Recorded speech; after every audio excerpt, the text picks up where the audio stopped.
Twitter where Trump is asked, so was it Putin that asked you, Donald? Like, it seems like Putin asked you to do this. Donald Trump's like, no, it was my idea. Okay, Donald, here, play this clip. What? No, I asked, and President Putin agreed, President Zelensky agreed, both readily, and we have a little period of time where they're not going to be killing people. That's very good.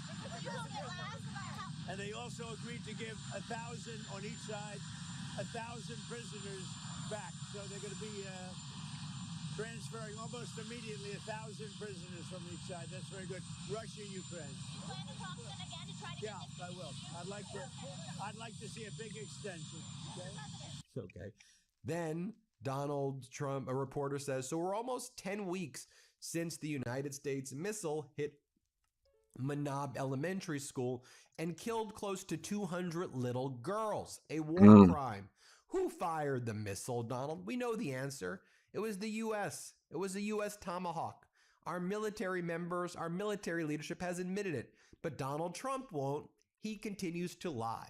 But what else do you expect from actual criminals, actual felons, actual predators, and war criminals? Here, play this clip. We're at a point almost 10 weeks after a missile hit a girls' school in Iran. Who fired that missile?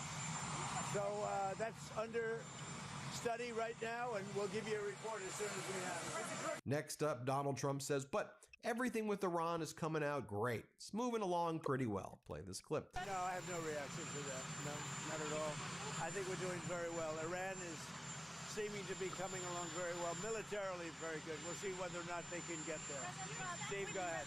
On the hantavirus, Donald Trump's like, we hope it's okay. That's Donald Trump's response. We hope it's okay. Let's play it. We have it. We have very good people looking at it. It seems to be okay. They know the virus very well. They've worked with it for a long time. They know it very well. Not easy to pass on. So we hope that's true. And what about the U.S. removing itself from the World Health Organization? You want to reconsider that, Donald, now that the hantavirus is spreading? No, we hope it's going to be fine. You hope it's going to be fine? Here, play this clip. Will your team travel to Moscow, Mr. President? Consider leaving the World Health Organization because of the outbreak of hantavirus. Bro, shut up, Trump. We know what it is. Under very good control. They know that virus very well. It's been around a long time. Not easily transferable, unlike COVID. But we'll see. We're studying it very closely. We have very good people studying it very closely. Then Donald Trump randomly answers a question by a reporter that has nothing to do with this by saying, I love South Korea. Okay, here, play it. What?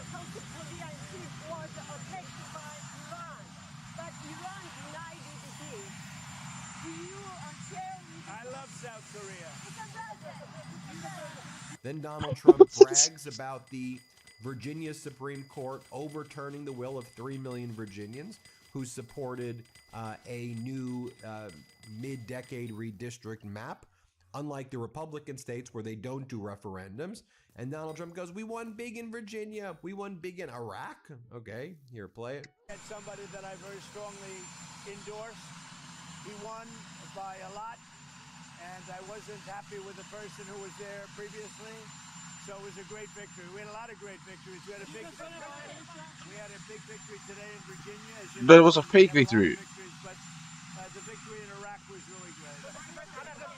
That was not a Donald Trump victory. walked away like you saw at the beginning of the video. Let's show it to you.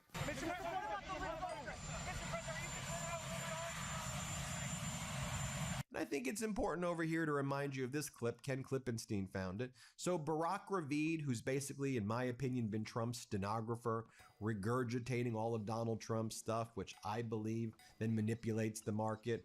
Now, Ravid says, I'm not doing that. Okay, Ravid. But there was a moment where Zelensky, a while back, knew exactly, this is February 15th of 2025. Remember, February 15th, Damn. 2025. That's actually a long Zelensky time knew ago exactly already, what isn't it? Barack Ravid was up to. Dude, all this the year way is back flying in by. February of 2025. Watch this. Can you clarify if that's taking place? Yeah, thank you so much.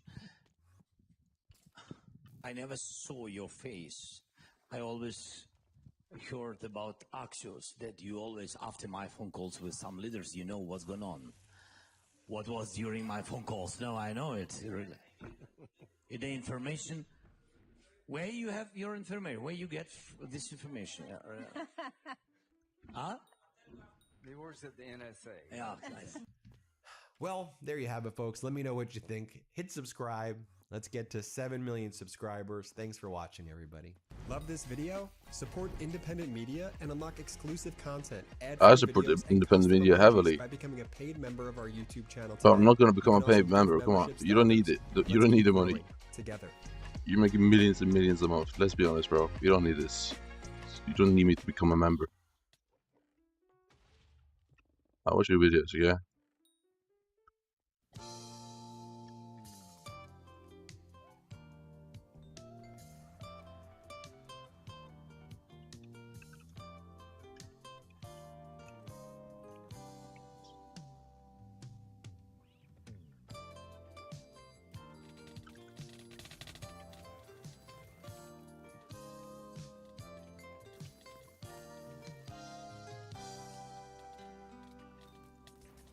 Hi, welcome back.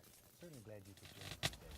Let's start out and have me graphically run all the colors across the screen that you need to do this painting with me. And as usual, they'll come across in exactly the same order as I have them laid out on the palette, starting with the white and working around. Today we have something a little different, a little unusual up here. I've taken an 18 by 24 inch canvas and I have it vertical, that's up and down.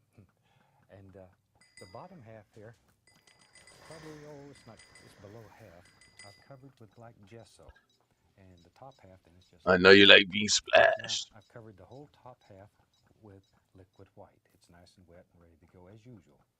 The bottom half, I've started up here with a alizarin crimson and phthalo blue mixture. It makes a lavender, graduated into a mixture of Prussian blue and a little bit of yellow ochre in it to give it sort of a greenish hue, and then graduated on into phthalo blue and phthalo green. So we have Iron Sword. a dark green and then a brighter green. And this is going to be a happy little seascape. So let's take off here and have some fun. I think you'll enjoy this one. Sure. Let's do it. With phthalo blue, reach over here and grab some midnight black and mix them together. So I have blue and black. Come on, please. Don't kill me, don't kill me, don't kill me, please. Have mercy on my soul. Please. That's the way I always look when I get home late. Black and blue. Let's just drop in some happy little sky areas. Just using little crisscross strokes. I'm going to have some big clouds today. Yes, sir. Fantastic big clouds. So I'm going to make this sky maybe a little bit darker than I usually do, just so that the clouds will stand out. Just drop in some basic shapes. I'm leaving some areas open here. And in those open areas, we'll come back and we'll put all the little clouds in and let them dance around and have fun.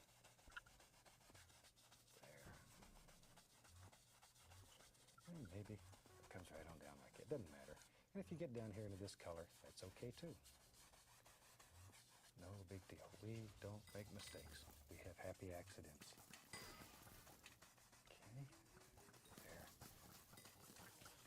I know. You're sitting at home saying, "What? That sure is a weird looking cloud Bob's making today." Let me see if we can start. Oh, did I kill him, mimic? Yeah, I did. Okay. Let me wash my old brush. Wash our brush with just odorless paint thinner. Shake it off.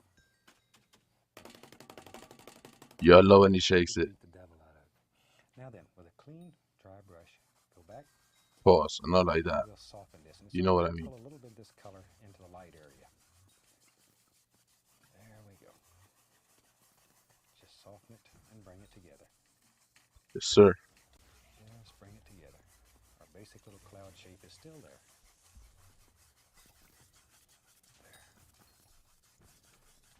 Yo, can we do quiz? Now then, let's have some fun. There we go. Take out the brush strokes. Same old dirty brush. Don't even have to clean it this time. I'm going to go right into some bright red. Take it and go into midnight black. So I have bright red and midnight black. And just tap the brush into the color. Just tap it. Okay, let's go back up here. Now then, we have to make some decisions. Where do the shadows live in here? I'm going to have a shadow right here, right against the water. We'll just let that work right on up, like so. Just a happy little shadow that lives in there. Big clouds today. So we put the shadows in first, and then we'll come What? back and That does not look like a shadow. just sort of look around here and make a big decision. Where do you think the shadows will live in this cloud? There they are. Boy, that's the sun. I want a ballroom spanning. Just wherever. And it's not a big deal, because if you put a shadow in here you don't like, then we'll just cover it up. We can How did I fix get 3 of the giant kills? Brush. What the fuck are you guys doing? Shake him off. This is the fun part. It's crazy. Now then, I get carried away with this brush cleaning. Now then, let's take a little bright red and go right into the titanium white. Just a littlest little amount of bright red. See, pull that brush through there. Load a lot of paint into it. Okay, let's go up here. Now then, let's go up to the top and just begin making all those fluffy little things on top of the cloud. Let that Little brush tanks on surround top of the them, clouds.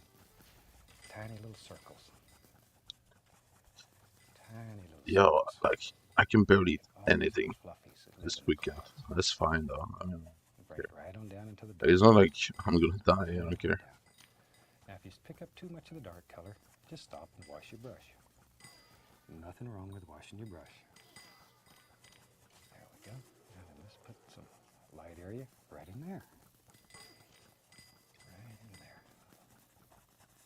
See there? Told you that would be easy.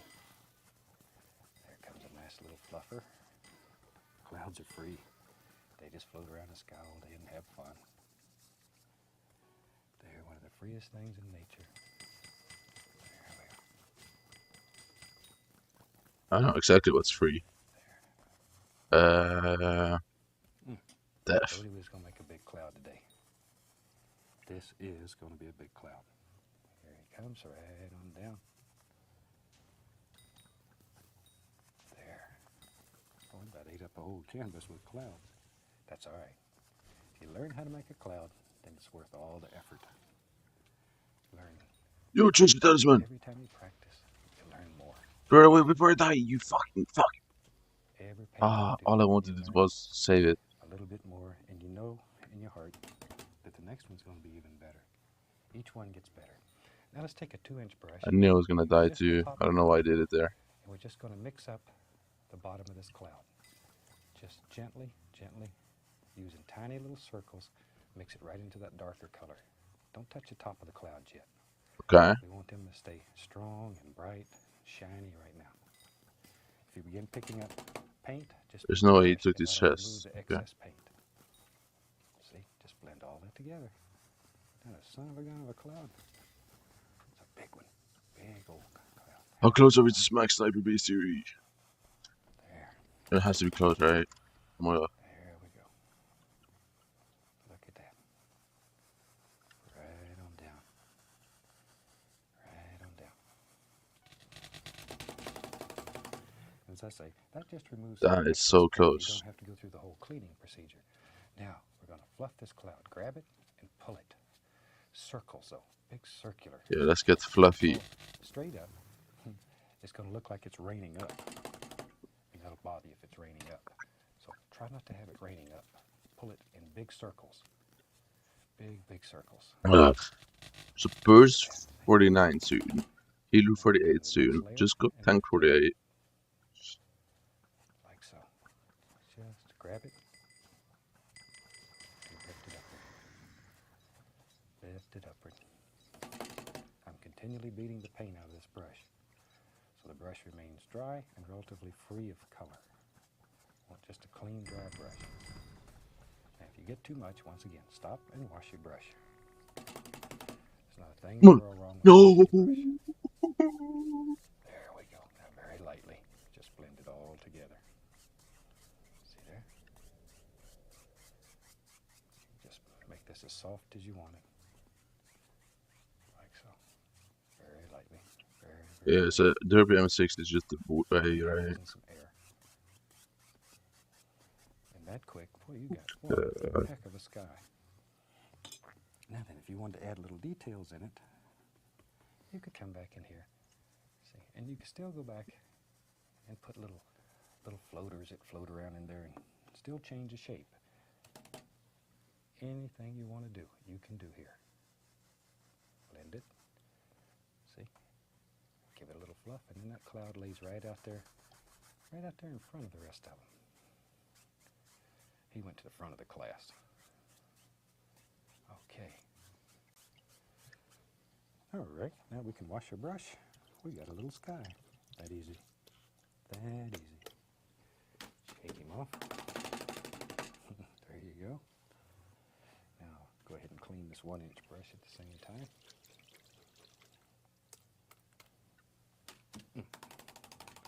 Okay, we're going to do a happy little seascape today. So maybe one of the easiest ways that I have found to do a little seascape is this is a number 6 filbert brush. I'm going to put a little white on it. And I'm just going to go up here. The thing that we're most concerned about is the one big major wave.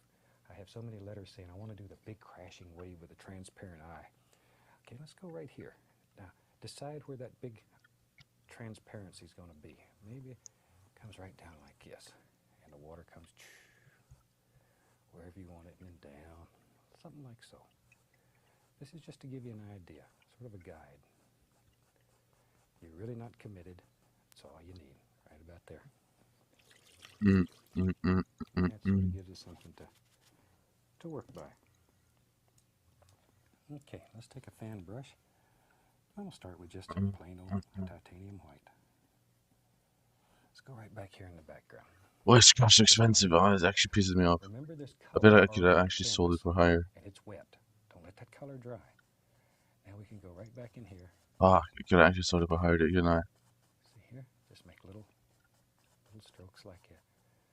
And it mixes with the color that's on the canvas, and all these beautiful little effects will happen automatically. Automatically. I like to do seascapes on black canvas because all your dark is already in there for you. Watch here. Here's something that's fun. We'll just take white. Maybe. Let's go right in here. We'll do this. Like it. Look at that. See? And I know you're saying, oh, Bob, you done it this time. You may be right. Let's do it again then. What the heck? There. Right on out like that. The only thing we're worried about is in this part right here. We don't care about that right there. We don't worry about that part. What the fuck is We're that? worried about the black. Now watch. Let me wipe this brush off and get all the excess paint off of it. Now then, see which way this is going. That'll give you a guide. Now, very lightly, just blend that color back. This gives you the little trough, as it's called. Trough, right in between these. See there? All of a sudden, it'll start making sense now. There we go. That easy. That easy. You can make just all kinds of little wave things happening. I'm just drying it on a paper towel. Go back into my white. Now then, let's Yo, that actually looks sick. It sucks that he has such a bad camera, though. It just doesn't show enough appreciation for the actual painting, in my opinion. You all know it looks better than it doesn't count. That's the issue for me. Very lightly.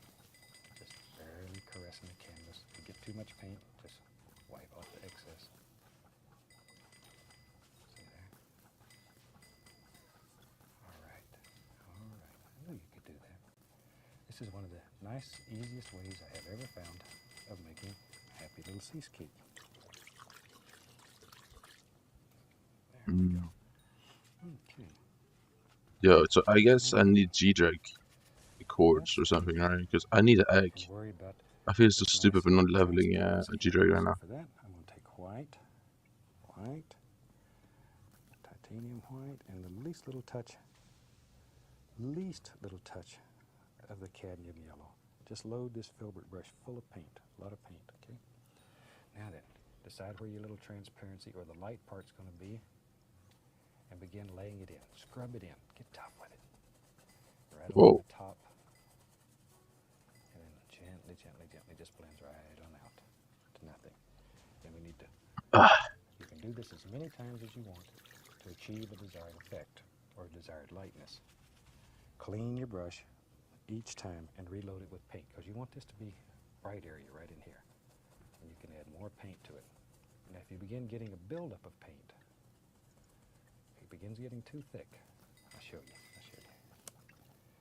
Take your knife and just scratch it off. See, that value remains in there. You can wash it. Go back. See, and each time it's going to get a little. Wait, did I just go down the wrong way? Yeah, I did. Shinier. You can do this as many times as Slow. you desire. And here you begin worrying about the shape of this major wave. Well, Sniper Beaster is max. That's the longest beaster in the game, I think. Just like so. So I guess that's good, right? And I can wash the brush. Get it good and dry. Okay. Maybe this is the last one. Is it up here? Dry, 2-inch brush. Oh, the wrong side. It's up here. I'm going to begin blending And crib. transparency here. And here I'm going to grab it and begin working on the. And there's another secret in here. Okay. As it goes out, it's going Is to this guy? No. See there how easy that It's is? here. Doesn't have to be hard. Okay, so what the fuck are we missing? It can't be trap. I mean, you're missing a room clear? Are we serious? Okay, I'll clean that A room clear? What's happening, guys? I'm so rude right now. Beating dry. Let me find another fan brush here. Okay. Go right in. Is he blind? Titanium white. Right into it. There's a little blue in that color too, so it's not pure white. A little tiny bit of blue that was left over. Let's go up here. Now then, this wave's going to be crashing over. This comes over here and goes. Right, okay. Got to make those little noises or it won't work. Okay, reload it. Okay, so this new outfit is just slop, right? And I'm still waiting for them to fix it. I'm just not gonna interact with this update really before it's fixed. I just see no point. That's alright. That's alright. Okay, wash this brush. Now then, we'll go back and get our little filbert brush. Take some white, let's use some alizarin crimson, and a little bit of the phthalo blue. More crimson and more blue. I want it a little darker. Ooh, and we're getting there. There we go. That's what I'm looking for. Dark lavender-looking color. Load the bristles full of paint. Just really rub it in there. Okay, let's go up here. Now, maybe You have to go to 45. Splashing on here. We're putting in the shadow for the foam. Just scrub it in. Scrub it in. Scrub it in. Scrub it in.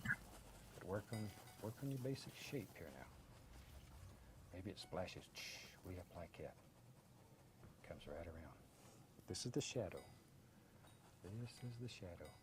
This is where you put the dark part of your foam in. Clean your brush. You'll be an expert brush washer. Why are you inside of me? Can you exit me? Be sure the brush Please. is dry, though. That's most important. Okay. Now then, I'm going to go back into Also, why is my game still just so laggy? absolute least little touch of the I feel like cadmium I could just change stuff in the settings. Probably can't hardly even see any in there, but there's a little touch in there. Least little touch. Okay, let's put some highlight on this foam now. So Yeah, I hold the brush think to I the could side change it a here. lot more Get a actually. little Okay, upward so push. video So settings. when it hits at the top, then it makes all those little splashes. And as one side gets wore out, all the colors used, turn it over. It's got two sides on it. Wipe off the excess, and you go back in there and get you a little more. There we go. And just place that in there. Okay, wipe it between, at least wipe it between each application so you get that dark color off. Okay. When it starts getting dirty, give it a good wash. There we go. pick up a little more white, a little touch of yellow in it. There we go. Now let's go right in here. Got to make those little noises. There we go. We'll just let it come right up here and break the horizon. All kinds of happy little splashes, see? There we go. Little splash right there. Isn't that a super little way, though, to make a happy seascape? Now, find out if you have a really delicate touch. Just the corner of the brush, just the corner, and just gently just sort of wind it up. Just little tiniest little circles, barely touching. The brush is hardly moving. Just sort of blend it all together. See how soft and I'm trying to. that water churning. I'm actually just trying to figure out how to fix You don't my shit. say you don't have to be crazy to do this, but it does help. Now then, that's fine. There we go. Let's get wild today. I'm gonna go right back in to the white. Right back in, maybe right along in here. Maybe there's another little doer comes right out like that, and then we'll blend this one back, and this begins making the shape of the large wave here. See there? It's picking up that color that's underneath, all the beautiful colors we had here. We're beginning to hit the phthalo green and phthalo blue mixture. Just begin coming together. Alright, what is happening on my screen that's making this so bad? So angles are very important. Pay attention to them here. Very, very important. Of course, now, any big nice seascape needs a stone for the waves to be crashing against. We got us a splash, so let's put a stone right here. Not that. We'll break the horizon with that, so it comes rising up. Maybe this is a big, tall stone. Got a bump out here and wherever. This is just straight Van Dyke brown. All you need is just a basic little rocks out here. Whatever you think your rocks should look like. I really don't know how to fix this. What it'll look like.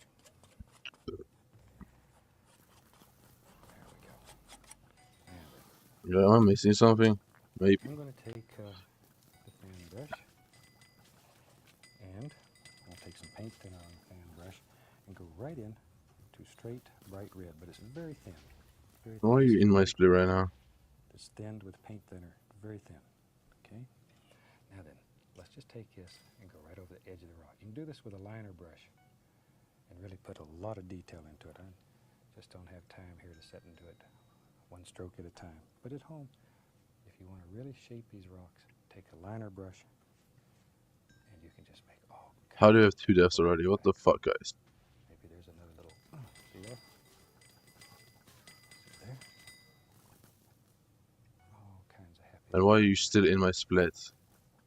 And just sort of blend. Leave. Oh my god, this is so annoying. Just go on and on. Maybe there's a, see there? Just as many as you want. Or as few. Now we can take our brush that has the white on it. Just begin putting some little splashers down here at the bottom. Oop, lift it up. Lift it up. I feel like a lot of height settings is disabled right now. Tell you what, Which might be the reason to why it's so laggy. I'm not sure actually. Another happy little stone. Because I have enabled fight for entities. I expected that to actually do something, but And he's got a friend. Well, tell you what, I got another idea. When you're painting these, you just look up here and you see all kind of things happening. Let's put a little highlight on there's something with entity culling not enabled. This is a natural. Alright. Let me grab And a little white. Maybe there's another little wave coming here and it's splashing up against the bottom of this. Oceans. It's just foam and churning and carrying on. See there? That easy. Working layers. Now maybe there's another happy stone right there. He's a little smaller. And we just use a knife. You can put a little touch of highlight right there on him.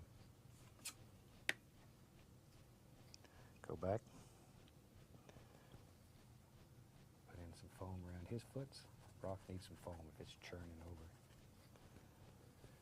Now I have sort of blue and white on here. We can begin creating all kinds of little foam patterns in here. Just like so. Follow the angles in your wave.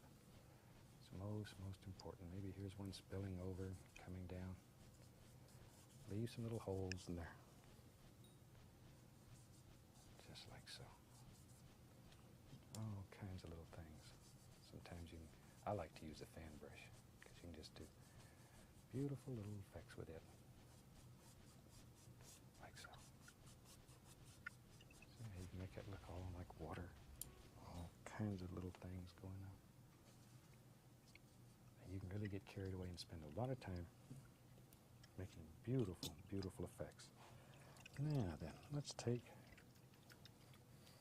take a touch of paint thinner right into the brightest color, that yellow and white. And I want to highlight just the little edges here. Make it come right on down. I really don't know why my game is so laggy. Back in here where the light's striking. Should I disable some mods maybe? Little details back here. This is what really makes your seascape stand out. All these little doers.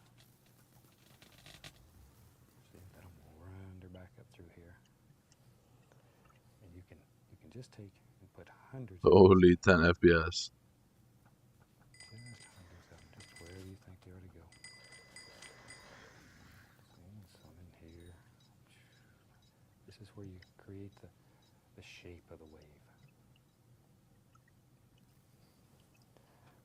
Use a lot of paint thinner so the paint is very thin. Think where light would strike in here. See all the little details you can just drop in? That easy. That easy.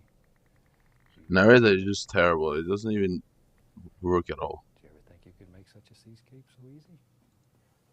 I like these black and white canvases.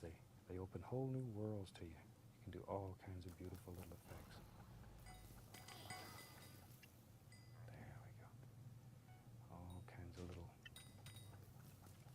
things that are happening in the water. Is Optifine just outdated now? Yeah, I guess so, right? Optifine is no longer a thing. And you can take the blue and white and put with a liner brush and put all kinds of little watery things dribbling down the side here. I think that'll give you a good idea of how to do Come on, a Bob. fantastic little seascape. How you made this So I'll take already? a little of the bright red. We'll sign this one right here. Good thing I have a short name. Doesn't take but just a second. I hope you've enjoyed this, and I hope you too enjoy painting along and doing a fantastic seascape. And from all of us here, I'd like to wish you happy painting. God bless, and I'll see you next time. I'm not a painter. I'm an enjoyer.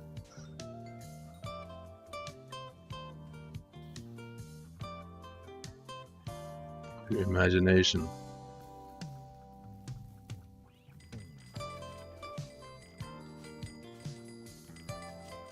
So how does he keep finding out things to paint? So he did 30,000 paintings. How does he not get tired? Like, how does he not run out of stuff to paint? That's what I don't understand. Hey, glad you could join me today. You ready to do a fantastic little painting? Well, good. Tell you what, let's have them graphically run all the colors across the screen that you need to do this painting along with me. And they'll come across in the same order as I have them on my palette, starting with Why do we have white, 3 working depths, around. guys? The canvas is already covered with a nice thin even coat of the liquid white. It's all wet and slick. And Always it's ready to liquid go. white. So let's get ready to go and do it. Today let's start out with a little touch of phthalo blue and just work a little bit into the 2-inch brush. To that I'm going to add a little bit of black. So I have phthalo blue. Always and liquid midnight white. Black. Black and blue. Black and blue. Let's go right up here. Let's put a happy little sky in here. I'm just going to start at the top, making little crisscross strokes, and work all the way across like that. Let's just do a No fantastic mimic? little painting today. Maybe we'll put a little mountain. Yo, chat, where's Mimic? You know me. I lived in Alaska for about a dozen years or so, and I'm just crazy about mountains. Now, by starting at the top and working downward, the paint is going to mix with the liquid white, and automatically it gets lighter in value as it works down toward the horizon. See? You don't have to worry about it. Does it automatically. There we go. Like so. Now then, while we have this old dirty brush, let's go right back into that blue and black, or black and blue, whichever way you prefer. Just like so. Now, I want to have, you know me again, I like water. So let's put a little bit of water down. Oh, we know. Right down here. We'll have just a little touch. Same color. Like so. Maybe pull from this side. I'm going to leave a little area open right here, so it'll look like a little sheen of light coming across the water when we're finished. There we are. See how easy that is? Holy, how does it already look so good? What the fuck, bro? I don't understand. Already, you're a fantastic artist. What he's doing with a brush. I Okay, just let me don't. wash the brush. I got an old screen down here in the bucket that I scrub the brush against. Shake off the thinner. He always laughs at that. Is That's the that fun like part. You'll enjoy that. Now then, clean dry brush. is that like a rule I'm gonna every start here in the light episode area that he has and to work comment toward the on dark that? areas.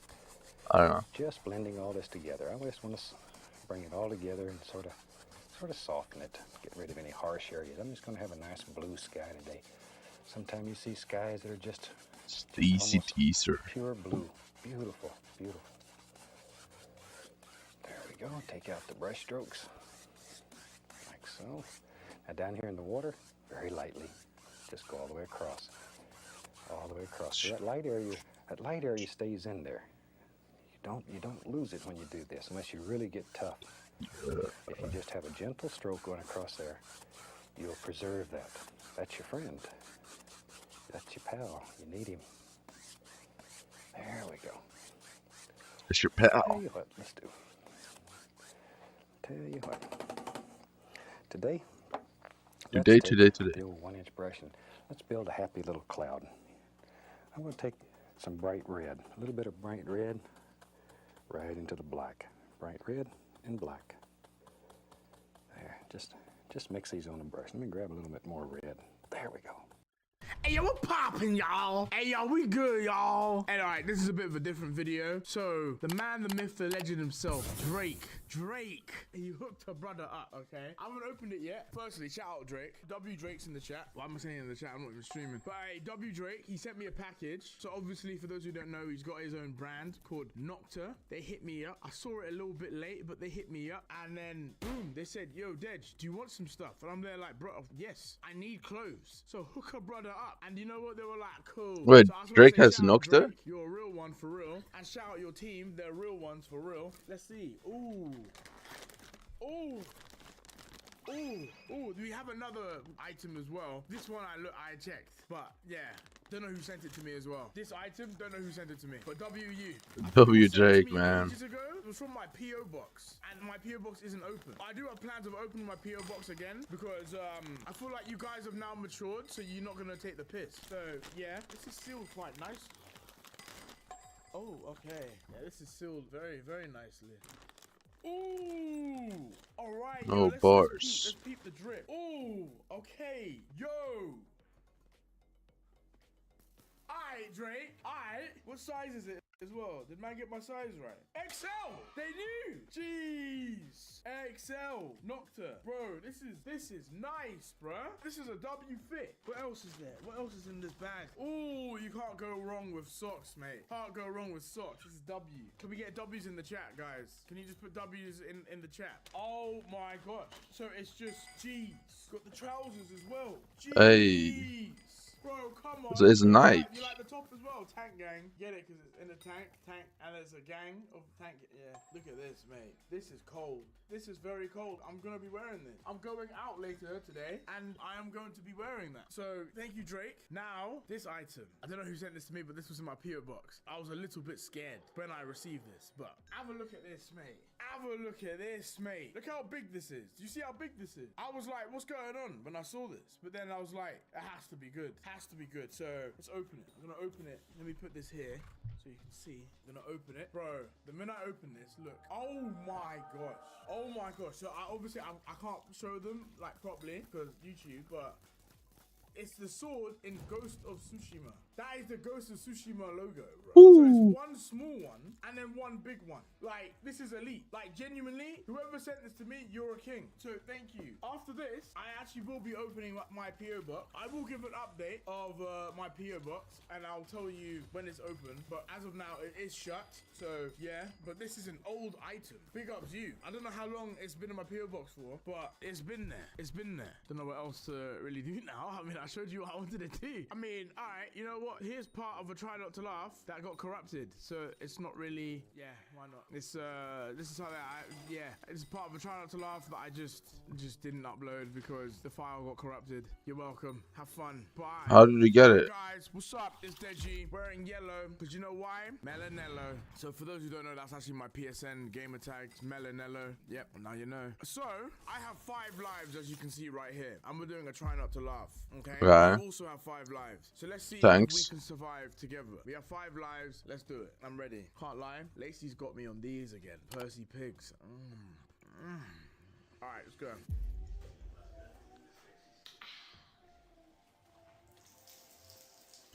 I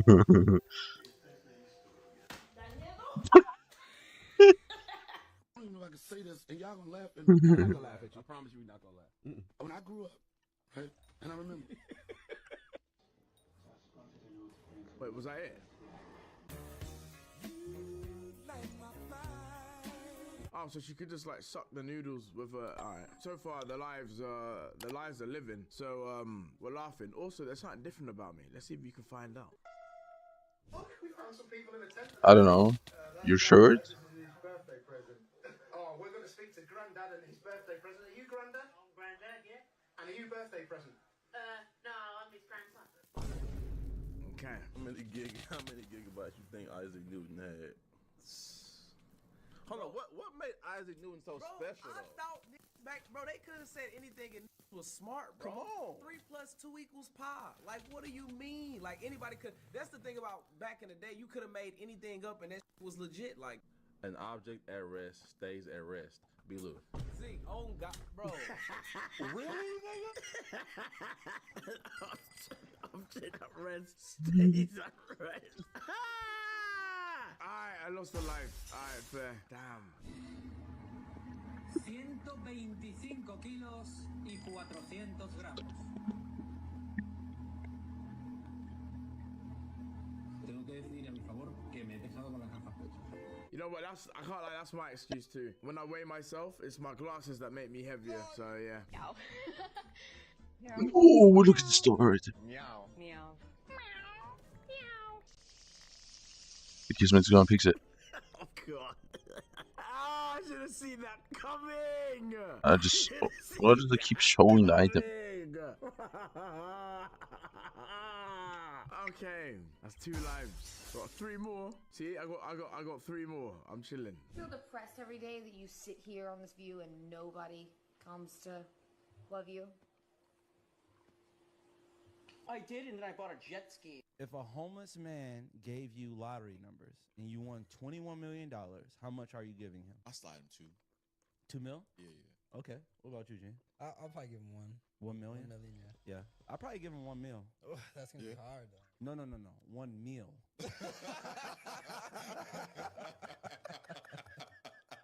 That thing's giant. How many times bigger is it than Earth? Like, The moon? yeah. No, not bigger. Yeah, it is. The moon? Nah. You just said you're so into it and you don't know that the moon's bigger than Earth. The moon is bigger than Earth. Surely it has to be. Because when you're looking at the moon from Earth, it's huge. Wait, ain't no way the cat's like, nah, this bitch dumb as hell. I'm gonna be honest with you, brother. I don't think you're racist. Huh? I don't think you're that racist. Well, bro. are you, Paul? I've met some racists. You guys have no idea. I tried to commit suicide. I Oh. tried to OD on a bottle of Theragram M. You know those What is vitamins? that? Those vitamins? Yeah, I tried to OD on vitamins. When I And was what'd you 8. get? Just better?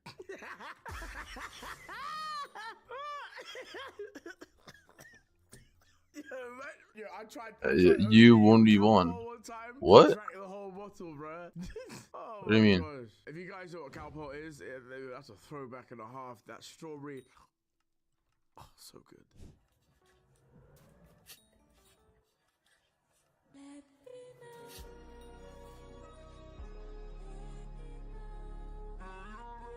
Okay, who pooped you out? This is... Oh. All right. What? This nigga think he Hypixel blessed. like a duo. Why? I definitely want a blessing. Yes, you are blessed. That's some real shit. And I don't know why they laughing, because at the end of the day, So my body count is 1,572, and Give me a picture of 1,572 people.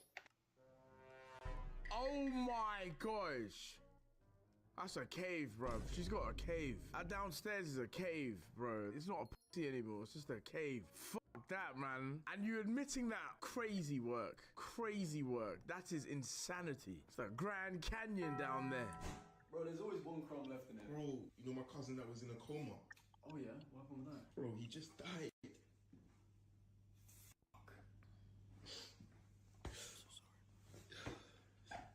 Never fall in love with a lone player. What? What, a lone player? He was on loan to the team of life, bro.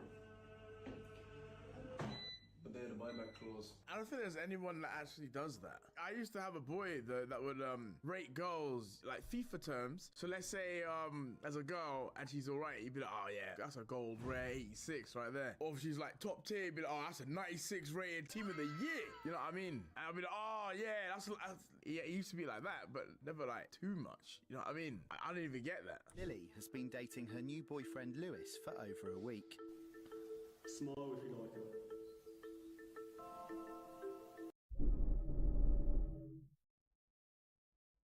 I think it was like 2 years ago or something like that. I made a video spitting on those degenerate parasites that would go live on TikTok with videos, not actually live streams. They would have pre-recorded videos that they loop that aim to deceive children into giving them money or interacting with the stream.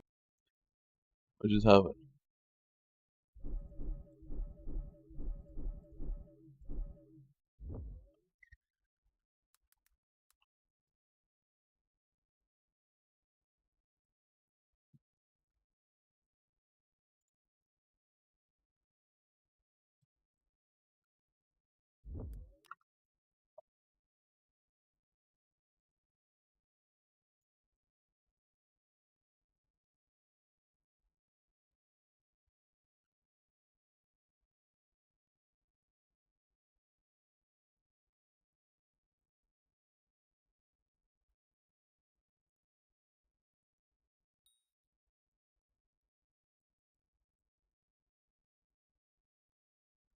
So there is this map that I want to show you. This is actually from November 2011. when the Okay, United Nations and held duel a me, vote okay, about sure, Palestine, why? and we'll get to what Okay, that was. duel me then. These are the countries that backed Israel in voting no. My IGN is same as Abstained, YouTube. which was basically the same thing. What you were Just looking duel at me, I here don't know. is the pro-Israel world as of 2011. Mostly Western countries and small nations that depend on them. These are the governments that arm Israel's military, that support it diplomatically, that shield it from international pressure. And to understand how far that support went, it helps to look at what that 2011 UN vote, the map, was actually for. This is a UN agency called UNESCO. That name stands for Educational, Scientific, and Cultural Organization, and they do like events and educational grants. It's all very benign and boring.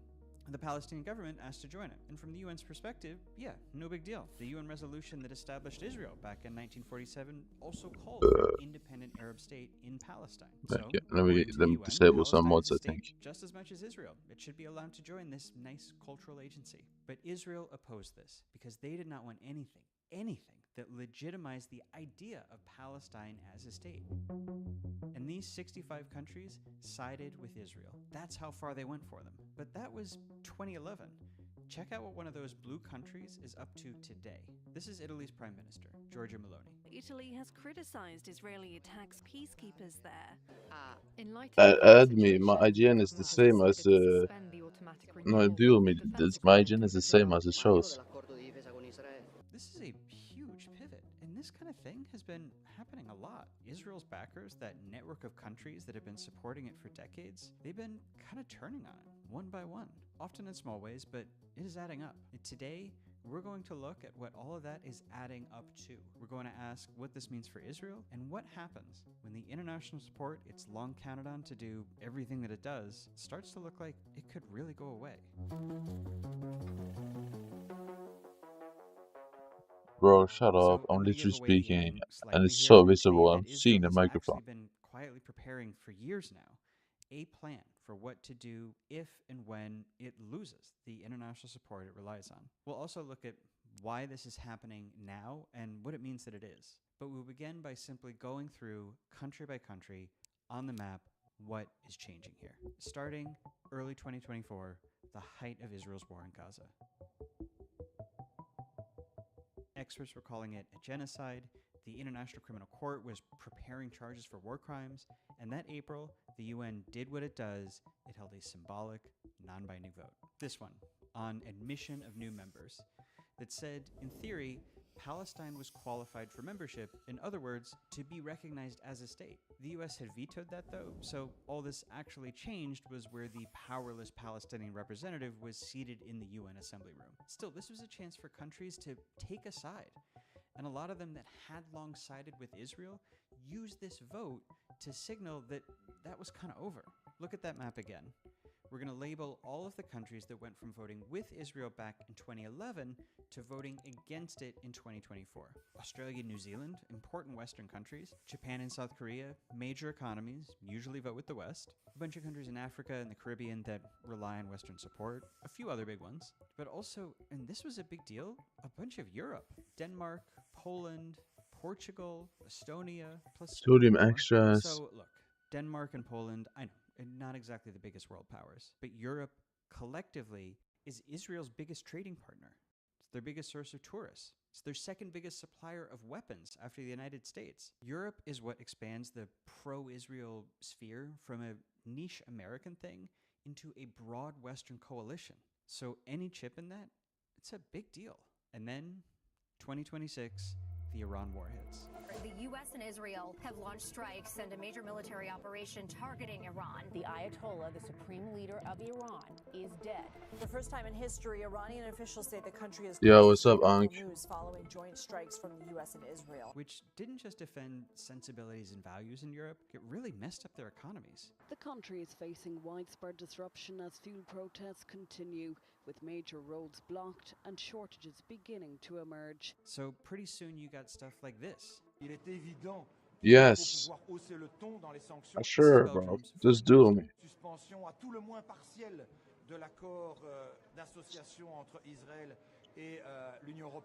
He is talking about trade I need sanctions. more water first. The kind of thing you do to a hostile rogue state. He even went on to say that Belgium would support a total EU boycott. Here, let's zoom in on Europe, because it's not just Belgium. Spain, Ireland, and Slovenia are also calling for the EU to sanction Israel. Ukraine threatened sanctions too over Israel importing grain from its Russian-occupied territory.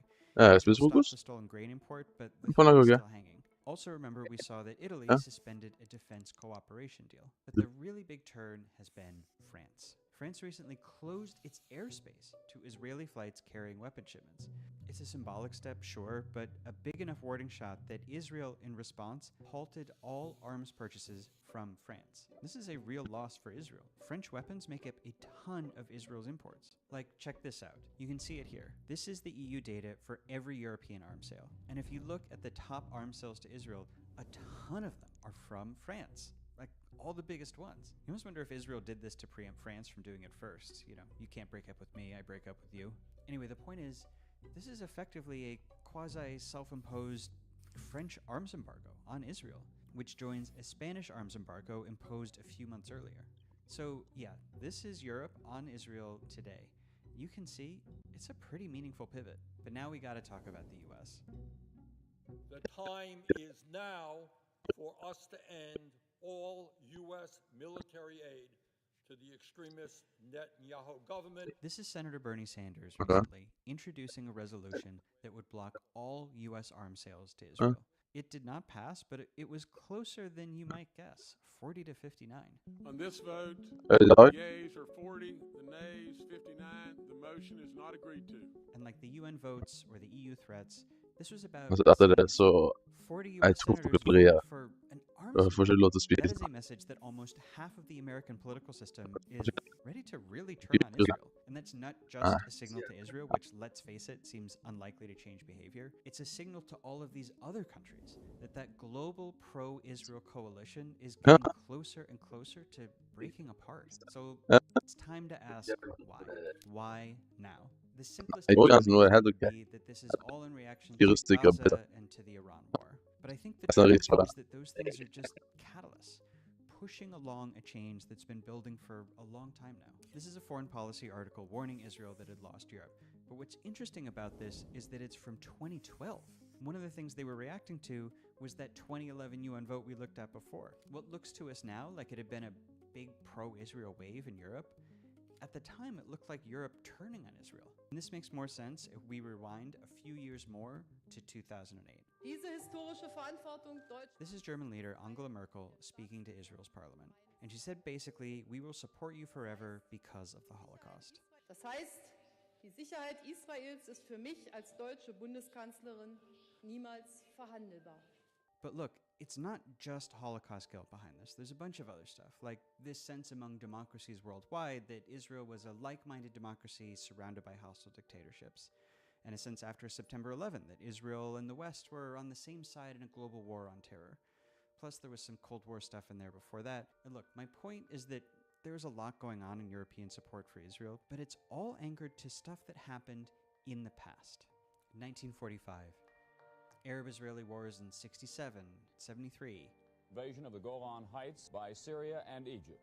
2001, which means the further that those events drift into memory, the less kind of cultural and political scaffolding there is for that relationship to exist. Especially as Israel does more and more stuff in the present that upsets or hurts or offends its international sponsors. Which is why support for Israel is strongest among older people, whose view of it is rooted in that past. Like, here, look at this. This is Chuck Schumer, the Senate Democratic leader, speaking to AIPAC in 2018. Of course, we say it's our land. The Torah says it. But they don't believe in the Torah. So, that's the reason there is not peace. They invent other reasons, but they do not believe in a Jewish state. And that is why we, in America, must stand strong with Israel through thick and thin. Schumer is obviously coming to this through a kind of Jewish ethno-nationalism. That's why he specifically supports Israel. But he's drawing on, and for a long time got that support because of, a wider sense across Western countries that Israel is quote-unquote like us. But that feeling, that perception, has been steadily eroding, often slowly but steadily, for as long as I have been writing and reporting on Israel and Palestine. Every year, people learn more about Israel's occupation, the settlements, the treatment of Israeli Arabs. And it gets harder and harder to recognize the Israel that we see with our eyes to the Israel that we have been told was this foothold of Western democratic values. And big moments like Gaza or Iran tend to generate a lot of intention that accelerates that shift. This is a recent NBC poll of Americans by age. The green bars measure positive views on Israel, and the yellow bars are negative views.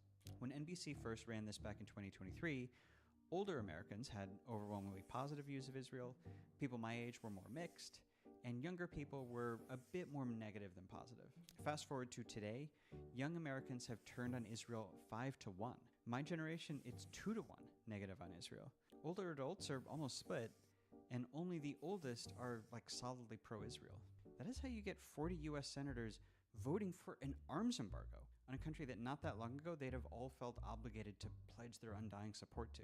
Public opinion has shifted really quickly. That is part of why you see this. World governments that had always supported Israel suddenly starting to pivot. But there are some big holdouts, especially Germany, the UK, and the US. Things are changing within each of those countries, like we talked about in the US, but their leaders are resisting pressure to break with Israel. I know it might feel difficult to imagine a real, meaningful Western break with Israel, but, relative to just 10 or 15 years ago, which is not that long in geopolitical terms, it is already sort of happening in ways that recently would have felt impossible. Hey guys, just wanted to quickly pause to say, if you want to learn more about Israel, why it is the way it is, what it's doing, its place in the world, all of that, head to newpress.com/questions for an exclusive video. It's part of a series I'm doing called No Dumb Questions, where I answer big questions about the world. And in this week's, we answer why the US supports Israel, how Israel was created, and more. So what is New Press? New Press is a hub for independent video journalism that I'm building with my teammates Johnny Harris, Sam Ellis, and Christoph Haverson. It's free to sign up, and you get loads of stuff like behind-the-scenes content, early and ad-free videos, chats with us, and that exclusive video series I mentioned, No Dumb Questions. Again, free to sign up, newpress.com/questions or the QR code. Okay, back to the video. And Israeli leaders know this, which is why they have a whole plan to prepare for the day that the West breaks with them for real. I actually did a bunch of reporting on this plan a few years ago, and what I found is that Israel had quietly achieved a real degree of autonomy from the US. This had a few components. It made peace with a bunch of the countries it used to need American protection from, like Egypt and Saudi Arabia. It learned how to build big weapon systems domestically. So while, it's happy to take American and European exports, it can replace a lot of them if needed. Israeli voters have also embraced more hardline nationalism, so they no longer really pressure their leaders to keep foreign powers happy the way they used to. And in some ways, they even want their leaders to defy those foreign powers by doing things like expanding settlements. And look, yes, it is still true that Israel has a ton to gain from American and European weapons, funding, and support. Those play a big role in empowering Israel's war. My point is that Israel has built up its autonomy so that holding on to that support is no longer existential for them, which frees them up to defy those countries, even the United States. Which is how you get moments like Trump last year tweeting at Israel to not bomb Iran, which of course they still did.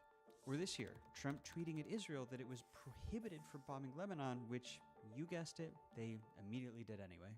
But I mentioned at the start of this video that Israel's plan to survive a breakup with the West is only sort of working. One component in particular. I wrote about it back in that article. And it's that Israel has been cultivating new allies, right-wing, illiberal democracies that actually admire the very actions that had been pushing away its more traditional allies. An Israeli analyst named Dagya Shaimlet, who told me about this, called it, kind of mockingly, the other friends policy. Let me show you on that map. The big ones are India, Brazil, and Hungary, plus a couple others. Countries whose leaders aren't drawn to Israel because of the past, but because of what it is today, as a symbol of unapologetic militarism and ethno-nationalism. And this worked pretty well for a while. Hungary especially was Israel's best friend in the EU, vetoing all sorts of trade restrictions or sanctions that Europe might have otherwise imposed. But after a couple years, it kind of started to fall apart. Israel's buddy in Brazil lost re-election and got sentenced to jail time for a failed coup attempt. And its ally in Hungary lost power too, actually just a few weeks into the Iran war. And the new guy in power there has already said his government would arrest Netanyahu on war crimes charges if he visited Hungary. Better look at that map again. Brazil out, Hungary out. That Israeli diplomatic resurgence is looking pretty short-lived. So what does all this mean? Look, when I started reporting on Israel and its place in the world back in 2010 or 2011, it was honestly unthinkable to me that the Western pro-Israel world would ever cool to it to the extent that it already has. And I know that to a lot of you, especially if you're on the younger side, that probably sounds crazy. Because if you look around you, it looks like the West supports Israel as unreservedly as it ever has. You know, the US just started an entire open-ended global economy-destroying war with Iran basically as a favor to Israel. Western weapons are funding Israel's wars in Gaza and Lebanon. I'm not blind. I see all this. But I am telling you, if you take a step back, if you look at the bigger picture, the kind of longer timeline here, that support is starting to look kind of tenuous. We are not talking about a wide and deep pro-Israel consensus across the Western world anymore. We are talking about a handful of countries that are increasingly isolated in backing Israel, led by leaders who are acting in defiance of their publics, their political parties, even their own core supporters. I'm sure you've heard that Hemingway quote, "Change happens slowly and then all at once." We are in the happen slowly part right now, but it feels like that all at once is coming up fast. We might look back 5-10 years from now and feel that actually it was as of this moment that it was already here.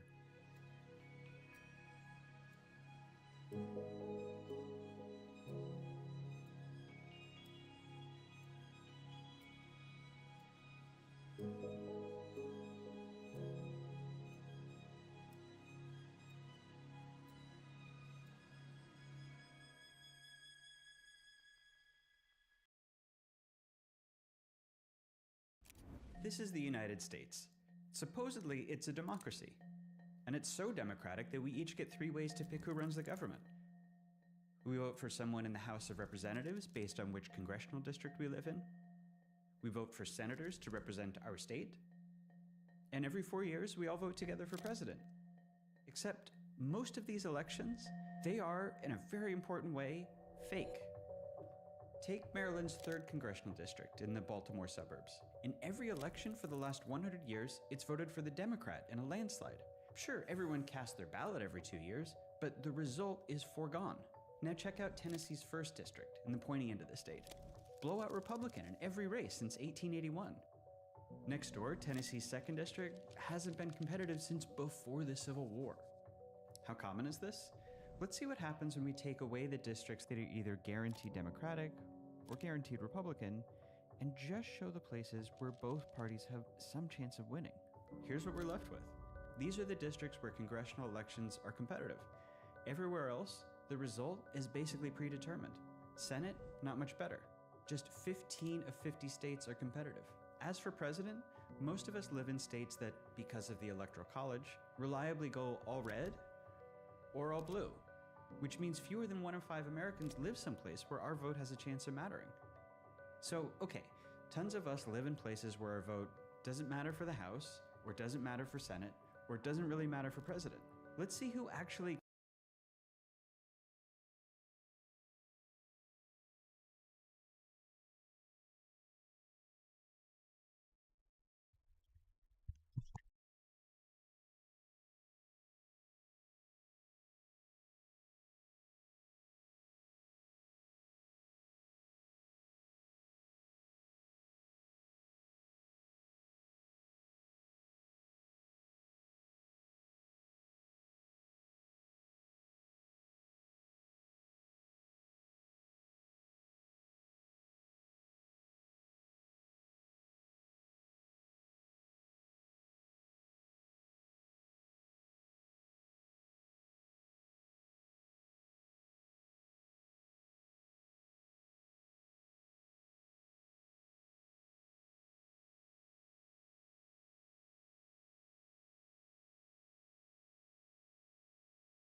gets the 3 real elections, President, Senate, and House, that they're supposed to.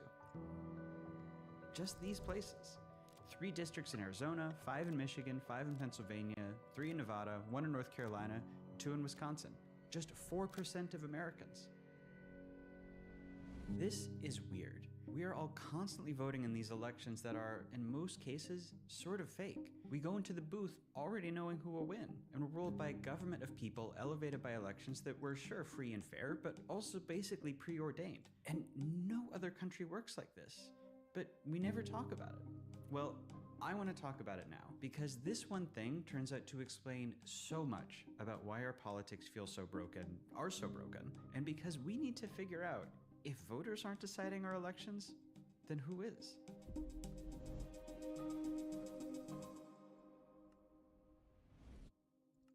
So one reason I want to talk about this now is that these elections with preordained outcomes are about to become even more common, to the point that we might have to ask whether our entire democracy is becoming in some ways fake as well. And that means answering who is actually deciding all these prefixed votes. We'll also need to answer why we are stuck with 2 parties in this country at all, which turns out to be a good really point. important part of this story. But first, we need to identify the moment when our elections Yeah, became what's up, fake and predetermined in the first place. we've And this all starts with something really basic: the way we hold elections.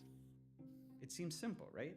Candidates run for office, you pick between them, the winner becomes your representative in government. And you wouldn't think it, but this is actually a perfect recipe for fake elections. And to see why, we have to go all the way back to the people who set let's this see. system up. You know, on some level, you take pity on these guys. Democracy was just an idea. They had to design everything from scratch. How are laws made? Who sets taxes? How powerful should the president be? And somewhere in that list of 1,000 to-dos, how will our elections work? They were so starting from zero that one of the biggest ideas of the day was an essay by James Madison saying, hey, what if instead of having the entire country vote on every little policy or law, we had a republic where citizens delegate those Wait, decisions what to a is it small going number for? of What elected is representatives? rollback doing? Now you have another problem. And let me show you what I mean. 112 and You've what? got millions of citizens who you want to pick The a fuck? small number of representatives. Okay, but what's the most effective way for voters to select who will represent them? Should they rank those representatives? Are you doing Swift? Are you doing derpy Or just dungeons or what? do voters all pick together from the same big pool of candidates? Or maybe you divide people into groups who each get their own representative. But then what are the groups? How do you divide them? Derpy This was comps. actually a big Ooh. subject of debate at the time. I mean, Some I people guess argued citizens should that's vote pretty by decent trade coins, right? associations. You know, all It's the not farmers the vote same for as their own farm Diana, I representative. assume, but Then all the carpenters get a carper representative, and so on. Or sorted by social class, or by race, or by religion. But remember, the founders were busy. They had all that founding to do. So instead of dreaming up a whole new system, in the end, oh, it's that they much, just really? copied the one they already had in Britain, which was I didn't expect that. dividing people by territory. I don't know why my game is just so bad. Like lag-wise, I've tried done everything to fix it. Is there some special wisdom behind grouping voters by their home address? Well, the truth is, it happened by accident. Literally 1,000 years ago, the English king had this council of top officials, including feudal lords who ruled all the little bits of his empire, with each lord Come on, representing why is there all the essay on people me? who lived in their swatch of Well, territory I no actually matter found who out were the that king. derpy That's for a few dungeons is really centuries, good, and actually. that council of feudal lords became Is a it parliament boring? of feudal lords who had the Absolutely. power to But pass like, laws. I A few can't really centuries just skip more, out on the it. unelected lords got It's mostly significantly replaced with quicker. elected lawmakers, I which don't know how still I have can work avoid to it. do. People in each district vote for one representative who speaks for everyone in that area.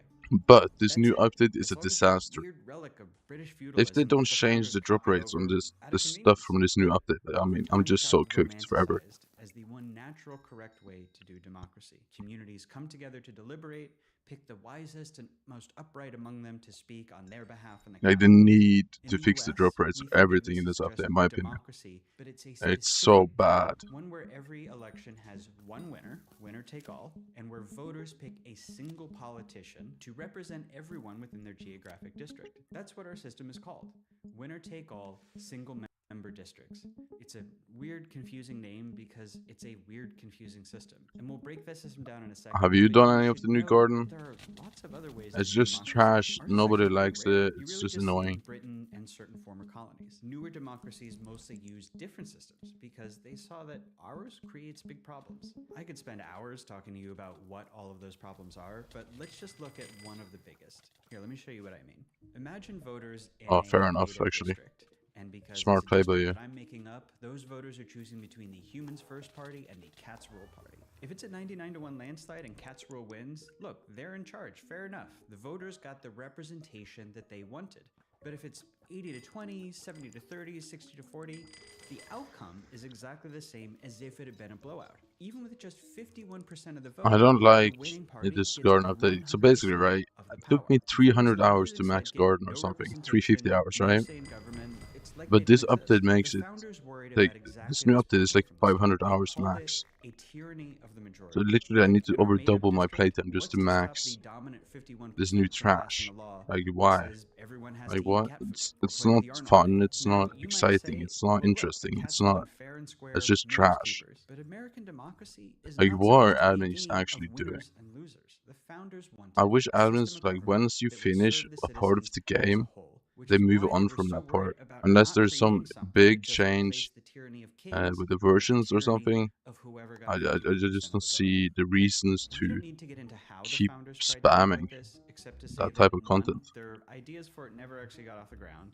and 2, it was made even worse by Like, nobody another big wants to problem go they back to created garden. in I'm our sorry, default bro. elections. The Who wants to just two-party keep going system. back to garden? Nobody likes the two-party Just system. add And something everyone new. has a theory for why we're stuck with it, but the truth is, If you're gonna add something, at least make it go brand back new, to our in my opinion. 5149 Cats vs. Humans district. Let's say someone starts a new Or group you can for add cats stuff to unhappy current with the stuff, status quo. but Maybe it gets some don't huge make it votes, but it fucking mostly pulls 500 from the hours other of cat trash. voters, which You could have means, made it like 10 whoops, hours, man. all it did was split the cat vote If and you put the absolutely had humans in to. power. Remember, under winner take It's all, just the so humans had to badly pick 100% of the power executed, for in the my district. opinion. Get ready for legally mandated And it keeps banana hats, happening little too. kitties. You're gonna hate it. And the more parties you Just have, keeps forcing the you to weirder do more things get. mining, more And the garden, likelier that everyone gets stuck living under a minority party and that more most bestiaries voters don't on want. islands you already finished Voters get bestiary this, on. so they vote based on who they It's just like so, and who they it's think no will win. effort, it's stupid, Vote it's annoying. strategically. So let's play that I don't out. know. Imagine the next election after this travesty. Everyone funnels towards the top, say, 4 parties. Here's the reality, Then the right? top 3. So, for me to Remember, max everyone is trying to avoid the this splitting by update, right? coalescing around either the One likeliest or the time, second likeliest winner, which is why you on normal always end profile, up it's with fine. 2 parties. But when you, because Just I'm above maxing each 3 profiles, you know? It's just Okay, that humanly is impossible unfortunately to enough keep of the up cat when they stuff. keep So we spamming have this this trash. system that will always, over time, I don't know how to converge do on it 2 anymore. parties. And where winners get 100% of the power for the I district, honestly no matter don't. how slight their margin, remember, How am tyranny I of the gonna majority, keep up? and all built on that medieval British quirk of voting by territory. And here's the thing though, we had this set up for 250 years and it didn't produce fake elections, right? So why are our elections becoming fake now? Well, something Because money. has changed more recently. And Money, that is greed. the last ingredient here. One of the most defining features of modern politics. Partisan affiliation as an identity. Partisan Hi, like Axelux. here, look at this chart and you Wanna will see what I mean. Look at the elections touch in each other's 2000. This snakes? black No line is how thanks. people voted in I'm that good with year's that. presidential election. And each of these dots is a Senate race from that year. So like this blue dot is a state where people voted Republican for president, but picked the Democrat for Senate by plus 20 points. Here's a couple of states that voted Democrat for president, but elected Republican for Senate. Why are you There doing are grief tons of snakes? That these, doesn't make but any those are money, the bro. last gasp of the old era. And as we move forward in time, you can see those dots getting closer and closer to the black line. Like here.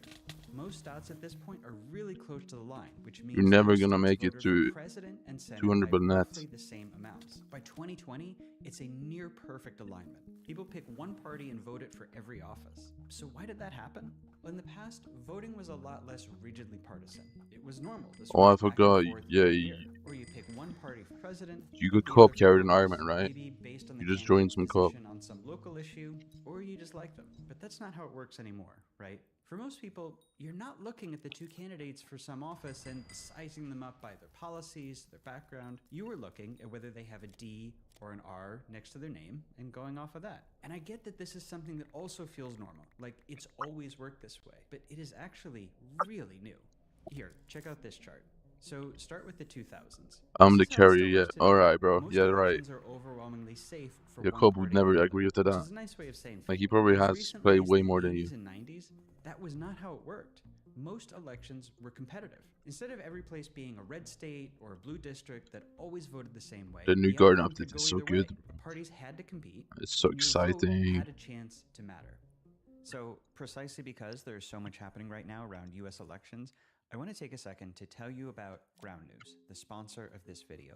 They are an app and website that aggregates from over 50,000 sources to compare and track coverage across the spectrum. It's one of those Here, let me updates show you just need to Like, wait with like 1 or midterms in 2 the months, US then they this will year, actually this finally make recent it story easy. about Trump's plan to But I change how don't those understand elections why work, they maybe don't that's relevant for make us. it Ground News surveys all more 147 approachable on sources that are release. covering it and classifies each It's like outlet's political position always on with alpha, its they typical keep just factuality releasing it like and that. who won So what. Scroll if it's down bad and on you can see alpha, they those release it articles on and compare from the alpha headlines. like that. Like New York Magazine, And which then Ground News later on they quotes change as it. I left-wing just don't and high understand. factuality, says Trump is trying to refocus attention from the economy. No, on Iron Man Fox it's News, around classified as 600 right-wing hours or and mixed 550. factuality, says Trump could derail his own agenda with the election plan. Ground News lets you see this whole landscape of coverage, which is really helpful for understanding what's happening in the world. The director of the Nobel Peace Center called it an excellent way to stay informed, avoid echo chambers, and expand your worldview. It's completely subscriber funded. Because you need And now thousands, you can like get the 4 or unlimited access 5,000 of Vantage the plan new for 40% rare off drop. by going to ground.news/maxfisher or scan the QR code on the screen. Thank you again to our sponsors, Ground News, for everything that you do. Now, let's get back to the video. Yeah, it's basically, So what you caused need this huge like change? 45,000 of the new rare crop all drop around this combined, period of time.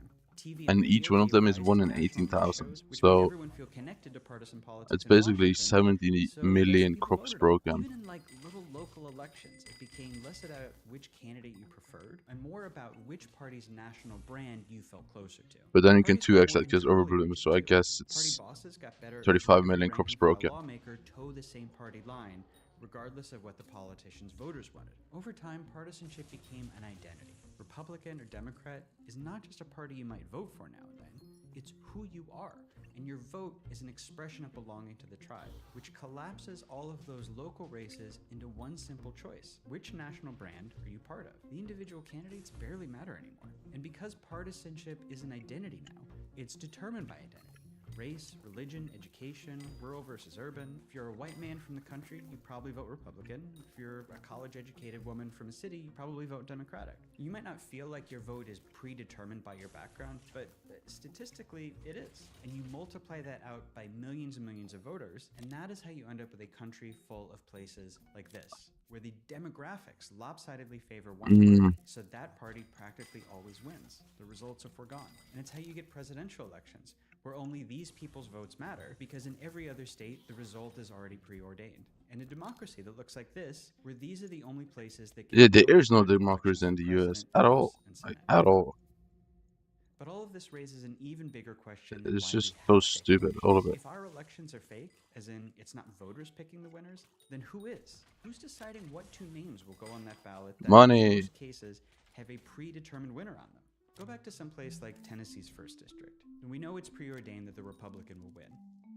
So, okay, whoever picks the Republican candidate, that's who's really deciding the election, right? For a long time, it was party. Wait, there's only been Republican wins in Tennessee.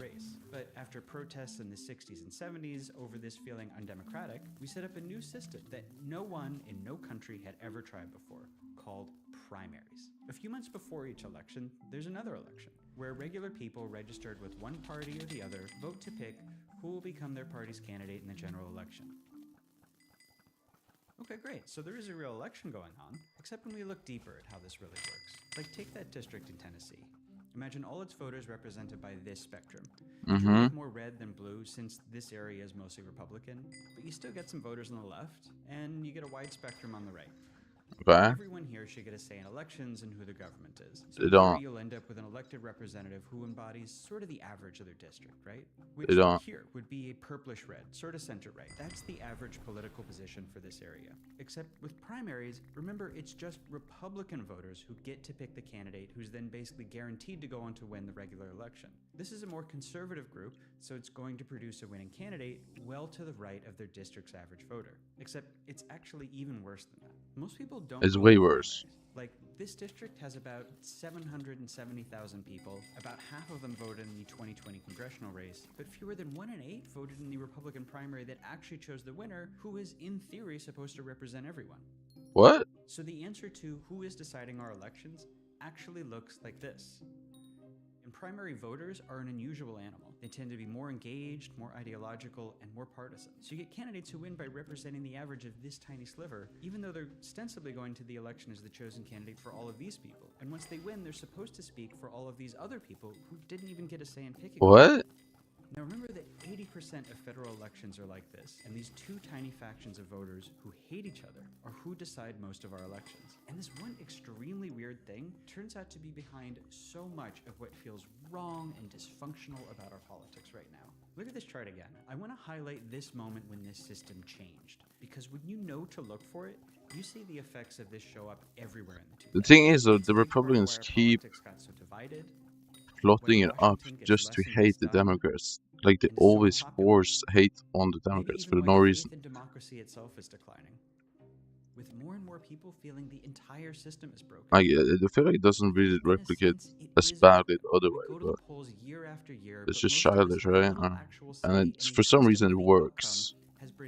For some reason people are following what one guy in the world says. For example, A maintain dumb the Trump guy. tariffs that cost the average American family $2,300 a year. It is not in their political interest to think about what's best for the voters in their district overall, or the average voter in that district. It's for the or personal even for interest. the average member of their political party, because those Exactly. are the groups that decide whether or not they'll be reelected. Our politicians are, in most states and districts, only motivated to cater to the average primary voter within their party. They're serving at the behest of maybe 1/6 of the most partisan ideological people they represent. And these tiny groups are deciding presidential elections too. 2016, long shot outsider Donald Trump Look at his was face. deeply unpopular with voters, including with a lot of Republicans. But the sliver of Republicans who, as of 2016, vote in primaries loves him. Only about 13% of the country participated in those primaries, and less than half of even that group voted for Trump. But under our weird system, people had to choose between him and the Democrat who'd gotten a different 7% of the vote. That's how our presidential elections work now.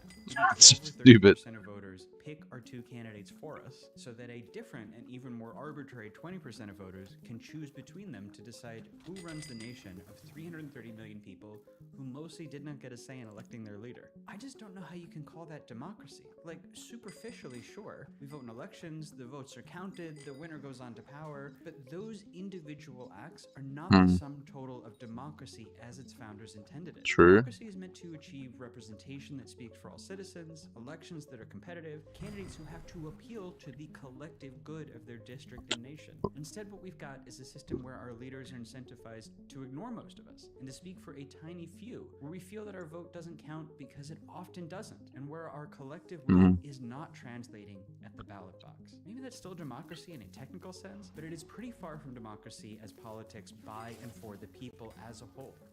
And it's getting worse. Sure. Redistricting can be done at any point in time. This What? is Todd Hunter, a Republican in the Texas state legislature, back in August. Yeah, I've seen introducing his a bill to redistricting redraw shit. the It's so state's stupid. congressional districts. The underlying goal of this plan is straightforward. Improve Republican political performance. The goal wasn't fair representation or a clearer voice for voters. It was more wins for his party. I'm not reading between the lines here. He actually said this a bunch of times. So I had the lawyers What? come up with And it's 5 allowed. seats and enhance the Republican performance. And that's what we did. The reason I'm showing you this is that this represents the next stage in our system of fake elections. What Todd Hunter is doing is just one part of an orchestrated top-down campaign by How much do you think he got paid for that? I want to come back to the both sides thing because it's a little messier than that. But an orchestrated campaign to convert the last remaining real elections in our federal system to all be fake. And up until now, fake elections have been an unintended byproduct of those recent changes in how our politics work that we talked about. But that's not the case anymore. It's becoming a matter of deliberate party policy now, that elections should be fake, that they should be decided in advance by the politicians. Let me show you Todd Hunter's plan. This in is so Texas to insane. illustrate what I mean. He took places like Houston, which is a huge city, very Democratic, and carved it up so that lots of Democratic voters would get shifted into these new districts that have just enough of a Republican majority to ensure that Democratic candidates have no chance of winning. So even though Republicans only won a smidge over half of the Texas vote in 2024, they're now pretty much guaranteed to take 80% of the state seats in the next congressional. How is this legal? And will face no competitive elections at all. This is called gerrymandering, and it basically means when the people in power redraw districts to convert real elections into fake ones where their party is assured to win. It's not new, but what is new is how widespread it's about to become, thanks to 1, the Supreme Court's conservative majority gutting laws against partisan gerrymandering, and 2, Trump pressuring state Republicans to take advantage of this change and to draw new gerrymandered election maps, even threatening to recruit primary challenges against state How is this Republicans legal? who don't How? get along, which remember is a credible threat precisely because so many of them now run in elections controlled by the party's most die-hard primary voters. Democrats like Gavin Newsom, the California governor, are threatening to respond with their own gerrymandering. This is the ballot measure asking Californians to As vote they on whether should. the state should gerrymander. It even explicitly says that it's to counterbalance the Republican gerrymander in Texas. Listen to how New York's Democratic governor Kathy Hochul talks about this. The playing field has changed dramatically, and shame on us if we ignore that fact and cling tight to the vestiges of the past. That era is over. Donald Trump eliminated that forever. And check out Virginia's plan to redraw itself from 6-5 Democratic to 10-1. Now, look, maybe you think Democrats are right to answer Republican gerrymandering with their own to balance it out. Maybe you think it proves that Republicans were justified to gerrymander in the first place. I'm not raising this to play a game of who hit first. My point is that there is something much bigger happening here. This is a whole new political system emerging, one where our government is not determined by voters. It's determined by which party can engineer more fake elections in its favor. Look at how rare competitive elections have gotten in the last 20 years. Fewer than 1 in 5. Now, you and I know that the core problem here, more than anything any one party is doing, is that original sin of single-member winner-take-all districts. It makes something like this inevitable. But it shouldn't even be allowed. That's my issue. Like, how are we letting this happen? Broken and out of control. But that is exactly why Oh, sorry, not we. I'm not a part of them, thankfully. Back to this weirdly designed system we have. Because the way that we do things, it's not the only way. In fact, it's pretty unusual. There are these other ways to do things that, look, they're not perfect either, but they just do not have the same set of problems. They don't have fake elections. And there's nothing that says we can't have their system. And in fact, there's a whole movement getting started to bring that about. And if you want to see what America would look like with that different set of rules, how that would even work, how you vote, all of that, let me know in the comments, and maybe we'll cover that in a future video. But until then, I want you to remember this chart we looked at earlier, showing our real elections gradually getting replaced with fake ones. This is a conspiracy. No one planned it. It's all just a weird accident of a few 300-year-old design flaws. But it is polarizing, unhealthy, and undemocratic. It empowers partisan hardliners and self-interested politicians. But it's also a choice, even if it's a choice we did not initially realize we were making. Which means, if we want, we can unmake it.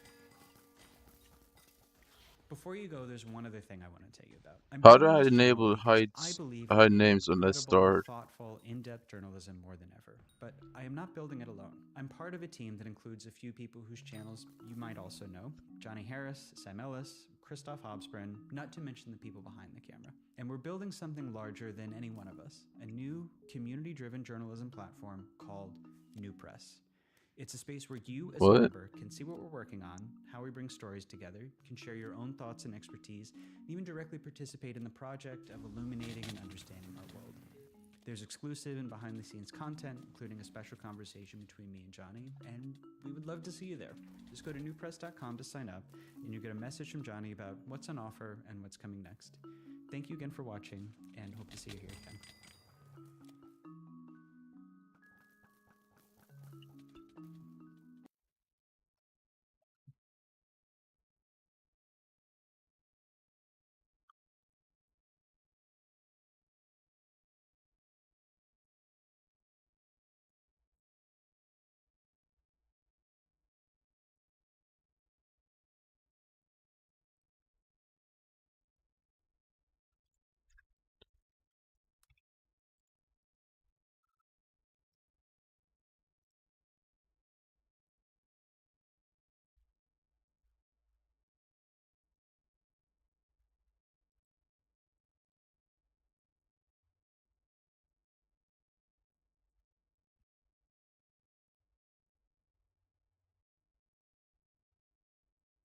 Donald Trump is quite literally losing it on the White House lawn right now. We're in a new run. Oh shit. What's up, guys? Warning. And Iranian Revolutionary Guard Corps radio transmission warned all nearby vessels in the Strait of Hormuz maintain a 10-mile buffer from U.S. warships because, quote, we need to teach the Yankees a lesson.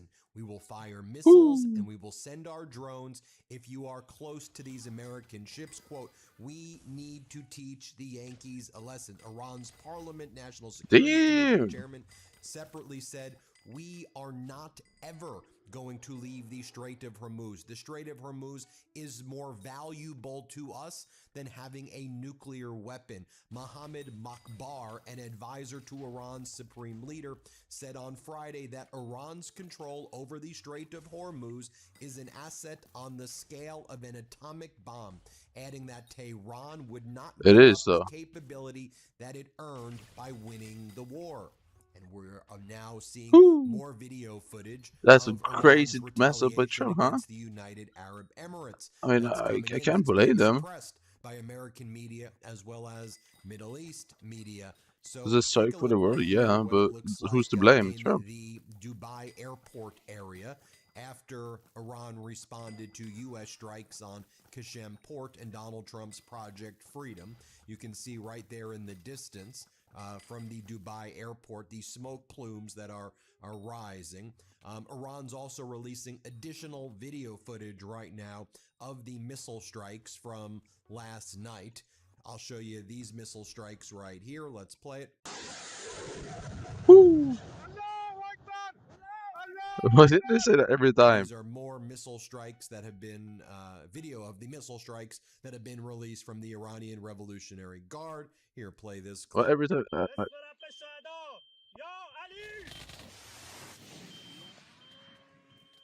Also, a source very close to the parliament leader, MB Ghalibaf, is posting the following strategic assessment. And I'm going to show you Trump's response in just a moment. So this, basically a spokesperson for Ghalibaf says, strategic assessment.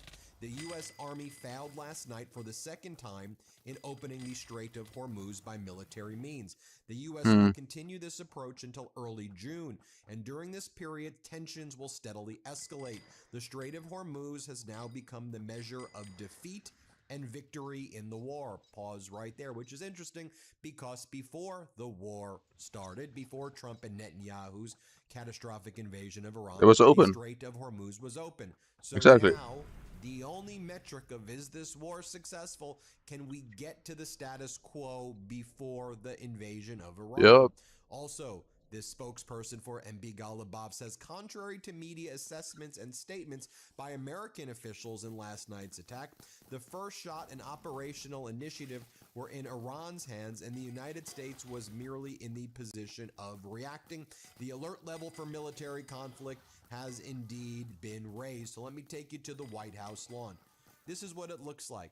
I'm not showing you Mar-a-Lago right now. I'm showing you the White House. Is that real This gold? what Donald Trump has done to the White House. And apparently he invited families of people who died in wars. And Donald Trump starts to tell them, we stop transgender mutilization. That's with all this going on, Trump holds a press conference. Well, is that even a word? I swear people have said that's not even a word. Is that? And Trump says, we've saved your children from having their genitals cut off. This is Donald Trump's message right now to the families Victims of war. Military members who died in combat. Play this clip. We stopped transgender mutilization of your children for everyone. We don't have that. But I want to thank every single mother here this afternoon and all across our nation for your work every single day. America's moms are really raising the future of our country. Then Donald Trump says to one of the mothers who lost a child in war, I heard from a list that I received that he was good, that your son was good. They give me these lists and they tell me your son was outstanding, and I read the lists. Here, play this clip. Thank you. Thank you, Janice. Hi, you look great. That's a beautiful hat. Thank you, Janice. Who lost her son, Marine Captain Jesse Melton, and I heard he was an outstanding.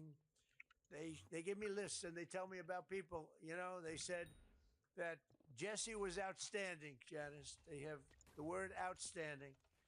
Then Donald Trump talks about the black Damn. granite that he's now installed in the Ooh, White House that's so patio important. area, where he's ripped up the prior flooring and he put black granite. This is what he wants everybody to know. Here, play this clip. Everything, and right up here, you probably noticed the new black granite, and it's been so well received. People can't even believe it because the stones were. Yeah, we can't believe it, bro. It's so awesome. And It saved the world. Great. And we added the pictures of the presidents from George Washington to a guy named Trump. Now, while the tensions in this war are clearly escalating, while there appears to be a war going on, but, you know, war is peace, peace is war, just like 1984, this information's being suppressed here in order to manipulate the markets. Actually, in Florida, in Doral, where Trump has a golf club, Donald Trump convened religious leaders to bless his golden statue. He received a 15-foot golden statue of himself in his Doral, Miami club, and he held an opening ceremony to his statue and had religious leaders start delivering blessings to the statue. For example, Pastor Mark Barnes said, "Had the honor of leading Donald Trump's statue dedication event today at Trump Doral, Miami. Mission accomplished, Mr. President." The mission being accomplished is not winning the war in Iran or helping people get health care or helping people afford things. Mission accomplished is a 15-foot golden statue of Donald Trump in his golf course. And now these MAGA religious leaders, who are not, in my opinion, religious leaders at all, but I'm sharing with you my opinion, they bless, they do blessings, and they have My Donald Trump FPS go in is as they bless so the statue. terrible. I don't understand. Is that crazy takes? I want to make sure everyone can hear. Okay, sir. Hello, everybody. I want to thank you so much for being there today, and more importantly, for what you did. The statue is beautiful. You know, I saw it during the weekend. We had a big PGA tournament with a great champion, and all great champions, actually, but it was a great tournament, and I got to look at it very closely, and it's incredible. And I just want to thank you. I know it was done from love, and I want to thank Mark Burns, a pastor. He's a good pastor. He's a good man. I've known him a long time. He's been with me from the beginning, right from the beginning. Maybe about 2 days later, right? 2 days. But right, Mr. President. he was right at the beginning, and I appreciate it, Mark. You're great. I've got to tell you, I've become a big Olipop person lately. There's something satisfying about finding a soda that actually tastes great. Back vanilla in Americans, 2 cans and you could find at Walmart and Target. Meanwhile, on Holy state ad regime spam. media, how do they want to distract the American people while there's a war raging, while we should talk about what's actually going on in the world, right? Nope. This is a weapon of mass distraction regime. So they bring in Sean Duffy, who's the transportation secretary, who met his wife, who's a Fox host. They met on the Real World Road Rules Challenge, that reality show from the early mid-90s. Remember Real World Road Rules? That's how Sean Duffy got famous. Not famous. He was on the Real World Road Rules Challenge, and he was like a weird dude on that show.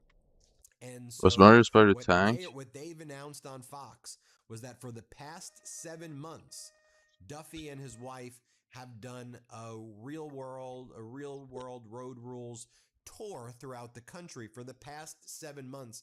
And they're bragging about this while the American people are suffering that he's done a 7-month reality show. Or this is what's going on right now. Play this. Super important. The 50th anniversary is fast approaching, and what better way to celebrate our beautiful country than to see our beautiful country? The Duffy family is doing just that, embarking on a great American road trip to rediscover our great nation.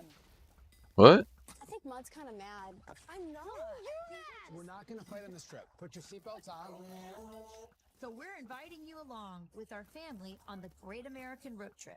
Stop scrolling and hit the road, mile by mile, window down, and hearts wide open. Welcome to Montana. The Duffys, they've got tons of kids. I think they have like 11 kids. 9 or 11 something. Is there a difference? Wow. And guess who's here? The Duppies. We're here. So, Sean, as Transportation Secretary, I assume this was your idea. So I wanted to lean into America's What? 250th birthday. Rachel and I actually met on a road trip on a reality TV show. Right. And so over the course of 7 months, we just kind of found these moments where I might be able to do some work. I could take the kids with me, do a road trip. Oh, yeah. And our motto is to love America is to see America. And then Donald Trump back to his Shut up. over there, calls the border stupid. He says he calls the border stupid. Play this clip. Angel moms who saw their precious children stolen from them by the open border policies of the radical left. Open The radical borders, I call them left. stupid borders, not open. I call them stupid borders. Ooh, By stupid that's people who tough. put them there. And the That's migrant mad tough, criminals, cuz. they let them pour into our country, and bad 8 things years old, by the way. Bad things happened. And then he claims that he reduced your drug prices by 600%. He goes either 90% or 600%. He's claiming that he's reduced 90% or 600. right now. Your Wait. healthcare costs have gone down 90% because of the actions that he's taken. Here, play this clip. Is it? Cut drug prices now with the favored nations. I don't Most believe that favored for a second. nations, we cut them by 70, 80, 90%. You could say 500%, 600, depending on the way you phrase the statement. But Huh? we now How place is 90% the same as 500? Meanwhile, Donald Trump pushed forward a big initiative, which is to ensure that blueberry and mango vape flavors from the LA manufacturer Glass would be allowed to be sold right now. Trump became very frustrated with McCary, his FDA commissioner, who he now wants to fire, for not moving fast enough to approve flavored vapes and other nicotine products. Donald Trump wants to make sure flavored vapes and nicotine products could be marketed, in my opinion, to children. McCary refused to authorize blueberry and mango vape flavors from an LA manufacturer named Glass, worried that the fruit flavors would encourage kids to vape and die. But Donald Trump pressured, because Donald Trump said nothing says Maha, make America healthy again, like glyphosate everywhere and fruit-flavored vapes. So Let's go. the McCary at the FDA said, vapes for Come on, everybody. does that? No. You get a vape, you get a vape, you get a vape, little kitties. That's the Trump regime for you, everybody. A sick regime. Hit subscribe. Let's get to 7 million subscribers. Thanks, everybody, for watching. Want to stay plugged in? Become a subscriber to our Wait, site I actually want to at see. There's. Wait, what's the thing I wanted to watch? ad-free episodes of our podcast, and more exclusive content. Only Oh, nothing really. I kind of want to listen to music, but I can't. I'm not allowed to listen to music. Ladies and gentlemen, That's the welcome issue. back to your favorite series on the internet, Guess the ELO. In case you have missed any of the first 80 episodes, and this is the first time you are hearing this introduction, And I kind of want FPS, but I don't know how to get FPS. and then I try to guess their rating on chess.com. And as always, this episode is chaotic, educational, and very exciting. I hope. If you're watching this in May of 2026, I am currently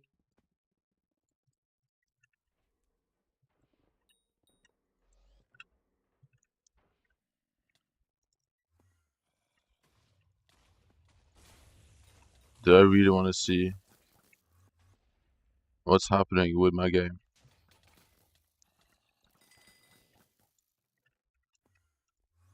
I need to fix this. Bad.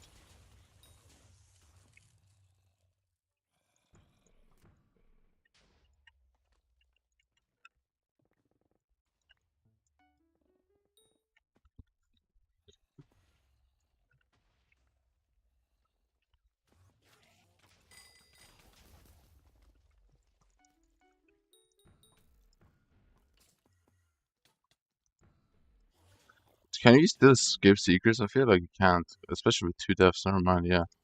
Doesn't gonna work.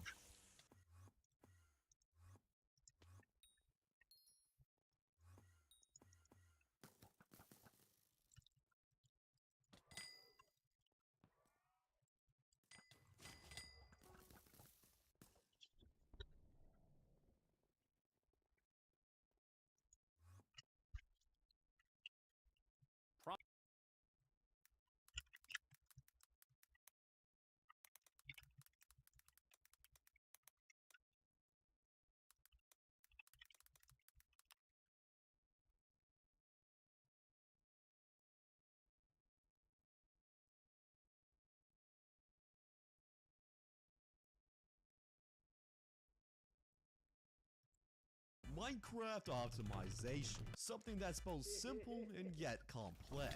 Well, today I will give you everything you need to know about optimization. Yeah, right. Optimizing how the game Let me do this for a second. so you can stop blaming lag on your internet and actually get good.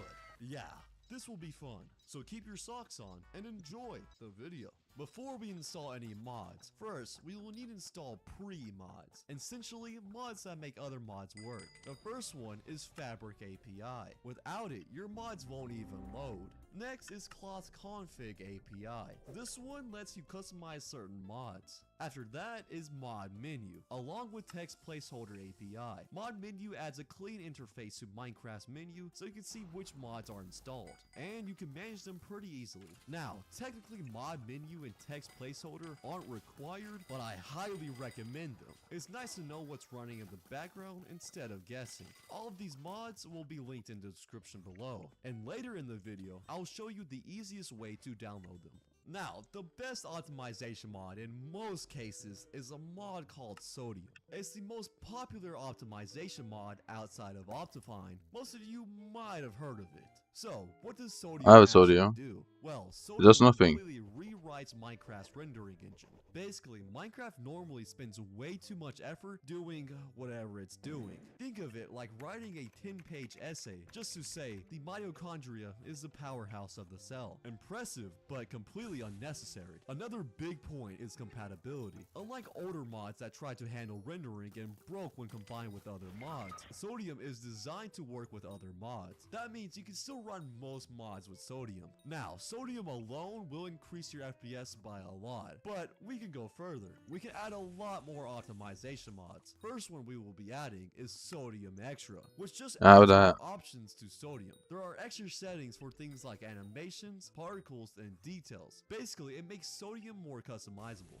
The next mod is Entity Culling. Minecraft normally tries to render every mob and block entity, even the ones you can't actually see, even if they're behind walls or underground. That's just straight up wasting performance. But this mod fixes that by only rendering what's visible to you. If something's hidden, the game just skips it. I also added more culling, which just does the exact same thing, but is even more efficient in culling, and you can also customize it. This next mod is very technical, but I'll do my best to explain it. It's Ferrite Core. Ferrite Core is a mod that works but is even more efficient in culling, and you can also customize it. This next mod is very technical, but I'll do my best to explain it. It's Ferrite Core. Ferrite Core is a mod that works behind the scenes to cut down Minecraft's memory usage, especially in big mod packs. Instead of boosting FPS directly, it focuses on cleaning up the way Minecraft stores data. For example, the game often keeps around a ton of duplicate information, like block states, models, and shapes, even when they're exactly the same. Ferrite Core steps in and makes the game smarter by reusing data instead of making new copies every time. It also trims down waste, and things like chunk loading, models, and even the tiny building blocks of graphics, which are called quads. All of this adds up to hundreds of megabytes, even gigabytes of RAM saved. This mod is great if you plan on using hundreds of mods at a time. Lithium is a general optimization mod. It works on both the client and the server. What Lithium does is improve the way Minecraft handles things like mob AI, block updates, and world ticking. On servers, this means smoother gameplay and the ability to handle more players. In single player, it helps free up your CPU, which can lead to a better frame rate, since Lithium Is that doesn't good or offer not? mechanics I don't at all. understand. Another great mod is Immediately Fast. This one focuses on making Minecraft's rendering way more I'll just see efficient, another especially recon I in did. places where the game normally struggles, like when there are a ton of entities or signs on screens. Instead of sending a bunch of tiny draw calls to your graphics card, it bundles them together in a smarter way, which massively cuts down on lag. Dynamic FPS, a useful mod if you like to multitask, which would be me, because I like clicking cookies. Anyways, what it does is cut down Minecraft's resource usage whatever the game isn't focused on, like if you tab out or go away. It's nice to know what's running in the background instead of guessing.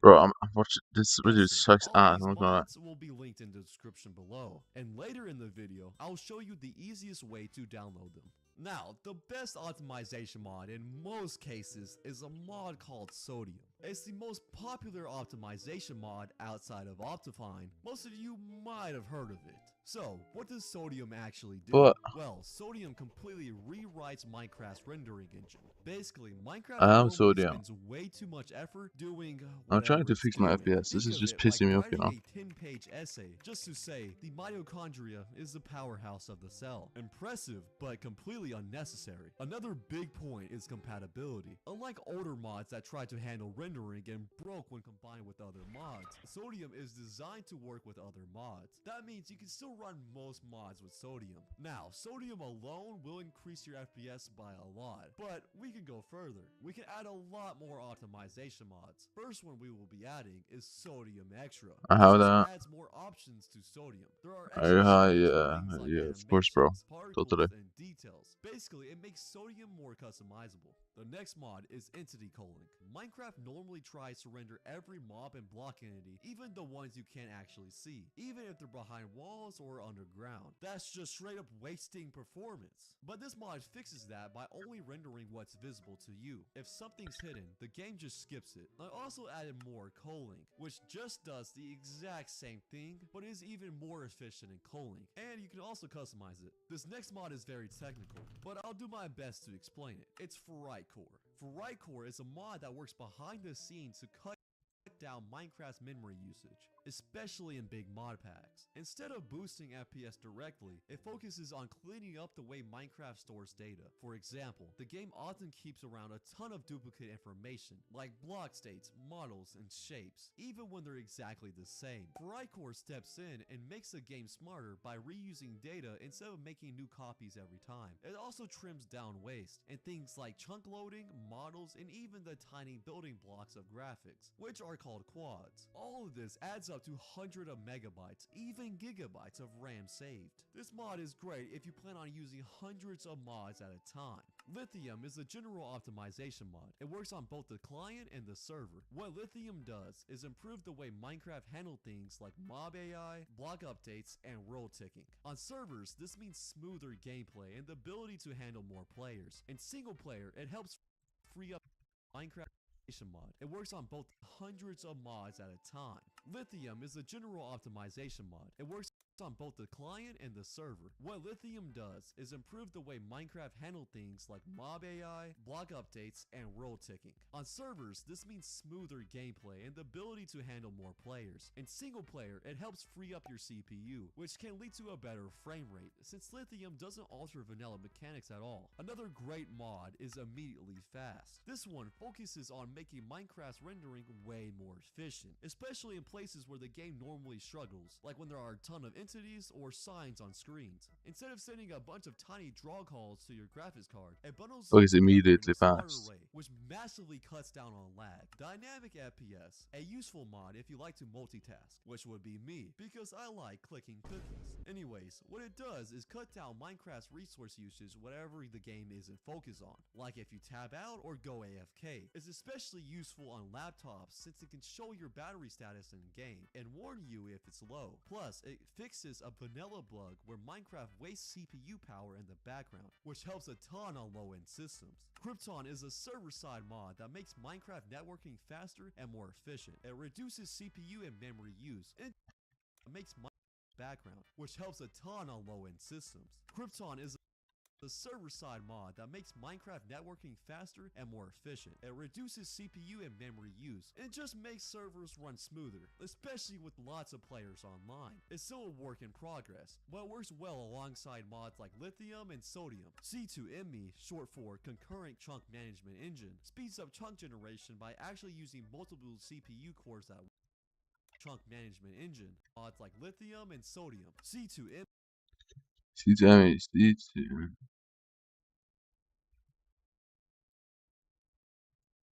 C2ME, short for Concurrent Chunk Management Engine, speeds up chunk generation by actually using multiple CPU cores at once. Vanilla Minecraft mostly runs chunks on a single thread, which is straight up just wasting performance. I don't know why it does this. But C2ME spreads the work out for much better results. It doesn't change world generation itself, but it should load chunks a lot faster.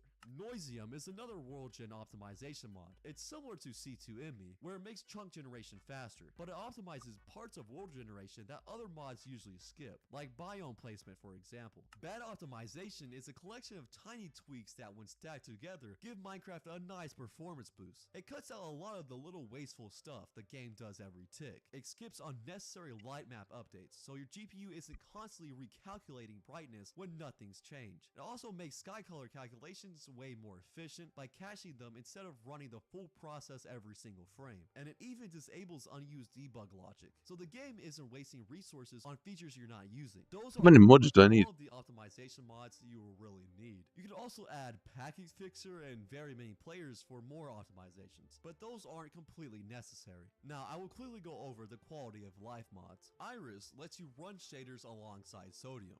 Model Gap Fix fixes texture gaps on textures such as swords and blocks. Fast Quit just makes quitting faster. Remove Reloading Screen, which just straight up removes Mojang loading screen whenever you apply a texture pack. But you will need Forge Config API port in order for this to work. Continuity, which adds connected textures. For example, glass panes are now connected. And finally, Zoomify, which gives you that Optifine style zoom. Feel free to add as many mods as you want.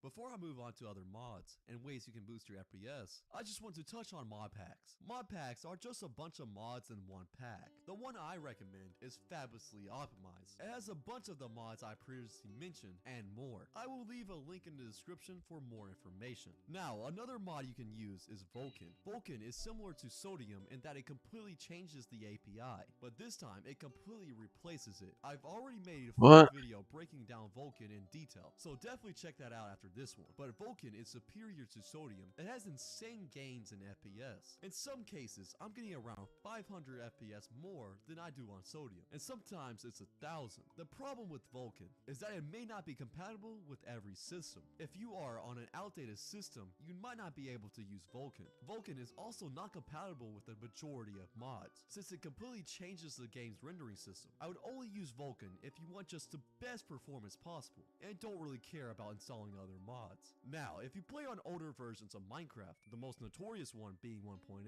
the only option you have is Optifine. Optifine is basically an all-in-one mod. It increases performance while adding quality of life features. It's definitely not as good as the other mods like Sodium or Vulkan, but it still gives a decent boost in FPS. It makes the game run smoother. On top of that, it adds full support for HD textures and custom resource packs. Optifine is also the mod that made shaders possible. Beyond performance, it gives you a huge amount of control over how the game looks and feels. You can tweak clouds, water, trees, rain, snow, sky, and stars. Donald Trump looked absolutely horrible. Oh, you're watching on my Insta. Dude, my game is so laggy. I don't know what's happening. I'm just downloading literally everything right now to try and fix this. How many mods do I have now? I must have so many. Oh my god.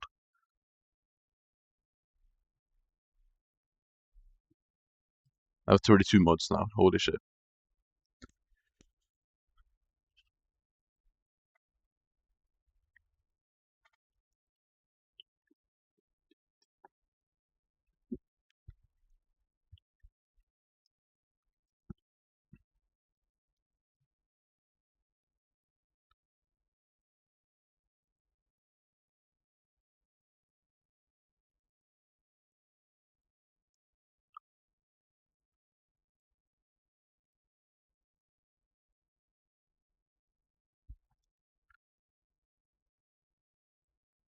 I don't know why my game is so laggy, so I'm just literally downloading anything I find.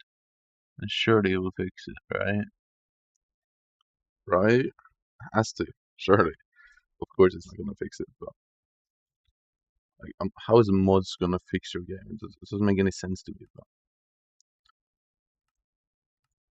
video settings, more culling.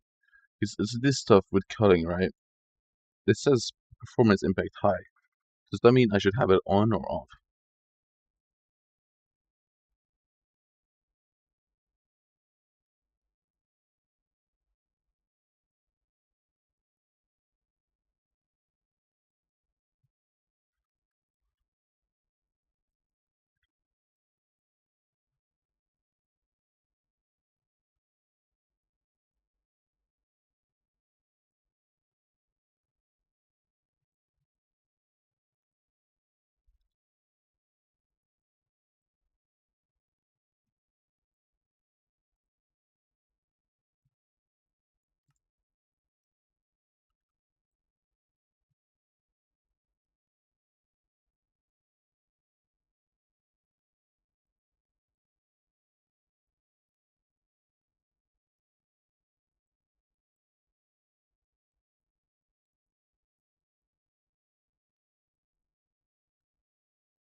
Ugh.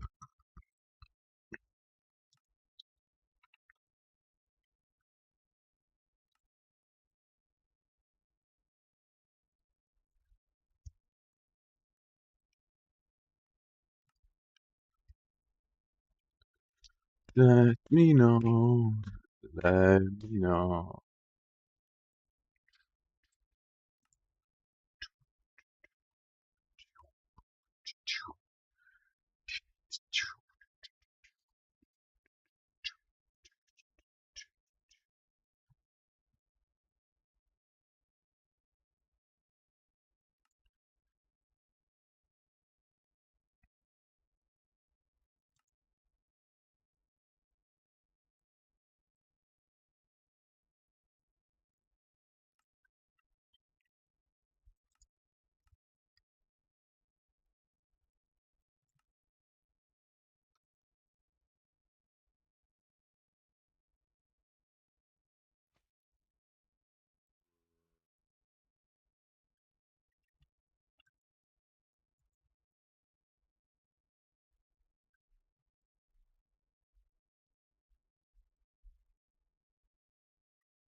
I really want to pee.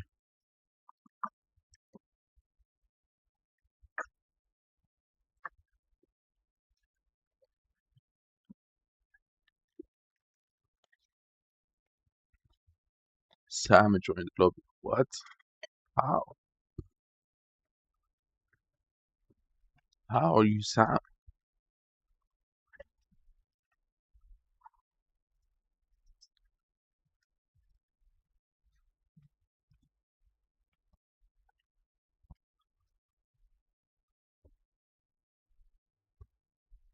Silver darts?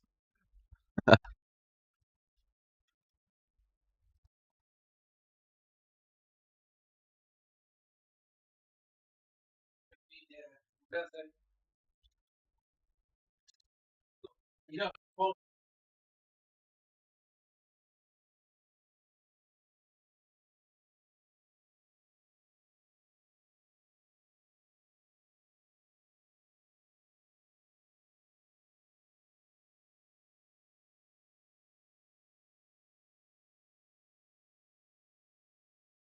han är god Anna.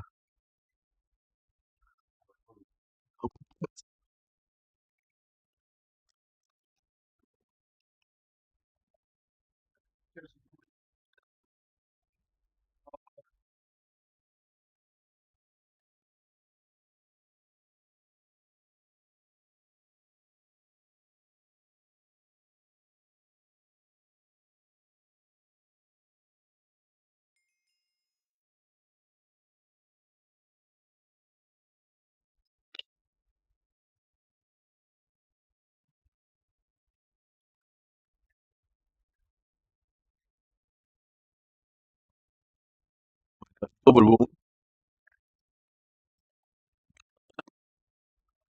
Grande alla. Ragu. C'è. Luogo per...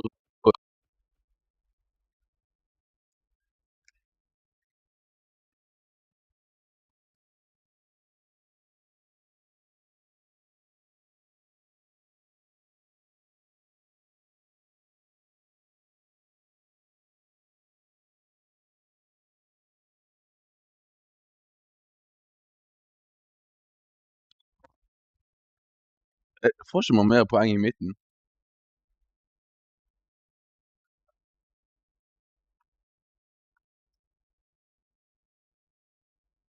Hm.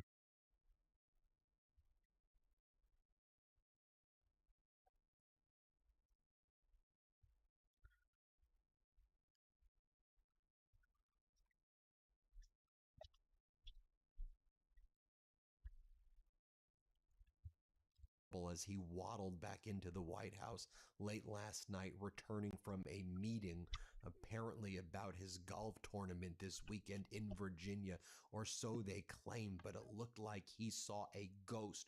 Watch him waddle back into the White House, sheepish, looking defeated, because he has been defeated, outmaneuvered, and outmatched by Iran. Donald Trump has been forced into submission, into surrender. And here's what we're hearing. On the one hand, The Atlantic reports Donald Trump has grown bored with the war in Iran. Outside advisors are telling The Atlantic, but Iran appears very comfortable, almost toying with Donald Trump and allowing this to continue as there's many, many, many more months that Iran has before it has to worry about any type of oil shortages, notwithstanding all of the lies that Donald Trump told. On the other hand, you have Bloomberg reporting that Donald Trump is now changing his overall approach, as he just wants to desperately end the war with Iran before his trip to China, because he wants to please Xi Jinping and just wants it all to go away. Why doesn't Iran just let it all go away? Why can't they just agree to my terms after I agreed to their 10-point framework? Donald Trump now just wants to reopen the Strait of Hormuz. That's Trump's only goal at this point. And he said, we could talk about the negotiations over nuclear material later. And Iran says, you will never get a deal ever when it comes to nuclear material better than what we gave Obama. And now we control something more important to us than even the nuclear material. We control the Strait of Hormuz, which is more powerful than 1 million atomic bombs. That's what Iran's leadership is saying. Now, as I mentioned, Donald Trump looking They're not wrong. and battered and forced into submission. On the one hand, he's getting checkmated and outmaneuvered They're actually not wrong. by Iran. Similarly, he's getting I mean, they're literally pressured hurting yet worldwide again economy, by whilst Netanyahu and he's the worried about a Saudis nuke. and Arab nations. You got to go back and do something with Iran right now, because you've left all of us in a bad situation and you look so utterly weak and pathetic. Now, Israel is telling their Channel 12 news through top-level government sources there, Israel believes a deal with Iran is unlikely given Donald Trump's weakness, and has told the U.S. that any return to war must include strikes on Iran's entire energy infrastructure within 24 hours. This according to Channel 12. Here we go again. Netanyahu once again pressuring Donald Trump to engage in more war crimes and this catastrophic war. Several Arab Kilos countries, is 2.4. likely Saudi Arabia, UAE, and some others, are also said to support targeting Iranian energy infrastructure. Israel has now moved to maximum alert after the latest exchange of fire in the Strait of Hormuz, Channel 12 is reporting. Perhaps that's why Donald Trump looks like he's been seeing ghosts. I mean, look at him. He looks utterly defeated and pathetic. This is how the White House pool described what went down.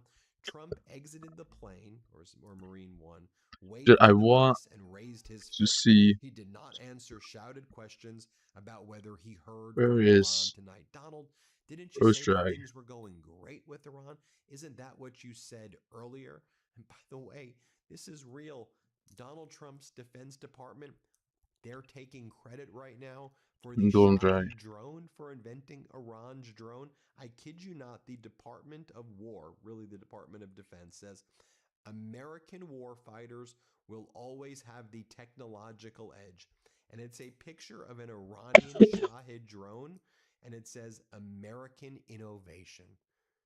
I mean, how utterly weak and pathetic is this? I mean, look what Iran's foreign minister spokesperson is saying. Vermin-like nocturnal scheming and naive euphemisms such as a light slap can do nothing to erase the profound disgrace born of narcissism, greed, reckless miscalculation, and lawless irresponsibility. The consequences of whimsical adventurism and roguish behavior have now become clear to the entire world. Disjointed, delusional tweets no longer hold any sway over reality, though, as ever, the deeper they sink into folly, the more inventive they become in justifying it. If you see the lion's fangs protruding, do not imagine that the lion is smiling. That's What? Iran is saying. Want to know what Donald Trump is saying and doing? Okay, that made no sense. Painting the reflecting pool. This is costing us tens of millions of dollars. Oh, in addition to the $1 billion that the Trump regime is demanding in the reconciliation bill for the East Wing Modernization Project, aka the stupid ballroom that he keeps on talking about. Ballrooms, UFC fights, triumphal arches, whatever the hell this blue thing is in the reflective pool, taking over DC golf courses, making the White House look like Mar-a-Lago. Consumer confidence is at the lowest point in the history of the consumer. Oh man, they need to fix this. Measurement metric from the University of Michigan. Is my FPS actually better now? Recessions, worse than when the markets tanked in the 80s, worse than the dot-com bubble bursting. And Donald Trump, while Americans can't afford anything, while gas prices continue to rise, you're doing this stuff right here. No bid contract, blue painting, whatever the hell it is. He's posting photos like this last night. It's him, Doug Burgum, for reasons that are unclear, it's wearing a tuxedo. Donald Trump is wearing a trench coat. Okay, I just want 120 FPS. I mean, is that bad or too much? Actually, I just want 60 minimum, please, please, please. You're taking credit for the Shahid drone? Oh, you know what Donald Trump's doing also, as I said, that he's getting surrendered from all sides right now? I talked about Iran checkmating. Yeah, but yeah, talked about him getting so China doesn't really want to talk with Trump. Donald Trump had to beg Zelensky. No NATO country either. Send your drones to attack Putin at the Putin parade today that's taking place in Didn't he say Moscow. Ukraine was weak? Zelensky responded and saying, in response to the U.S. request, we'll agree to a ceasefire as it relates purely to the Red Square. In return, we want 1,000 of our troops back, and Putin can have his parade temporarily because of the American request. Donald Trump had to beg Zelensky because Putin's begging Donald Trump. I mean, do you see what's happening right now, folks? Do you see what's happening? And then remember what Donald Trump said earlier yesterday when Donald Trump held that press conference and Donald Trump was speaking to the press and he was like, Iran seems to be coming along good, Here, play this clip. No, I have no reaction to that. No, not at all. I think we're doing very well. Iran is seeming to be coming along very well. Militarily, very good. We'll see whether or not they can get there. Steve, go ahead. And what is Pete Hegseth doing while all of this is taking place? Pete Hegseth cut another video of himself talking about our war fighters. Will this fix my game? Let's see in Dungeons how big of a difference this makes. Probably like 0. Here, play this clip. We're welcoming back to service patriots Shut up, who Hegseth. received the COVID-19 vaccine and were discharged for that reason. If that is you, and you still have the desire to once again wear the cloth of our nation, we are ready to reinstate Shut up, Hegseth. Nobody likes you. and with benefits. Meanwhile, So annoying. about Donald Trump getting checkmated from all sides. Former President Obama just took a trip to Canada. He's meeting with Prime Minister Carney right now. Obama and Carney. Carney, essentially the new leader of the free world. Carney, who just came back from Yerevan, Armenia, where there was the European Political Community meeting that took place there, with Zelensky also being a major leader there. Zelensky, Europe, Carney. Isn't it fascinating, though, too, that Zelensky has asserted himself as basically the most powerful leader in Europe right now? And one of the most powerful leaders in the world, while Donald Trump's out there waddling back into the Kind White of has. House. Yeah, he's not We have wrong. Zelensky leading once again. Now, as I mentioned earlier, I don't today, think Trump has gone to war with, or just not sided with. Just backfires on him. I don't know. and his regime. You continue to have suppression of what's really going on. I showed before some Maybe he's just not that good at using his military. Dubai's airport that was being suppressed.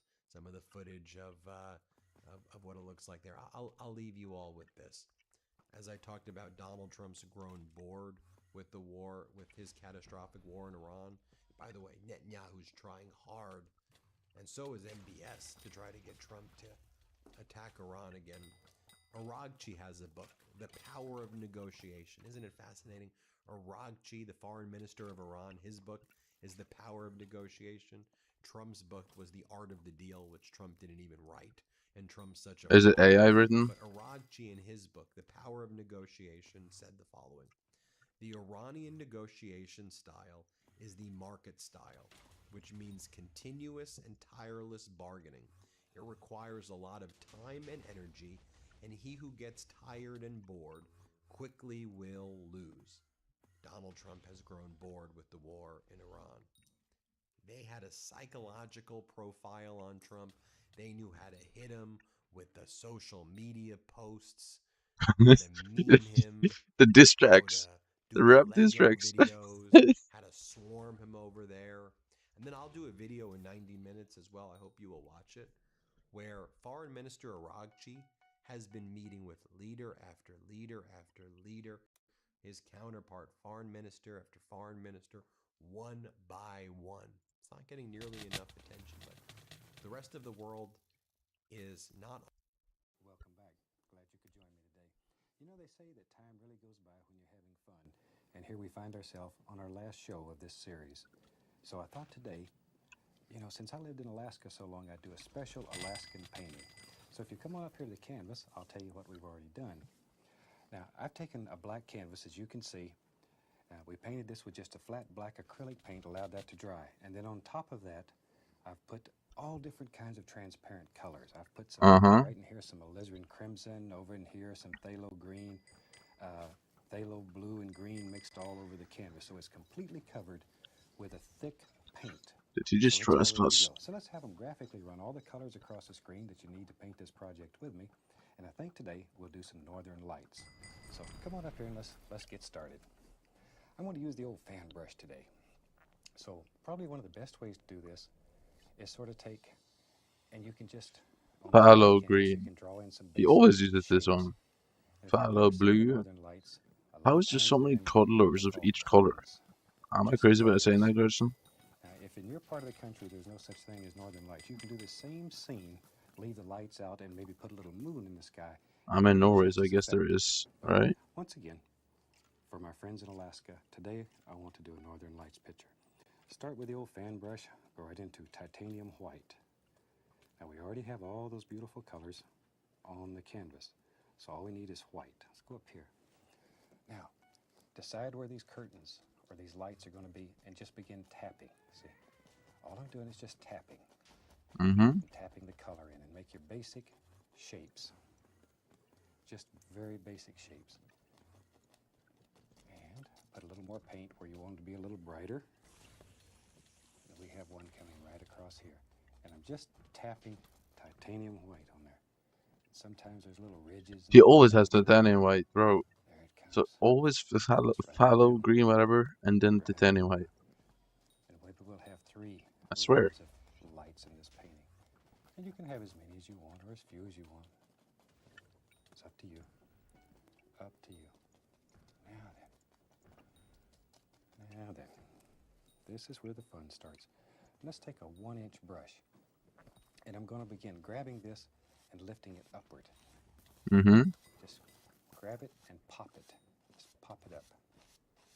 Okay, there we go. Already you can see it begin picking up some of the different colors. Sure. And here, How's he gonna make Northern Lights though? Isn't it like very extinct, like not distinctive or whatever colors? beautiful song about Northern Lights.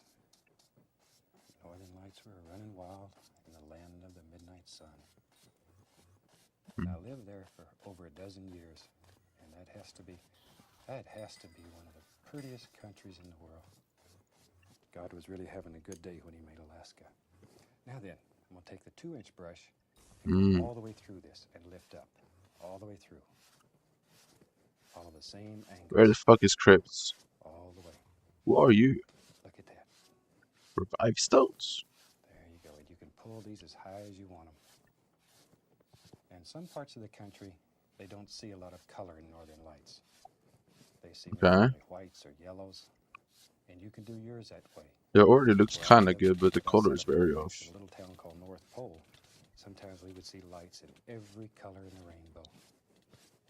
So that makes it a little more interesting. So I figured if I did a bunch of colors, you'd find your color in here somewhere. Okay, see now right in here, this is where the crimson was, and you have sort of a lavender feel in here, and blue in here. Over here, there's a little phthalo green mixing with a phthalo blue. Makes some Phthalo. beautiful So colors. that's the say. Phthalo. Give it a shake. Phthalo. I thought it was phthalo. And no painting of Alaska would be complete without an almighty mountain. Take a little bit of black, a little bit of phthalo blue. I'll even put a little Van Dyke brown in there. Very dark. Pull it out flat, cut across, get that little roll of paint right on the edge of the knife. Okay, let's go. Yeah. You have to make a big decision. Where does your mountain live? Maybe right there. Takes very little paint because the canvas is already black. There. So put little bumps and hills and valleys, whatever you want in your mountain. Just drop it in there. Like so. And scrape off all the excess paint. You really, really can't scrape too hard. Then go take a large brush. Is that the safe place to put it? Yeah. This just basically removes excess paint. Dip The more now. of this paint that you can get off, the easier the next Go up layer here. is to stick. Oh, this is a lot of 1x1 sound. You can get off. 1x1 split of hell. An excellent way using brush strokes to begin laying out your highlights and shadows. See how you can pull all kinds of effects. There, maybe you want to see. Never mind, I was very wrong about the 1x1 splits. What the fuck am I doing? Maybe I'm stupid. I bad gang. There, it's that easy to find out how your highlights and shadows will look in there. Pull it through, or you can just keep going till you spend all day just playing there. Okay. Now then, let's use our old knife. We'll go into titanium white and a little bit of blue. Just a small amount of blue. There, just enough to tint it. Good. Pull it out very flat, as flat as you can get it. Get tough with it. And come across, get that little roll of paint right under the edge of the knife. Mimic killed 06 in this room. Let's have some snow just coming right down the side of this mountain. Wherever you want it to go. No pressure. No pressure at all. Just let it flow. You want that paint to break. Yo, can I get out here? There you go. See it? 1C, 1C, 1C. That knife and cause all kinds of little effects to happen. Let it go. Okay, right up here on the top we want. Is that a mountain? Ooh. How is it so good with the precise, like, the white, the powder snow kind of? It always makes it so good. Maybe. There's some light. begin with our shadows. For the shadows, we'll take the blue and the white, mix it together. Like so. What happened there? A little bit lighter, still a little dark for what I want. That's much better. Cut across it, our little roll of paint again. Okay. Now then, no pressure. No pressure. Just let it barely caress the canvas. And just begin laying in all kinds of little things. Anywhere you want a little ridge.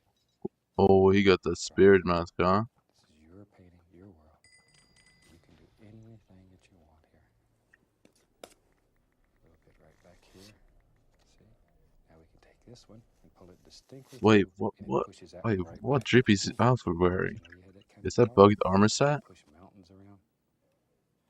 Boy, when I go home, the only thing I can push around is a chair. Is it? Up here, I can push around anything. Mountains and It's trees. Storm Golden. Oh my god, that is so drippy custom, I'm not gonna lie.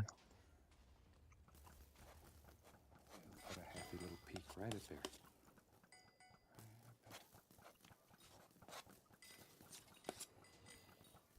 Now we're using a very firm paint here. We want this paint to be as firm as Storm possible. Golden is so drippy.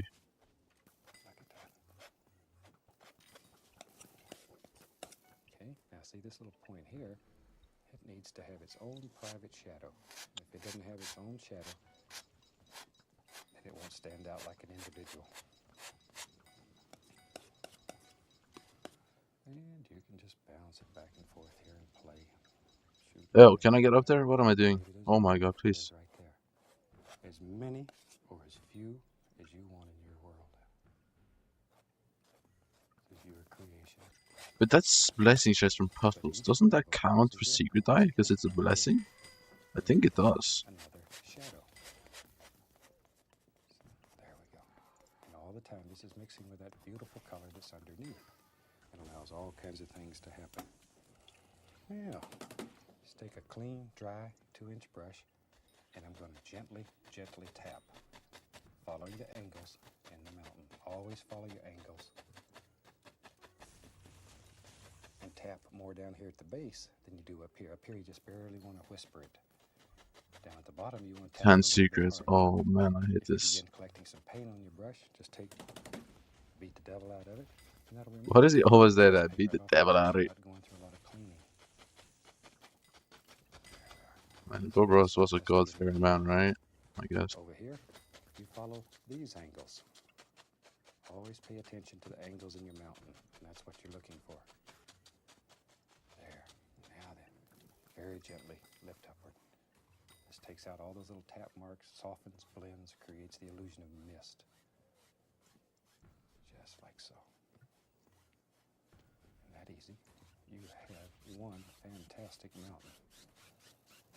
Big son of a gun. Big old mountain. Listen, Bob Ross's son, he got zero money from Bob Ross. Let's find us a fan brush. Because he We'll just go got right taken into this advantage of mixture by we had before. Kowalski's? Made the mountain with it. Really? Black, phthalo blue, little Van Dyke brown. Just mix them on the brush. Load that brush full of paint. Look at all the paints in there. Okay, let's go back up here. Maybe there's some happy little trees live back here. These are far away, and all we're looking for is just little indications, little evergreens that are far, far back in the distance.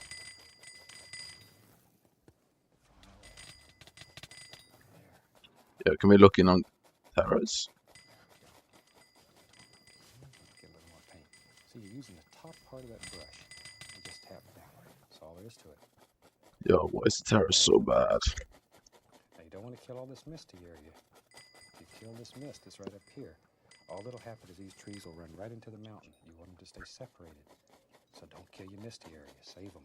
They're precious. They're good friends. Right here in this mountain area, they may be your best friends. So Man. cherish them. I'm hit big. So now, if you get these too far apart, I saw something massive. Yo, why is Dimitri and Rico actually like paying off so badly goodly? Chances are you just don't have enough. Add a few more and see if it doesn't help take care of that little problem. There we go. Not easy. We got some happy little evergreens living way back here in the distance, all the way across. Now then, we can take another fan brush, and I have several of them going here, so I don't have to continually wash them. We'll take a little blue and white. This was just a little the shadow color is left over. Let's go up here. I want to just pop in some indication of some happy. Mage, no thanks. I don't need mage. I don't need. Straight up. Just touch, pull straight up, very lightly, just enough to create a little light area down here at the base of these trees. Just makes them a little prettier. So you're playing light against dark, dark against light, continually. Come on, give me the witch. Witch, come on, witch. I know you have some witches for me, man. Come on. Please. There we go. That's a witch. Let's fucking go, bro. Detail. We'll take that same old black color, just put a lot of paint in the brush. Just black, blue. Okay. But I love watching him paint, but I don't think I could ever in my lifetime ever get anywhere close as good as him, even if I tried to. Like, how does he do this? But I heard he did 30,000 paintings, so I guess I could up to 30,000 paintings. That's quite a lot. Just like so. Now then, I'll go back to this fan brush. It's got mainly white on it. Okay, tell you what I'm going to do. I'm going to add at least a little touch of the liquid white to it to make it a little thinner. Let's go back up here. Now then, I want some bright things happening here. So I'm going to take this and begin pushing upward to create just some happy little grassy areas back here. I almost maxed zombie here, but that doesn't really change much because the skeletons is the issue. Black, so it creates all kinds of little things. There we go. Maybe it comes right along in there, wherever you want it. Like the zombies here is so quick compared to the skeletons. I don't know.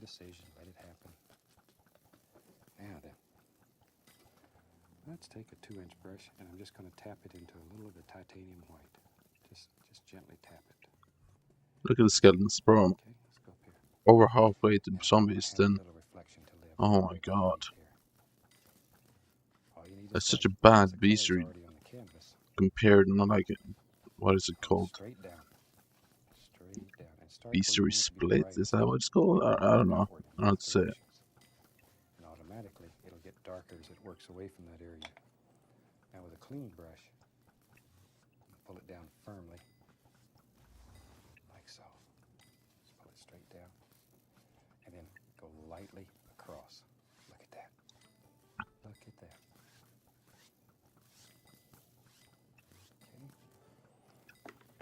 Okay. Now then, we'll take a little bit of liquid white and a little bit of titanium white and mix it together.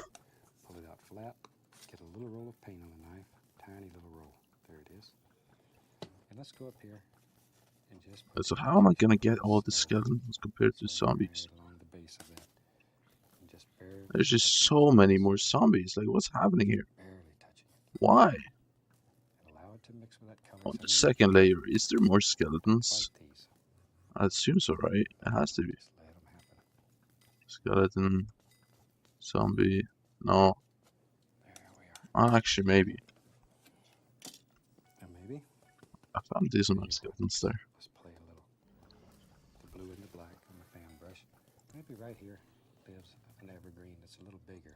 He's a little touch closer. And we'll drop him in right there. Just like that. And he lives right out there. We'll give him a little friend. We don't want him to be lonely. The fuck is that language? Sitting right here watching the northern lights or Aurora Borealis, whatever you want to call it. It's easier to say northern lights. And I'm going to take a little touch of that blue and white mixture and load it on the fan brush. And come right along. Fuck is that language they're typing in the chat? What is happening? Little highlights. These trees are far away. I don't want too many. If you get too many, just take your dark paint. Okay, he can do the 10 secrets, I don't care. You can have fun. All right. I'll leave you at it. Now then, let's have some fun. Let's put in some bigger trees. Same old color. Just use the blue, the black. Mix it well. Okay, let's go right up here. Maybe. Yep. I see a big tree that lives right Place. there. Start with just the corner of the fan brush. Work it back and forth. Back and forth. And as you work down the tree, add more and more pressure. Down here, you're getting tough. Oh, you're really taking out all your frustrations down here. Yeah, you can enjoy that room. I hate that room. Hey, let's go. Just really bang it. Dodge the bullet, huh? And maybe there's another tree here.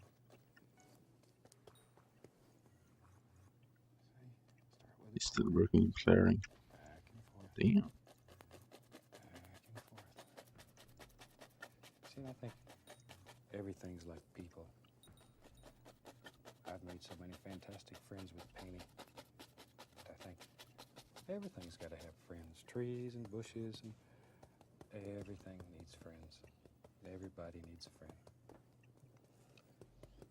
I'm going on the other side over here. Alright, 3, 2, 1, 300. And goes all the way through this Okay, way. my bad. 1, 0. Now, there's as many different ways to paint northern lights as there are painters. This is just one interpretation. This is what they look like to me where I live.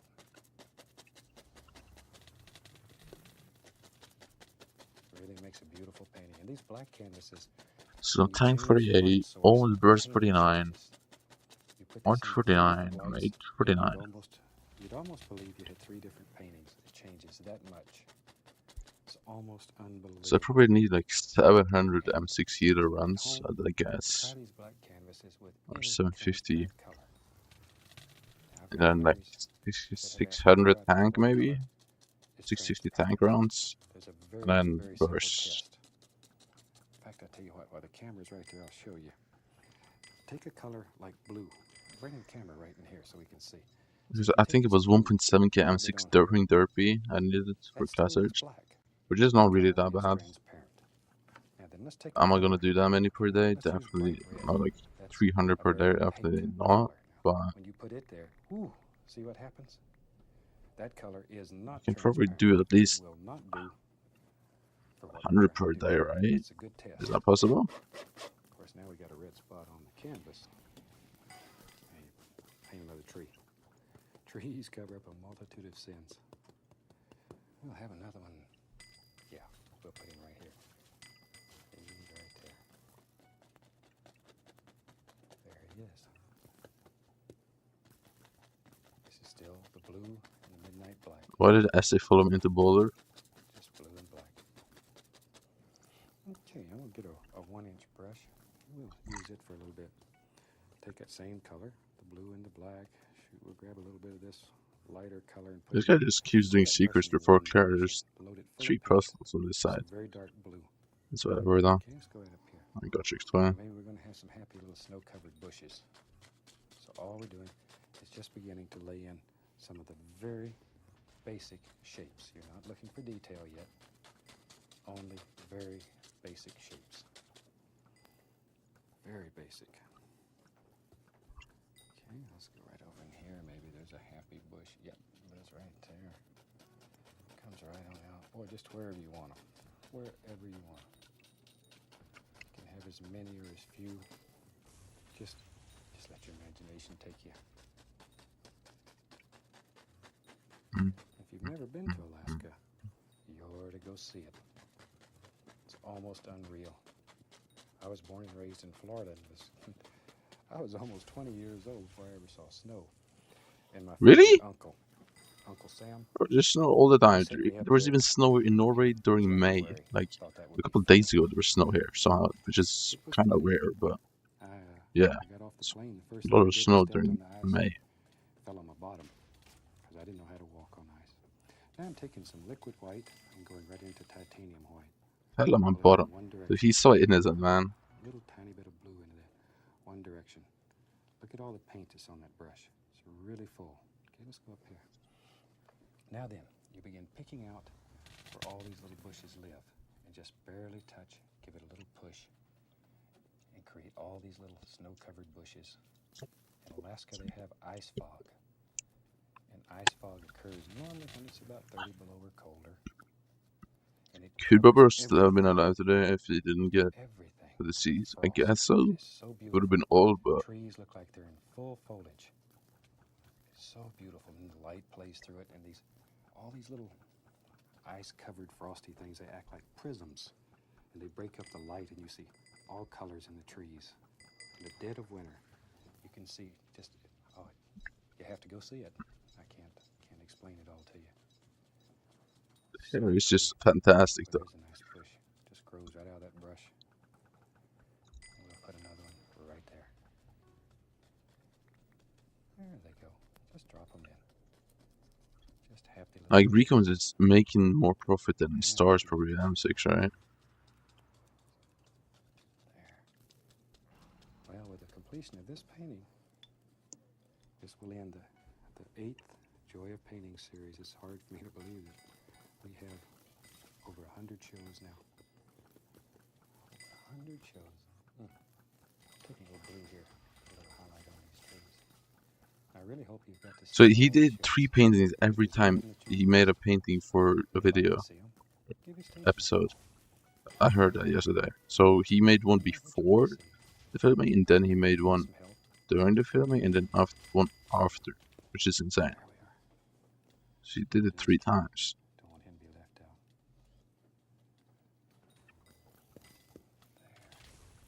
So his first one was like, not like doing the idea, I guess. Second one was trying to perfect it, and then the third one he was like probably spending a lot more time being very precise. It's also a good That's way crazy. to lay out your initial cabin shape.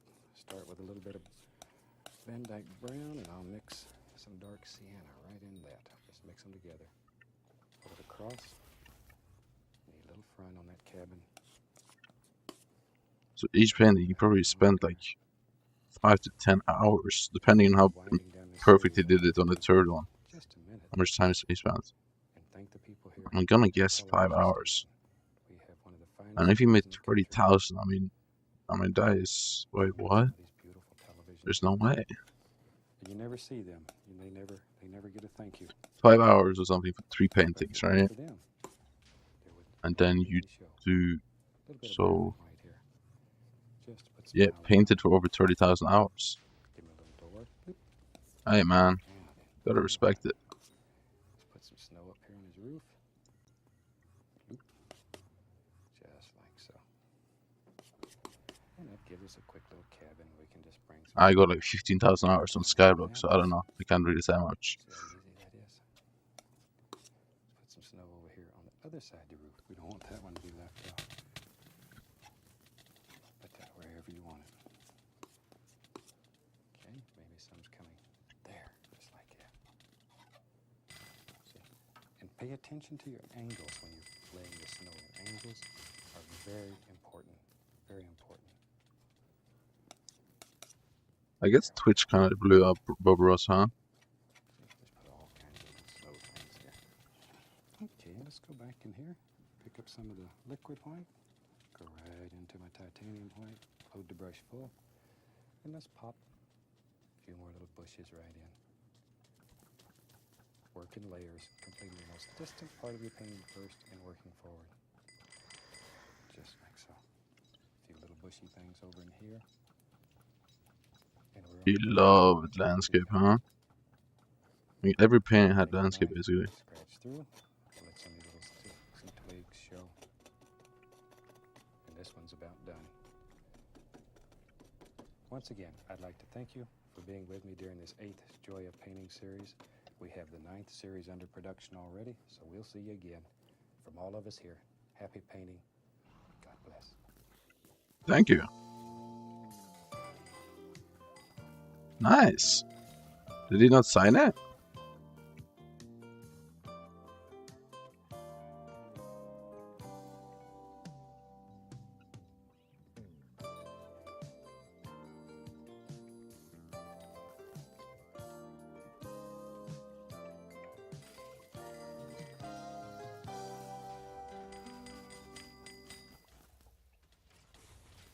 That song is legendary.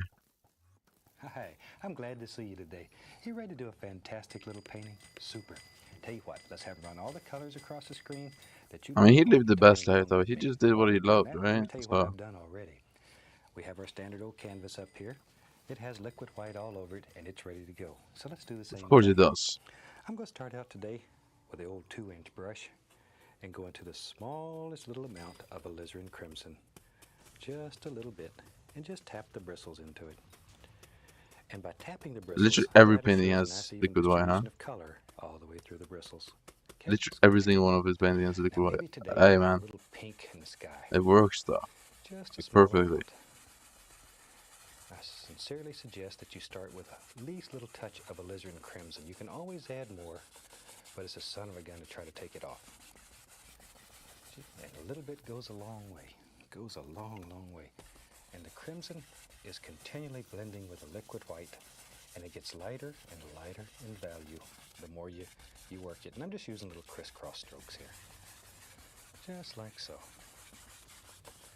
There. Okay. Now then, that easy. Let's go. We won't even wash the brush. Shoot, we just go right into a small amount of phthalo blue. Go do a quiz, please. Phthalo blue. Once again, takes very little paint. Just tap. Okay, now let's go up here, and we'll still use our little crisscross strokes. And let's just put in a little bit of blue around this pink. Now be careful. Be very careful. The blue is so strong, it will absolutely consume your pink. Dude, I want to see people paint like with modern camera though.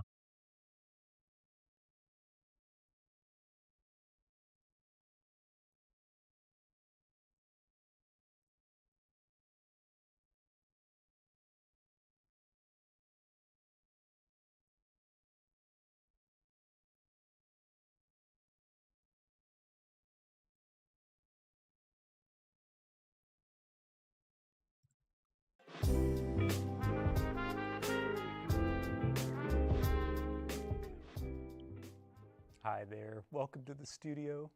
My name's Nicholas Hankins and I'm a certified Bob Ross instructor. It's a pleasure to have you join us today for a little demonstration of the fantastic Bob Ross wet on wet oil painting technique. First of all, to get started on today's painting, Hey let me Nicholas. talk a little bit about the equipment that I'm using and especially the canvas and what you caught me doing right here, and that's applying a little bit of liquid white. Crucial to the success of Bob's method is the application of the liquid white. I mean that's true. So I'm just using the old Yeah, he's 2-inch mentioning it brush. too. This is the boar bristle 2-inch brush, probably Bob's most frequently used brush. And I'm just dipping, I have most of this canvas covered already, but I'm just dipping that brush into the liquid white. I've got a little bit up here left to cover on I like this guy. Bob Ross canvas here. You'll see that it's primed with a gray, a very light gray coating, very light gray gesso, which facilitates easily seeing that we've applied the liquid white where we have it and where we don't. And we just use a nice firm pressure. Is he like Bob Ross? Obviously no, but he's also good. And then I like to even it up with nice I really like horizontal and vertical strokes. I'm going to go seeing all the way painting across. in better cameras because cameras back then was trashed and just didn't show enough appreciation for his paintings in my opinion. I want to see his paintings in 2026 cam. Taken care of, we can get started. I've got a palette just full of Is that paint weird? here. Several of these are probably Because the only Bob's time, most frequently only used colors. opportunity we had to actually I'll see the painting begin was with that through a same camera. brush, that So same it was all 2-inch brush I depending on was the using camera to for how apply the good it liquid was, white. in my opinion. Let's go right into a little touch of Indian yellow to get started. We'll use a little Indian yellow. Just a little, tap it into the brush. As I pull the paint out away from that big squirt of paint, I'm going to pull it down here and tap it, and that assures an even distribution of paint through the brush. I don't want to have a big chunk or a big gob of color in the brush, and then I'm unable to blend it out easily. So let's head up for the horizon and just apply a little bit of this yellow, this nice warm Indian yellow. I use a crisscross, crisscross, crisscross stroke, just like so. I kind of bury the tip of the brush into the canvas, and I never really pick it back up. Bob calls these crisscross strokes. I sometimes call it a figure of 8 type stroke when I'm teaching a class, because I really never pick up the brush. I'm just making figures of 8, and that applies the paint very efficiently, and it makes it very easy to blend as well. You kind So of he has the apply same paint type and of blend board paint too. at the same That's time, nice. so that's nice. Let's take a little bit of that color down here in the water, or where there will be some water eventually. No water there yet, but we'll fix that. Just use a nice level stroke there. All right, that worked out pretty well. Let's try some bright red. How far ahead is the art? Well, 8%. light it up early today. Picking up a little bright red on the 2-inch brush. Same dirty 2-inch brush, haven't cleaned it yet. Tap it in there. Let's go right above our Indian yellow. That's a bright one. Nice sunset scene. I'm actually painting one of Bob's paintings from the series, from the original series. This is Joy of Painting, Series 10, Episode 1, Towering Peaks. Now, in that episode, Bob paints sort of a middle of the afternoon, clear blue sky day. I thought we'd come back and revisit those towering peaks at sunset. It's one of my favorite things to do with these paintings and with the instructional books. I like to go back and look at some of Bob's paintings and pick out some of my favorites. Wow. Change either the time of day or the time of year. Oh, that's actually Within those super cool. 13 paintings in each series, you really and truly have, goodness gracious, 50, 60 paintings, because you got 4 versions of each one, just if you change the seasons alone. Change the time of day, and whew, that factor goes up fast. You do all kinds of great stuff. That's actually a good point. Yeah, you can just change the time of the day, but do the same type of idea. Thank you, Bob. Yeah, you can just infinite paintings. Hard work. We just get to come have The same fun. thing. Picking up alizarin crimson next on that same brush. You can do time of the day, the season. Good old alizarin Oh my crimson. days. Isn't that a nice name for a color? Alizarin crimson. Sounds kind of regal. Maybe this was only available to royalty a long time ago. Who knows? Who knows? Let's take some of that crimson. Maybe we'll just mix it with a little bright red on the same brush. Crimson and bright red. Let's come from the outside edge in. Push on the outside edge and sweep in. Like this.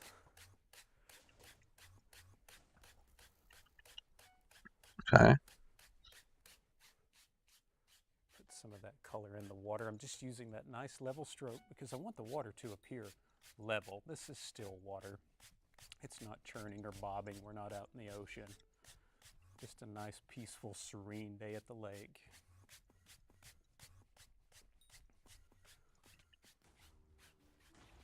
There we go. Trying to retain a little bit of that light through the center. That's important. All right, let's darken up the corners of our sky just a little bit. Let's take a little more of that alizarin crimson. Whoa, And that was quite annoying because I was just on a roll right there. Mixing them together. Not terribly concerned about whether this comes out to the red side or the blue side. Either way, Had to die, of course. Could have been awake with your answer. yeah, that works. Still using my crisscross strokes. Crisscross Paint at a applesauce. time. Pull it down, tap it, tap it, tap it, tap it into the brush. Let's come on this side and darken this corner a little bit. There we go. Softer, softer. I still have until October before I can max my armor anyways. I'm not really worried about it. It's like how many months? Jump back down 4. to the water once more. With a little more crimson. A little more phthalo blue. Maybe quite a bit more. Oh no, it's the blue this 10th. time. Since So we're in yeah, the it's water, I like want it to be a 5 little more of months or more until I can even max my bluish armor tone, possibly. might even touch. Without Just a armor. little touch. Don't Phthalo rush. green. Phthalo green right next door. But there's already a new update on Alpha. Like, how many updates are they gonna spam, and how many of them are actually gonna be somewhat enjoyable? I just feel like everything is slop. I want like a good update. Same way, stretch this out along the bottom And up the sides. Now I'm trying very, very, very carefully not to cover all of that yellow and all Is of that too much to that ask red. for? I'd rather them And the spend like water, I just 3 sort of want to give it months a or hug more on with one cooler big color. update, or like even half a year on one big update. If we're living Like right, everything will watching work YouTube. out just fine. All right, that's a pretty good start. Let's wash this brush. Now, Bob's brushes like to be washed in odorless paint thinner. We'll swish this around real good. Don't wash them in soap and water. That's important. They'll fluff out and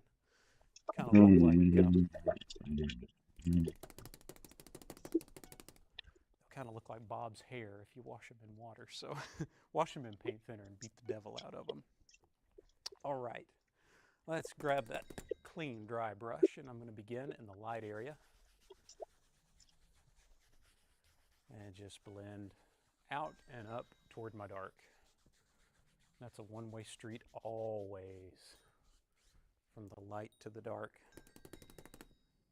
Same in the water. I'm going to blend with the water now. I'm going to blend from the center out, try to push that yellow out into the pinky orange color, and then I'll go all the way across. And I'm going to do that lightly. Lightly. I don't want to drag too much of that darker, cooler color across the nice open light area. I'm still using my nice level strokes. There we go. Got the whole spectrum of colors in there already. Let's grab So far, this looks insane. put a few little clouds. Now, Bob had I can big, definitely billowing, see bright this. white clouds set against his blue sky. I wish I could be there in real life right now. The painting looks like so far. Looks like the middle of the ocean, right? Features a little bit. I think this might be well. Yeah, can we stop with all the secrets before Claire? Like, little stringy a lot of Claire is missing. I've got a number 6 He's fan just brush been in doing my hand secrets. here. And I'm loading it with alizarin crimson, a little touch of phthalo blue. Just making a nice lavender color. Load that on both sides of the brush. And let's come up here and we'll swing in a little array of clouds that are just sort of stretched across the sky Yep. for Game. everyone to enjoy. They're happy little stringy clouds. Happy little stringy clouds. Of course they are. Maybe as we work our way down further and further, we could even pick up a little bit of that bright red.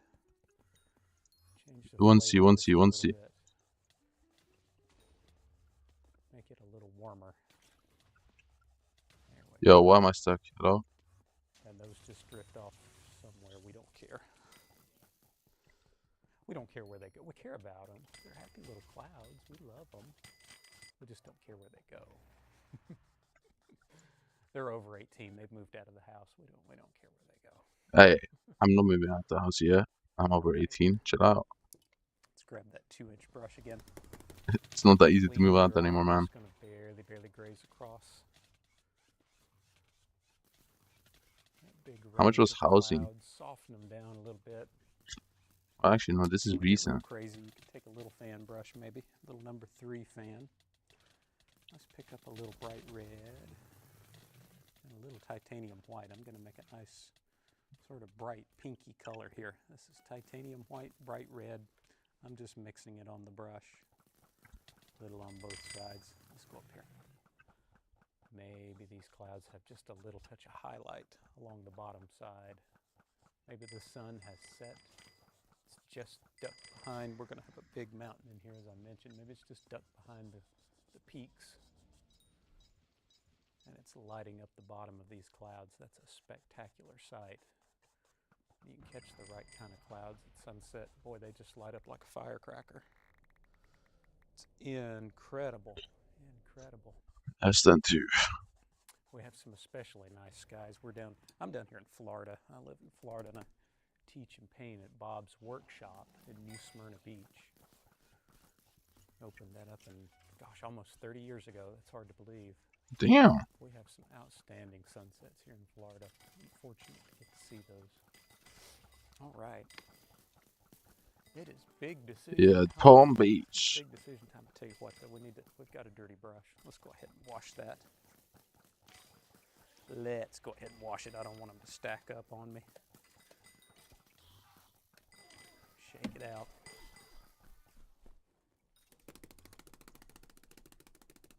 Now, if you're doing this at home, I'm not. don't do that in your living room, okay? you could have an irate spouse on your hands. If you're doing that at home, invest in a little brush beater rack that you can put in the bottom of a waste paper basket. You could just beat the devil out of the brush on that and contain it. It's a good idea to play it safe on that. Thought that was worth mentioning. We might have saved a marriage there.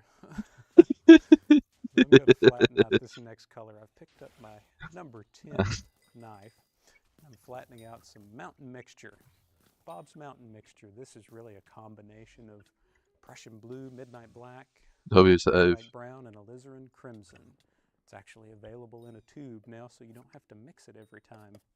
Isn't that convenient? Just going to cut off a little roll of that color. One of the instructors years ago decided. Guys, why is there room down here missing? Color that would be nice if it was just in a tube already. I didn't have to mix it every time, so they did. Yo, why are we missing so much idea. score? What? Good idea. So I'm taking that little roll of paint and I'm just kind of Am I missing something? little mountain up Where's all the score? pushing that paint. Can you hear that? I'm sure you can. Pushing that paint into the fabric of the canvas very firmly. Okay. He's just putting a mountain there, I guess. Great shooting, got him. All of the excess paint.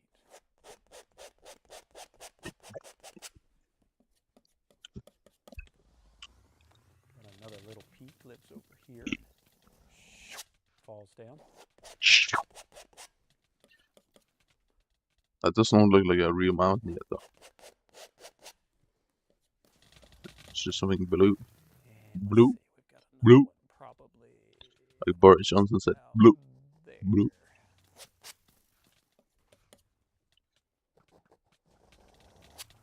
It is now. If it wasn't before, it is now. Some good dark color, but it's very thin. Taking all of the excess off of there. There's hardly any paint there at all now. Just wipe our knife off. Grab one of those clean, dry 2-inch brushes we've got. Whoops. There we go. So I'm going to come up to this shape now. This is a big brush, but I want to put a clean edge on the mountain, so I'm just going to sneak up here and drop the handle down so I'm always aware of where the straight edge of the brush is. So I can lay it down, wiggle up to the edge, and maintain a nice clean outside I'm getting shape, scum-ass. blowing through there and creating little fuzzies or little trees on top of the mountain that I didn't intend to be there. I'm just grabbing that paint, pulling it out and pulling it down, following the contour in the mountain.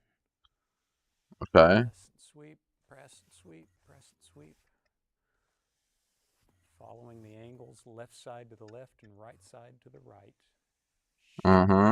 Works better if you make some little noises.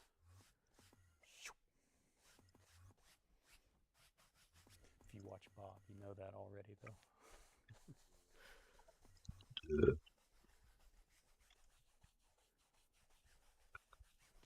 And I'm just going to blend the base as such. So it looks like it's just up there floating in the mist, floating in space. It's not really anchored to anything. It will be eventually, but it's not quite yet.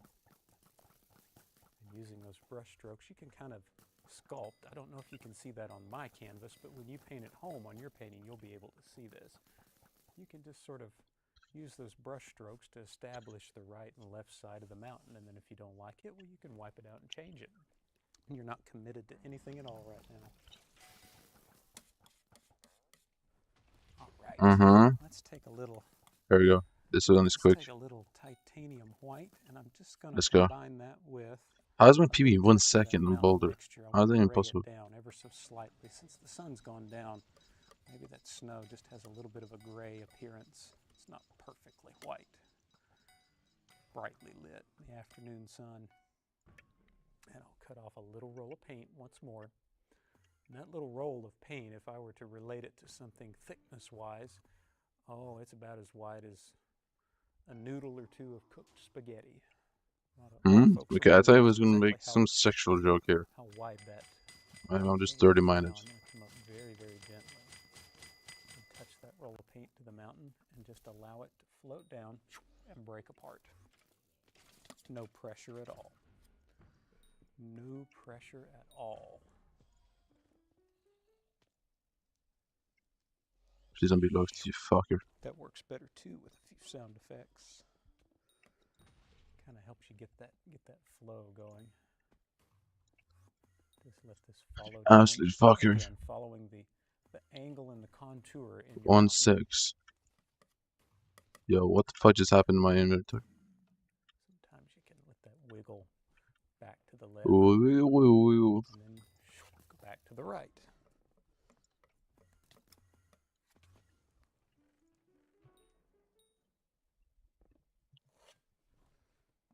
But no pressure whatsoever.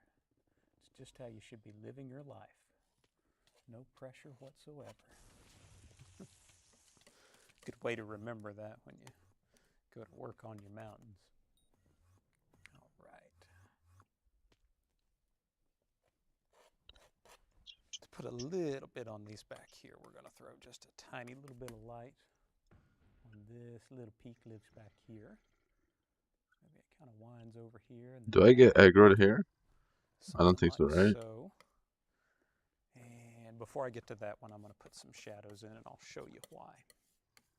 I will show you why. Let's pick I'm just inside of this guy. blue. Hey, This is Ben. titanium white and just a small amount of phthalo blue, maybe even a small amount of our mountain base color, our mountain mixture. I'm inside of you, bro. White, little phthalo blue, little mountain mix. Gonna mix that to sort of a marbled appearance. I don't want to really over mix it or overdo it. Oh, Cut GG's. off a little We roll of lost. that color. We lost the round. And we'll come back, and I'm just going to work down this side of the mountain, this time working to the left. So everything on this side I pulled to the right, everything on this side of the mountain will flow to the left. Hold on. Why did the mountain improve so drastically? Push into it and push I just don't understand how they're just so good at making the snowy mountains. It's push it so down, pull it nice. back down. If you get a tight little spot like that, you're always It's so nice, man. at an advantage to load the small edge of the knife like this, because it fits in those tiny little cracks and crevices a little more easily. Let's see. Might even go just a shade darker. On our next one, on our big peak, the shadows on that peak would be a little bit darker. So let's come in here. Okay. Just let it come down and meet that little Whoa. bit sticking out right there. Imagine I got secret eye. Whew. I'm just thinking about it. It would be insane. Come down and kind of meet up with that little section. But it's Maybe time to wake up to maybe reality, just man. in It's not front happening. Of that section, cuts it off, pushes it into the background. Mountains are all about the angles. And it's allowed to dream, though. All about those angles. Dreaming and isn't having fun illegal. with those angles. You can just carve up. It's almost painting a mountain with a palette knife is almost like working on a sculpture. I think it's just you kind of have to find those little forms. There's little things you can play with. You can kind of pull the light back into the shadow, and the shadow back into the light. You can just consume yourself for hours working on these things, and they're fun. They're a lot of fun to carve up and create all sorts of interesting. Okay, so we're missing a lot of puzzles, guys. Boulder, okay, never mind, that's fine. Be good. I feel like this is gonna be a mimic. Am I wrong? Damn, I might be cheating, guys. I'm sorry. I'm sorry for cheating. All right, let's play a little more. I'm gonna pull out a little more of that white. Add a little bit of my mountain base mixture. Kind of gray it down. How did I know? Cut off my little roll of paint. So you cannot celluloid NPC. And let's come in and play just a little more now. Bob oftentimes will sort of grab one of these ridges and he'll yank it over.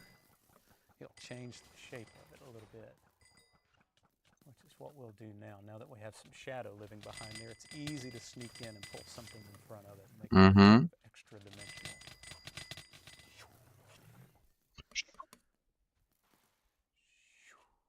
I'm telling you, the noises are a must, though. Y'all, you can't paint good mountains without a few noises thrown in there. Gotta do it. You gotta do it. Gentle, gentle. Just the weight of the knife. The knife itself, a nice way to think about this is the knife itself actually never touches the canvas. The blade or the metal part of the knife never touches the canvas. It's only that little roll of paint that lives on the underside that touches. Oh, did I get a recall? That's why I wanted to wait just a minute on this one. I wanted it to kind of wrap around, live on Let's this go. side. I'm rich right now, man. Looking mountain, isn't it?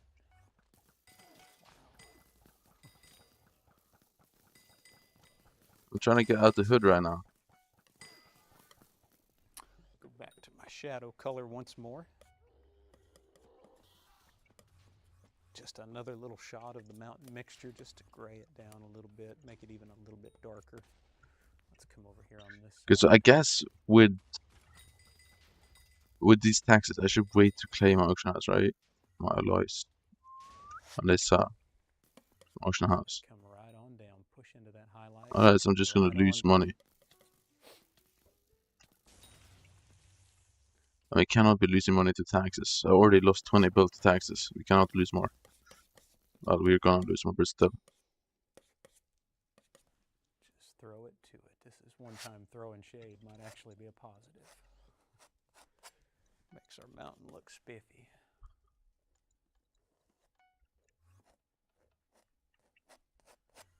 There we go. All right, so right now our mountain just sort of feels like it's hanging there in the middle of space, and it kind of is.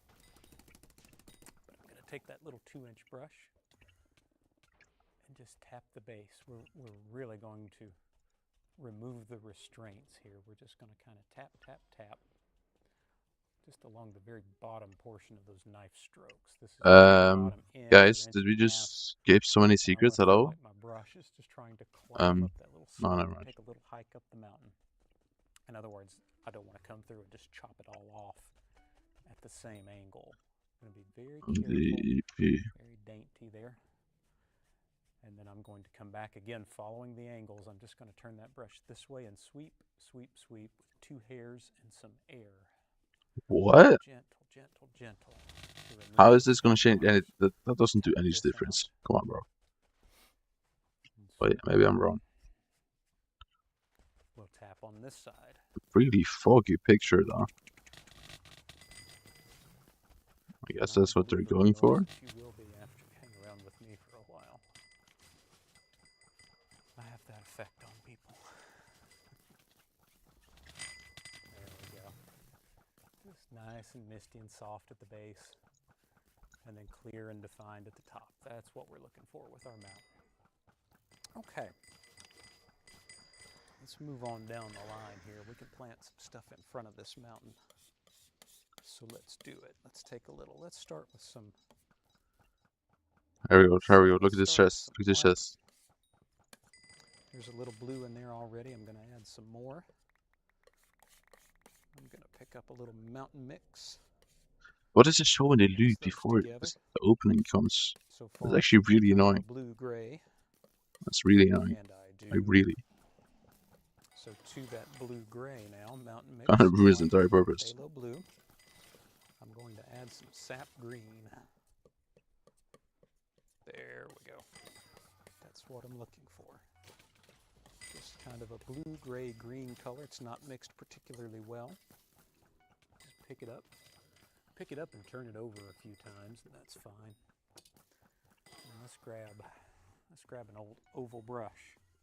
Now the oval brush is the black-handled brush.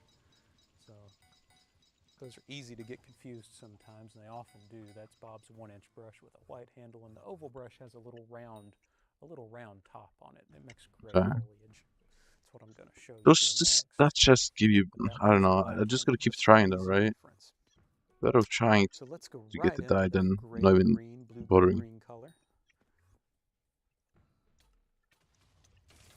Issue is none of these other secrets in this room Load a can give little me on the both dye. sides, and then I'm just going to kind of tap, tap, tap it back into the paint. Push up a little ridge right on the end of the brush. See that? Take your brush and sort of So let me scooch forward. see. You push up a little ridge, and you have that same ridge now on the end of your brush, which is great. That's what we paint with. So let's sneak up here and right through that misty area. We're just going to kind of What trundle even down is the that? hill, Is that trap on me? tap in some little footy hills that live right in there. So I've got some texture up at the top. And then I'll Okay, just so sort we of had continue to work on 270 down. score. What's happening here? Oh shit. Yo, who is on this other side? What's up?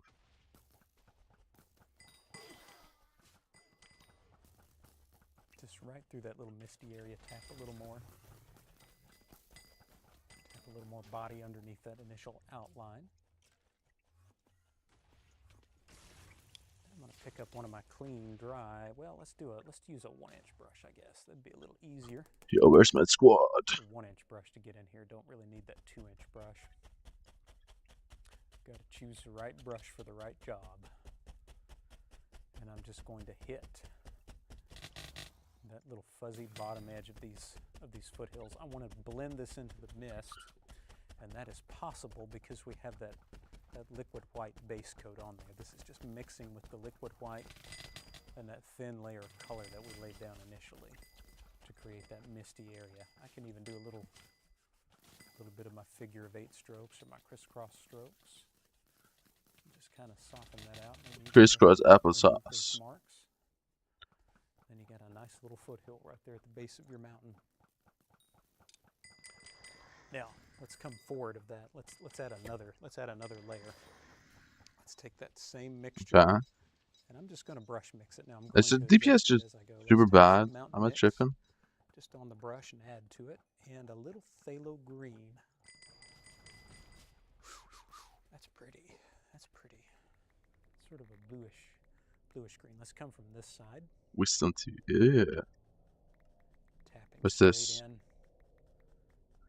Come on, bro. What the fuck is the loot today? I need money, bro. Visible here. I'll try to step out of the way. I need cash. I'm not Cash, money, touching or cash. pulling or sweeping or sliding or anything. If you let your brush slide, it So, looks like what's the grass, essence of missing everything here? Sure. like it's growing sideways or something. It's important with this brush. And this especially, history, and then just there's kind of new tap trash, new trash. down and pick it right back up. Tap down and pick it right back up. This one really does all the work for you. So Thank it's you, Bob. kind of just pay to win, right? And then mage rep is gonna be pretty toxic. More forging too. Does all the work, and we just have a good time. And I hope you are. I hope you are having a good time. Thanks for being with us. No worries, Unc. Great fun. Great fun to paint. Let's go back and get that. Let's go back and get that 1-inch brush again. That was working well. We'll make another little misty area down here at the base. With adding, what is that? Ad libs. Yeah.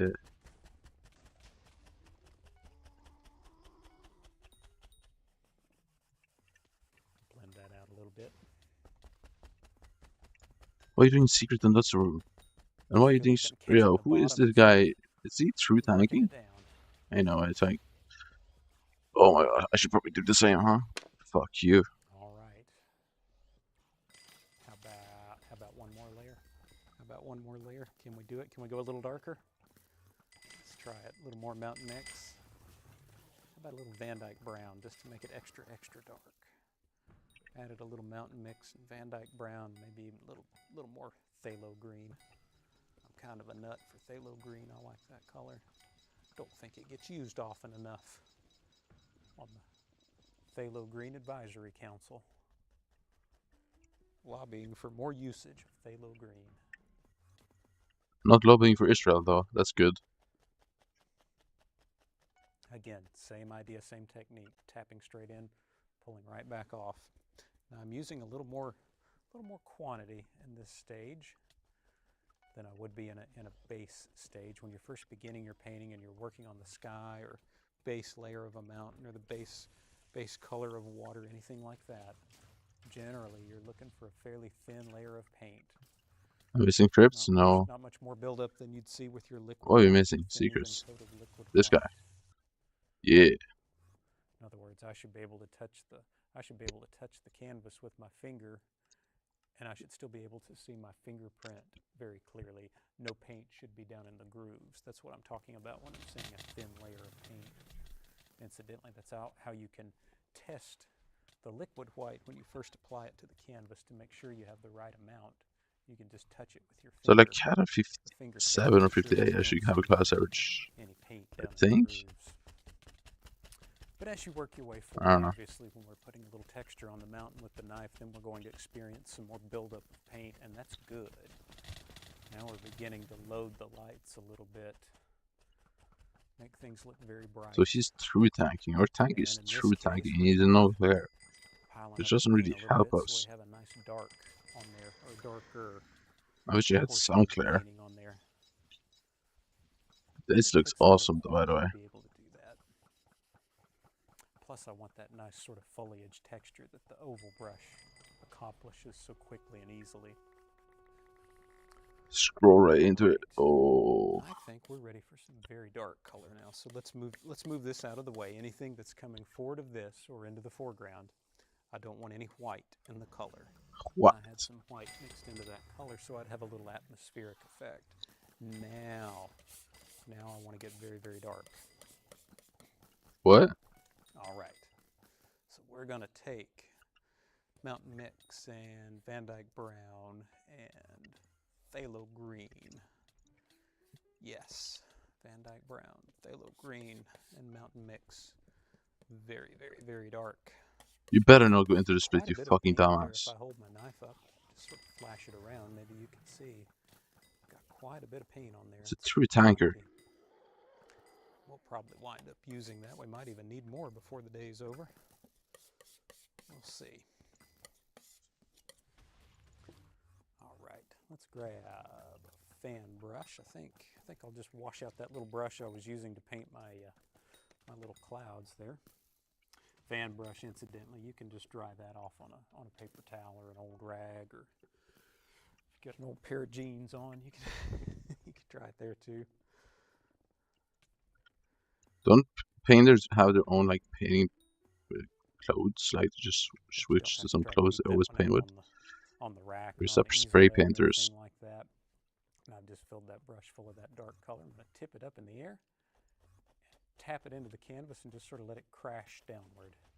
I call these tap and crash trees. I don't think Bob really ever had a name for them, but that's what I've named them when I teach class. Oh, he's a Tap and painting crash. instructor. That's basically what you're doing. You just tap and crash down. That's sick. Tap and crash down.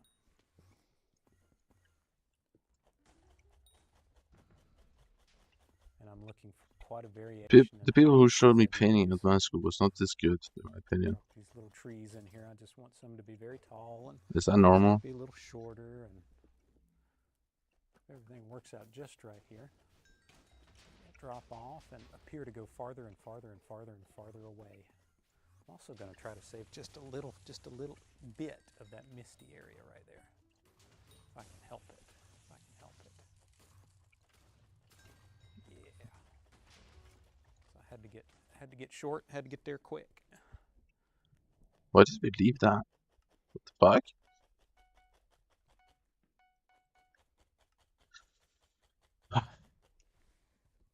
Let's grab a little more color. Then we'll come up this side, same way. Tapping and crashing all the way. Might make a good song, tapping and crashing all the way.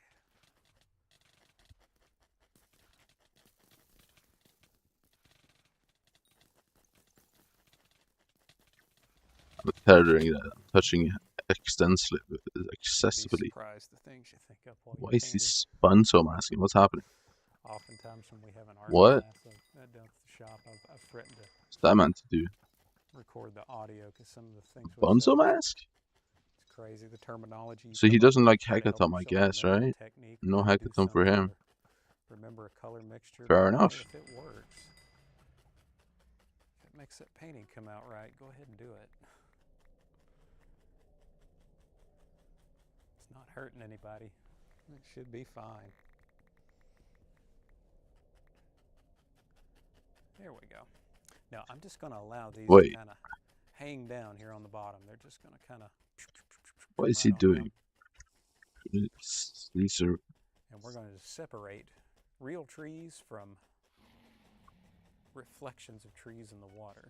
Started to say real trees. He's getting his cat XP with a Bonzo mask on. That's not really the right thing. They're not fake trees, they're just being reflected. So I can take this such cool effect. I think this what Bob said was his favorite effect in this technique, or what he felt worked the best. That is so strange to me. Brush. So he just going to grab the bottom of this and pull it straight down. Grab it, pull it straight down. Grab it, pull it straight down, straight down, straight down. Same on this side. Grab it, pull it straight down, straight down, straight down, straight down. There we go. I'll knock off the excess paint and brush across very gently. I'm so confused by that. It just makes that look like a placid little lake. It's so pretty, and that does work so well. That's like instant gratification when you're a painter, when something works that well, that quickly. Just love it. Just love it. All right. Let's take maybe just... So he put hackathon on his Reaper mask, but then he doesn't finish run with a Reaper mask. So he has that shit for no reason. Because his Bonzo mask has nothing.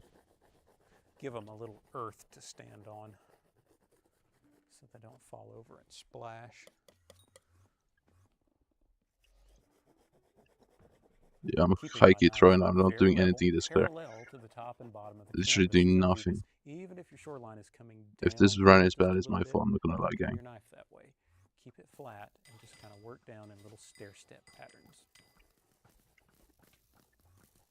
Little bites at a time, and that'll get you there. We might even take our fan brush and come back and just lift up the top of that little edge back there. Is he amazing? It's too sharp and too crisp. Are we missing crypt? No. Pop it up like that. Fuck, are we missing? That works pretty well.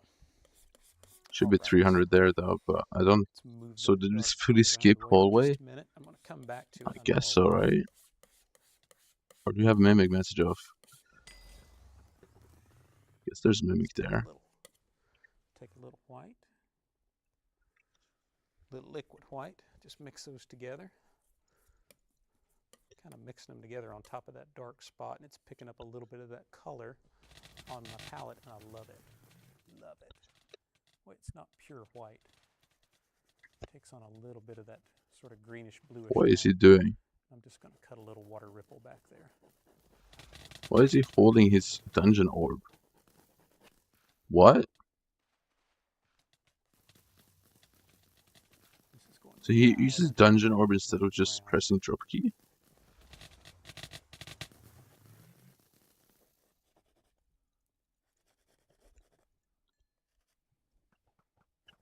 I want to see this. So let's see if he does this again. Does he end run with Bonzo mask? Now, let's work our way down to the foreground here. We got a nice little valley going back to the mountain. Get some of that light color out of the way. And that light, thin color out of my way. Hey, start. See. All right, let's get serious.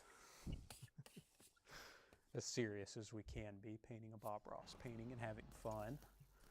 I'm going to get serious with, I'm adding quite a healthy dose of mountain mixture and phthalo blue to my little original pile of dark color here. A little Van Dyke brown and a little sap green. I say a little, it's not actually a little. I'm mixing up quite a big batch of paint here. And you'll see why in just a moment. I even have a little crimson left. Let's throw some of that crimson in there. Bro, he's actually stupid. Why not? So he has hackathon on his helmet, but he just refuses to finish the run with it.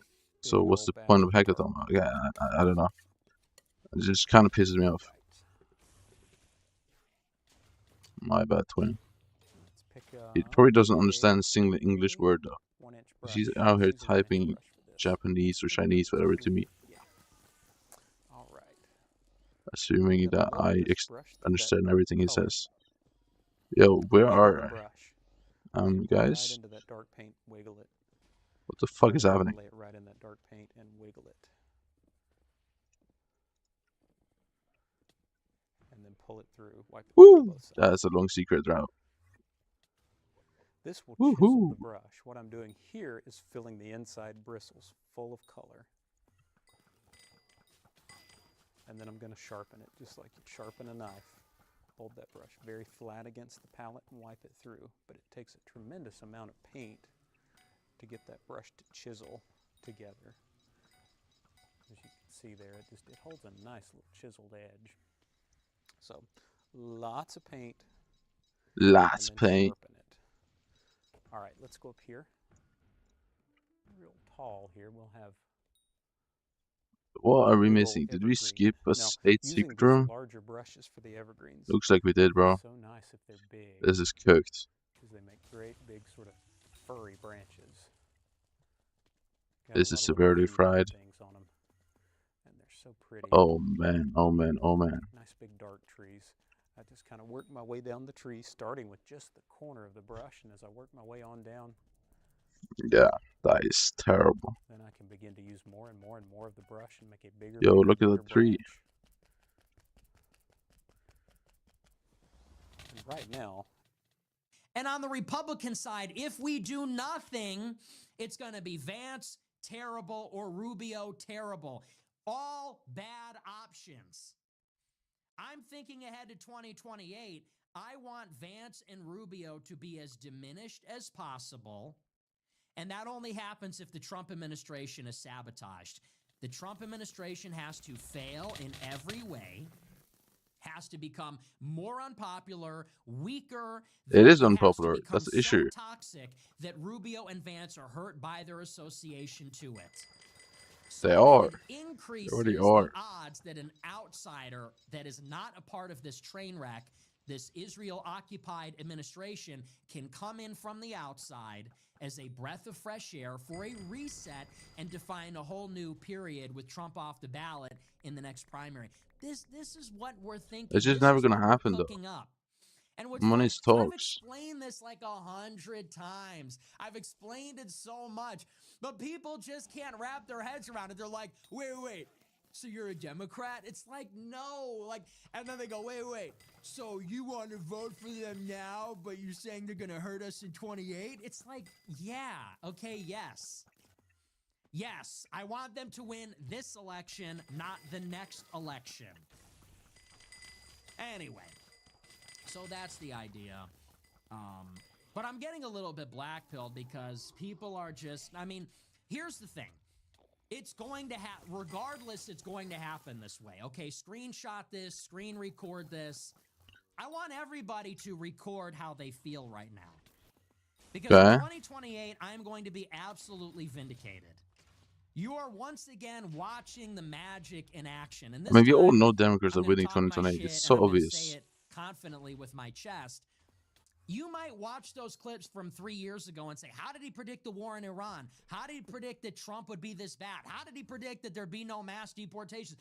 How did he predict it down to the month, down to the letter? Those same people are now saying, I don't get it. What, we're Democrats now? Screenshot this. It's happening all over again. I will be vindicated. Democrats are going to win the House. The next 2 years of the Trump administration are going to be a train wreck. He might die in office. I don't want that to happen, but it might happen. He's I think so going too. to be impeached. They're going to grind every initiative, every program to a halt. He's only going to get more unpopular. And soon, okay, in 2027, I don't know about impeached. I don't think it will happen. But maybe. I think there's a chance he dies in the administration. The presidential election is going to start sometime next year. It might happen in January, it might happen in the spring or summer, but it's going to happen at the minimum at the earliest, at the midpoint next year. And these are the conversations that people are going to have. The donors are already making their Where's the decisions. mimic? They want to start donating to Rubio or Vance. All of this is starting right now. We have to start thinking about this right now. And if you want an opportunity, if you even want a chance in hell at having a Groyper president, a nationalist, America First president, we have to start gaming it out right now. Yeah, okay, but like, how do you want to do this? Because it may sound so easy. I can tell you now already, it isn't. Like, it's almost impossible. Take a look at the Trump administration now, for example, like how they are promoting JD Plant, how they are pushing this guy. He's gonna be the guy who will bring us peace with Iran. Are you kidding me? Like, what a joke. He's not doing shit. Reason, I just don't trust like the political system in our country anymore, because it almost feels like I mean, it's been corrupted for it almost ages. feels like a circle. We elect this clown, Donnie J. Trumpstein. He will be in office with his like little dog, his little puppet JD Plant, and he's gonna try to do everything to put his little dog in office. And when his little dog JD Plant is in office, he probably has like his little puppet as well, like maybe Marco Rubio or maybe someone else, and he will try to do everything to put this guy in office. And this is why it goes on and on and on. And for this reason, I really believe we just need like a different party. I'm getting tired of like the Democrats and the Republicans. It's the same coin with two different Whoa, I sides. thought I We got just edge need for a like sec. a new party, because I really believe the people Come on, are star. not even the problem. It's like the Star. political system in this country. That's like the real problem. And as long as we don't change this, we will always have the same problem. And I can make 500 million videos like this. It will never ever change anything. And, you know, this relates to what just happened with Casey Push. Who's that? Okay. Casey Push, who ran against Fuck is Vivek that? Ramaswamy in Ohio. So it would have been ideal and probably winnable if a America First candidate ran against Vivek for the Republican primary in the governor's race. Casey Push ran a terrible campaign, raised no money, didn't listen to his advisors, and he still got 18% of the vote. And people are right that that's a big deal. It's huge. He got over 100,000 votes, and it's true, he raised no money, had no operation, did no events, no virality at all, nothing. But you know what he says after he loses this winnable election? He says, well, I only raised $100,000 and I've only been in it for 5 months, so that's pretty good. And people say, why aren't you supporting this guy? Here's the difference. I don't want to be a day late and $1 short and lose and then shrug my shoulders and say, hey, not bad for... Not bad. No, we need to win. We need to win. So there's all the difference in the world between somebody who gets red-pilled yesterday, sees a race, goes all in with no intention of winning, 5 months before the primary, doesn't even know if they're going to be on the ballot, and says, hey, let's just give it a shot. Look, we're not taking this seriously. Nobody really plans on winning. Maybe it'll go well. Who cares? No, that's not good enough. The 2028 primary is winnable. But listen, it's a presidential primary. If we're going to have a chance, you got to take it seriously. And taking it seriously means you need to think that far ahead. And it is a bit convoluted. Okay? Yes, I know this requires some second and third order thinking, but that is what is required if you want to be a Machiavellian. That is what is required if you want to win in politics. I did disagree with so much stuff Nick Ventus says, but he is kind of funny. And I love people attacking Trump, so it's fun. Especially when it's from his old side. Start a campaign and not know if we're on the ballot. No, we need to think about this now, and we need to think about the challenges that we are going to face. And I'm telling it to you right now. I'm not a fortune teller. I'm not an oracle. I'm not a soothsayer. But next year, our top op is going to be J.D. Vance and Marco Rubio, because they have the boss. Trump is formally the head of the party as the president. They are second and third in the chain of command in the government. I think Secretary of State is fourth. I'm not sure. But it's like Vance and Rubio, formally in government and informally in the party, they are the successors. And they are going to suck up all the money, all the earned media, all the attention, and all the votes if there is not a wrecking ball that hurts them. I can't destroy them. The Groypers are not strong enough to destroy the GOP machine, but the Democrats are. If the Democrats are empowered in 26, because they are naturally set against Republicans, they are powerful enough to degrade meaningfully their chances of winning. How? Democrats having oversight power will subpoena and depose members of the Trump government. They will expose the fraud, real corruption, real Epstein stuff. The rest of it, it is going to be so radioactive and poisonous and toxic. It is going to seriously wound everybody in this administration. And that is good because those are the people we're going to be fighting against in the 2028 primary, which starts next year. So, that's all I have to say to all these people is call me when you want to get serious, okay? This cutesy stuff where you go on Twitter and say, oh, maybe Hitler was the good guy. It's fine. It's fun. It's fine. Hit of dopamine. It's a viral post. It's great. Whatever. Call me when you want to get serious, because when you get serious, you start looking at power. You start thinking about how power works. And that's how we have to think about these problems. That's how we have to think about these challenges. Yeah. Take it from me. I'm not just a 10-year veteran of, talking about. I don't just go on the show and say for 10 years. I've also been a student of the Trump movement. I've known people in the administration in the first term, in the second term. I know the donors. I know high-level officials. I know how this went the first time. I know how and where it went wrong. I know what happened the second time around. I know how and where it went wrong. I lived it. I lived through it. Okay, so if you know all these kind of things, and I really believe Nick when he's saying this, why would he not start his own party? This is also something what I don't understand. Like, Nick Fuentes is so popular now, he has like a huge audience, he could start his own party. I think he can even like raise a lot of money. Probably you have a lot of rich people who will also like support Nick Fuentes, but I get it, it's probably like a money thing. You can never compete with like the Miriam Adelsons and the Larry Ellisons from like the Republican Party and all the donors from the Democrat Party. I get this, but if we, okay, long story short, we can complain over and over again. I get this. I did this also multiple times, so I'm not a hypocrite. I also complained many times on my channel, but can we maybe like stop complaining about everything what is going on or what is going wrong in this country, and instead maybe starting to like solve problems? Like, I'm getting a little bit annoyed by complaining every time, okay, this is wrong, that's wrong, and this is how we should like should solve. That's a good point. Why are we not doing that? Why are we not doing that? Excuse me, like, if you know the answer, please let me know. But I'm getting a little bit tired of, like, us, many people also around me, including myself, don't get me wrong, always complaining. We should maybe start acting. We should maybe, like, start to solve some problems. If we really want to make America great again, we have to do it. You, the one who is watching this, me, because these other people, these elite kind of figures, they're not gonna do this. They're only gonna enrich themselves. They're gonna take more money from us to give it to their friends, to their families. Like, this is just how it goes. And if we can complain over and over again, they don't care about that. They don't really care about this. So yeah, maybe we, the people, we then have to change something. I don't know what. Like, let me know if you have like a good option. Please let me know. But I think it's not even a bad idea because Nick is young now. He could like create his own party. That's a good idea, right? Like the America First Party. And maybe you're not gonna win the elections in the first 4 years. Of course not. And maybe not in the next 10 years. Maybe not in the next 20 years. But at least you did something. You started something. And maybe you can make a change in like 30 years. Because of course, this is not gonna be like a battle what you're gonna win in like 2 days. Of course, this will be. It will That's a good point. Yeah. But still, why should obviously you won't win, but today? That's something what I just don't understand.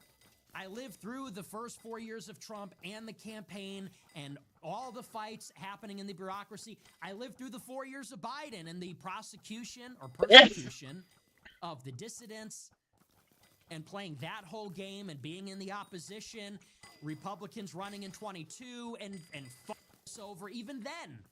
Marjorie Greene's deal with Kevin McCarthy, we were there for that too. And then throughout this whole process, this election, this term, the personnel, so it's a dual track. Like, yes, we have been ascending in our understanding and consciousness of the problem or power, whatever. We've also been ascending in our consciousness and understanding of politics. and how all of that works in Washington. And I'm telling you, Vance is our biggest op. Vance, Rubio, if you're looking for the biggest enemy of right-wing nationalism, it is the conservative center-right, which is going to squelch us. They're going to suffocate us. And no one is taking this seriously. I'm just middle, bro. I'm middle. I'm money not being right. I'm not poured into left. that, I'm just middle. I laying don't the care. groundwork. Think tanks and nonprofits and a cadre of influencers, and they're getting the comedians in Austin, Texas on board. They're getting all this stuff ready. They have been planting these seeds for years. They have been planting these seeds for the past 10 years.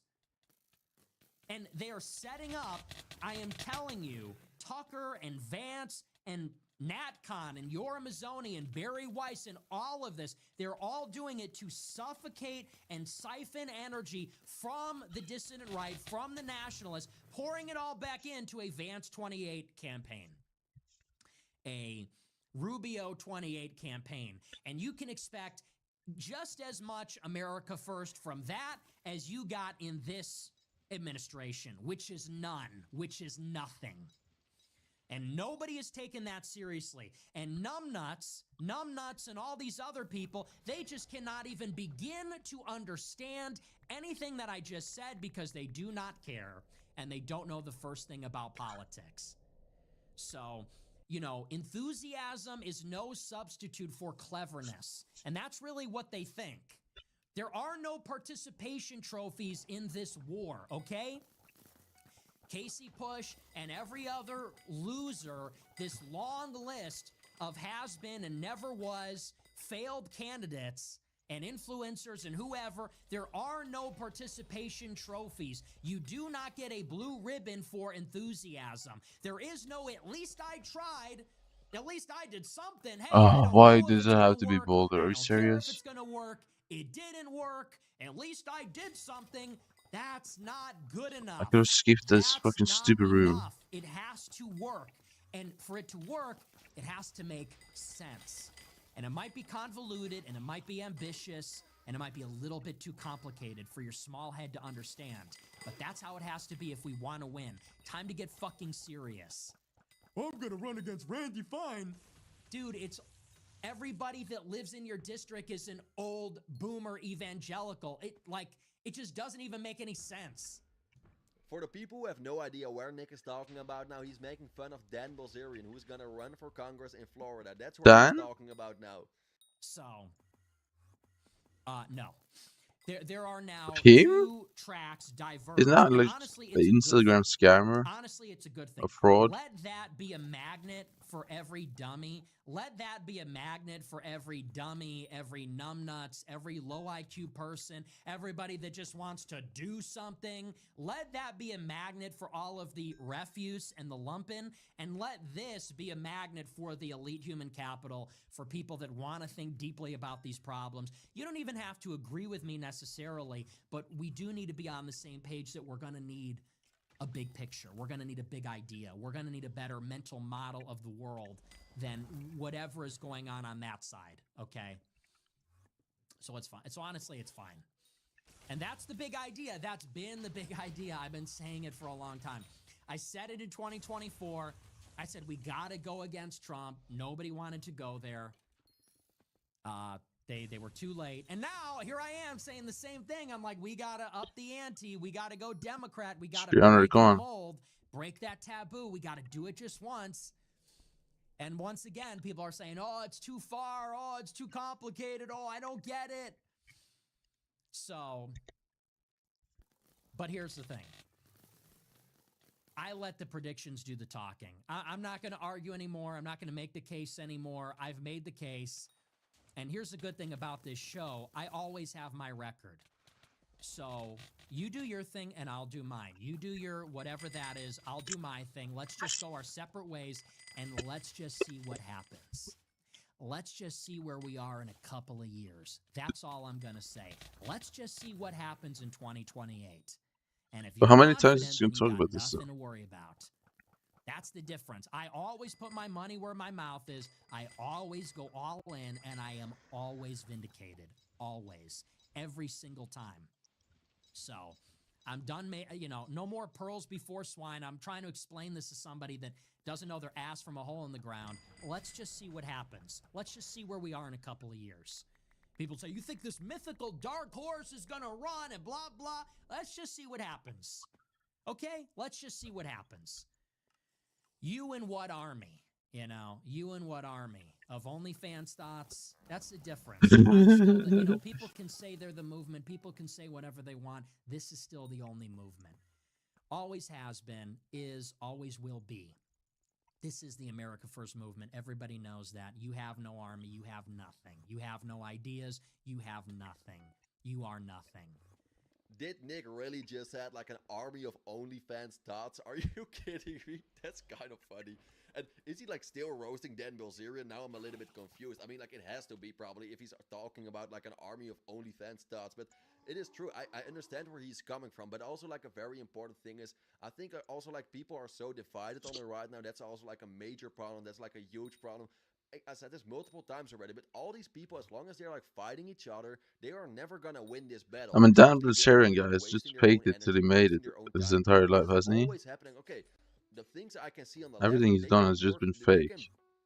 So why would anyone ever try and even care to vote for him? Are they stupid? Also, like people on the left, they can also fight with each other. But the only thing they're very good at is like always like working together. People on the right, or they are like super narcissistic. I don't know why, but they're always fighting each other. And this is the reason why they will never ever like make like a strong movement. But I get the point where Nick is coming from. But again, also, I really think like the bigger problem is not even the people. The people are not even like very important. It's like this whole political system in this country. I really believe that's the biggest problem. And as long as we don't change this system, as long as we keep Wait, I need to go up there, huh? System, and Secrets. then we can like waste another 4 years about 04. complaining about Donald Trump, and then another 4 years complaining about JD Vance, and then later about the next. There's no way in hell JD is ever gonna win. I'm sorry. Solve anything, right? I hope you get the point People I'm trying to make. can As dream long on as you though. have still this system, it doesn't even matter who is like in office, in my opinion. I could be wrong about this, but it's just like the system has to change. Because as long as we have like two parties who are acting like they are different, but at the same time, I really believe they're just the same. It's just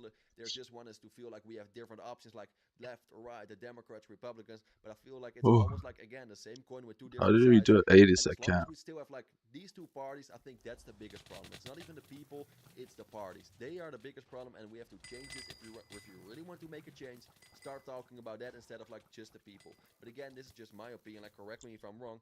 But Nick is also making a good point. Don't get me wrong, what he said is true, but stop attacking each other over and over again. That's also very stupid. So anyway, we'll see what happens. But we're going to move on. We're going to get into the news. That's the last time I'm going to say it. It probably isn't. We're probably going to do the same monologue tomorrow. Who am I kidding? We're going to do the same monologue next week. But honestly, I've been saying it for a long, long, long time. And who knows? Maybe they're a part of it. Who knows? Maybe they're a part of this operation. But that has always been our biggest enemy. Our biggest enemy is not the left. The left will kill us, certainly. The left is out to get us, and they hate us, but the left is not the biggest threat. The biggest threat has always been the center right. No! Because look, we have a binary system. We have a two-party system. You've got the status quo. Come on, man. Give me a star. It would change everything. Hegemonic left, and then you've got the opposition, which is the right, which is trying to unseat and disempower the left. And the right has, it's institutionalized opposition. That is the other he has half to of the go, I country, think. and they have a monopoly on the people in the country that don't agree with the left. If we can take control of the right as a vehicle, then we can use it and we can win. That's really the path to victory. It's not going to come from the left. It's not going to come from a third my thing knee, in which the is middle. this, bro? Our What the system just isn't fuck? set up for that. That has always been the MO. And like Trump really opened up the door for that to happen because he sufficiently weakened the GOP. And if you're paying attention on another level, you'll realize that Trump is doing the same thing all over again. In 2016, Trump weakened the Republican Party. Okay, 36 unclaimed chests. To ascend, and then he became popular, and the Republican Party became strong, and they won in 2024, and they filled the federal judge seats, and they took over the House and the Senate. They did a lot of things. But now that Trump is crashing and burning, he's sort of once again bringing down the GOP, and we need to enable him to do this so that once again we can have another outsider come in and maybe we get a chance to re-roll and redefine things. But I'm telling you, whether it's Vance or whether it's a Democrat, we're going to need to go for the hills. These are both unacceptable options. Nobody else seems to be thinking that far ahead. It's kind of crazy. I mean, once again, Alex Jones, I was with him last week, and he says, how did you predict the war in Iran? I'm like, I just listened to what they were saying. I just literally thought 1 year ahead. And here it is all over again. They're telling us Vance 28 is non-negotiable. It's unstoppable. You're just going to have to shut the fuck up and accept Vance 28 or Rubio. He's never going to win. I don't care. And that's going to start next year. I mean, look at a calendar. The primary will start in 2027. And nobody's even thinking that far ahead. Nobody's even thought a year in the future to the next presidential election. When do you think you're going to think about it? When do you think we're going to get it together to field somebody for a presidential Bro, they're all primary? idiots. I don't care. Before? 5 months before with $100 grand? Oh, that's good enough? No, you got to think about it far in advance. Long-term planning. Not exuberance, not enthusiasm and haste. Let's just do something. No, long-term planning is the only thing that is going to get us to where we need to go. So if you want to be a part of that, this is where we are. If you want to be a part of the other stuff, you know what? Get your hijab, get your Doc's Ice t-shirt, and go to the next fucking whatever rally. And you could do that. Honestly, they're doing us a favor. It's another foil for the America First movement. So guys, did you hear that? Don't you dare to vote for JD Plant. I'm kidding, of course, like decide for yourself who you're gonna vote for, but I think Nick has a very good point, because I also see many people, literally like 3 days ago, I saw this guy on like X, on like Twitter, he was complaining about the Trump administration, how the Trump administration betrayed And then you wanted to vote Vance. betrayed the United States of America. All fine, I agreed with him, until I literally read that this guy was saying, we have to vote for JD Vance. He's gonna make a real difference. He is actually America first. He is gonna put America's first, and he will make America great again. Excuse me, but if you are this guy who is watching this video, maybe you're not very smart, or maybe it was like rage bait. Because if you really believe that like JD Vance, if he's gonna be your guy, you're complaining about this administration, about the Trump administration, and then you think that makes no JD Vance sense. is gonna be good for us. He will even be worse. Like, he will even be worse. No one of this clown administration should even, like, be allowed to run for office. Not JD Vance, JD Plant, however you want to name. Not even Marco Rubio. None of them. None of them. They lost. They are game over. They are game over. Like, seriously, they shouldn't even have, like, one option anymore. It's over. Look how what Election move in 1 mess they hour. made of the United States of America. Like, they shouldn't even have, like, a chance again to, like, make another Wait, 4 we years missed of, a like, complete destruction telescope? in Are this we country. serious? We don't need that. We don't want that. It has been enough. It has been enough. So seriously, and again, maybe I'm the wrong one here, but no one of this clown administration should even be allowed to like run for office, in my opinion. It's ridiculous. Look what a complete mess they made of our country, and then they really think that they can like shove someone else who is responsible for all these mistakes, that he is actually gonna solve these problems. Are you kidding me? No one of this clown administration should even be allowed to like get close to the office anymore. But again, guys, like, this is just my opinion. I'm very, very curious about your opinion. Like, do you agree with Nick on this one? Do you disagree with him? What do you think? Would you vote for like Marco Rubio or JD Plant? I'm very, very curious about your opinion. I hope that will not be the case, but yeah, please let me know. I'm very curious. And as well, guys, if you like these kind of videos, please hit the like button. I would really appreciate it. If you really like these kind of videos, consider subscribing. I would appreciate it even more. And then you make sure you don't miss anything. Thank you guys for watching. I hope you have a wonderful day, and I'll see you in the next one. Ciao. Why does he always say ciao? He said, if you don't want the cops, get down on the dog and start eating these cigarettes like a cigarette butt, right? They gave him 3 slaps. 3 slaps, and they let the prey go, right? I think this shit's utterly disgusting. I think it's whack. I think it's lame. DAP is whack, and leave it at that. So chat, Jay from Dads Against Predators, he was arrested and they hit him with 3 felony charges of extortion, right? He was arrested in Florida.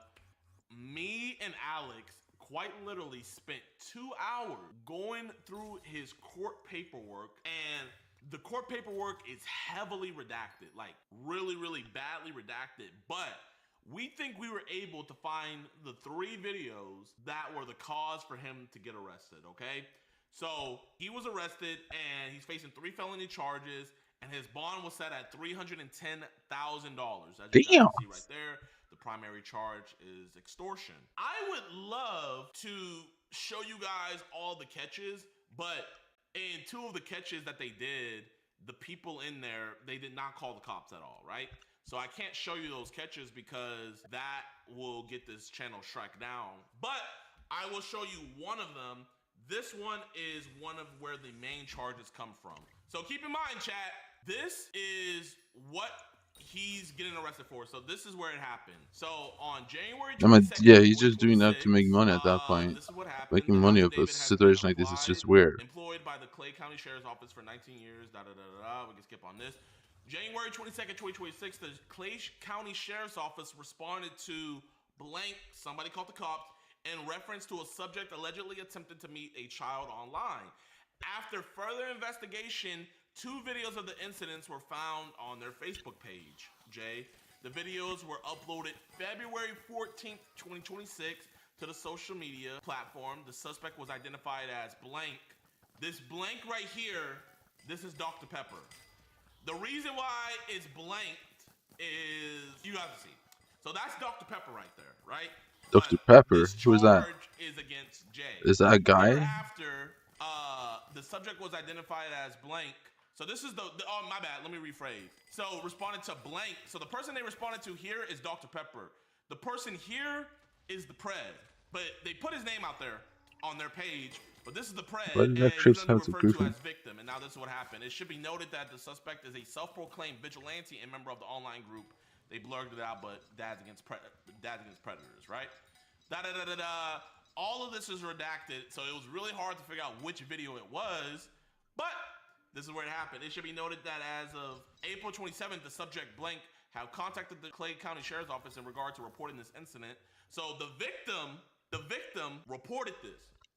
The suspect was identified by his Florida's license, and because he got pulled over, so that's how he got arrested. He had an arrest warrant, but he got pulled over, and when they pulled him over, they saw he had a warrant, so they arrested him. The suspect has several out-of-state warrants, Did he just leave without any secrets on here? and public order crimes in other states, all which stem from similar incidents. The suspect, this was Dr. Pepper, I believe, did threaten to expose the victim to disgrace, to compel him into committing the act of eating the cigarette butts so that he would not have to speak with the sheriff office deputies about the online conversation. He had the co-suspect. They stated multiple times they could talk to the sheriff's office accusing the victim of committing a crime. So this is what they did. They made this Pred eat cigarette butts from an ashtray, right? And then they let him go? Still called the cops anyway. The cops were investigating it, but with them doing this, the case will get thrown out right away, so they can't even do anything with it. So now, I'm gonna show you guys the video. So this is the dude that they caught, right? They're talking On Rumble? to him, and let's listen to a little. I'll go in and block him. I guarantee you I will block him. If you don't believe me there, I will take that.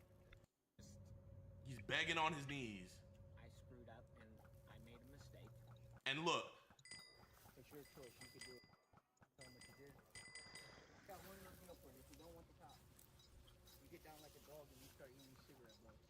So, remember What? the affidavit? Someone told him to do that? So, I wonder, I'm not sure, but I'm thinking Dr. Pepper has a charge for this as well. I'm thinking Dr. Pepper has a charge for this as well, but Dr. Pepper is the one who initiated this. So listen, because the Pred was about to leave. Now listen to what he said real closely. Is that 3 charges of extortion? How? Or is it multiple scenarios? Actually, I got one little deal for you. If you don't want the cops, you get down like a dog and you start eating cigarette butts. He said, if you don't want the cops, get That's down on the so, dog this is weird, bro. and start eating these things. At least act professionally if you're gonna do something like this, in my opinion. But. Remember, Florida extortion is a criminal act where someone maliciously threatens another person with intent to obtain money, property, or financial advantage, or to compel them to do something against their will. Chat, wouldn't it be against his will to eat those cigarette butts? Now let's watch what happened. Like you say, it's your deal. You walk over there, tell them what you did. You get down here, eat these motherfuckers. Don't use your hands. You put your mouth in there and get a mouthful of cigarette. And I want to see a whole mouthful. It's your choice. You can do whatever you want. It's your choice. You can do whatever. Bro. Ugh.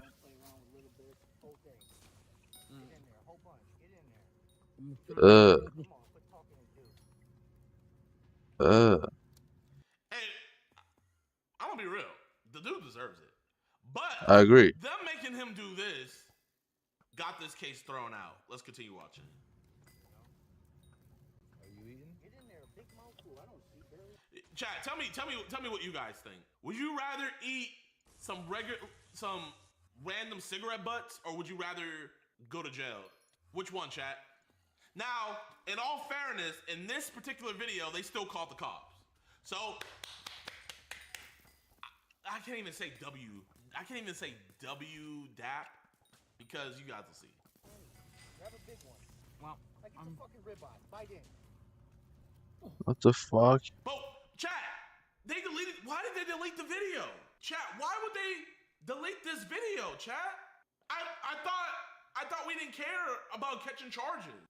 I thought it was all about exposing these monsters. Why would we take this video down? That's a good point. So they made him eat it, and they still called the cops. He first texted me, and then I text him back. And yet, and at the time. So here's the police presence. I want to make sure I show you guys police presence. That's a sheriff office. That did call the cops. You shut the fuck up. So he just wanted to meet the child here. He wanted to be the bottom. He wanted to get fucked and suck dick. You know, he wanted to come. Dumbass, you fucked the entire case. So we were gonna meet here and make some things work. This is so stupid. You fucked the entire case. We didn't have a full plan afterwards. We were just gonna have a little fun. So all of this, right?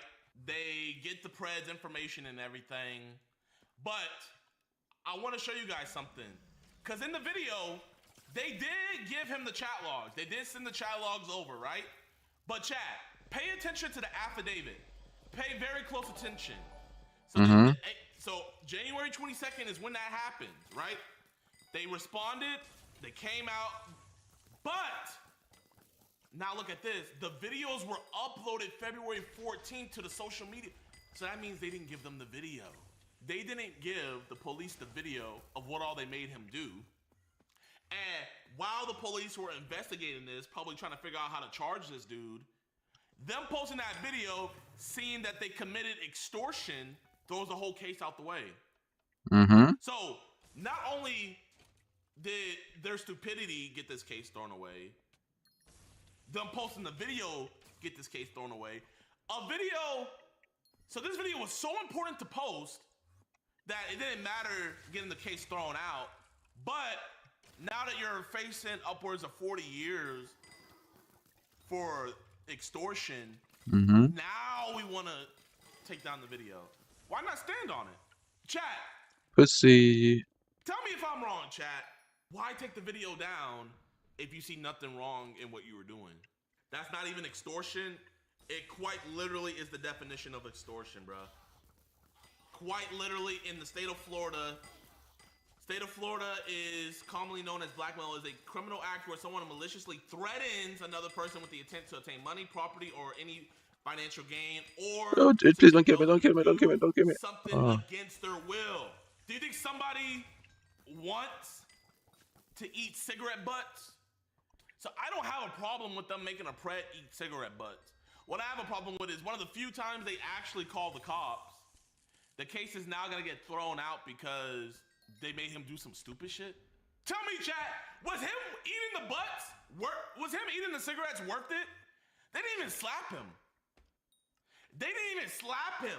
So you're telling me him eating cigarette butts was worth him walking free now? Facebook It's so deleted stupid. it. Facebook did not delete it. Shut up. Facebook did not delete it because all the videos that I have matched up to this case are magically deleted. So no, Facebook did not make them delete shit. They got way worse videos on their channel or on their Facebook page than them having a pred eat freaking things. So that's the first one. Now, Is there multiple charges? so Multiple ones? WRL.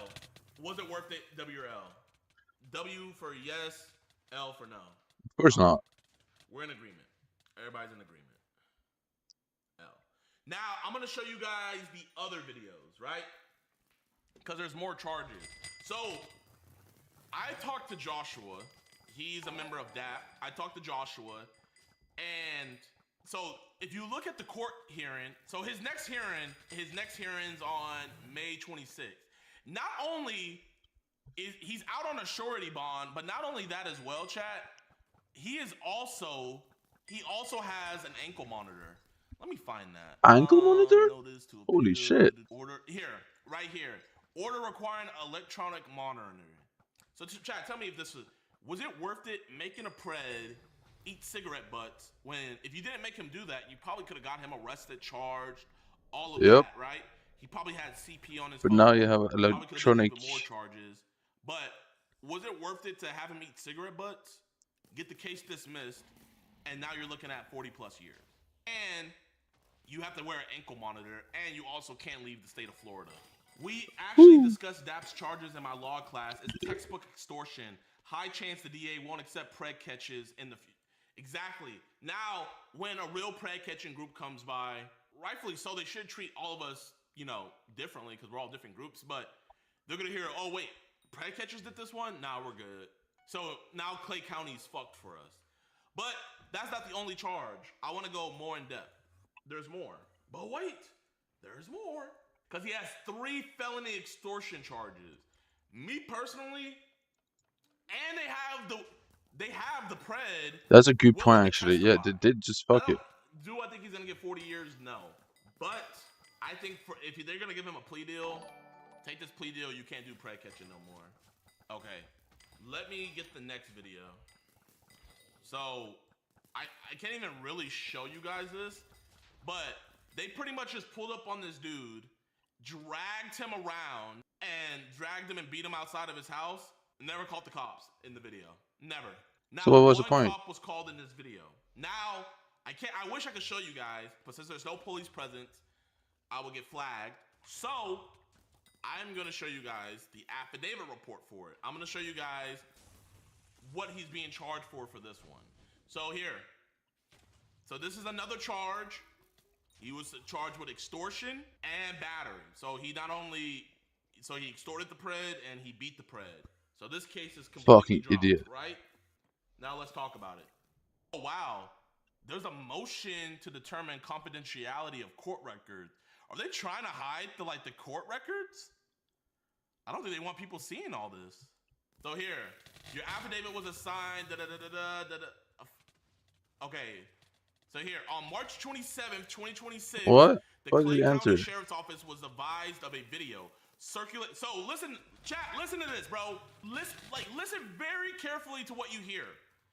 On March 27th, 2026, the Clay County Sheriff's Office was advised of a video circulated. So if they were advised about it, that means that this was never reported to them. Because they would have stated if they came out like in the other one, they never came out to this one. They didn't come out, they didn't investigate because they never called the cops. So the only way the cops found out about this is somebody reported it. Or they found it themselves on social media.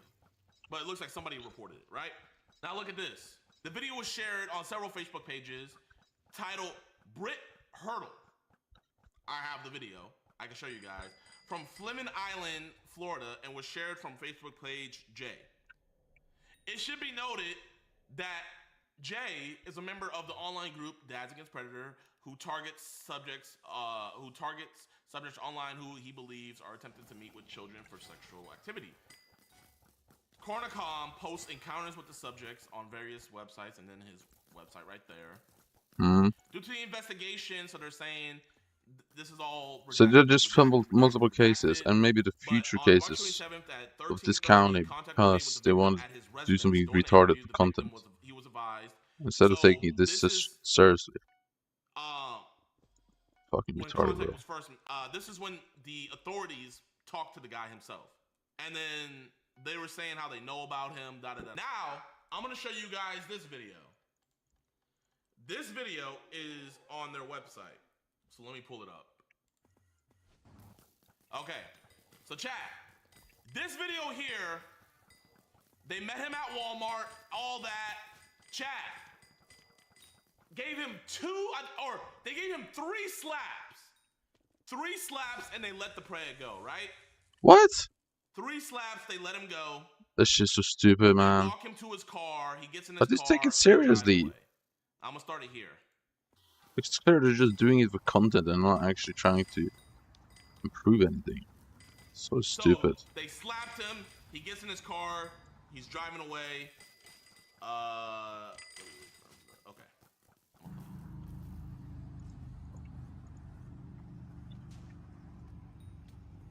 At your Middleburg Walmart. The police would not have arrested him. They would have let him go. Yep. But he just got his ass smacked the fuck up, didn't he? Damn right. Damn right. The police would have not arrested him. They would have let him go. But he got smacked the fuck up, right? Damn right. So they're straight up admitting in this video that they called no cops. They called no cops. That's why in the affidavit it says that they were advised about it, circulating, da-da-da-da-da. Middleburg Walmart. The police would not have arrested him. But you didn't call. But he just got his ass smacked the fuck up, didn't he? Damn right. Damn right. 3 slaps. 3 slaps. Was that Let what him you go. out, chat? No cops called, and now he's facing extortion because they said in the video, either you let us slap you, or we're gonna call the cops. So they bluffed him. They literally bluffed him because they said in this video that no cops would have came. So they bluffed him and said that they were gonna call the cops when they were never gonna call the cops, and they just slapped him. So it should have been. This is so lame. Take this shit seriously, please. Which one do These you people want? are gross. Meet a kid.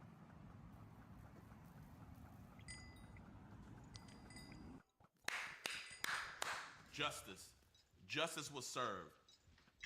Because of those 3 cases, he is now facing 3 felony extortion charges.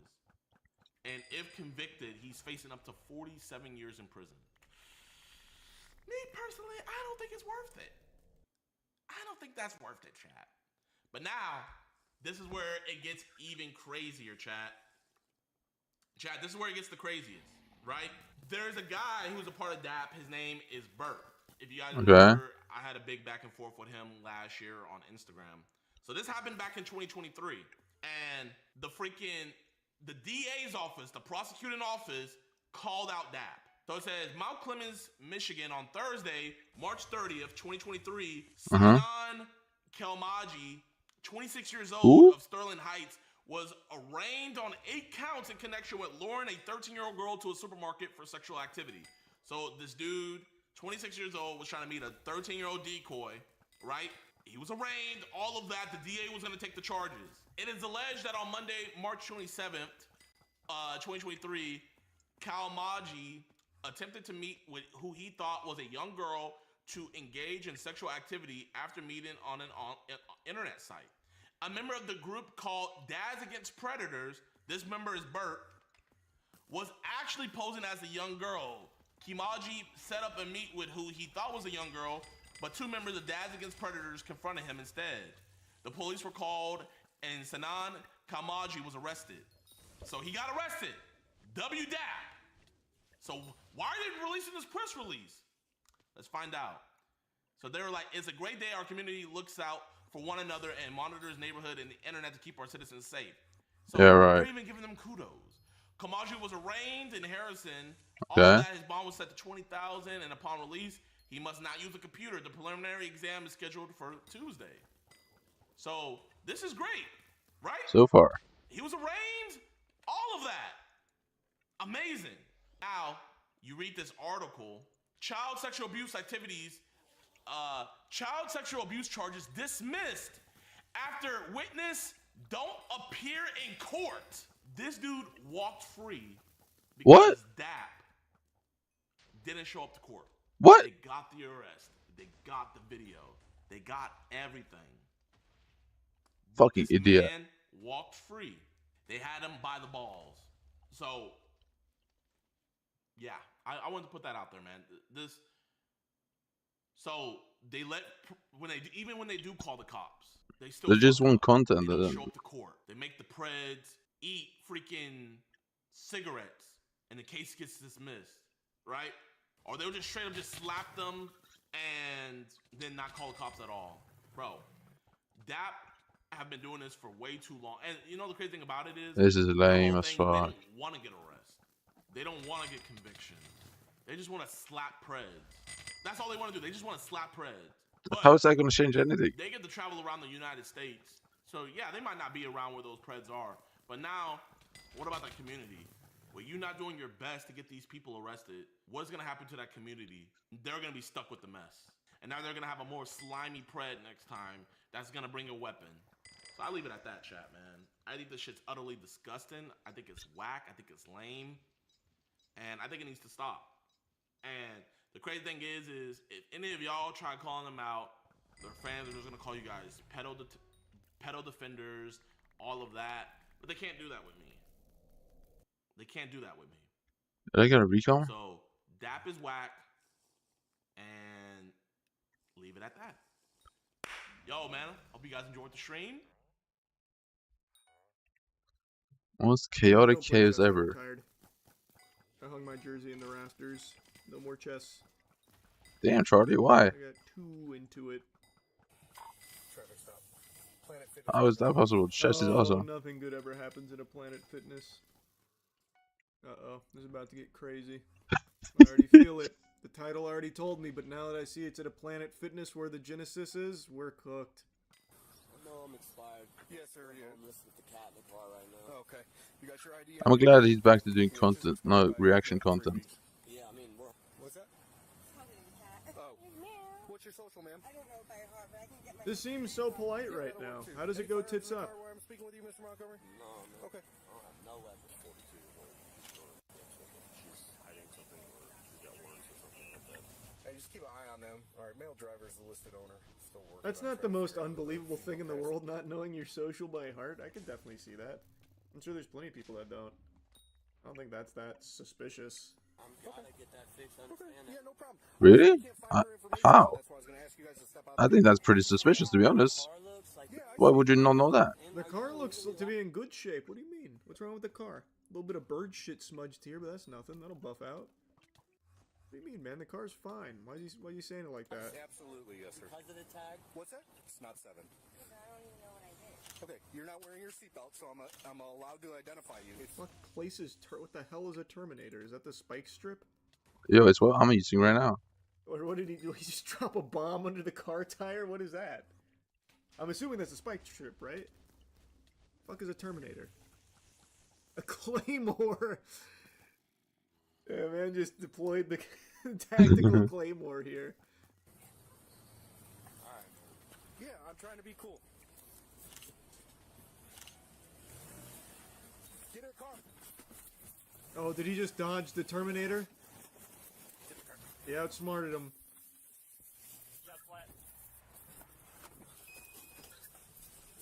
Simple traffic stop turns into citywide chaos.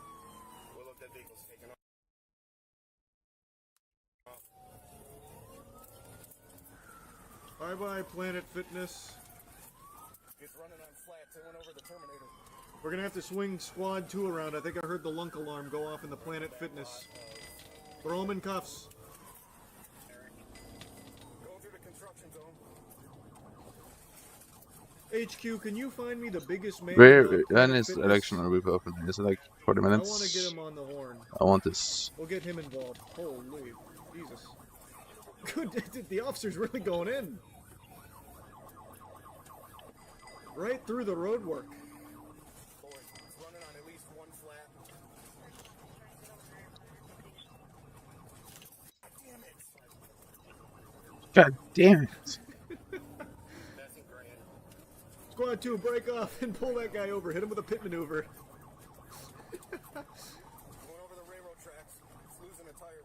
Oh, Necromancer Lord Helmet. That's so impressive.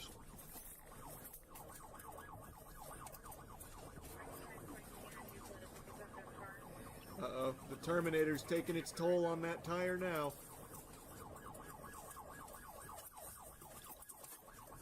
Which please? Which please, sir? Which? Oh, shit. Where are the witches? No. This is a scam.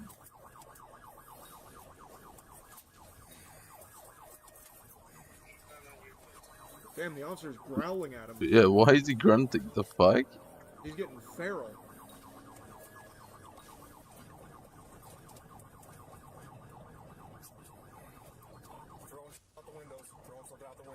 It was a banana peel. It didn't work.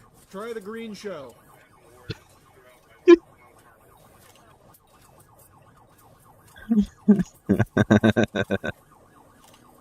Oh, God. He's throwing all kinds of trinkets out there. Oh, God. Holy fuck, he threw the whole sleeping bag. Now, that was an innovative strategy. I haven't seen that deployed. The sleeping bag? This is like fucking Diddy Kong Why? racing right now. Holy. Why are you throwing your items out? Are you stupid? What a waste. Oh, God. Jesus. The Jan Sports backpack as well? This guy's dumping So all his loot. does he sleep in a car, I guess? It's a car sleeper, but why? Yeah. I don't understand. Red light. Okay. Wow. I don't think that's the biggest concern. You ran a red light, guys.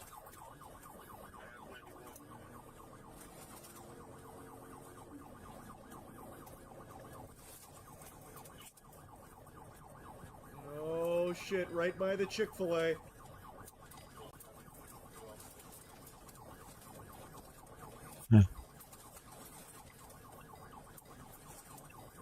Man, this must be a bumpy-ass road. There's a lot of shit jiggling around here in the cop car. Wrestle my buns. Also, what the fuck was this attempt here? This has to be the laziest deployment I've ever seen of a spike strip. Hopefully he's... I'm gonna try again to hopefully see he's in if the there's right some lane skeletons up going here. super slow. What happened? Did he, like, yank it too far back, maybe, and I just missed it? It feels like there isn't more skeletons there at all. No. Nope, he just runs up and just plops it in the right hand lane. Oh, I there. guess maybe it's because this guy's killing now. That one never stood a chance. Doesn't really help, huh?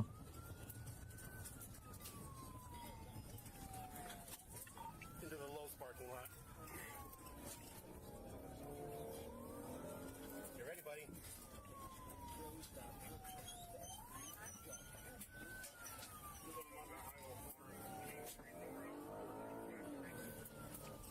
It's just zombies, huh? Skeleton, skeleton, Oh! I smell a pit maneuver. Yep. skeleton. They had a bunch of open space. Oh, fuck, he's still cruising. If I just kill skeletons, does that there mean goes the whole skeletons tire. are the ones that's gonna respawn? Maybe, right? Why is this guy grunting, by the way?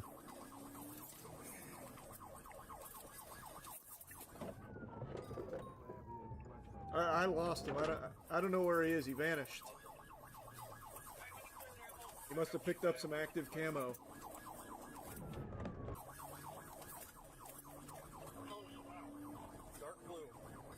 Skeleton, skeleton. Damn, he actually vanished. That's a zombie, my bad, bro. You're stupid. What are they blurring? Both currently smoking meth in the vehicle. I can see it. How can you see He that? was like gearing up to throw a big dildo out there or something. How can you see they're smoking meth from there? I'm sorry, but That's, I don't believe that. Huh. Wow, they're giving it one big hoorah. I refuse to believe I can actually see that exactly. I think he's just bold-faced lying. To be honest. Tactical meth deployment.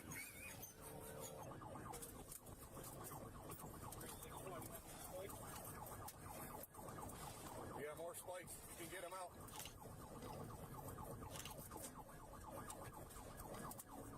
Almost.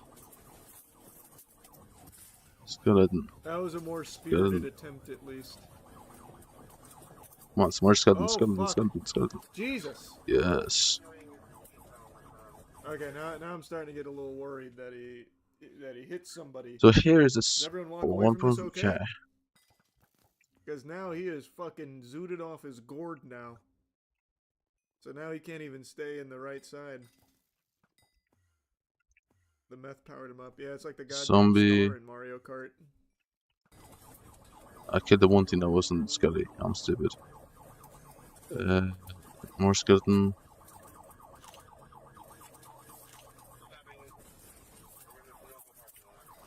Skeleton. Was he actually looking to carjack there? It didn't really seem like it. No, they're just making up shit to add charges, Sean, as usual. hit the brakes, bro. I don't really feel bad though, because these guys are stupid for running.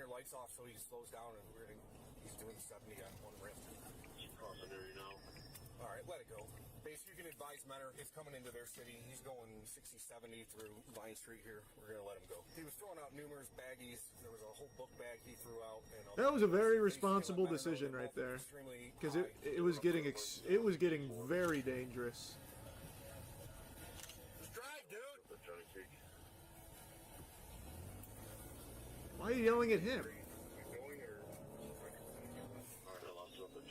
What did he do wrong? He's stressed out.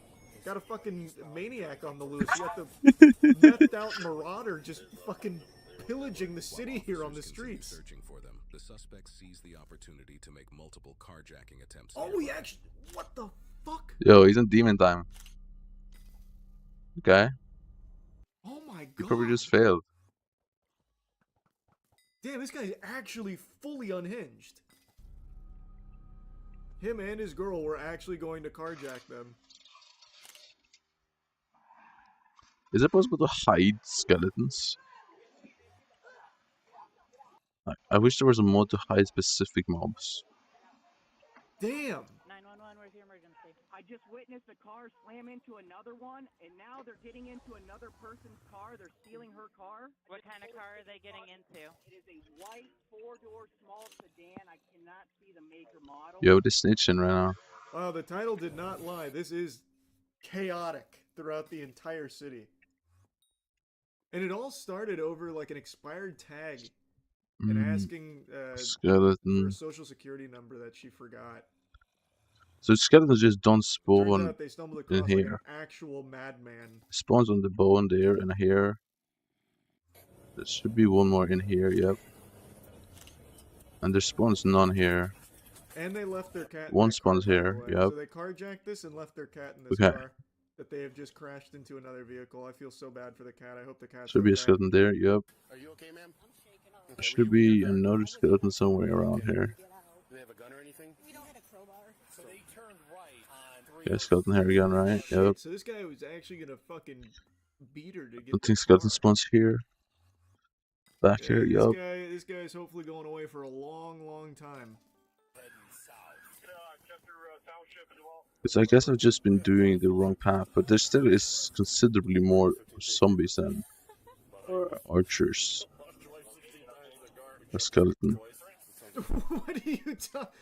What? There's like so many more zombies Now in you general. almost lost your life 16 times in the car? What are you talking about, bro? That's not what I'd want to hear with the person who is still currently driving me. You telling me you almost got my ass killed 16 times today? You don't have control of your vehicle like that? You're not that guy? Bro, drop me off. I'm not on the force. I don't need to be doing this. I've got the data I need for my paper. Let me out. Let's go. Let's go. That should have been a Big skeleton. deployment. Strange. Oh, there you go. But yeah, there is just considerably less skeleton spawns, huh? Did the officer didn't mean to click there? There should be one over here. Nope. Okay. Here. The officer like swerved out of his way to hit the spikes. What the fuck, man? Why did he do that? The cop literally went out of his way, swerved to hit the spikes. What did he think it was gonna be? Like a speed boost or something? Like video game rules? Like it's F-Zero GX or something? Fuck yeah, boost pad. Should be skeleton there. Yep. Too many tires. True. This is an unfair chase. I have 4. He only has 3. So basically It's everywhere dishonorable. there's like a I'll take one bone. out. Is that it? Oh, not even. Oh boy. Oh no.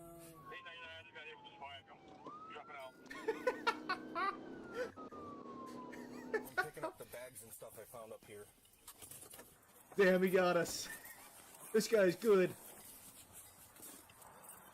Skeleton here, here. What'd you find? Okay, you tell me where it's at and I'll come get it, okay? It's down there on the sidewalk. I'll show you exactly where it is. Okay, I appreciate it. Man, it's like a citywide scavenger hunt with all like the drugs and knives and shit that he threw out of the car. Skeleton, one more here. What? Not respawned yet? Yeah. Not there. Should be here. One more here. Yep. Should be no here. Should be one in here. Because I actually didn't know there were specific spawn locations for them. I thought it was randomized. I feel like this has been a really long Maybe chase. that's the issue. Starting to get to nightfall now. But still, there's just a very small spawn He's rate, actually going for another card in my opinion. Holy shit. Compared to minor zombies, obviously. There's so many less. It's like 6 spawns.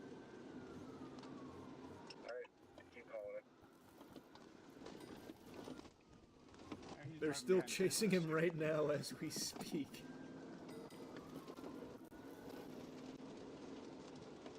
Skeleton there. Should be here. Off-roading. Trying to carjack another car now at the gas station. Oh my god. Is there 2 here? No. This is the most successful 1 here, carjacks right? I've ever seen in a chase. This is number 2. What? And he almost had a number 3 earlier. Holy shit. Get out of the car.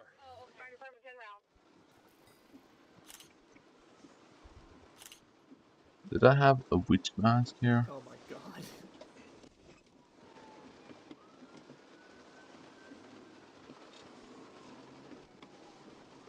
One at gunpoint, one on foot.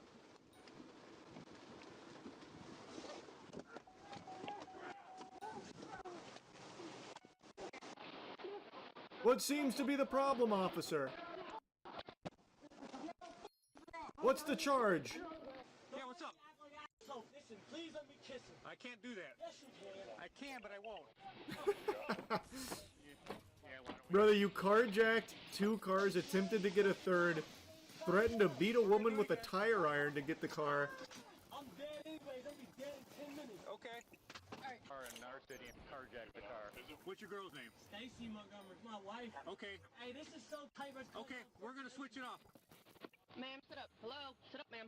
I need you to sit up. Matt! Oh, Jesus Christ. What's happening? Yeah, Oh. that's awful. Nah, I can't watch that. They actually just did all the drugs in their car during the chase. Yikes. Bruh. No, she didn't. It was actually her just faking it. That's a big brain strat. Because they blurred and shit, and I was like, oh, it must be real. Oh. Damn, they got some fucking strats.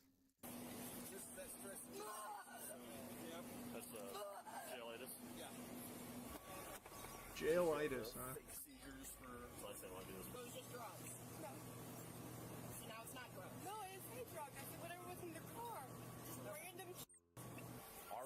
Jesus Christ.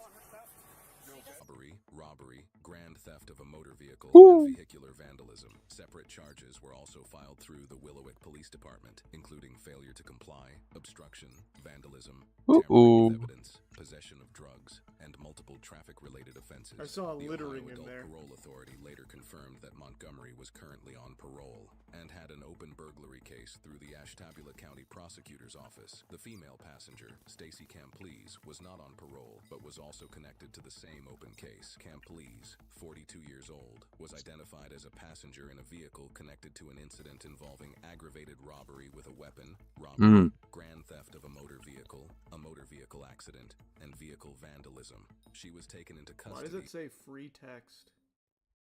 What is it? What is that? Is that a charge or is that like a placeholder, like boilerplate shit? What is free text? Some lorem ipsum.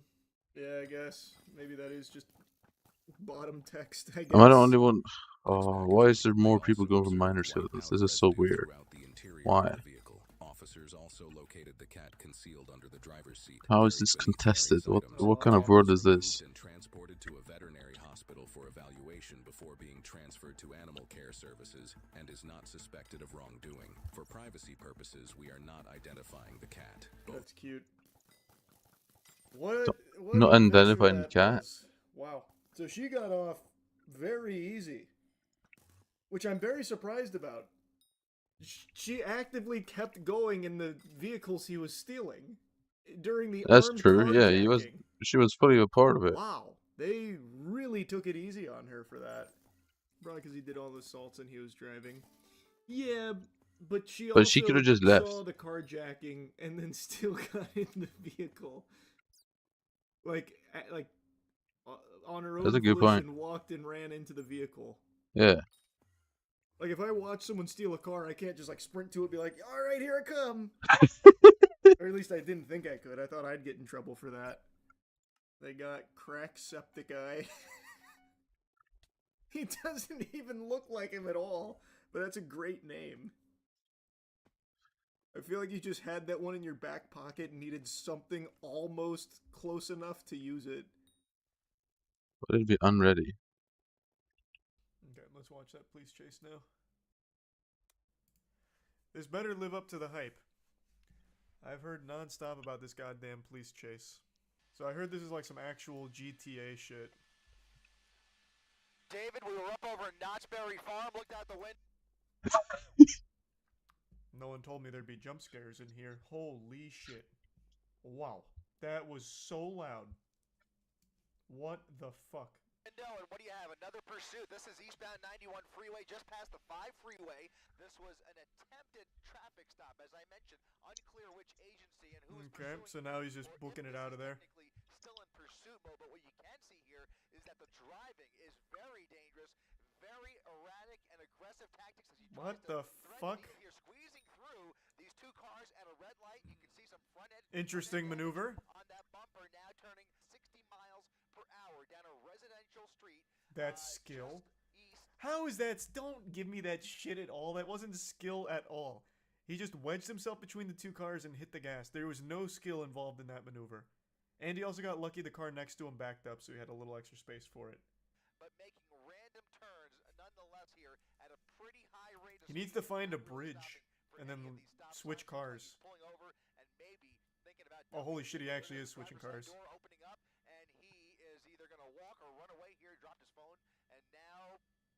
Oh, maybe not. What is that? Did he hit the wrong button on his controller? What is going on? In a rush to get away from that vehicle. Getting in a pickup truck. We'll see if he... Okay, yeah, he does not. He does...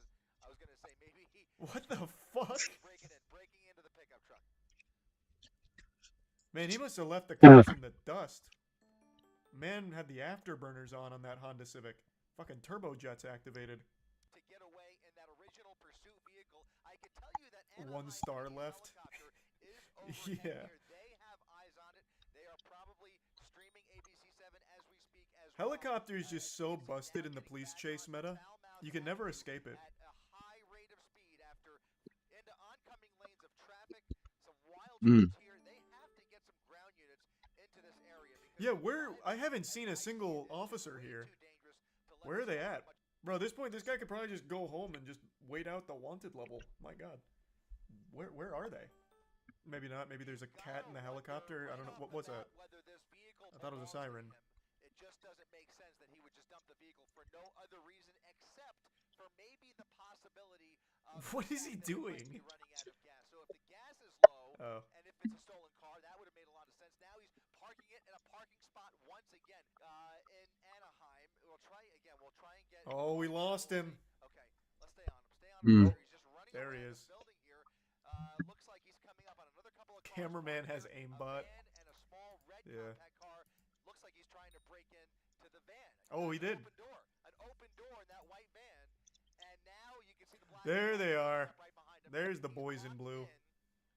He's inside the car, likely trying to hotwire it at this point, and you can see they have lit him up. So someone in chat enlighten me. My dad used to always say hot wiring modern cars is almost impossible. Is that true or false? Like cars made within the last 10 years. Getting mostly trues and a couple falses. So if he actually hotwires this van, I'm going to have to assume that it's an older van. We're actually on the north side of the. Yeah, I can actually see that he's trying to hotwire it. He's got the alarm going off. A pursuit driver that is just. Oh, he's done it. Look at this! Ramming into the front of that black and white. The cameraman sounds excited. He kind of is. It's more content. Here comes a 45-point turn. He's really trying to ram that car out of his way as he is now stuck in that parking spot. There's really nowhere for him to go. He's got a fence in front of him, but I only see those. I like that they're giving him plenty of space to work with here. Back and forth. Now he's created some room. There we go. Here, and he's gonna probably try and ram in again or do a 4-point turn and turn it around. He's got to turn it all the way around with that hit. It's gonna be more than a four-point turn, I think. Because what else can those officers do? They really don't have many options. Here comes the backup. Here comes backup. Oh shit!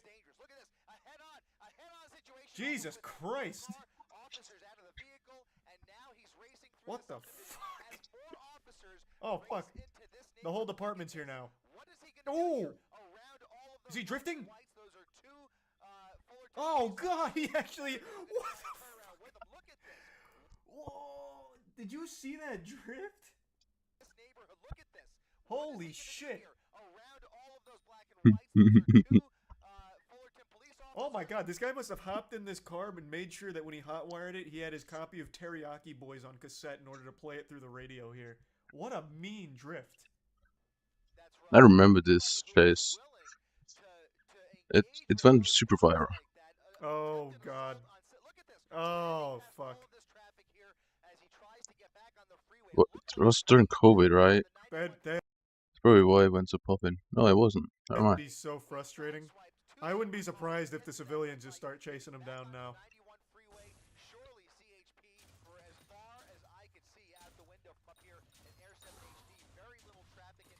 I wonder if he has a plan in mind. Of course not.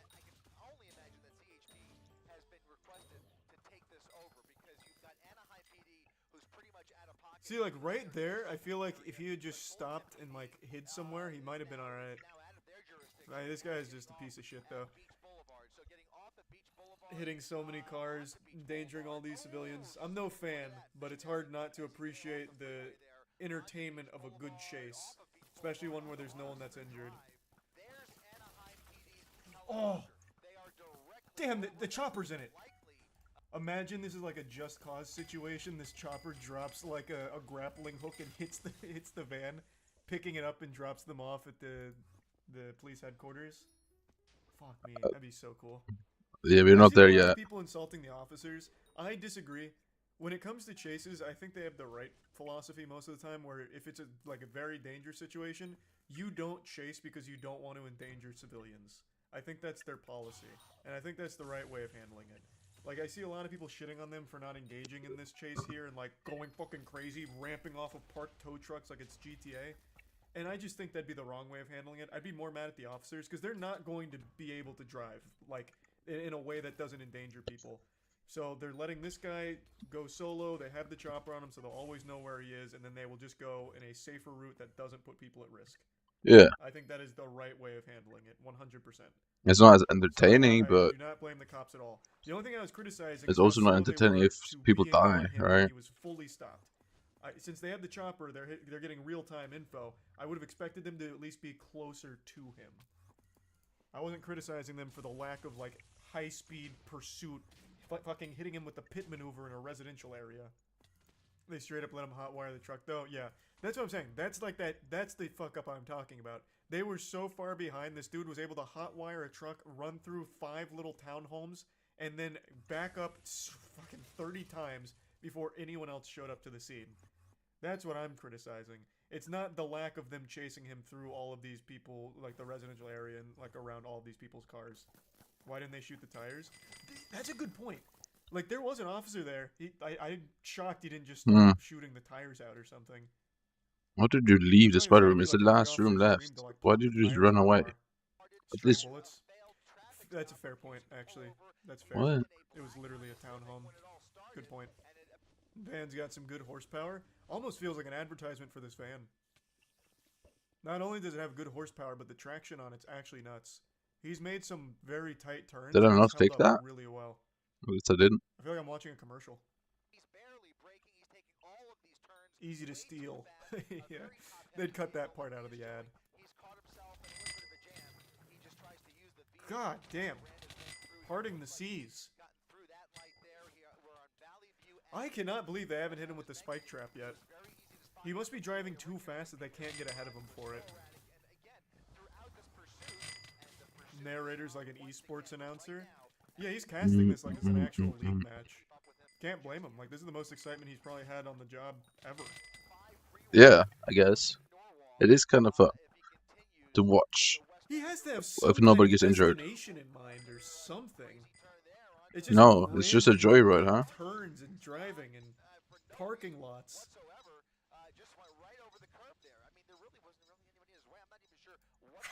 Yeah, he's even being critiqued by the announcer. Oh! Ooh, no! I thought I got it. No. Oh wait, he did. Yep.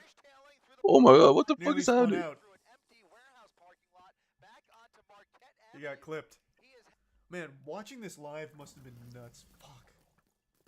Holy shit. Thanks to the Prime Spazzy. It is though, like, you don't know what's gonna happen next. Yeah, he's on his rims. Man, and it is still scooting.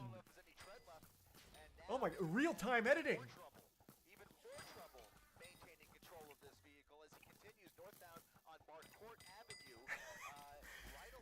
YouTube chat is going so hard. Paint shop, paint shop. Just screaming paint shop. Or imagine if Fullerton Derpy gave PD on the touchdown case, score. baby. Soon we're gonna need the Dominic Toretto private military company coming in to stop this guy. Oh wow! Because yeah, 300 squares still taking too long for a lot of parties, which is annoying because I want efficient runs, right? It really is a miracle. Oh. Oh boy.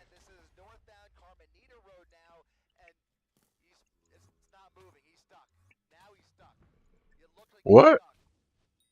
Is he gonna run? How the fuck does he get out of this situation? Because the police are scared. What's happening? I've never been in this situation. What is proper protocol for a car like this? Like what do you do? I mean, it can start Like, to, oh my god, the officer it's got to a burn. gun drawn on a van that's been speeding around in front of me. Do I go around? Do I stay? Like, what the fuck? I would be panicking. Like, I myself would be panicking. I wouldn't know if, like, I need to run away, like, drive out, or if I'm supposed to stay parked. No, I'm talking about the civilian car, not the fucking officer. Jesus Christ, what are you talking about? I just don't know. Like, if I saw this in front of me and I happen to be the car right behind it, my heart would be racing probably faster than this guy's. Just between the decision of, am I supposed to go around this, or am I supposed to just, like, stay parked here, or, like, maybe pull off to the right side like a fire truck coming through. Man, those sparks are flying off like an episode of Power Rangers. Jesus Christ. Holy lag.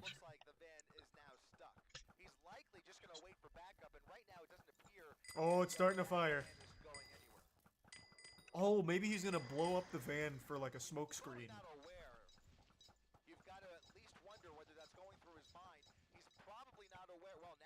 Oh, there's no, yeah, what? There's no way.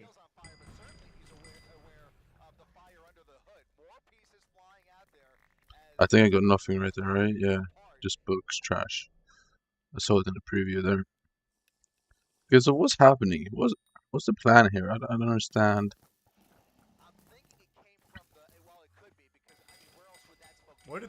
Where did that officer just go? What the fuck was that? What? Why did he?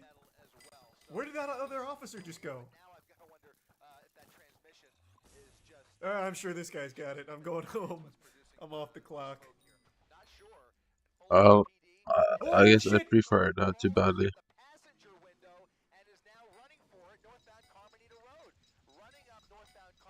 He doesn't seem particularly fast. So is nobody chasing Seem him? like he has that much sense of urgency here. It's like a casual. Is nobody trying to chase him? I don't understand. Oh, he's getting winded already. Oh boy. Oh!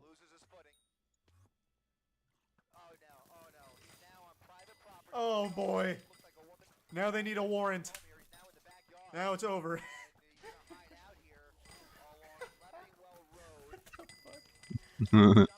WFK? Yeah, so I wanted to have a nap, accomplice. but I ended up sleeping for 12 hours, so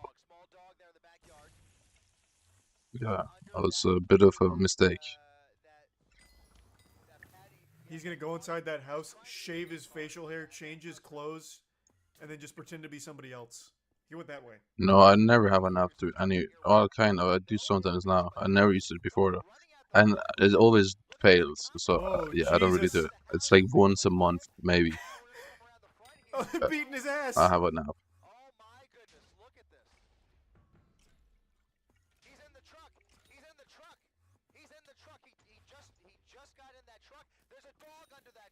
Oh, the guy's got a knife on him. Oh, Uh-oh. what the fuck? Whoa! He had him. Work on Saturday? Nah, bro, you need to retire.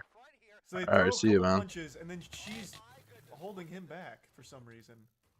So yeah, if he actually did take action and like stab him or something, he could have gone to jail. Never mind. Are they gonna pay for the truck though, like the city?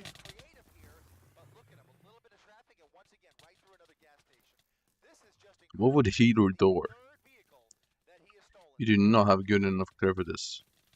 That's a pretty good record for one day's work. 3 thefts and so far a 25-minute chase. I mean, that's a full day.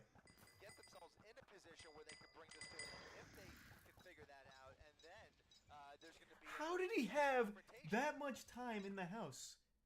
The cops weren't far away. He ran here, and the cops chased him in cars. Are they not being fed the information that we're seeing? Because we saw him go through one house and then into another, and he stayed there for like a good 2 minutes, maybe? And then went out the front door, I'm guessing stole the keys while he's in the house, got into a fight with the homeowners, and then took the car without a single officer being nearby. Like, I feel like that's plenty of time, because the cops were right behind him. Like, you can see them go by right here. They are right here. And he ran through this, slipped, turned around, and then ran. They don't want to risk their lives either, right? You don't know if he has a weapon. You can't just run up on him, in my opinion. I was joking, but maybe they like legitimately did need a warrant to even be around the area. I don't know. I wouldn't just run up on him just because I'm a police officer. I'm sorry. Work vehicle. Fuck, that sucks, man. Like, the guy is, like, he's a talented driver, and, like, the chase is wild, but I feel so fucking bad for all the victims in here. What a shame. Shit, yikes. Yeah, he was pissed in the interview. Oh, they interviewed him? Oh, fuck. Yeah, I mean, he had every right to be pissed. Christ. How did this start? Apparently, he ran from a traffic stop. Or, no, is that what they said at the beginning? Fuck, it's already been so long now this chase has been going on. I think it was.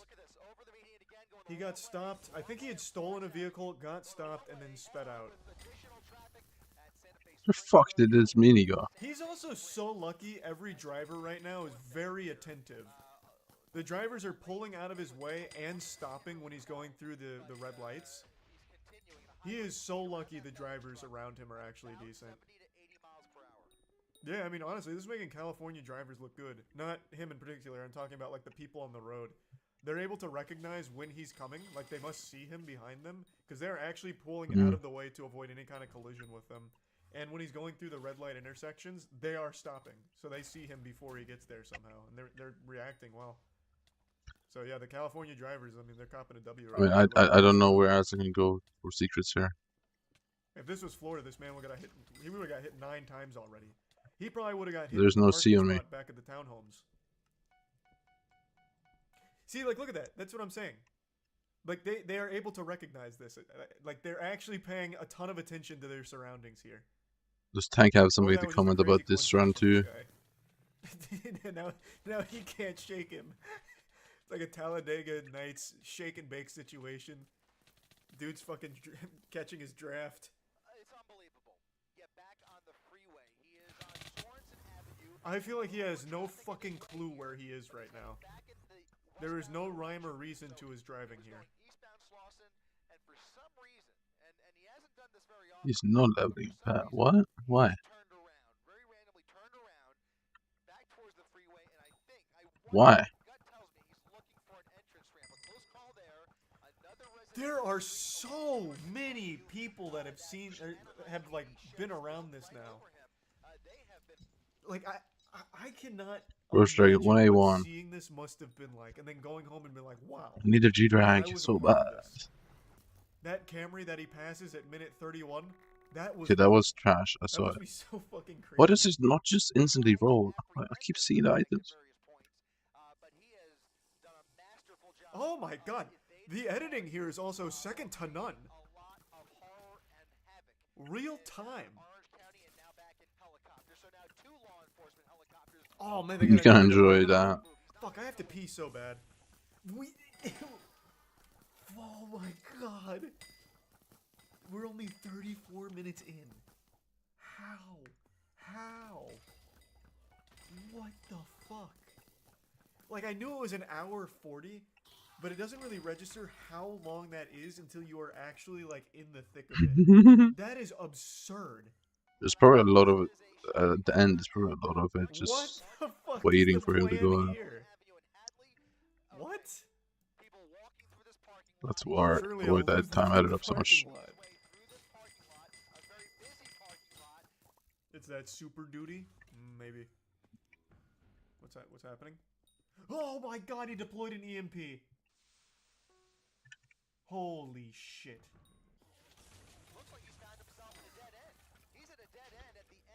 A dead end. This is a great opportunity for the officers here.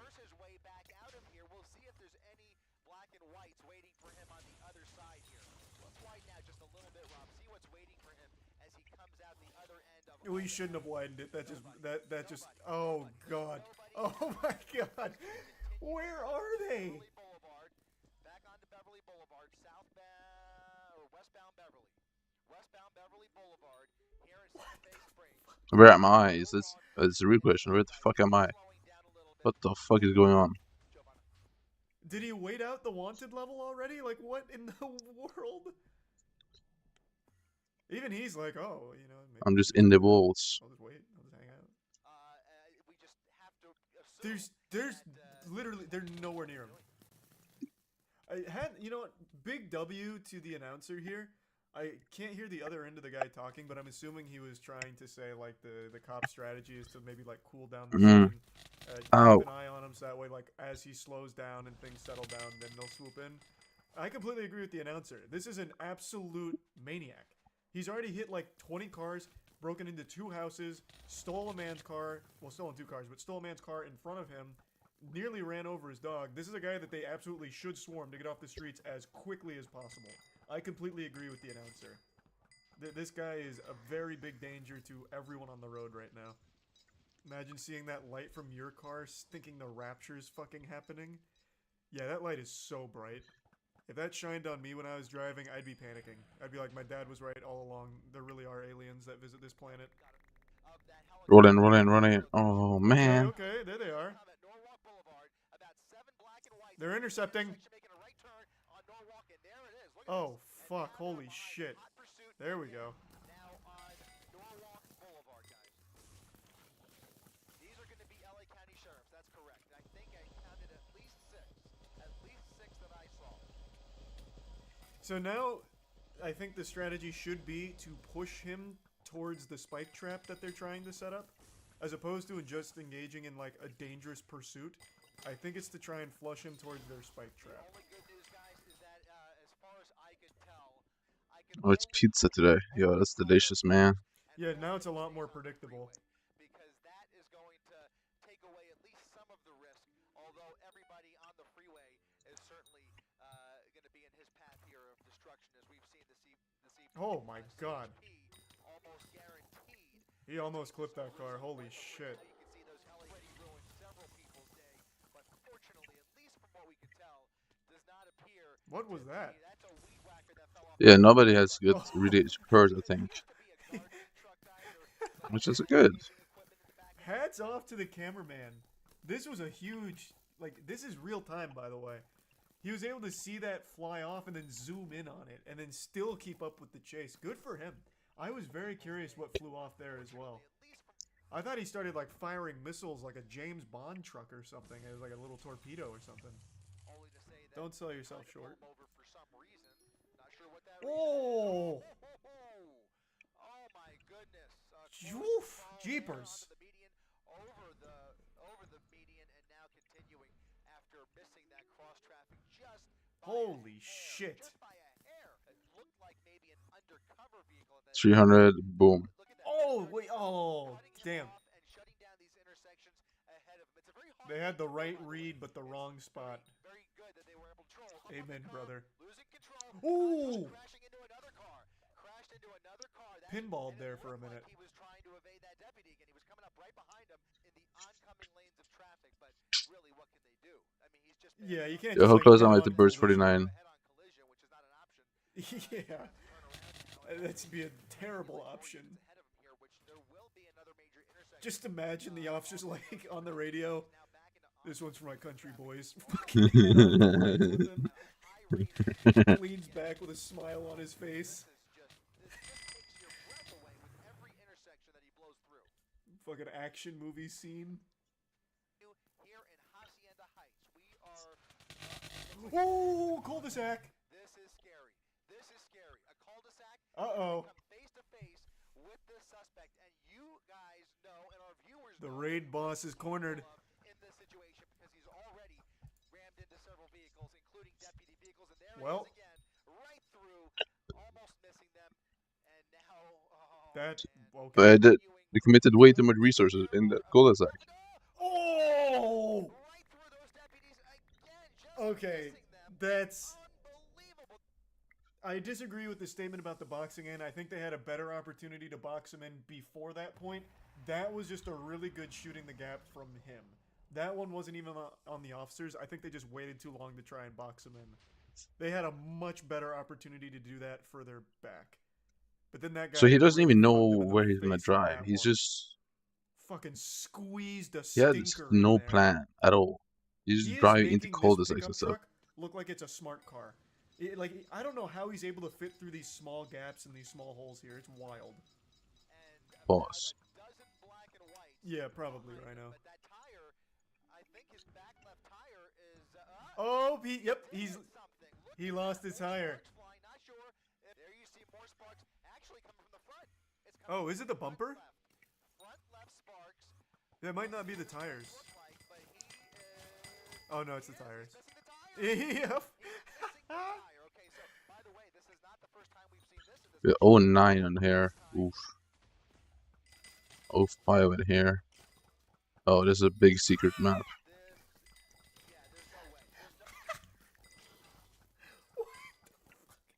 What happened to the big secret map? Holy shit! What did he swallow water and it go down the wrong pipe? What was this noise? Listen to this.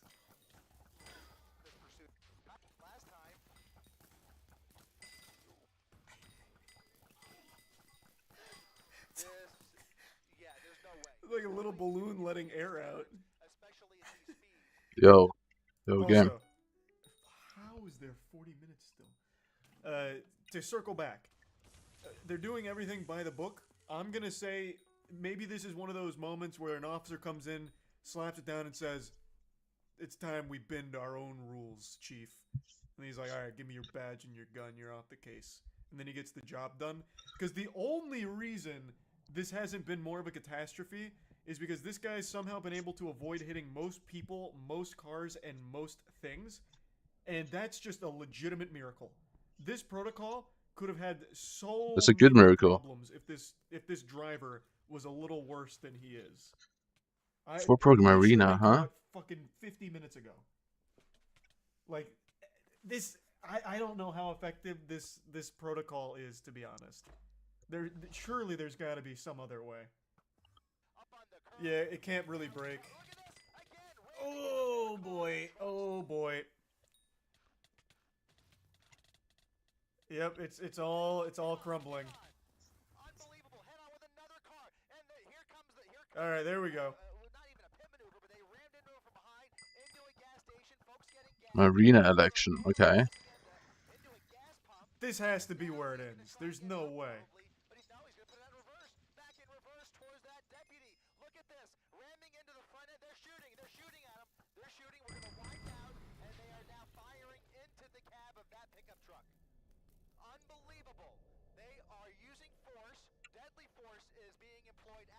So I will say I did know that they shot him. He doesn't die.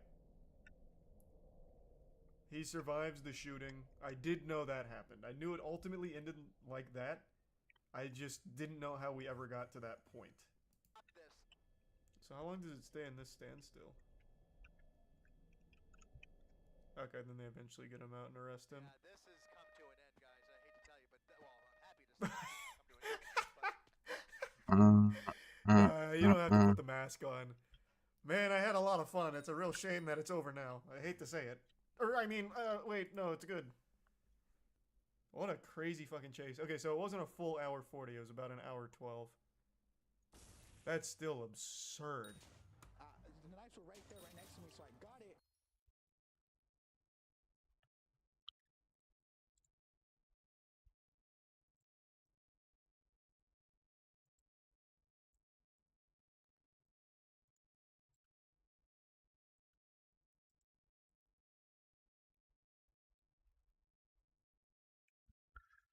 $176 burst runs, 700 tank, 700 healer. And what's the kata?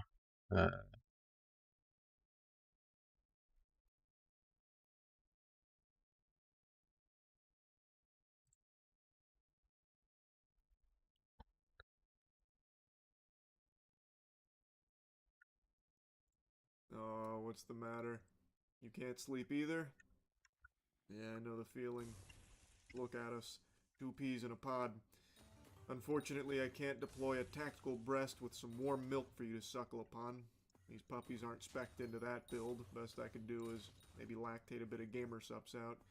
So, we're gonna have to settle for the next best thing, which is a little lullaby, which hopefully will serve as a nice AOE What? and hit us both, making us sleepy. I see you a little bit, alright? Yeah, see you soon. Hello. You want to clip this on? Sure. Oh, you're a streamer? Yes, I am a streamer. Well, Oh. best of luck. This is our last game. I believe it closes at 7 today. So. 6, actually. 6? There's only half an hour left. This is a clip that blew up a few days ago, but it has a brand spanking new development here where the gentle sir, Fedora Tip, in the video has decided to double down on his cringe embarrassing behavior.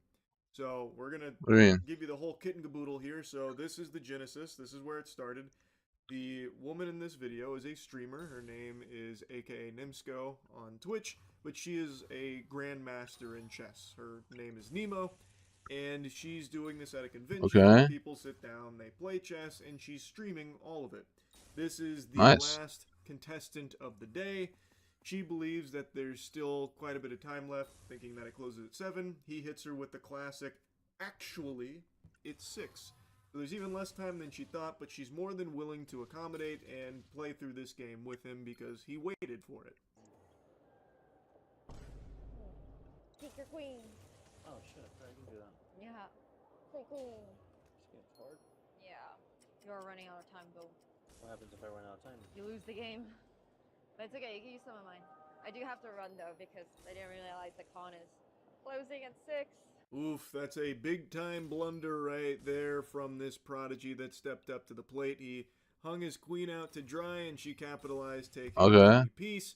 He then hits her with the "forgot you could do that." Now, when I first watched this, I assumed he was just like a fan of her and wanted to at least like interact and play a game for fun, despite not being like an active chess player. Him being unaware of how the knight can move, to me, was evidence of that game theory, but turns out that's not the case at all.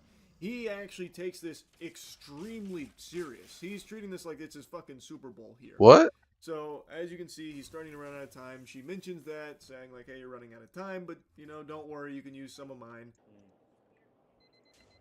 That's time. Yeah. Okay.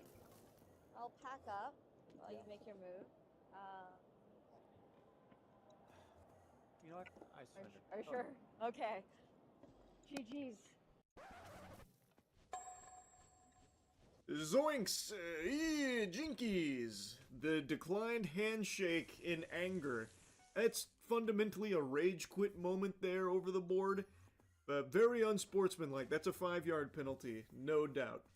And again, she It is was very willing to let unsportsmanlike. it go on even though he did lose on time. He was taking oodles of time here coming up with his moves, and then still ended up just giving away a free queen. So it's not someone who I think actively plays chess, so I don't know why he's getting so heated about Yeah, it. just a It's GM. pretty What did you fucking expect? embarrassing because this isn't high stakes here. This isn't a game of life or death. It's not a goddamn shadow game from Yu-Gi-Oh! Or anything. It's just supposed It's to be fun. entertaining and enjoyable, and you get to hang out, you play a little chess. She's a grandmaster. You were never going to win. So Exactly. I don't know why he's getting his ham so steamed about it. Alright. It took forever. Okay. Oh shit, he took the mic.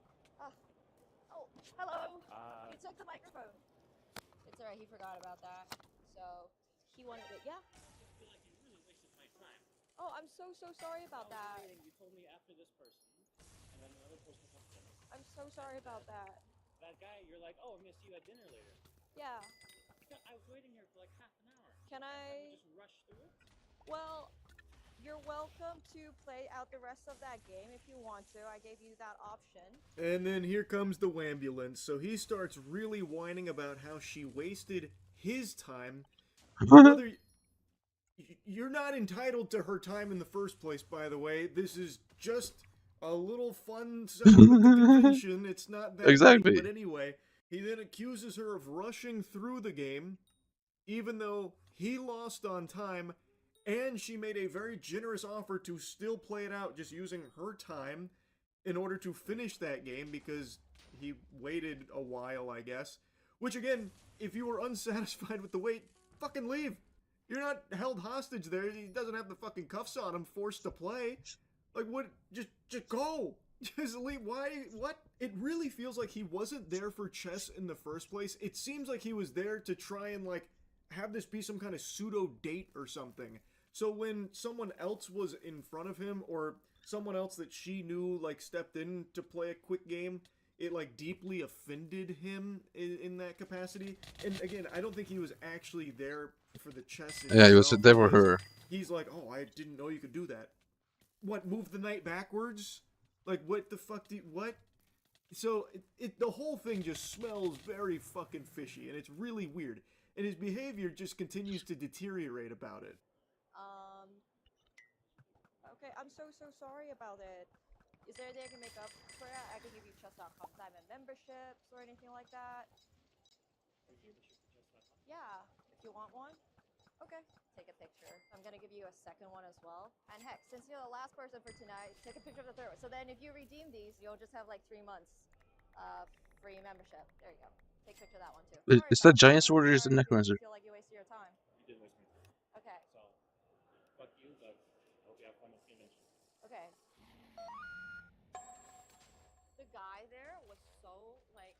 gave me the middle finger off.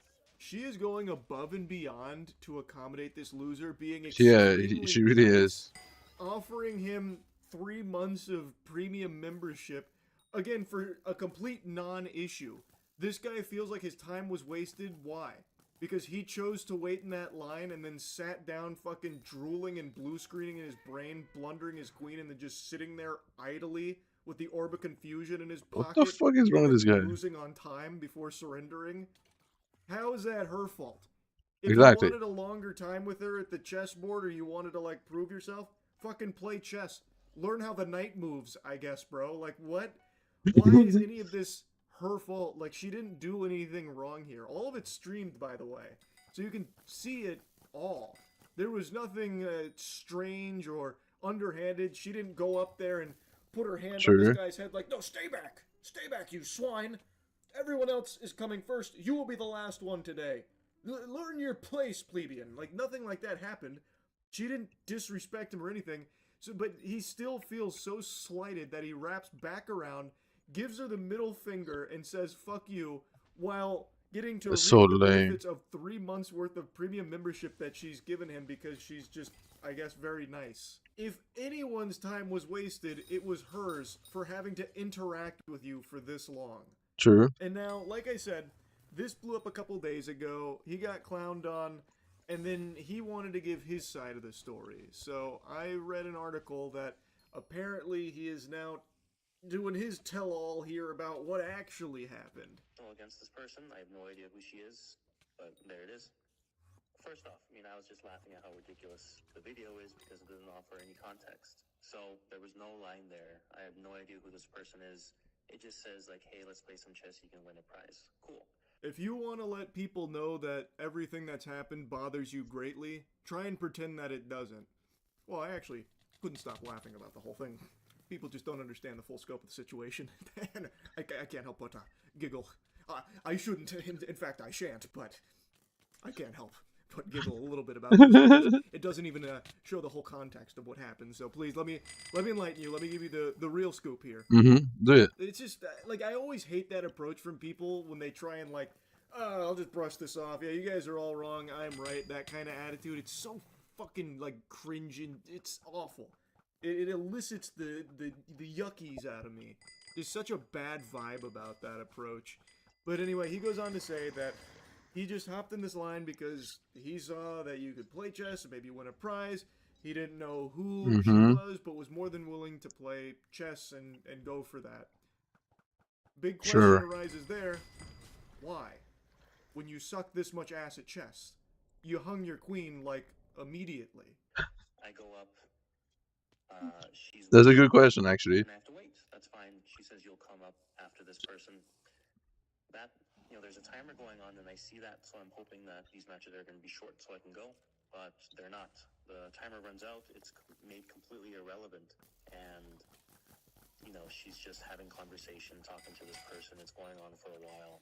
Pal, you asked for that same thing, by the way. When you lost on time, she also extended the same courtesy to you, like, hey, look, we can keep going. We can play out the rest of this game. It's not that big a deal. So it seems like she was just more than willing to let people play chess with her and try and, like, enjoy the experience of playing against a grandmaster. Because that's not something a lot of people ever will get the opportunity to do. That's very true. It's supposed to be something fun, which is a concept that completely eludes this guy, apparently. He took this as like a call to arms or something. Like, I must compete for this prize in this chess match. Chess, which something I don't really understand how the knight moves, but I can do this. I must do this, in fact. So he's complaining about other people getting to play. If you don't know how chess pieces works, you're either stupid or too young. Whatever. Match ends. Actually, you're just stupid. Acknowledging me at all. Some other guy comes up in front of me and starts playing with her. Anyone on this world, isn't chess pretty popular? I would say it's pretty fucking popular. I'm just, I'm not doing anything wrong. I'm just waiting.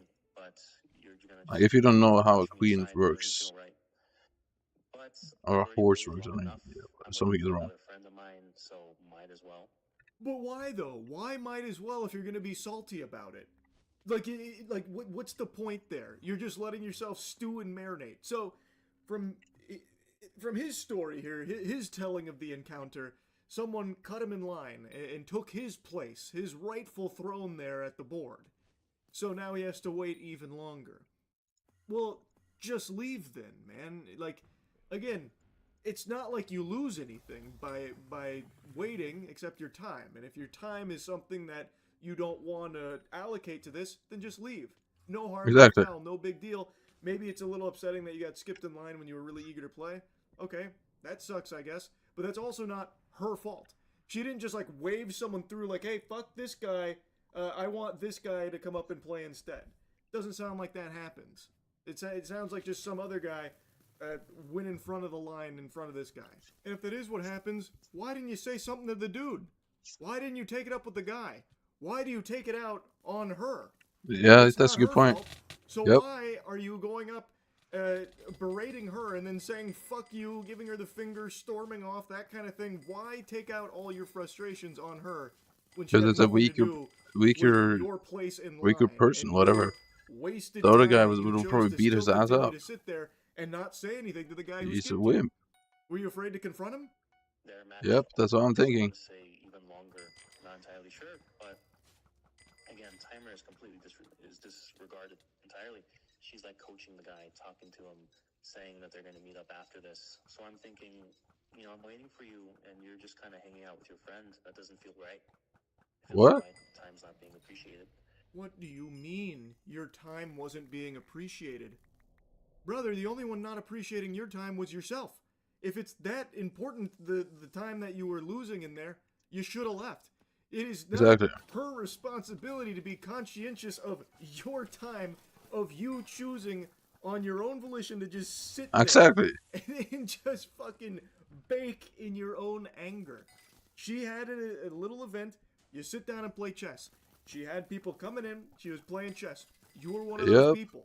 How was she supposed to know that there was some turmoil going on over there with your place in line? And when she did have the unfortunate encounter with you, she was extremely polite. She really was. Sensitive to your sensitivities around your time. She let you play out the game past time, offering to keep it going, letting the game continue because you did wait and you were the last person there at the convention, so she was more than willing to be accommodating. And when you wrapped back around fuming, taking out your frustrations on her and getting upset, she was extremely apologetic that you felt the way you did, and then even went way out of her way, offering you 3 months of premium membership, which you should not have gotten under any circumstances, by the way. That was very undeserved. All just because you fucking ordered some french fries here about your wasted time that you wasted yourself. Like, she did nothing wrong, and he is still doubling down on this. She did more than she should have, in my opinion. Understand the full story. Brother, the thing was live streamed. Everyone knows everything that happened because it was all live stream. You can't even fall back on that, like, missing context excuse. So, match finally ends. I come up. I'm a bit frustrated, but I'm trying to keep it together. You know, we're playing, and time runs out. Yeah, because you're stupid. She had a mistake with when the convention is ending, so she wants to go. Timer ends. You know what? I can tell, and I feel like she really just wants me to go. I feel like she's already kind of been disrespectful to me before. She clearly just wants me to leave now. What? So I get up and I go. And I am very frustrated, right? She told you that you could have played out the game. The fact that there was no line, there was no people there, and yet I'm still having to wait What? so long. Then don't. No one is forcing you to do that. You even said you don't know who she is. Why are you waiting that long for this then? I don't get it, man. Make it make sense.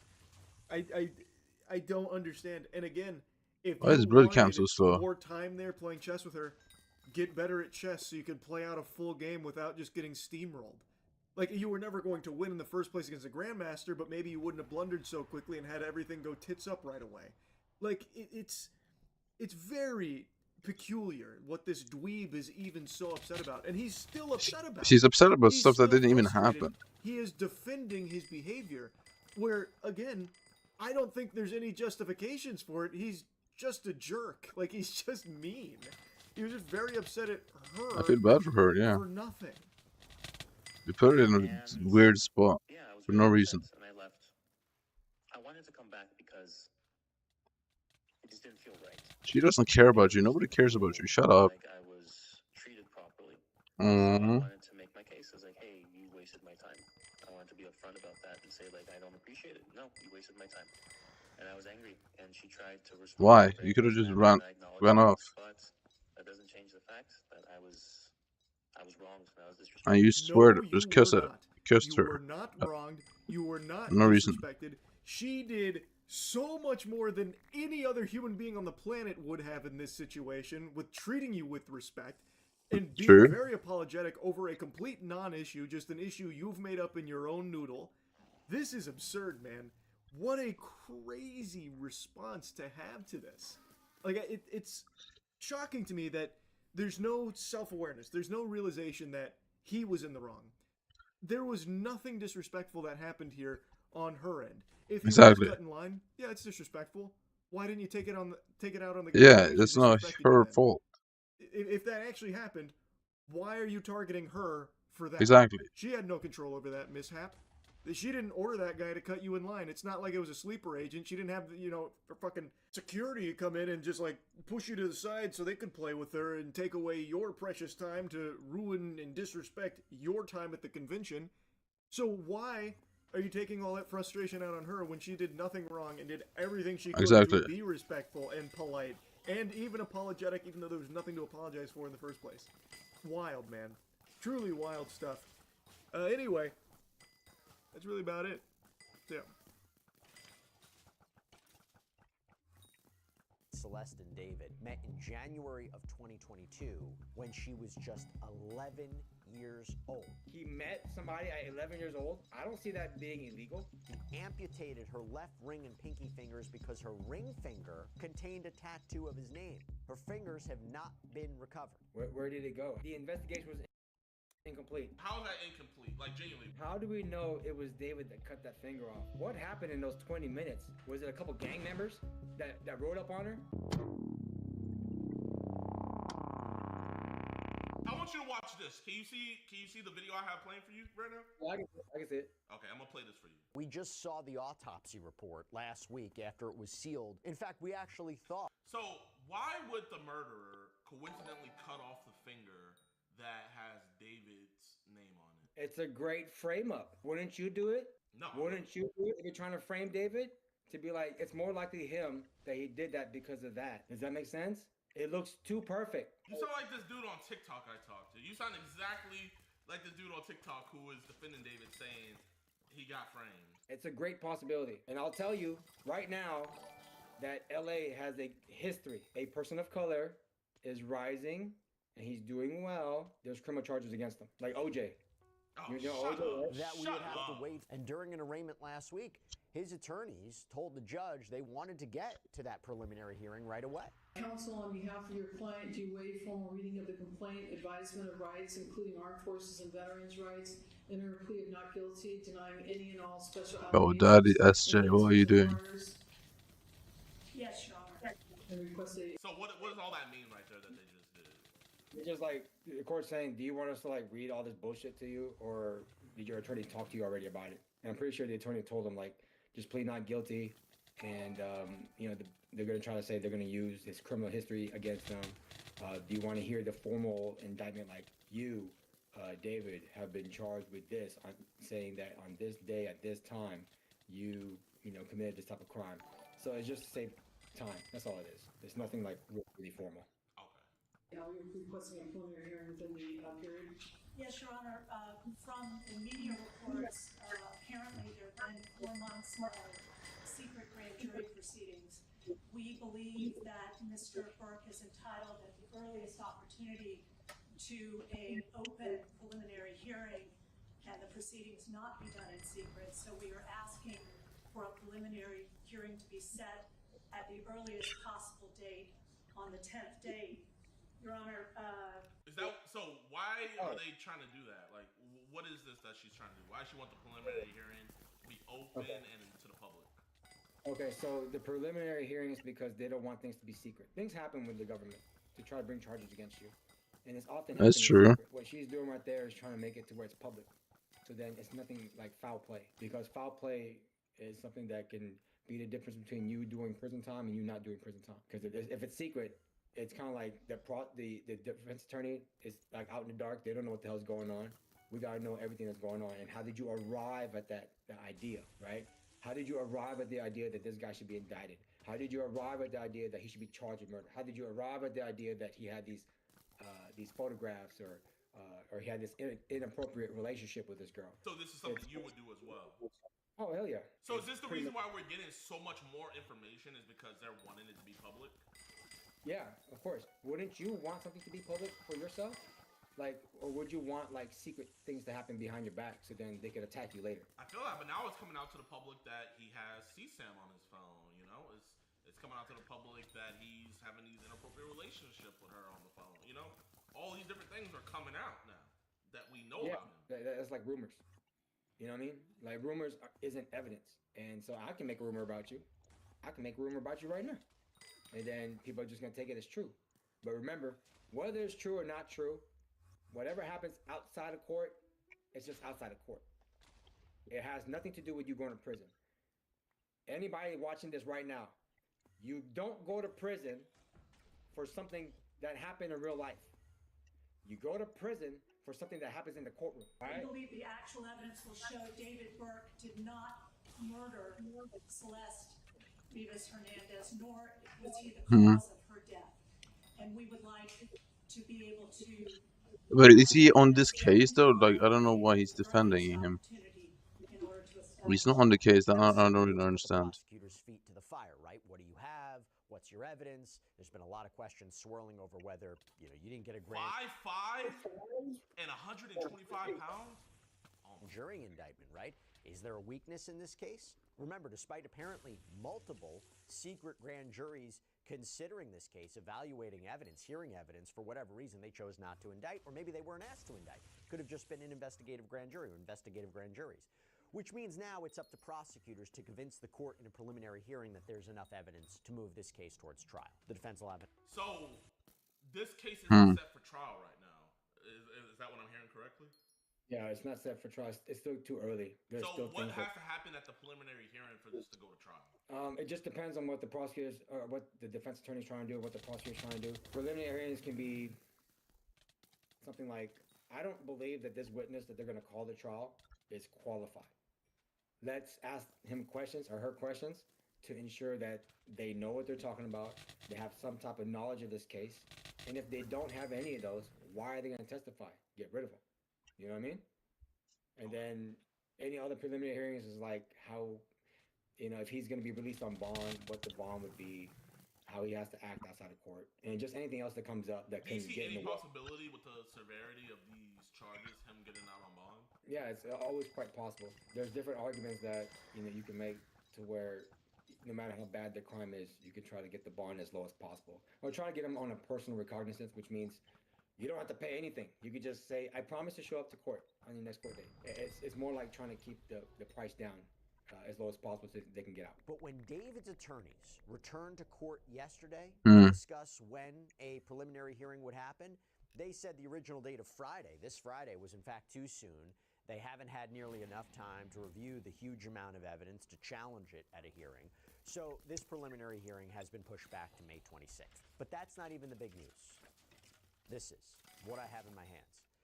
Because for the first time, prosecutors are laying out some of the alleged evidence they have against David. And what they claim they could prove at an eventual trial. I will warn you right now, the claims in this document are incredibly disturbing. Allegations that he stabbed this 14-year-old girl to death to keep her from revealing that he had been sexually abusing her. That's the allegation.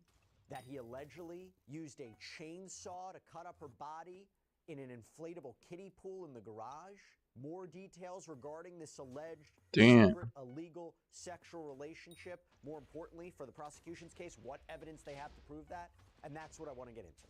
So according to investigators, Celeste was last seen or heard from on April 23rd, 2025, when David, according to prosecutors, so J.O. is a top lawyer. Pick her up from her hometown of Lake Elsinore and bring her back to the home that he was apparently renting in the Hollywood Hills, a trip of more than 80 miles. Prosecutors claim she was exchanging messages with David during this ride, and then she apparently never uses the phone again.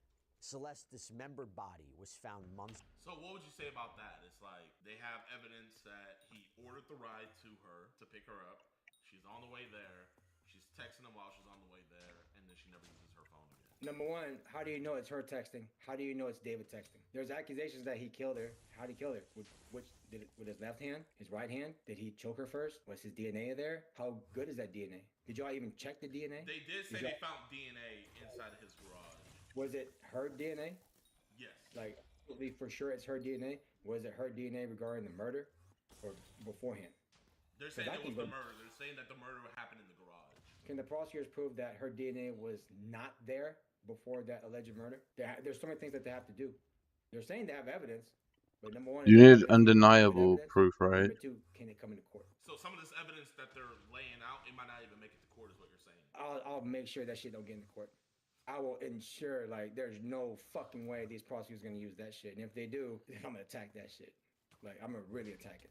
Later on September 8th in a Tesla. So Jayoma is on his side. To David. And according to this filing, the car had been parked on the street just 400 feet from where David was staying, and then it was towed. The manager at the tow yard reported a horrific smell, flies around the front trunk, and that's when authorities discovered Celeste's body. According to this document, it's called the People's Brief regarding preliminary hearing evidence, quote, surveillance video and other evidence confirm defendant, meaning David, was the last person to drive the vehicle on July 29th, 2025, before he left Los Angeles on a concert tour. This is a big deal, right? With him being the last person to drive the car. I can see it looks bad, but there's so many different things that could have happened. He could have drove it for a little bit, had somebody else drive it. But they're saying that he was the last person to drive it. That's what they're saying. With what evidence, though? Like, I want to see that. Do y'all have the video from the time that he went to that vehicle to the time that the dead body was found? How are you so sure about that? So that's about, what, a month or so before the car was towed and the body was found? It's not clear if anyone else actually moved the car or had any knowledge of what was reportedly inside. I want you to keep that in mind. We're going to talk about it later. There's something in the filing that I thought was really interesting. But it goes on to say, quote, at the tow yard, LAPD detectives opened the Tesla's front storage compartment and observed a black cadaver bag covered in insects. Inside the bag, they discovered a severely decomposed head and torso. A plastic garbage bag beneath the black cadaver bag contained the dismembered arms and legs. However, the victim's ring and pinky fingers on her left hand had been amputated and were not found in the Tesla. On September 16, 2025, the Los Angeles County Medical Examiner's Department positively identified the body from dental records as belonging to the victim. But this is the part. So that's pretty bad. So where are we at right now? What's going through your mind right now? Yeah, like, why the fingers? Exactly. Yeah, exactly. Jayoma, thank you. Why the finger that coincidentally has the word David on it? Why? Because it's perfect. It makes David look more guilty. This is good. Chat, genuinely, this level of rage bait is what we're going to see when this goes to trial. So, if you guys are mad right now, imagine how mad you guys are going to be when the trial happens. Imagine. It's going to be 10 times worse how mad you're going to be. That's new, okay? The filing claims that LAPD robbery homicide detectives determined that Celeste and David met in January of 2022 when she was just 11. I got an iron sword earlier, but it didn't say which iron sword. Is that illegal? He met somebody at 11 years old? I don't see that being illegal. You have young fans. I am in. We all have young fans. So are you in contact with any of your fans that are 11 years old? Do you have any? Do you have any 11-year-olds numbers that you're not related to? My clients. What 11-year-old do you have their number? They're my clients. I'm representing them on cases. I said 11-year-old. Yeah. Wait, you have an 11-year-old's number? Yeah. They're accused of theft. I'm not gonna say their names, but they're accused of theft. I keep up with them. Okay. How about one of them that is not have anything to do with any case or anything? Do you have any just random 11-year-olds numbers?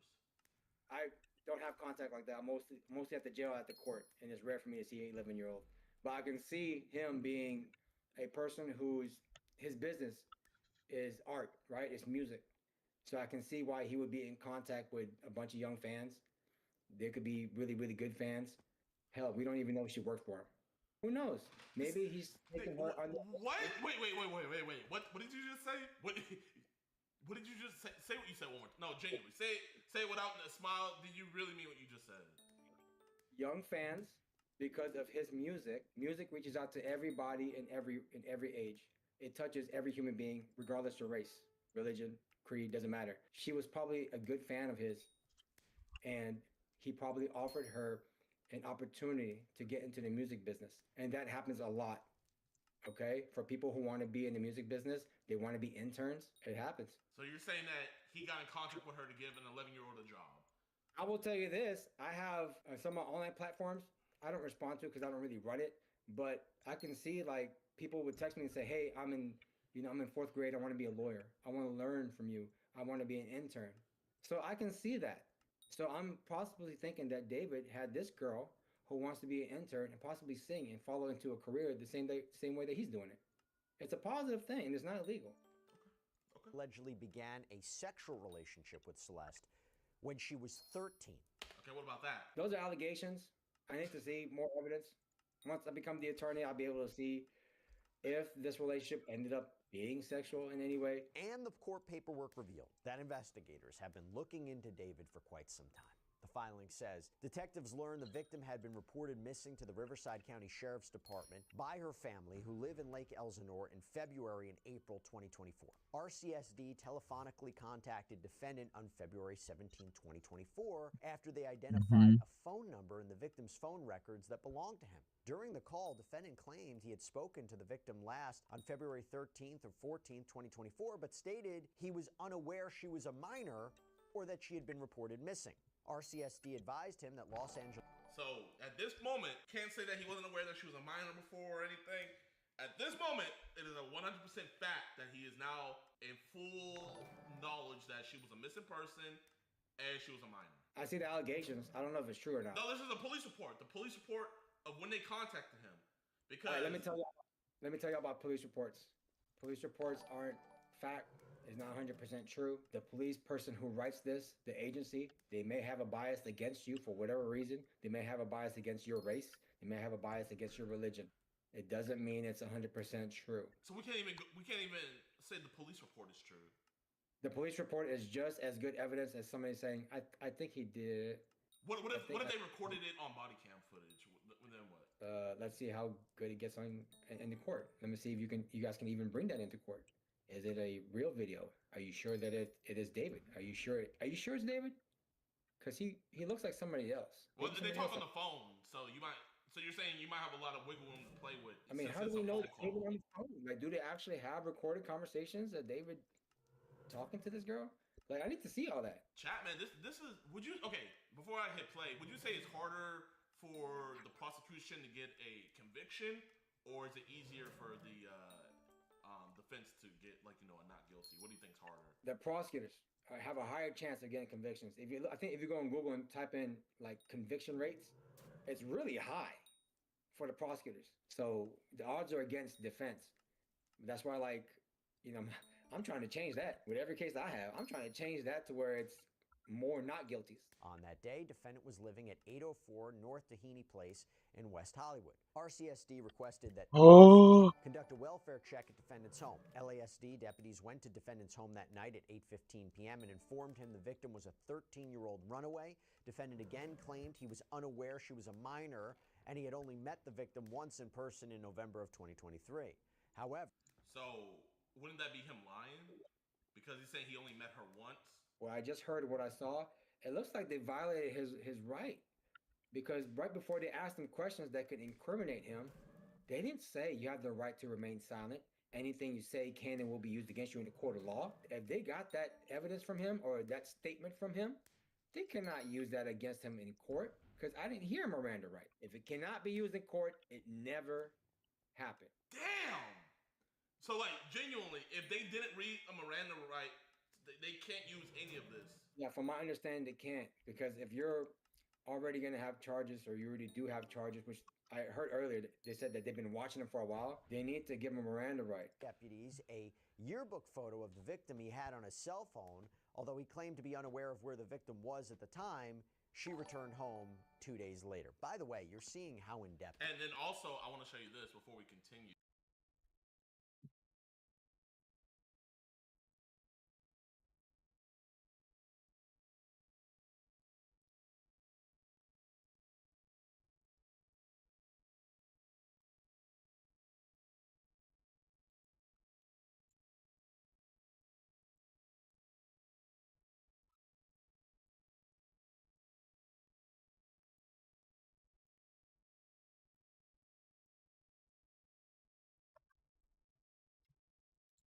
even more. This is a private investigator is working the case as well. Private investigator who hired them? Was it the The prosecutors? house that he was at. The homeowners. The homeowners. So this was an email that was sent. He's not disclosing who it was that sent this email, but this email was sent to his manager, and the private investigator is saying that he has proof that the manager forwarded this over to David, and then that David got it.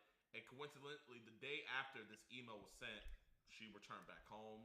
There's been talk that the artist David possibly has something to do with the disappearance of 13-year-old Celeste Rivas. If that statement holds any merit, please do the right thing and take her home. Her parents are very worried. And then here is the missing person thing and stuff like that. So this is so you're saying that the Miranda right thing can't work. What about this email and everything? That's hearsay. That's not coming in. And good luck trying to bring that in. Hearsay is something where you can't bring in outside of court statements, okay, and alleged to be the truth. You can't bring that in there. Plus, this guy right here, we don't know who he is. He might have an out for David also. Like, he probably don't even like David. Well, I mean, he's a private investigator who's found 33 missing persons since 2023. Right. And when you work as a missing persons investigator, you have a higher chance of you're more like laser focused on honing on one person and not a full investigation. All he's doing is trying to show that it's just David. Whereas my mind is more like, how about the other people who could possibly have done this?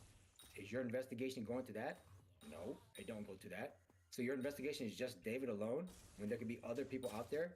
Wouldn't it be a travesty if David went to prison for something he did not do? I just think there's so much stuff out there that we need to uncover to show David's innocence. Was at the time, she returned home 2 days later. By the way, you're seeing how in-depth this investigation was, and maybe kind of gives us an idea of why it took so long for there to be an arrest and for these charges and for the evidence to be For me, I don't know how this could ever killed her to keep her be found innocent here. about this supposed relationship, to not have her expose him to ruin his career. Just keep that in mind. So the filing continues, quote, despite being informed by law enforcement the victim was only 13, defendant continued to pursue her. After the victim returned home in February 2024, her parents took her cell phone away. Defendant drove to Lake Elsinore and paid a junior high school student in the victim's class $1,000 to give the victim a cell phone defendant purchased so they could stay in contact. Throughout 2024, the victim spent a significant amount of time with defendant, including summer weekends at his home in the Hollywood Hills and traveling with him to Las Vegas, London, and Texas to meet his family. So now I'm thinking travel records, right? I'm thinking So yeah, there's definitely going to be travel records of her being on these flights. You know what that sounds like? What? That sounds like an internship. A great internship that people would be so jealous about. And not only is just an internship like to an office, it's traveling to Las Vegas, London, Texas. Wow. I would be jealous of that too. I'm very jealous. I'm jealous of that right now, and I'm an attorney. I want to take that internship. David, take me on an internship. I'll take that. But you're going to give it to this girl? Why does she deserve that? I deserve that more than her. Oh, I hate David now. You know what? Let's find a way to make him go down, because he gave this opportunity to somebody else and not me. So you're saying this sounds like an internship, right? It So looks wouldn't like you have to wouldn't there have to be parent permission for it to be an internship? I have no idea about parent permission or not. I don't even know if it's even legal. Like, you need to have the parents' permission. Like, it's in the code. You must have a parent's permission before they can get an internship. Okay, one thing about internship, traveling across the country without a parent's permission, wouldn't that be kidnapping? No, kidnapping is doing it, and then she goes ahead and says, I've been kidnapped. If she's been to one of those places already and she didn't say she got kidnapped, that's not a kidnapping. That's an internship. That's a positive thing that's going on. And David's doing that by showing how good of a person he is, by allowing somebody to learn from him. So wait, so that you cannot be charged with kidnapping. So you're saying, how can he not be charged with kidnapping? Let's say she was still alive and the parents filed a complaint. Would they not charge him with kidnapping? If a girl was kidnapped, she would have called the police at the place that she was at. She had every opportunity to use her cell phone, to run for help, to in any events where there's security. But this is a child. This isn't like an adult. This is a child. Anybody would do that. A 5-year-old would say, I'm being kidnapped. Help me. This guy is trying to take me. So from seeing this right here, that don't look like a kidnapping. That looks like an internship. And a great one, too. I envy that internship. Bro, this is not an intern. You know this is not an internship. This is grooming. This is quite literally grooming. You can't take a minor across state lines without a parent's permission. That don't look like grooming. Bro, no, genuinely. Like, is that not illegal? You cannot take a minor across state lines without a parent's permission. I don't know that. I gotta see the code. To my Alexa, recollection. Can you take a minor across state lines without a parent's permission? That's a complex legal question involving parental rights and state laws. Generally, transporting a minor across state lines without parental consent could raise legal concerns, but specific circumstances and state regulations matter greatly. It could be. Doesn't mean for sure is. What about in Texas? What would that? Let's say you were a prosecutor. Could you charge David for kidnapping if you're a prosecutor? If I was a prosecutor, Gideon, this interview that we're having right now is coercion. This interview that we're having right now is you grooming me. This interview right now that we're doing is you taking advantage of me. How? I'll put everything against you, Gideon. How? Because you're posting me on for the world to see, and you're taking advantage of me. So I bring those charges against you. I didn't say me. I said David. This is an internship that everybody wants, and they just mad. I think the killer, the real killer of this girl, the real one, was a fan, and he was let down by David. I'm serious. That is quite a possibility. And by the way, this is the first time we're hearing just how often Celeste was with, or allegedly was with, this much older man. And it really speaks to how many people were potentially aware that he was maybe in this relationship with a younger girl, right? Members of online forums that David and Celeste were reportedly part of have said they didn't know Celeste was so young, thinking she was David's age. But if she was traveling with him to different places and meeting these people in a circle, did none of them suspect that something was maybe amiss here? I mean, again, assuming these allegations are true. You go back to the filing, quote, text exchanges between the victim and defendant contain references to sex, pregnancy, abortion, and use of the Plan B emergency contraceptive.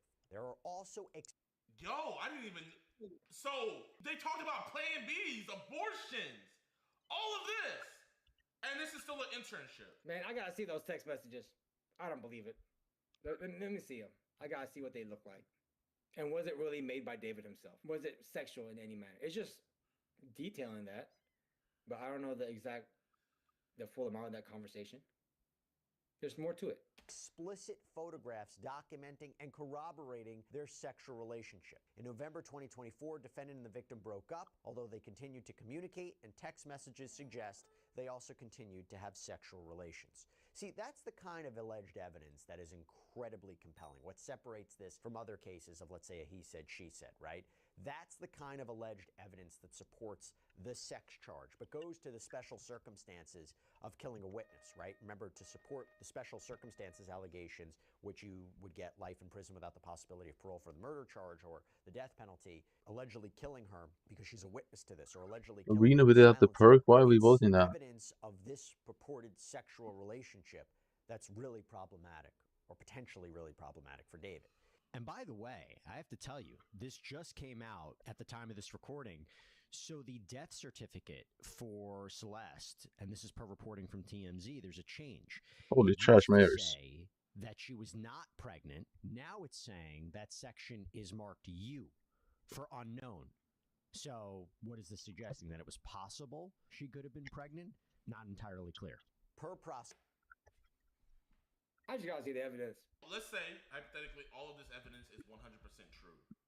How can you combat this? Now I'm keeping that shit out of court. I'm gonna do what I can to show that it's illegal in the manner in which the investigators got it.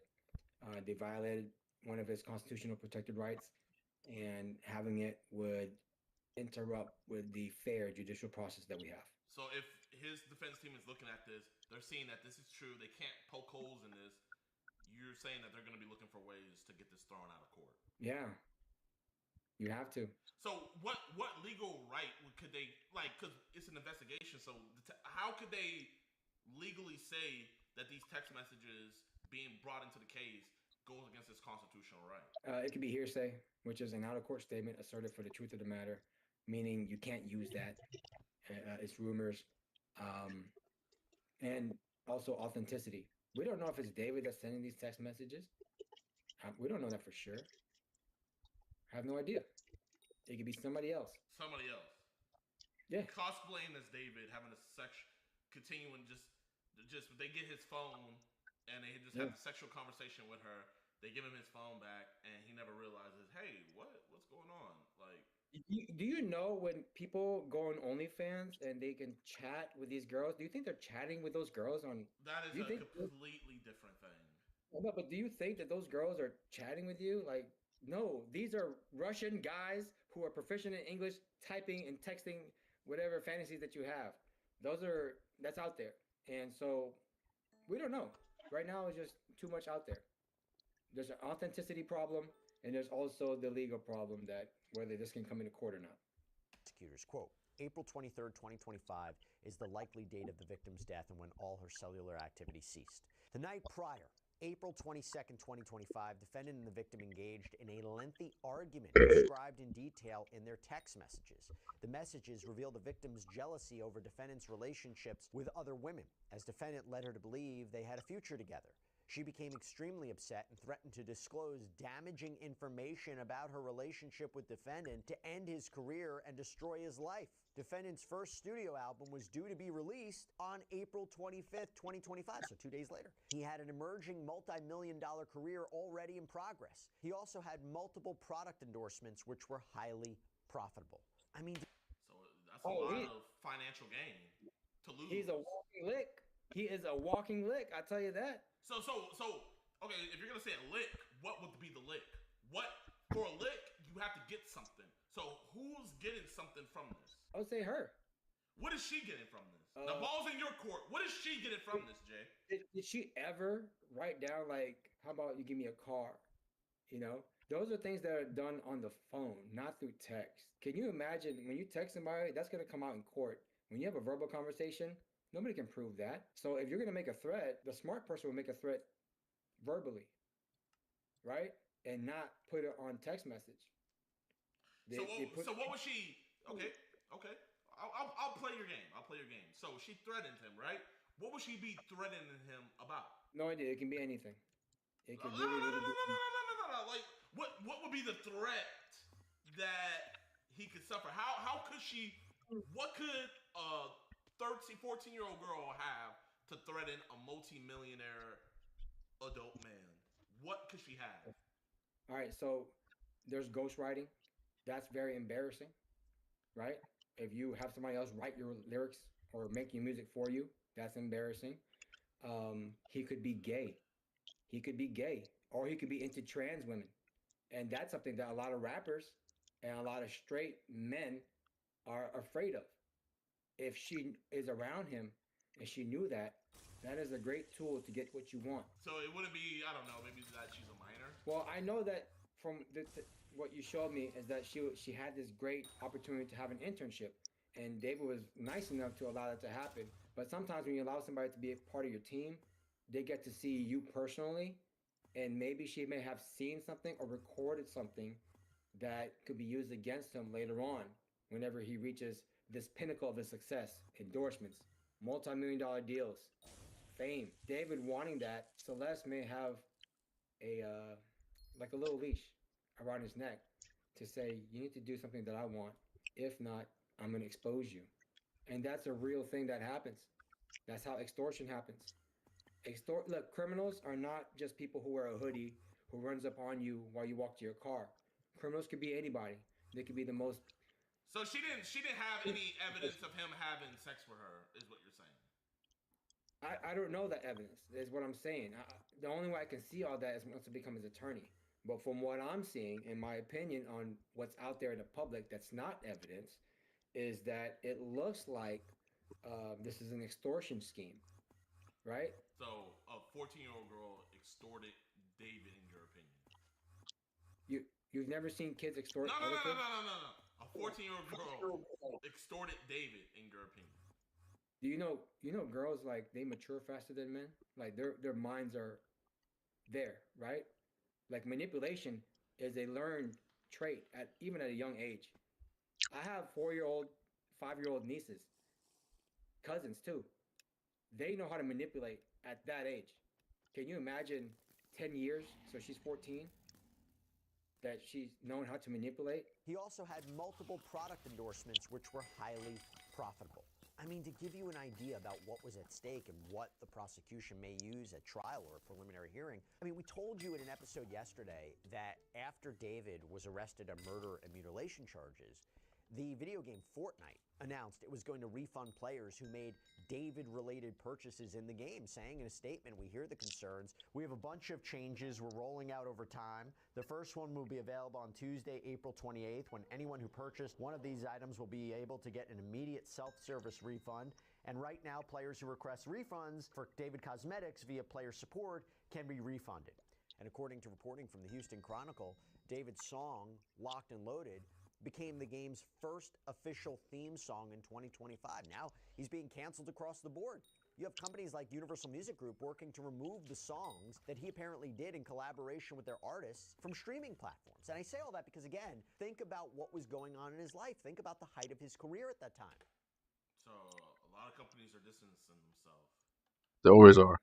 I'm telling you, an allegation is strong enough. Just an allegation alone is strong enough for you to lose a lot of potential. And unfortunately for David, he's under this type of accusation. Jayoma, in your heart of heart, like no lawyer talk, no defense lawyer talk, genuinely in your heart of heart, like, because you know he's not gonna hire you, man. So you don't have to keep on trying to apply your heart of heart, deep down in your heart. Do you think he did it? Yes or no? Okay, I don't think so. It's just there's so many different outlets that are out there. It looks like the investigation is targeting him and not looking at any other potential perpetrators that are out there. And the real killer might be out there, and it would be a tragedy. So what evidence are you seeing that there's another killer out there? Like what since you're saying all of this is just allegations and stuff, what is the evidence that you see that we might not be seeing that there's a different killer and it's not David? The murder looks too perfect. The cutting of the fingers, that's the most significant. Because if he was just mad at her, for trying to expose her, why cut off the fingers? His name is on there. Right. He didn't want the body to be identified. Wouldn't that lead to you? Wouldn't that show investigators? No, that would actually send them in a whole different direction. If they don't see that, I think he was hoping that she wasn't going to be identified. They're going to identify her. DNA is there. When they do the teeth, they can identify through dental records that's her. They're going to know it's her. So you can't avoid that. But it's just the cutting of the fingers. It's like it's purposely done to show that it's David and David only. And so that's why I say it's too perfect. Right hand on the Bible, you genuinely don't think he did it? I genuinely think that you have to convince me beyond a reasonable doubt. What about anybody else? Any other possible suspects? They never looked into that. And that's concerning. How do you know they never looked into it? Because they didn't say it. They're not saying it. There's no, look at everything that you said to me in this whole video. There's nothing that says, there's this person, there's that person. We looked at, no, they focused directly on this guy. Does every case need to look at multiple people to be suspects? Of course. You have to. Wouldn't it be? So if there's a mass shooting, you have on video who did the shooting, do you have to suspect that there was other people during the mass shooting? Or can you? Yes, because videos can be incorrect, okay? Allegations can be very, very incorrect. You have to look at all the possible suspects that are out there. If you don't do that, that's a bad investigation. That's a very bad investigation. That could cost him his life. So that's why my mind is more like, you, prosecutors, must prove to me beyond a reasonable doubt that it was David that did this and not anybody else. And chat, I've seen some people in the chat saying you're a fake attorney. Chat, he is a very real attorney. Very real, with real results. I have to imagine the prosecutors are going to use this to establish the narrative that he couldn't let Celeste expose him, right? Again, these are just allegations. This is the prosecution's narrative, but you see where they're going. So investigators contend that April 23rd was when Celeste was killed, soon after arriving at that house in the Hollywood Hills. Quote, at approximately 8:40 p.m. on April 23rd, 2025, defendant sent an Uber to transport the victim from her Lake Elsinore home to his residence. They communicated before and during her Uber ride, which dropped her off at defendant's How old is Joe? He looks like he's like 25, 30. At approximately 10:30 p.m., defendant sent text messages to the victim inquiring where she was. The people. So Does this make sense to you? She got dropped off at 10 p.m. Yet he's texting her at 10:30. Hey, where are you at? Wait, he texted her at 10:30. She got dropped off at his house at 10 p.m. Okay. But he's texting her at 10:30. So 20 minutes after, where are you? 20 minutes is a long time. Wouldn't you agree? Yeah. 20 minutes, a lot of things can happen in LA. People could be kidnapped in 20 minutes. People can be taken from their location in 20 minutes. What happened to her? And why are we focused on David? It could be somebody else. Hollywood Hills, that's a walking lick place. You want to get somebody, that's the place to go. So if you're saying someone else did this, what you're saying is it had to be someone close to David because they had to have access to his car to put her body in his car. I'm not saying it has to be David. I'm not saying it has to be somebody close. I'm saying it could be somebody close, or it could be a random person, an opportunity. How can a random person get access to his car? Follow him. You know, if you're in LA, you go to LA. Furious world leaders are unleashing on Donald Trump with a force that he never saw coming. Donald, you don't hold any cards anymore. It's a consistent message we're hearing from these furious world leaders, whether it is Canadian Prime Minister Mark Carney, who is How did now the meeting meeting go with down? former United States President Barack Obama, who Donald Trump is so utterly jealous of. And we're seeing what it looks like to have two dignified and accomplished world leaders, Obama and Carney, actually smart people, side by side in Canada, taunting Donald Trump with the mere presence of those two in a room, whether it is former allies of the United States ghosting Donald Trump, no longer allowing the United States to use their Air Force bases, and having very public bilateral communications with Iran. I'll go down the list, but Foreign Minister Araghchi of Iran, one by one, has been calling former allies of the United States, talking about bilateral relations while these foreign ministers are not speaking with Donald Trump and his regime, whether it is Pope Leo XIV, who continues to speak out against the Trump regime. As he should. When Marco Rubio visited Pope Leo XIV, trying to harass and scare and intimidate Pope Leo XIV in the past few days, you know what Pope Leo XIV did? He gave Rubio a peace plant, while Rubio gave the Pope a crystal football. And then, of course, you have all of these furious world leaders banning the United States from their air bases, and then Donald Trump begging Saudi Arabia and Kuwait to use their air bases.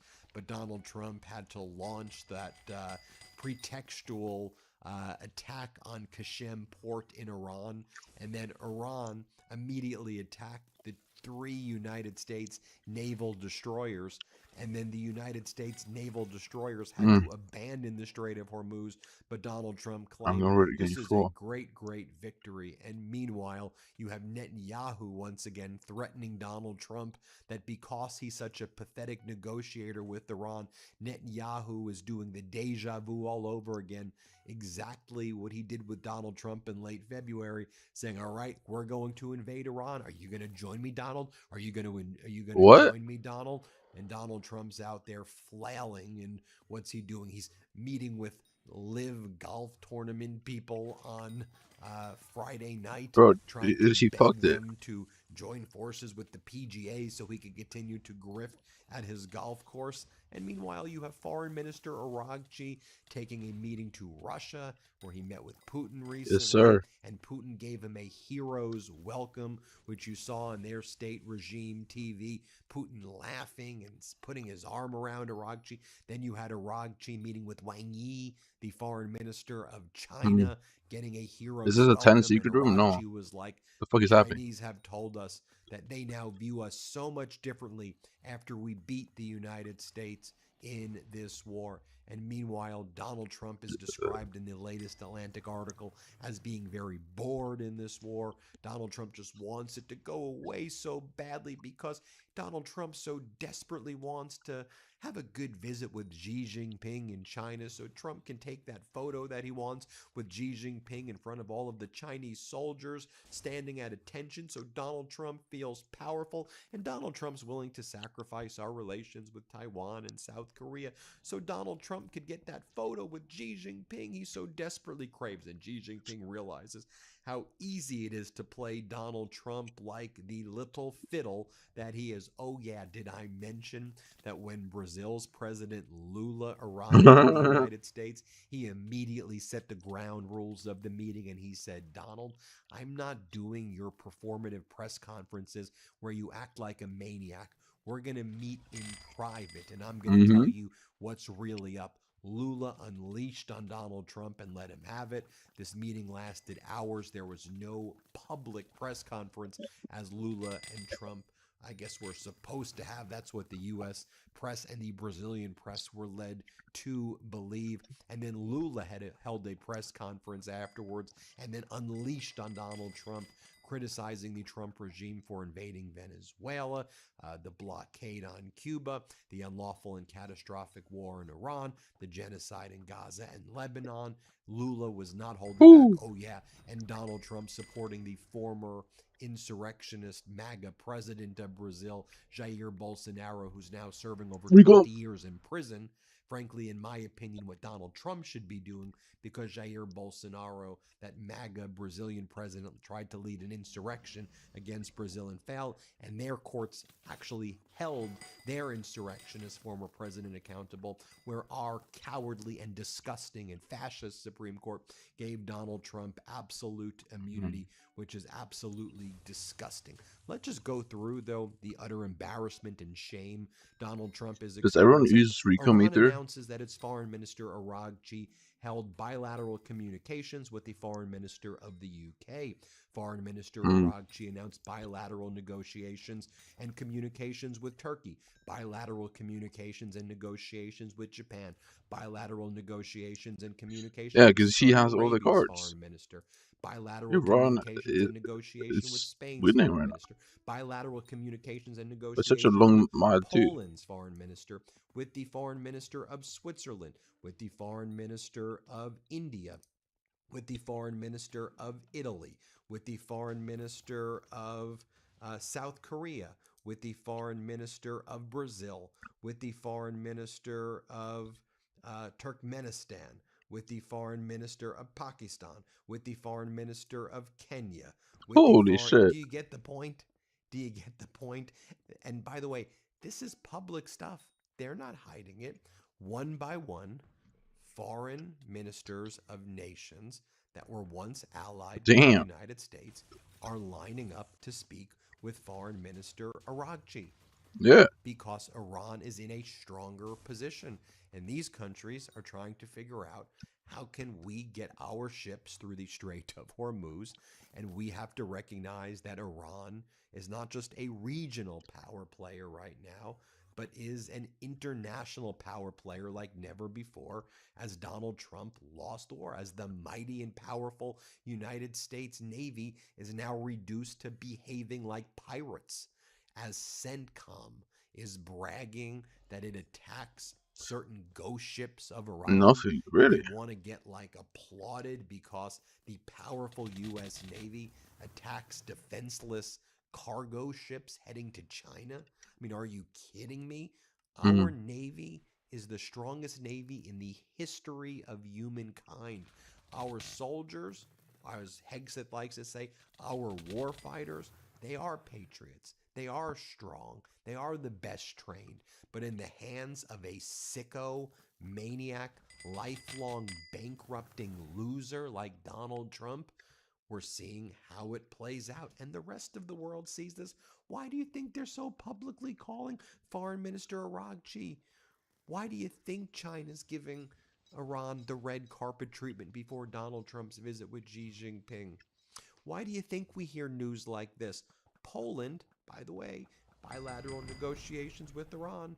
Separately, Poland signed a $43.7 billion EU loan agreement, becoming the first member state to finalize a deal under the bloc's new 150 billion euro safe defense financing program, securing by far the largest single allocation. Warsaw immediately receives a 15% advance, 6.5 billion euros, with all funds to be spent by 2030 on air defense, anti-drone system, I put artillery it on ammunition, star. and the Eastern Shield border fortification, with 89% directed to the Polish defense industry.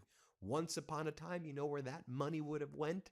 To the United States. But everything Donald Trump touches turns to SHI. You know what I'm saying here.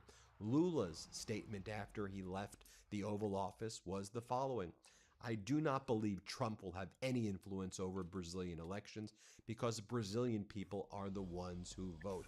And I believe he will behave as the President of the United States, allowing the Brazilian people to decide their own destiny. Then Lula openly distanced So himself Lula from is a Trump guy. after that disastrous For some reason, I meeting. thought He Lula was says, a "We woman. prefer dialogue in Brazil over war." He said the invasion of Iran could cause more harm than Trump imagined. And he said that Donald Trump It is believes in causing his more own harm mind than that he the war is imagined. already over. Lula It's says not canon, it he already thinks the is. war is But yeah, it can already also get over, way that worse. everything is resolved. But I don't think that's real. On Venezuela, he says he hopes the country can have a chance in life and that its government can make things happen. And he says Cuba, Venezuela, Iran, and he says, I'm willing to have discussions on it all. But he says Donald Trump's behavior has been absolutely abhorrent. What else is It going has been. down? What else is going down? Let me show you the moment right here where Pope Leo XIV gifted Marco Rubio a I want to see plant this. of peace, and in return, Marco Rubio gave the Pope a crystal football, and the Pope was like, "What are you giving me?" Play this clip. Well, it's easier. This is a baseball guy, but and it has the seal of the State Department. So it what to get someone who has everything? I thought a crystal. Olive being, of course, plant of peace. There's just the coat of arms here of pontificate here, but. And so while you have Aragchi out there doing addition, right? Diplomacy sometimes is a game of addition, making friends, not trying to make more enemies. Diplomacy. What is Rubio doing other than making a fool of himself? What else is new in the meeting with Pope Leo XIV? Well, he attacks NATO during his press conference after meeting with the Pope. Play this clip. I've been a strong supporter of NATO throughout my career in the Senate and even now. And one of the advantages of being in NATO is that it allows us to have forces deployed in Europe and bases that allow us a logistical ability to project power in case of contingencies. Well, we had a contingency. And some countries in Europe, like Spain as an example, denied us the use of those bases for a very important contingency that in some ways the denial of those bases actually impeded the mission, not severely, but had a cost and in fact even created some unnecessary dangers. So if one of the main reasons why the U.S. is in NATO is the ability to have forces deployed in Europe that we could project to other contingencies, and now that's no longer the case, at least when it comes to some NATO members, that's a problem and it has to be examined. But ultimately, that's a decision for the president to make. He then whines and says, "When's the world gonna do something with Iran? World, when are you gonna step up?" Excuse me? You and Netanyahu did the unlawful catastrophic invasion Exactly. of Iran. Here, play this clip. They're kind of stepping up. But not for you, against you, as they should. Because if you normalize that, you've set a precedent that's going to get repeated in a dozen other places. And if the answer is no, we don't want to normalize it, then you better have something more than just strongly worded statements to back it up. Here's a more fundamental problem. Iran now claims that they have a right to control an international waterway. They claim that they have a right to control it. What is the world going to do about that? Is the world going to accept that Iran now controls an international Dude, waterway? I just got scammed, I'm not gonna lie, with transferred. There's like 10 other countries that are going to start doing the same thing in their international waterways, or in international waterways near their countries. That's an unacceptable thing that they're trying to normalize. So if the answer is no, we don't think Iran should be able to control the Straits of Hormuz, then the next question But is that's going to your be for issue, though. everyone, That's what what are you you going to guys do about it? caused. You guys What is the caused it. world prepared to do It was about it? never an issue And we're before trying to you do guys something did about it this. diplomatically. And they We just have a resolution use of the this as United Nations that we're self-defense. trying to move forward, in which the world and the That's UN will leverage. have an And they're opportunity having through the upper Security hand now, Council you fucking to idiot. vote and say, we are not going to allow them to mine the straits. We're not going to allow them to try to control the straits. And by Well, the they way, we are. have a bunch of So do humanitarian something, aid that's bitch. trapped inside the Persian Try Gulf that doing needs to something. be released and has You not been guys able tried to doing move. something and it We're failed. going to give the world a chance to pronounce itself on it. And if Russia And or it failed. China Try or some doing other something country and decide to failed. veto it, then You you know what idiots. the impediment is. You But the fucking fundamental idiots. question every You're country so needs to- annoying and every stupid. country needs to ask themselves, You have one are IQ. you going to normalize a country claiming to control an international waterway? Because if you normalize Are that, you it'll gonna set a normalize precedent that's attacking the going to get country repeated in a dozen and other then places. they defending And themselves? finally, You my fucking how the idiot. tables have turned. Nah, he's You actually have just Donald pissing me off. Trump begging Ukraine President Zelensky to do a ceasefire with Russia on the day of Russians today, on Russians' Victory Parade Day. And Trump's begging Zelensky, please, can you do it, please? Oh my And god, Zelensky bro. responds with strength. We want 1,000 prisoners returned from Russia Yeah. if they want us not to attack their parade in Moscow with drones, because they don't want. We want a long-term ceasefire, not just for one day for Putin's stupid parade. Zelensky says we want a long-term ceasefire. Yeah, But Russia doesn't give as he us should. that. Russia doesn't want peace. They just want to do their parade. And Zelensky said, we will agree to the ceasefire, but it will be just the square coordinates of Red Square, and that's it. No other ceasefire unless and until Russia wants a sustainable ceasefire, Donald. That's what Zelensky posted. Oh, and as I mentioned before, Obama with Carney in Canada taunting Yes, sir. Donald Trump. Gotta love it. Not like overtly taunting him, just with their presence. Sometimes symbolism speaks volumes. Remember that? Remember when leaders could just talk?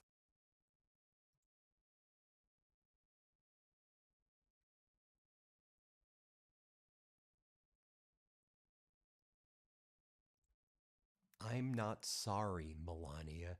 Tick-tock, your dark past will come out. I know Melania and your fixer and your whole team are livid at the Midas Touch Network because we come with receipts. We expose your very dark past. I know you don't like it, but we're just talking about the facts. And the facts don't lie, Melania. The Midas Touch Network has gotten over 50 million views on our coverage of Melania's dark past just in the past few weeks, with videos like Melania's dark past surfaces as she hires a fixer, 1.1 million views. Melania's dark past surfaces as the Trump administration is fully implicated, 1 million views. How about this one? Witnesses tell all about Melania's dark past, 1.5 million. Another video, 2.1 million. Another video, 1.8 million. 2.7, 2 million, 1.6 million, 2.2 million, 1.3 million, 2.1 million, 2 million She is views. pride. The hits keep on coming because people crave the truth, Melania. So when you're out there holding press conferences and say, all of those photos of me and Epstein and Ghislaine, Hey, it's AI? they're fake. Oh my god. Oh my, there's no way. How did I predict she was gonna say that? Oh, you fucking idiot. Oh, is it AI? I mean, what is it, Melania? It's also fascinating that when you're saying all of these things about your past are fake, that your big initiative is AI. AI this, AI that. The kids need to get more AI, is what you said. The kids need to get more AI.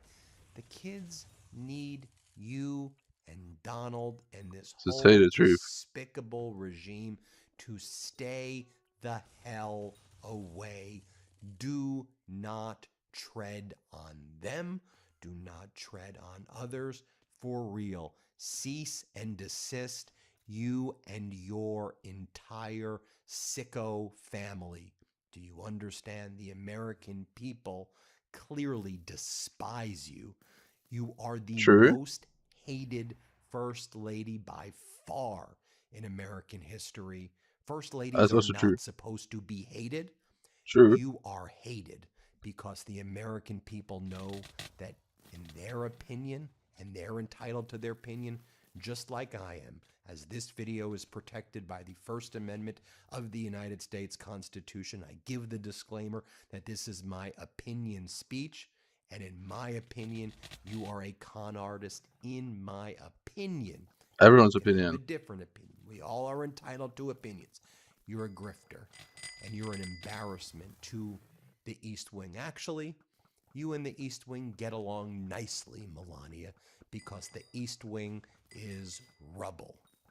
Rubble, and it is grotesque, and it is a reminder Rebel? What of the fuck does just that mean? how low you and Donald Trump and this entire regime has brought this country. You could distract from the Midas Touch videos and try, but it ain't gonna work.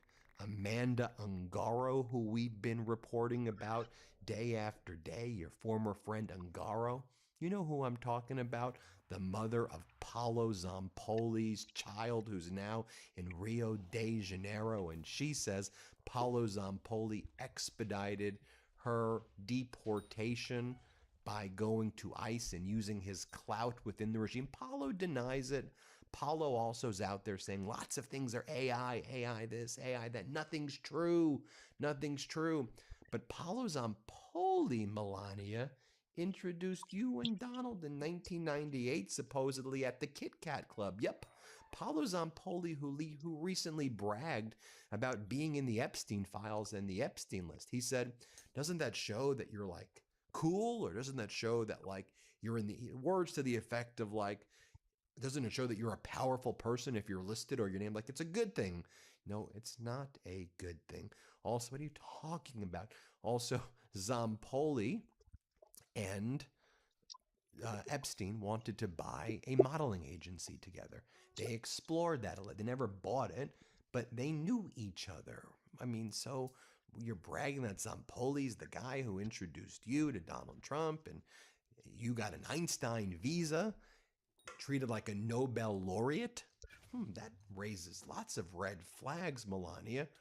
What'd you tell immigration, Melania, about your college degree? Did you lie? And did you tell him that you graduated college when you didn't? Because that used to be on your resume.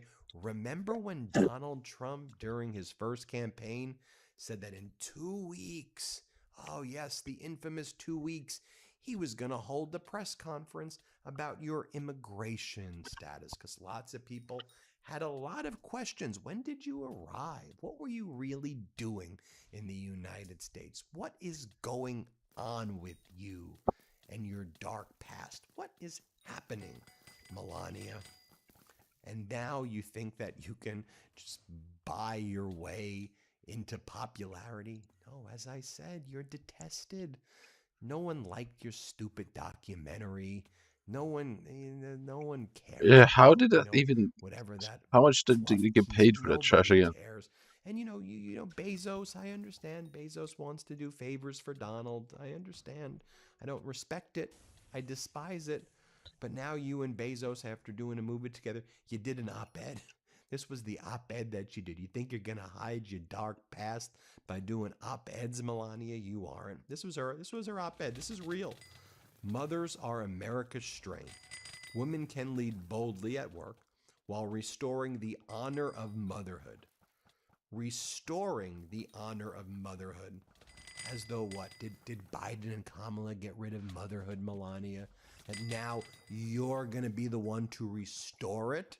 Motherhood didn't exist. You and Donald Trump, are y'all going to make motherhood great again? Is that how Donald Trump does your husband, who's been found civilly liable of sexual assault, who's Sure. on audio saying Pay he them off, grabs obviously. women by their vaginas because he's rich and you get away with it, except he used the P word, who's out there saying he inspected girls naked at beauty pageants because when you own the beauty pageants, you get to inspect them naked. He said, let you do it.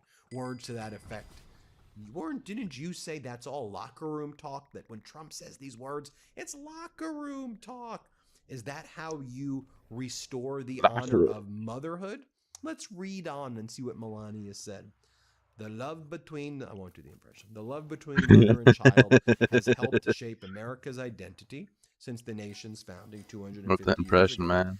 It's time to revisit the enduring American family traditions that have supported generations, Melania says in this op-ed in Bezos' Washington Post. We have to, revisit it. What I mean, I'm not sure what that really means. We need to revisit it. How should we revisit, Melania? Being a modern mother demands the discipline and restraint to not disregard what came before us. Okay. In this spirit, the healthy evolution of the American family can best be achieved by preserving the elements of the past. I hate her too. She's just so annoying. In Insufferable. doing so, America can restore the honor of motherhood after years in which feminism often placed career above family, with consequences to our nation. Oh, we're going there, Melania. You're going to lecture that feminism harmed motherhood in America when you came over here with Paolo Zampoli after posing however you posed in whatever those magazines were that Putin likes to always point out, and Russia posts, those where they posted the photos and the videos of you, and then you met at the Kit Kat Club, Donald Trump. Oh, okay, Melania, thank you for lecturing. I'm sure the American mother, knowing your dark Did past, Sherbert also the get Mighty robbed? Studge Network. I think. Do you know how offensive you are by saying things like that?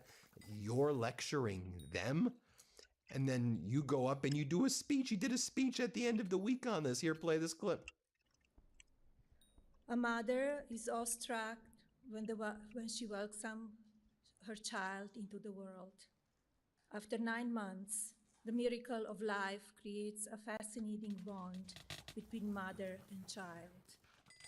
But not only that, then of course she has to sell the mom necklace. Oh, mom What's necklace. she selling this for? Melania Trump, customized for Mother's Day.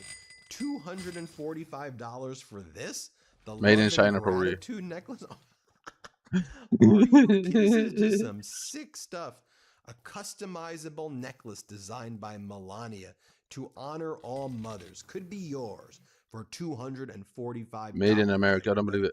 Each necklace can be engraved with names, initials, or significant dates to create a one-of-a-kind piece. Melania Trump's signature is included on each necklace. The flower pendant measures 1 inch and includes a 16-inch adjustable chain, and it's made in gold vermeil, everybody. Wow, wow, wow.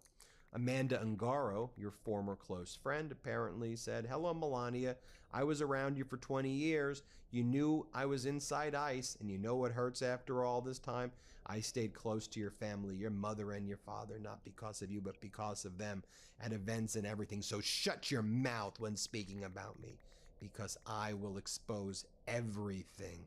I know I will tear down your corrupt system, even if it's the last thing I do in my life. I will go all the way. I am not afraid. Maybe you should be afraid of what I know, of who you are, of who your husband is. I will tear down the entire system until you fall, you little chicken." I don't think she's messing around, Melania. "I will take legal action against you and your pedophile husband, Ungaro. I've known you for 20 years. Here she is with Paulo. Here you all are together. Oh, you look happy, Melania. Just so I can get the right quote from Paolo Zampoli. Here's what Zampoli said. The thing is, Melania still looks beautiful. I'm not gonna lie. She's kind of hot. But she's kind of weird. Okay. That's the guy who introduced you to Donald. That's the guy. Here's what Donald Trump said during the campaign, that he was going to answer all the questions about your immigration status. All of your questions. Here, not all of your questions. All of our questions. Here, play this clip. Wait, they said my wife Melania might have come in illegally. Can you believe that one? No. They said headlines. Maybe she came in illegally. Maybe. Let me tell you one thing. She has got it so documented. So she's going to have a little news conference over the next couple of weeks. That's good. That's good. I love it. They said Melania Trump may have come into our country illegally. She did. How would that be for Donald Trump to be talking? Here's the only problem. She came in totally legally. I mean, so it's what I'm going to say. All right, but you'll see it in a little while. I said to her, no, let it simmer for a little while. Let them go wild, let it simmer, and then let's have a little news conference and have some. And Did just that ever so you happen? know who you really are, Melania, no sympathy. You should get no sympathy. Here is what you said about former President Obama. You, of all people, with your dark past, with the questions about your immigration status, how dare you? This is what she said about Obama. Let's play it. In one way, it will be very easy if President Obama just show it, and because it's not only Donald who wants to see it, it's American people who voted for him and who didn't vote for him. They want to see that. And here's what she said Who about did Donald what did Trump, him? saying that he grabs women by their genitals because he's rich, and you get away with it when you're rich. Shame on you, Melania. Now you're getting hit with the karma that you deserve, Melania. Here, play this clip. He described it as locker room talk. Mm-hmm. To you, I mean, you sort of alluded to that as well. Is that what it is to you, just locker room talk? Yeah, it's kind of two teenage boys. Actually, they should behave better, right? He was 59. Correct. And sometimes I said, I have two boys at home. I have my young son and I have my husband.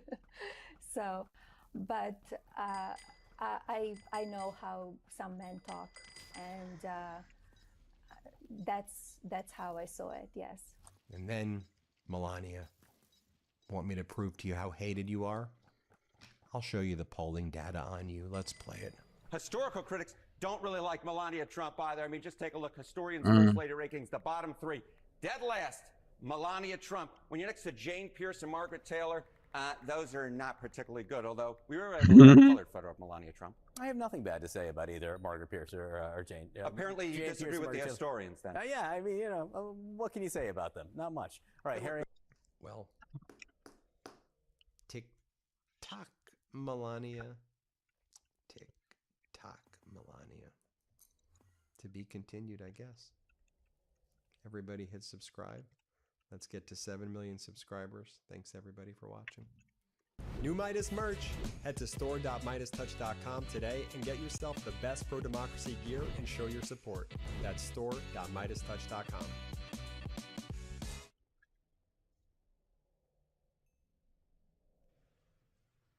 Come on, everyone, come on. You think this is like a TikTok thing? It is a TikTok thing. I clocked it immediately. Nice. Good job mopping that. These idiots are going to do this to the wrong guys, or a guy that's having a bad day, and they're going to get hurt. When a TikTok prank draws millions of views online, a young influencer sets out to top it with an even bigger viral hit.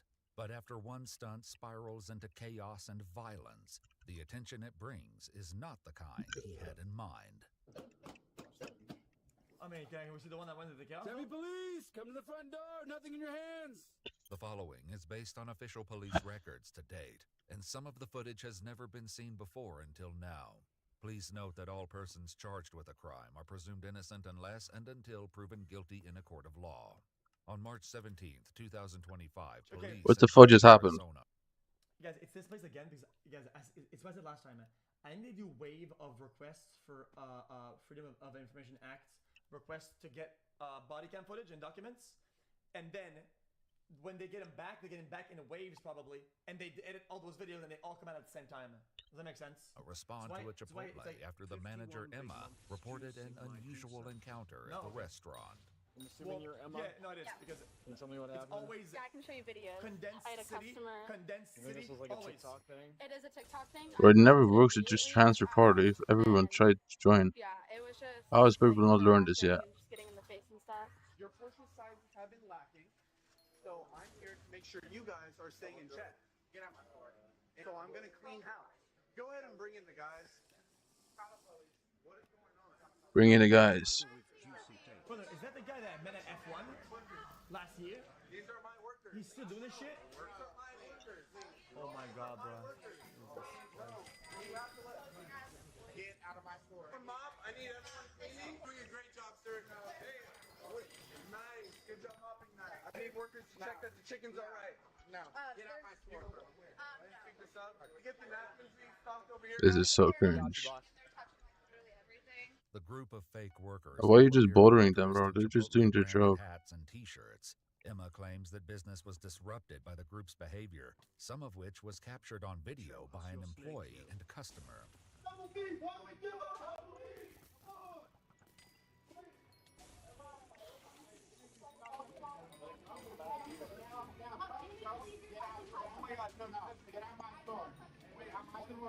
You're doing a great job, sir.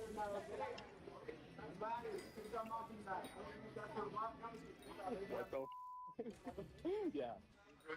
It was delicious. Yeah. Stocked over here, guys. All right, good job, sir. I appreciate that. Who wants to go back in the back, check everything's good? Yeah, they always have Brooklyn here, I'm not gonna lie. That's a good point.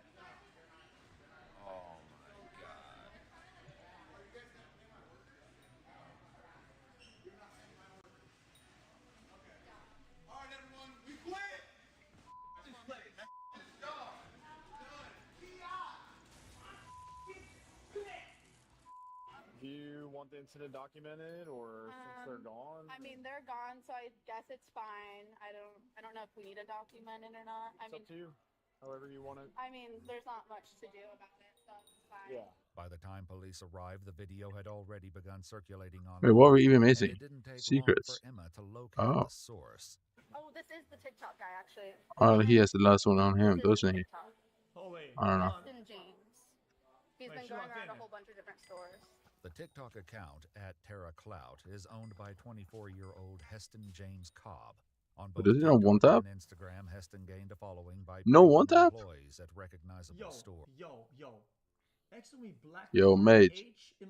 What? Too thick? Brother. Did somebody hack your account? Okay, okay, that didn't happen. Okay, one, it didn't happen. But Including two, Target, no, wait, Michaels, Home Depot, that didn't happen. and Best One, Buy. and two, His why? Instagram reels alone have been collectively viewed over 700 million times. I'm not sure if this is the exact kid, but I know someone that was doing this at like Little Caesars. Yeah, I think I've seen this guy's videos. According to police records, no formal report was taken on this incident. As it stood, no one was harmed or assaulted, and nothing was damaged or This would have been funny if it was at least partially faked, but it's not funny because you're just harassing normal people doing their jobs for no reason. July 2nd, 2025, Heston and his group appeared at a Jiffy Lube auto shop. This time, the fake workers donned blue jumpsuits, carried tools, and pretended to work on cars, as captured on both an employee's phone and the company's security cameras. Chat, the reality is that the guy was trying not to solicit her. Yo, shoots. Right? So you can't Archer, say, shoots, please. That would be a soliciting, right?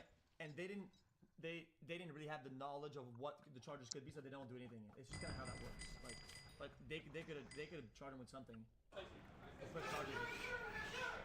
Let's go. What's in here? System 2. Wow.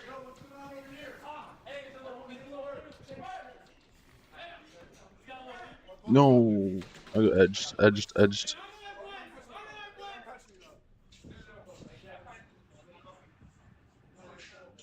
Okay, that's actually weird. More weird than the other one. I think it's all weird.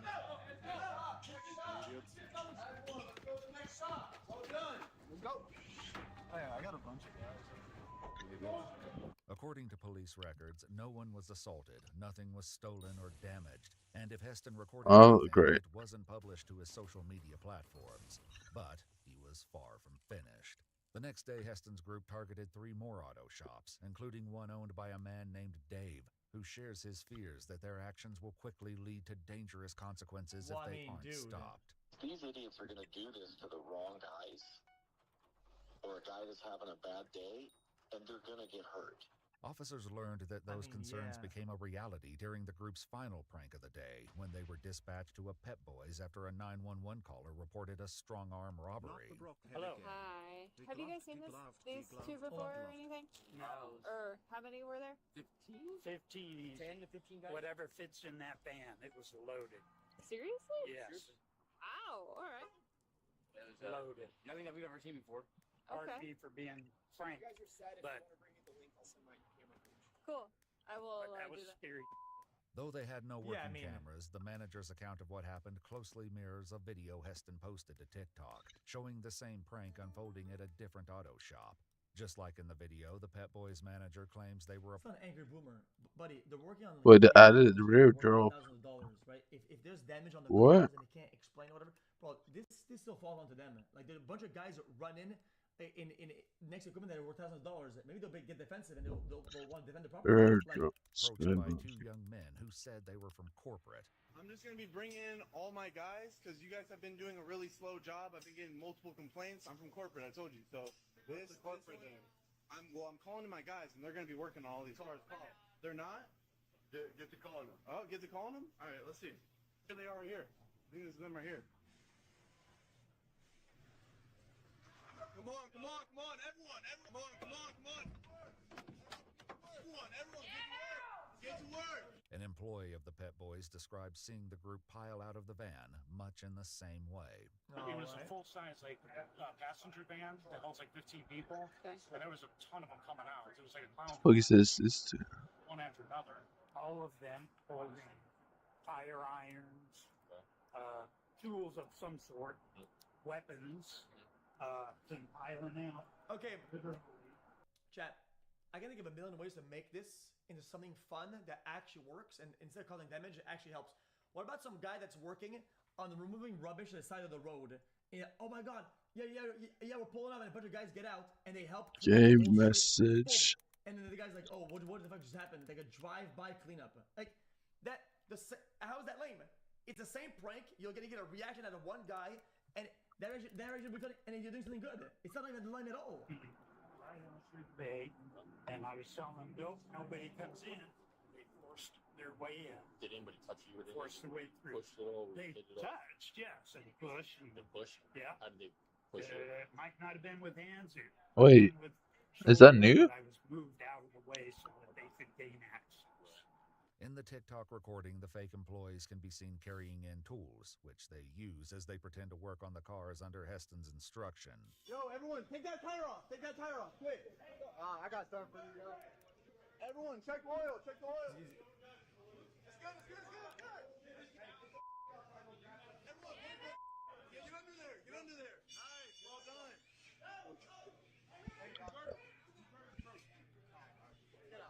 Yeah, oh yeah, nice. Good job, everyone. Good.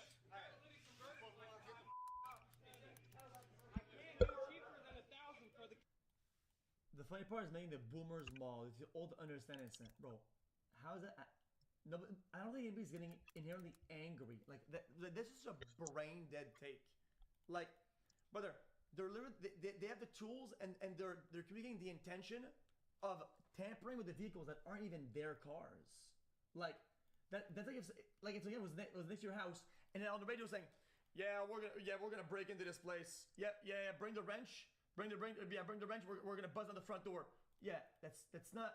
Somebody wouldn't be mad. They'd be distraught. It's fucking weird as fuck. What's on to? Though the recorded incident ended in a clean getaway for the pranksters, the one at Pet Boys took a very different turn. The manager explains that when the fake employees began trying to work on customers' cars, he armed himself with a torque wrench and told them all to leave. Everybody out. Get the out of the shop. Get out of here. They were backing Oh shit, it's the first time I see you play Dungeon. Yo. They started moving towards it, so I took the crowbar and I hit the windshield What's for up? the driver to stop, and that's what I saw there, yeah. According to the employee, the windshield, I'm doing as well as both M6. the driver and passenger side windows were shattered before the group escaped. After interviewing other employees, officers learned that one of the pranksters took a tire iron that belonged to the store, and another shoved a technician during a physical altercation. According to police records, one of the videos had amassed roughly 8.9 million views by mid-July, along with Because I need Cat XP. It's derpy right now, so. comments. The detective later spoke with Dave, the owner of one of the targeted auto shops, to emphasize the impact the video seemed to have. I need 1,600 more M6, I think. Posted, that's the Big Grand Tire there on Southern and Mill. Yep. You need to go and talk to that kid. He has people driving by his location and heckling him as he's trying to work. It happened last week. Oh, wow. He was the one that actually in the video reached down and yanked the kid out from underneath the car. Mm-hmm. Because the engine was just sitting there balanced on a 2x4 because the transmission was out of the car and he didn't want that kid. Alright, let me see. In there. Oh my god. Why is mobs doing so much damage? Is it because my chest plate is from floor 3? Also, he didn't yank him. He offered him his hand and then he pulled him up. Like, think that kid's gonna think it was funny at that point that he killed his friend? Probably not. 1 week later, on July 23rd, 2025, police prepare to arrest 24-year-old Heston James at his home and execute a search Let's see. Need this. About 10 minutes ago, so there are people home. Lag, what the fuck? Please. Nothing in your hands. Heard something. Sorry. Yep. Hey guys, we know you're inside. We have a search warrant for the residence. You have to come to the front door. Well, the door's opening and closing inside. I can hear all kinds of stuff moving inside. It's the police department. We have a search warrant. Oh, it's one of those rooms. Yeah, open Shit. the door and I'll show it to you. Can you clear it? I'll do secrets. We don't get to negotiate. Open the door and I'll show it to you. Oh my god. I have it here. Bro, why don't they just post a video online at like the White House or whatever, and they explain how this works, bro. This is not how that works. Open the door and I'll show they it can to you. fucking break in. Yeah, how is the blood not cleared? I have a search warrant for the house. It's signed by a judge at the Superior Court. And how are we missing so much clear? What the fuck is happening? And we have 2 deaths. You need to come outside. Oh, it's all going so bad. We're looking for. We have a warrant for the house. Come outside and I'll show it to you. Come outside and I'll show it. Yeah, right. You're arresting him. Put your hands on your back. As you should, though. Step away from the door for me. We cover up backwards. Yep. Step forward. Can we go in? Hello? Do you have any weapons on you, Heston? Yo, hello? Oh, so we have a no. search warrant for the house. Right now you're under arrest, okay? You're under arrest for a few different things. Disorderly conduct, trespassing. Let's see. Close field 48. Well, why are you searching the house though? What does that have to do with things? Let me show you the search warrant, but it's relative to the case. That we have. Evidence of, So it's the prank. Yo, looking for DPS. Arch. I'm not saying anything until the lawyer present. That's fine. But I'll show you the search warrant, but we do have a warrant for the house. Arch? To grab some things out of there. I'll show you the warrant. What we're looking for is on. Why am I killing most of the mobs? What's happening? That he lives with 2 other roommates, but he isn't sure if either of them are currently home. Officers cautiously clear the house 1 room at a time. Archer, please. There are cats in here. Yeah. Do you wanna pop it and I'll. Whenever you're ready. Come get attacked by your cat. Ready? Gun out? Gun Why out. did I kill 2? Bro, what is Archer doing? You never know the scope or the size of an operation. What if this was the same thing, but they have a massive ring full of teams that do this shit, and they're armed to protect their shit, and they Please, you don't know. shoot your You know, bow. like they have to abide by a protocol, and that's what they do. Shoot your fucking bow. There's TD on the Hey, Derpy police. Derpy police! If you're in here, you need to come out with your hands up. Oh. Hey, put your hands on top of your head. Face away from me. Face away. Yep. Yeah, hands. Cross your fingers. Walk with me.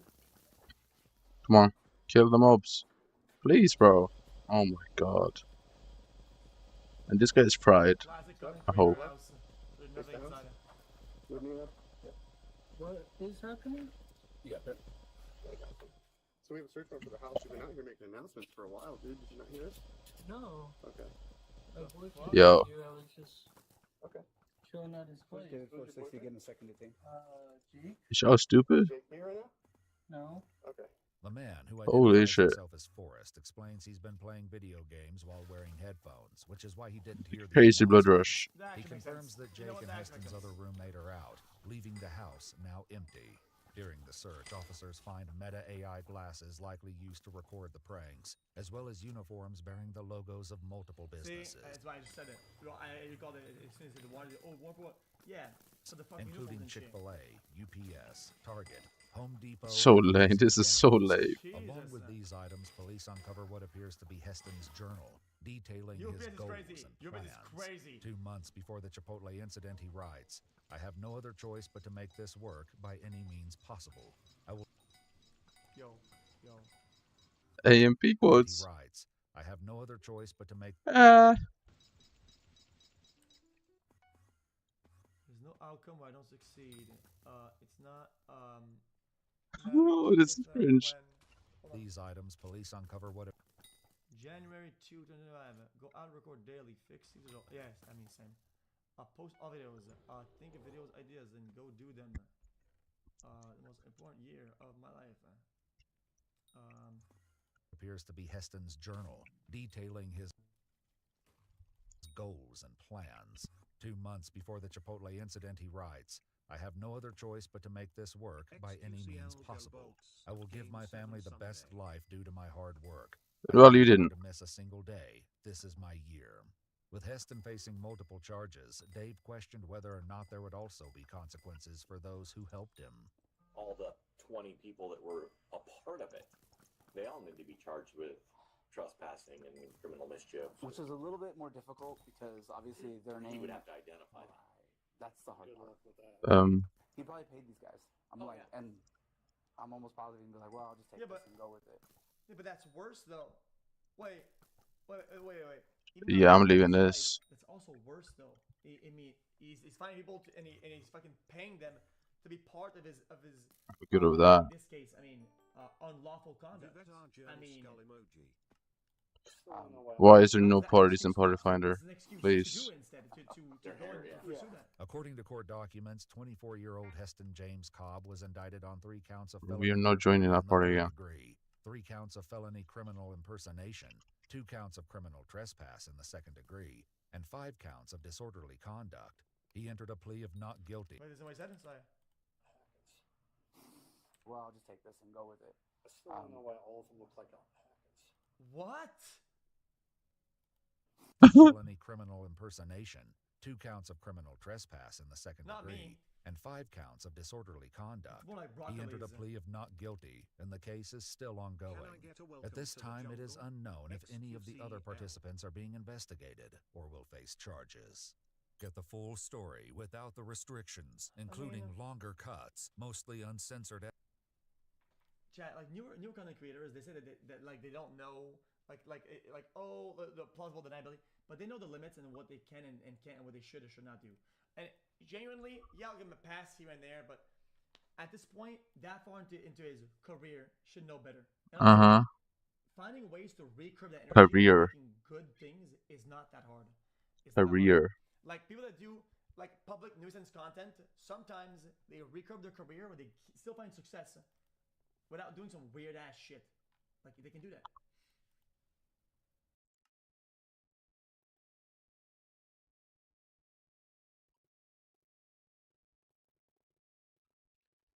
Ladies and gentlemen, it has been a while since I have covered Hans Niemann on this channel, but today I am very excited to do so. It's obviously been a crazy 4 years. If you've been following chess for all those 4 years, or maybe just half of them, or only recently, you might have watched the documentary on Netflix as it pertains to Magnus Carlsen, Chess.com, Hikaru, and Hans. Well, Hans has played in some events over the years. Most of those events feature Magnus Carlsen, and Hans hasn't won those events. But what I will be covering today is arguably his biggest breakthrough in his career thus far, as Hans Niemann, in dominant fashion, won a Grand Chess Tour Rapid and Blitz event. The Grand Chess Tour is an annual event. It's held and organized by the folks at the St. Louis Chess Club, and generally, you know, you've had Magnus play in these things, Hikaru play in these things, Fabiano Caruana, and all the legends of chess of the past 10, 15 years. Okay. And they play Rapid, Blitz, and Classical. So, Hans Niemann won one of these events featuring Fabiano Caruana, featuring Wesley So, Alireza Firouzja, Gukesh, the world champ, Sindarov, the potential next world champ, the challenger to the world championship, and I will cover their matchups in another video. So let me just take you through these games. I mean, this was an incredible display. Hans very busy nowadays on social media, busy with his own projects, but evidently putting in the work as well on his chess. We're going to kick things off with this game against the reigning champion of the world. Not in this format, but in Classical. What? Gukesh opened up with d4. Hans Gukesh, is he... Queen's Gambit decline Okay. with knight f6, e6, and d5. Then I will also show you a game against Firouzja, a game against Duda, a game against Wesley So, another game against Fabiano Caruana, a game against MVL, and a game against Wojtaszek. So basically, it's the Hans Niemann versus the World Tour, where he tries to defeat every I need to single piss so player in the bad. tournament. Gukesh went for this line, very standard stuff. Hans played c6, very solid, closed Catalan. Both guys are going to develop their pieces. White could potentially break here with e4, or he could break with nothing. H4 is the move chosen from Gukesh. Typical Catalan idea nowadays. I You need to just move piss. your H-pawn. I know it Please looks a let me little bit piss. I ridiculous. want to At piss. some point, the clash has to happen, and here it goes. C5 and E4. So all the pawns in the middle of the board are smashing each other's face in. You can take in either direction. You could take here, you could take here. What you shouldn't do is you shouldn't take this way, as that will then grant White a lot of access in the center of the board. So Hans does this, and now we have e takes d5, and Hans throws in this pawn move. The idea Wait, is I to should give away the pawn probably to the just queen, go but put it in the burst. diagonal of the light squared bishop on a6, which is why Gukesh goes here. Well, Hans re-centralizes his pieces, and Gukesh goes for the bishop on e7. Please, which, Hans defends with rook e8, very sharp position, and in 25-minute chess, you don't have a lot of time to think. No, Before which, you know it, you've burned over which, half your time, which is exactly what has happened to Hans well, here, shit. who plays back Where the to fuck f8. is the witch? Somehow he has a pawn here. This pawn on d5, though, is looking like it's going to be captured any, at any second. But it goes here, and now knight e7 is an idea. The bishops are only seeing each other. Hans GCT chops this Warsaw down, and chops Russia? down the rook, and plays knight to d5. Maybe then his queen is going to activate as well on one of these files. The bishop has to move, and we have queen e8 looking for a trade of queens. You best believe that my man Gukesh is never taking the simple option ever, ever, ever, ever, ever. Queen e6, queen f3. He's never looking for a draw, 5 minutes to 1 minute. Hans Niemann, this is one of his early games. Remember, you're still kind of trying to settle into your form, but now f6, g6 kicks out these knights. And before you know it, we go from 530 to 122. Gukesh tanks all his time. And Wait, has so who 18 is hosting the seconds on World clock. That is, Chess World Cup? by all Like intents World and Tournament? purposes, that is not Like good who is time the management. hoster of I'm that? just Who's saying, funding that? right? Is it Not that I chess.com? would have done any better. I'm just saying, you have to manage your time a bit better. Gukesh gives away the pawn. Or is it? No, and it's now FIDE, Hans has to right? grind him down in FIDE. this endgame. Hans, the only thing he has here is think it's the split FIDE. pawns by White. If this pawn is here and the king is So here, we're you just sponsored by agree to a chess and draw. stuff, though. Black has a more active king and potentially will be first to get the knight into the game. And he's going to try to grind down Gukesh the same way that, Magnus Carlsen would try to grind down this position with Black. Black has a better knight and Black has a better rook. And White has worse pawns. So you have microscopic advantages here. Gukesh is going to try to defend himself. Nearly impossible with no time on the clock. And Hans activates the pawn majority on the king side. Splits the defense, h3, h2, simply moves the rook, and that's game over. That was very instructive. You'll notice here that Hans picked up this pawn on g4 like this, and now because he has the 3-on-1, he very quickly breaks through with the pawns and makes sure to defend one of them, and that gives him massive winning chances. Is there not And more he finds skeleton a way to spawns here? promote. The rook guards the What? knight guards the pawn's going to be guarded by the rook. I know And this he one, wins a though. very nice game. And when you win a game like this early in a tournament, it really propels you, And what also propels you is bouncing back from bad positions. Isn't there a skeleton We here? have a Najdorf Sure. Sicilian against none other than Fabiano Caruana. It's really difficult being a Fabiano Caruana fan. And we're Yeah, gonna is get he into that a falling little off? bit later in this video. Fabiano Caruana started this tournament in disastrous fashion. Not like disastrous in a bad way, just as a fan, you want your favorite player or team to win. And when they give you He's these winning American, right? chances, and then they take them away, Yeah, well, no. it's really brutal. So Niemann is as well, here, never mind. the game plan for White, it Hans looks very simple. You just expand on the Niemann. side, and then you kind of break through over there, or you go to the middle, and then I thought Hans was target him. German. I don't think this was the best way to play, because it generally in Sicilians, if Black can get a pawn avalanche going like this, it's going to be really bad for White. We actually saw this type of game in the World Championship match in 2018 in London. Nah, between skeletons is Magnus actually so Carlsen and toxic to Fabiano get. Caruana. Some of you weren't even alive then. Some of you act like you weren't even alive then. Yeah, I mean, in those positions, Black gets e5, f5, attacking possibilities galore, and really, really nice position, and that's what's going to happen in this game. Hans played relatively quickly to Oh, land that's himself in this 600. position, and even though Black is not checkmated, Yeah, this Vizier is beautiful king toxic. positioning in the middle of the board, excellent understanding from Fabiano. White just doesn't have anything here, and it's going to get a lot worse. I mean, Hans playing really fast, trying to put Fabi under clock pressure, and there are the pawns. And I mean, Fabi is playing this game like a robot. The rook takes control of the open file. The H-pawn is looking Zombies strong. is of Hans this goes for side the too. counterplay, but in the Back process, to weakens here the again. side. There's gonna be And a the skeleton. advantage absolutely Or not, balloons. because this guy's Rook fucking D4 is a killing him. very fancy move. You can't take it because you're pinned. Fuck you. But it doesn't really matter because Black is going to infiltrate. I think And I something think is at this over. point, it There was the biggest should be advantage more of the skeleton entire game. spawns. So Fabi now has to play knight f6. I'm a bit thrown off. And there's ideas to jump in with the knight in the Should be future. one more spawn Like after here. you play knight f6, it's kind of difficult for White to make a move. You're Oh, always never mind. It's threatening just some sort spawns of further rook out. g1 ideas as well. If this knight ever moves, the rook goes to d4 and maybe d3, so the knight kind of has to stay there. But I mean, you know, he goes rook g1 right away, and Hans finds knight a7. And knight a7 is absolutely brutal to get hit with. And the difference is, if knight f6 was played and then knight a7 looking for knight c6, Black has the option to play a4 check. And this is extremely important because you have rook a8 in all lines. And that one resource now will not only get Hans back Should in be the a game skeleton somehow, here. but his No. king walks out onto the queen side. Like his king, when you come up with defensive resources like this, it is a wind in your sails. At this point, you know, when White plays king a4, Yeah, you'd be fine, minor Black, you're skeletons is. panicking. And we're Oh, just panicking why is because there we're a like, wait a guy minute, I might even contesting lose this position.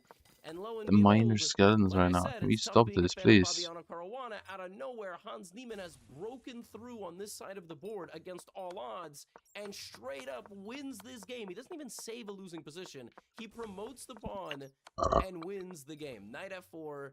He's going to get this. If e1, knight to d3. And the game ends with Hans up nearly 7.5 minutes up on the clock. I thought it was 7:22 to 55 seconds. It's 22 seconds to 7:55. I mean, Hans plays at such a ridiculous pace. You know, he was worse, but when you play rapid, the clock is part of the game, and that's the way it goes. And Yeah. you can't really blame Fabi here. He was better, but it's not like he was completely winning at any point. And to find this idea to walk in with the king like this is just, it's absurd. Now, a guy who struggled in this tournament a lot is Ali. What is the actual point of In so this much game, I'm not time gonna in analyze chess? too much. Because Why? Because it was the total people who symmetry. take extra time in chess, It they was a Queen's just Gambit type of position. wait longer to make a move. Hans played very intelligently in And the many beginning. times they It was don't. quite clear early Is on it when just Hans if they end in a bad was position, they have in time great to shape. readjust? The boys traded all their pieces. Ali Reza Farouja had a 2-on-1, which if it simplifies down, the pawn would end up pushing, and Black would need to dedicate resources to stopping it. Honestly, it doesn't even matter. Like, this position is extremely equal, and it was a queen endgame, it was a rook endgame. This endgame actually reminds me of the candidates game. You remember the game Hikaru Wei Yi? When the king was hunted out of the corner, Hikaru got both his rooks into the corner, which is not supposed to happen. And like Hans here is setting crazy checkmate traps. You know, and Black plays king g6, and then plays rook here, and it's looking really dangerous, so White has to Yeah, use WQ his time. pawn to try to escape. And he does win his pawn here. Why is this guy on running h3. around killing The zombies position and is still skeletons? a Can you draw, fuck but off? it's very tricky because White is sort of running out of space. And you cannot play rook takes f6 here because of rook f1 check. Right? Yes, but there's 4 hanging rooks. Oh, and then there's rook fh1. That's why. And this rook is stuck, and if the rook moves, there's Minor skeleton. check and then check, and then you. I mean, yeah, this really reminds me of that game. It was a double rook endgame. Anyway, Ali I Reza hate goes here you. and just loses on the spot. Wizard Bobcat, what are you He could doing? have went rook c8. That You was need a to leave, very good man. move that Please. saved everything because you're always threatening this. Please leave. And if rook Please. f1, Please. I guess you go king g2 and you threaten the rook, or king e2 even, I think, threatens the rook. Anyway, Ali Reza just loses because he thinks that this is a drawn endgame, but it's not. Black is winning here. You can't push these pawns. King g3, my pawns are way faster. And Hans beats Farouja. So Hans beats Fabi, he beats Farouja, he beats Gukesh in the rapid. And, you know, as a little bonus, a little bit for dessert, he beats the local hero in Warsaw. This one is Damiano defense. This is a line where you capture symmetrically. It looks like a beginner's mistake because after the knight moves, you win the queen on c6. Do I have a But bloodshot Black has belt a way to here? play this position where he goes down a pawn. This is all engines. I Computers guess I have do. basically just have shown that you can play this line. So here's an example of two 2700 level grandmasters. Hans' rapid rating is ridiculous. Top players just don't play enough rapid. There's just not enough rapid tournaments, so their rapid ratings are really stupid. Yeah, this is just two guys that memorized. Is it low? Is that 18 moves considered of theory low? I each. guess. Yeah. So up to this point, everything has been memorized. Here, Black has to play Rook F8, Rapid and then and White plays bullet. C6. Is that Then what it Hans means? plays H4, which is the best move actually, and Duda plays King C7, which is not the best move. Here with Black, you have to play R&B. F5, followed by Rook E8. So this is chess. I mean, both guys memorize 18 moves of theory. White has a little bit of an advantage here because he has quicker development. His king is safer. He's also going to be first to attack the structure here by Black. Very instructive. Duda allows this, and now the rook is able to immediately go target this pawn. So basically, because Black gave up a pawn, he was trying to win the pawn back, and then White was trying to give away the pawn at an opportune moment to seize the initiative because Black drained so much time winning the pawn back. And now you see this is going to be a real problem here. This is a position with a lot of difficulties for Black. Duda tries his best to defend himself. He actually has to end up just giving away a pawn. F2 is hanging by White, but after this, both these pawns are hanging. You cannot defend them both at the same time. So you go here, I take, I try to hunt your king out like this, but Hans is just up a pawn. And here with White, you are either going to defend yourself or you're going to crash and burn. Very instructive by Hans here. Very instructive. He trades off one rook. If you want to win a rook endgame, it's better to have one rook on the board than two rooks on the board. The two rooks can create a lot of counterplay. One rook, you stabilize the position. What? Practically speaking, it's still Oh, you holdable for Black, unfriend me. but it's extremely unpleasant. It's really difficult to defend an endgame like this. Can I just quickly draw your attention to something? Hans Niemann is up 17 minutes. Now, they start the game with 25. I don't know how he plays like this. I really don't have any idea.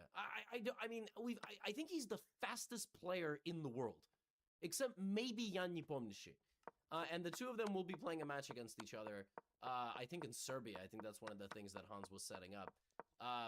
Yeah, and, well, this is how he converts. He trades the knight for the bishop. It's actually very instructive. Repositioning the knight, and then like this, and then knight takes f5. And yeah, bishop versus knight is a dominant endgame. Why is it dominant? Because the rook and the bishop are extremely quick. They work really well together. They're long distance pieces. And the knight is just standing there. It's not moving. It finally moves, but it's too late. This is the losing endgame. Bro, I joined and I was either sure, and then I saw he wasn't the burst, so I was okay, I'll go burst. And then I wait for 5 minutes and he says, I'm You're burst. gonna walk with What? the king and the pawn together, and Black cannot defend it. See? Look at this. Very instructive. I think actually here, this is a mistake from Hans, but instead he should have played... Well, here he could have just probably played king b3 and walk with the pawn. But if you play king b3... Wait, is there an info of what and suddenly level? this is going to be an issue. So it's not so easy. But this is wrong because Black has to go rook a8. Apparently. And, I mean, that looks... Rook a8, rook c4, king e6, and you get back to the pawn in time, I guess.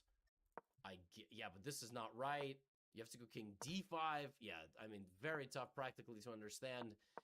Duda doesn't understand it, and this is losing. When you're dominated like this... I mean, Hans won this game like it was child's play. I mean, the guy plays a dynamic opening with Black. He gives away a pawn. Hans just... So 30-minute XP. 30-minute XP, I have like pieces max. beautifully, understands the position, targets the pawns, wins a pawn, gets the knight versus bishop endgame, and makes one inaccuracy because he has a 16-minute lead on the clock and wins. Yeah, just total domination. Now, one thing I would like to show you is the blitz was not smooth sailing. Hans dominated the rapid, but the Can you blitz just is tell me 18 what games. major level 18 I games need of to blitz. be at? Anything can happen. Somebody can get hot. And historically, when Carlsen was playing in these tournaments, there have been days Carlsen sat down and won every game. He won 9-0 in the blitz. No, sorry. Yes. 10,000. 9-0 in the blitz. Because I think this tournament is 10 players, so you play 9 games against everybody. I'm pretty sure. It's not 8 players with 7 rounds. I think it's 10 players with 9 rounds. Anyway, Wesley also was doing really well in this tournament. And in the first early rounds of the Blitz, you know, you got to restabilize from 25 minutes to 3. Hi, glad to see you today. You got the liquid white on your canvas, your colors all set up and ready to go? Well, I hope so. Today I thought we'd do a fantastic little painting that's very simple, and we're only going to use about 3 colors, some black and white and a little bit of crimson. We'll have them run those colors across This your is basically canvas. just the same as my mage Let's go on XP. up here and get started. I run it off Now, of I've that already or got not? the canvas covered here with a nice even coat of the liquid white. It's all wet and slick and ready to go. Go right into a tiny bit of alizarin crimson with a 2-inch brush. Pull it out and just gently tap a little bit in. I'm going to use this only one Okay, so time how much in this mage entire XP is that painting. really? No, because I one can time. get that done tomorrow, right? Easy. By tapping it, you get a nice even distribution of color all the way through the bristles. Okay, let's go up here. And maybe right there, there's a tiniest little bit of pink. So burst done tomorrow, and then I have 2 classes left. Just in gray tones, Which except one for of them this is one still free, tiny and the little second area one right is here. pretty free. We'll put this in here just to warm it up a little bit. I'm going to do a little winter scene. And these monochromatic type pictures are I excellent. don't know where to my teach you how to use values. What is it? There we go. And that's the only time we need any crimson in this whole painting. Now then, let's begin playing a little bit. I'm gonna go right into the black. Don't even have to wash a brush. This is a very strong color. It'll just cover up the crimson, no problem. Just pull out a little bit of color. Tap it into the bristles, just like we did before. You can work both sides. Now, look at the brush. See? You have a nice even distribution So of I'm color. really If just you don't having tap, a massive if you pile just of reach up bronze in here with balls. the brush like that and pull out a big hunk, That's it's good. gonna go up to the canvas and have huge streaks. All right, let's go up and do this. Out of bigger Let's put orders, some yeah. happy little cloud things. Oh, they're just floating around. Now this will mix with the liquid white, and all kinds of beautiful little colors will happen, little values. Let the canvas work, let the brush work. Just have fun here. Just let this wander around and play wherever you want it to go. There we go. Maybe a little touch right here. This is how you see Turnclub is maximum manipulate. Look. I think Decline is manipulating it. And don't stay in one place and just keep grinding it. Keep the brush moving so you get all kinds of little actions happening here. All right. Now let me wash the brush. Let me wash the old brush. And this is just with odorless paint thinner. There's a screen in the bottom of my can here. Shake it off. What is the enchant called? Really is the fun Look, part this of this is whole that. technique. Okay, let's go back up here now, and I'm going to begin just gently blending this. Use all kinds of little patterns, little circles, little X's. It's blessing, right? Blessing. Keep it moving. How keep do it you alive. paint this? Keep actions in here. There we go. Just keep working it. Does it even exist? Look at that. See, I'm basically still There's just so many of them on my other brush. account. And now I'm allowing this black color, which is turned to gray because it's mixed with the liquid white. Is it bugged? I to think begin it's still coming down bugged, here right? into the pink area. There we go. Little tiny circles and X's and all kinds of little patterns. There. Just blend it, blend it, blend it. See, now at this point, it looks like a nice stormy sky. You could stop at this point if you wanted to and just have a nice stormy sky, big snowstorms coming or thunderstorm, whatever you want to do when you're doing your painting. Okay. Well, I've got that on the brush. We'll just put a little bit of gray down here. This is just a nice way also of cleaning off any excess paint you have on your brush. Okay. Now then, let's have some fun. So are we gonna enter in? What the fuck is happening? There. What? Shake it off. Now then, Today I'm gonna use the old round brush. And I'm gonna What grab just it, happened? go right into some of the titanium What's the white. title of this? Grey Winter. Okay. Pull it through there. Get a lot of paint on it. A lot of paint. Look at the end of that brush. It's full of paint. Okay, let's go up here. Now then, you have to make some decisions. I decided today I want some happy little clouds in this sky. Sure. Just let them bounce around and play. Now, just throw them in. Throw them in. Keep that brush going in little circular patterns. Little circular patterns. There we are. You have to make decisions. Where does your cloud live? Oh, there it comes right down. Don't kill me, please. Don't kill me. Don't kill me. Keep the brush moving. There's a little hair. We'll just lift it right off. Don't kill me, please. Was it unsure? Oh my god, I'm so cooked. On your canvas, just take the corner of your brush. Holy shit. It's no big deal. That is bad. And I swear it's lagging to this game. All kinds of little actions happening in the sky. All right, now let me take Is it lagging? I think so. the 2-inch brush, and now very gently I'm going to begin blending the bottom of this. Decide which are your tops up here. We don't want to destroy them. We just want to blend the bottom, make it very soft, bring all this together. This is like we normally do clouds and most of the other paintings that we've done that had clouds in them. It's just that we're using very few colors in this one. There. Look at there. Look at there. I feel like this is going to be a mimic. Am I crazy? I'm crazy. Just, now My bad. the white that I've picked up here, I'm just adding it right down in here to make the indication of all kinds of little things happening. What even is this? I'm just going to begin blending this. Quiz. You can lift it in some places, some don't. It's a fun sky. Be Isn't happy there a when you do TV? this. Alright, what the fuck? There we go. Remember how free clouds are. They just float around the sky. Just lay around the sky all day having fun. There.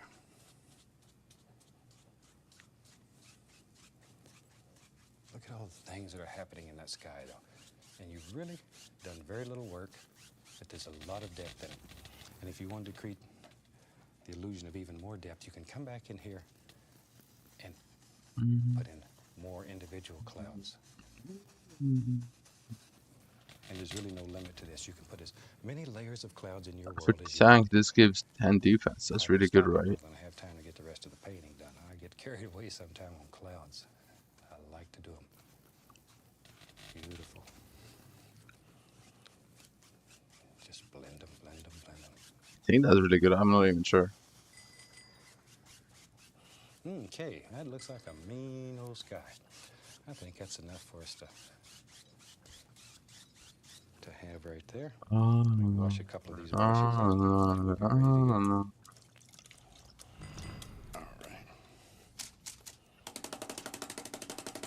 Rolling. Brush the round one too while I'm in the brush washing business.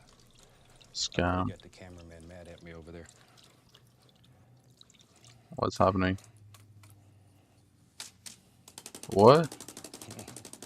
Well, we got him again. All right. Well, we'll just use the old round brush. I'm going to go into a little bit of white. Is my game lagging or is it just crazy? I'm just going to make a grayish color here. And turn it just like so. Back and forth, back and forth. Okay. See, that brings it to not quite a chisel edge, but it's sort of sharp. Let's go up here.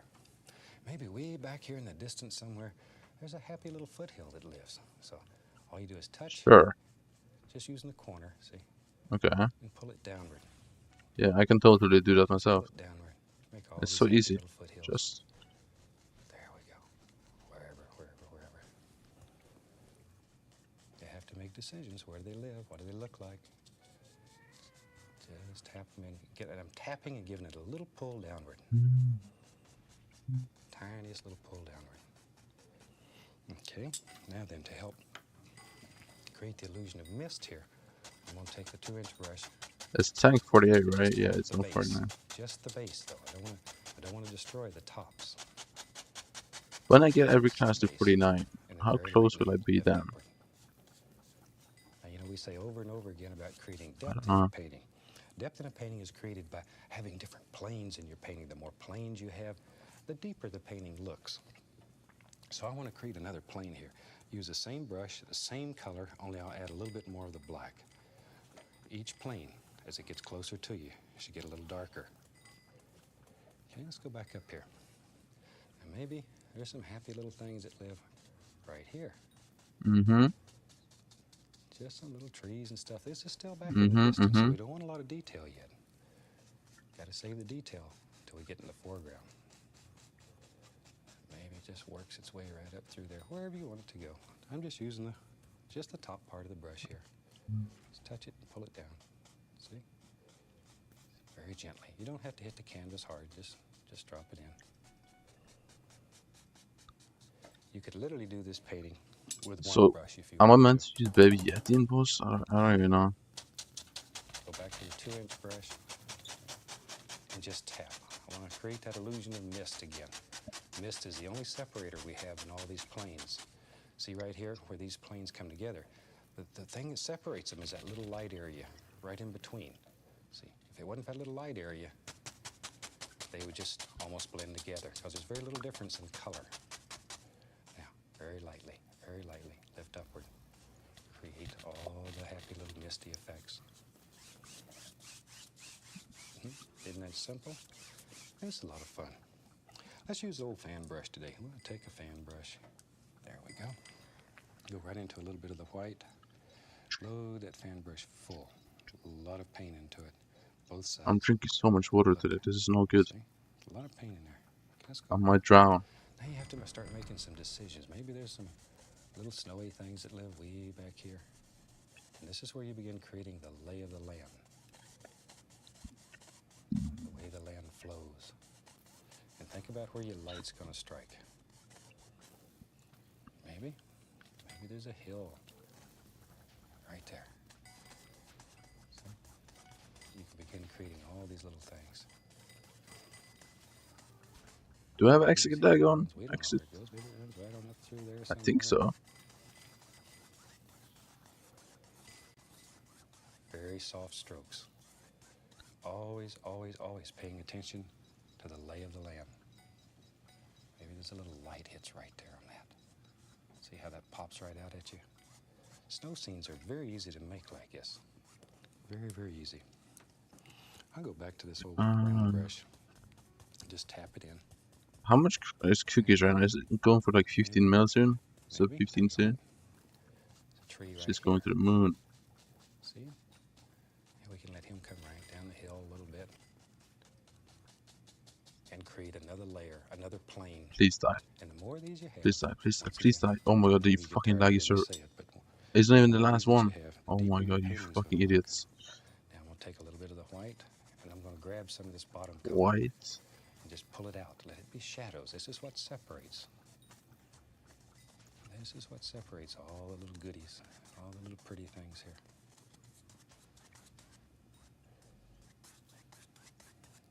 And you could put little bumps and wiggles and, you know, there's little stones under here that the snow's on. You can't see the stone, but the light hits. It makes all those little things happen. Okay, you can even grab some of this, lift it up. I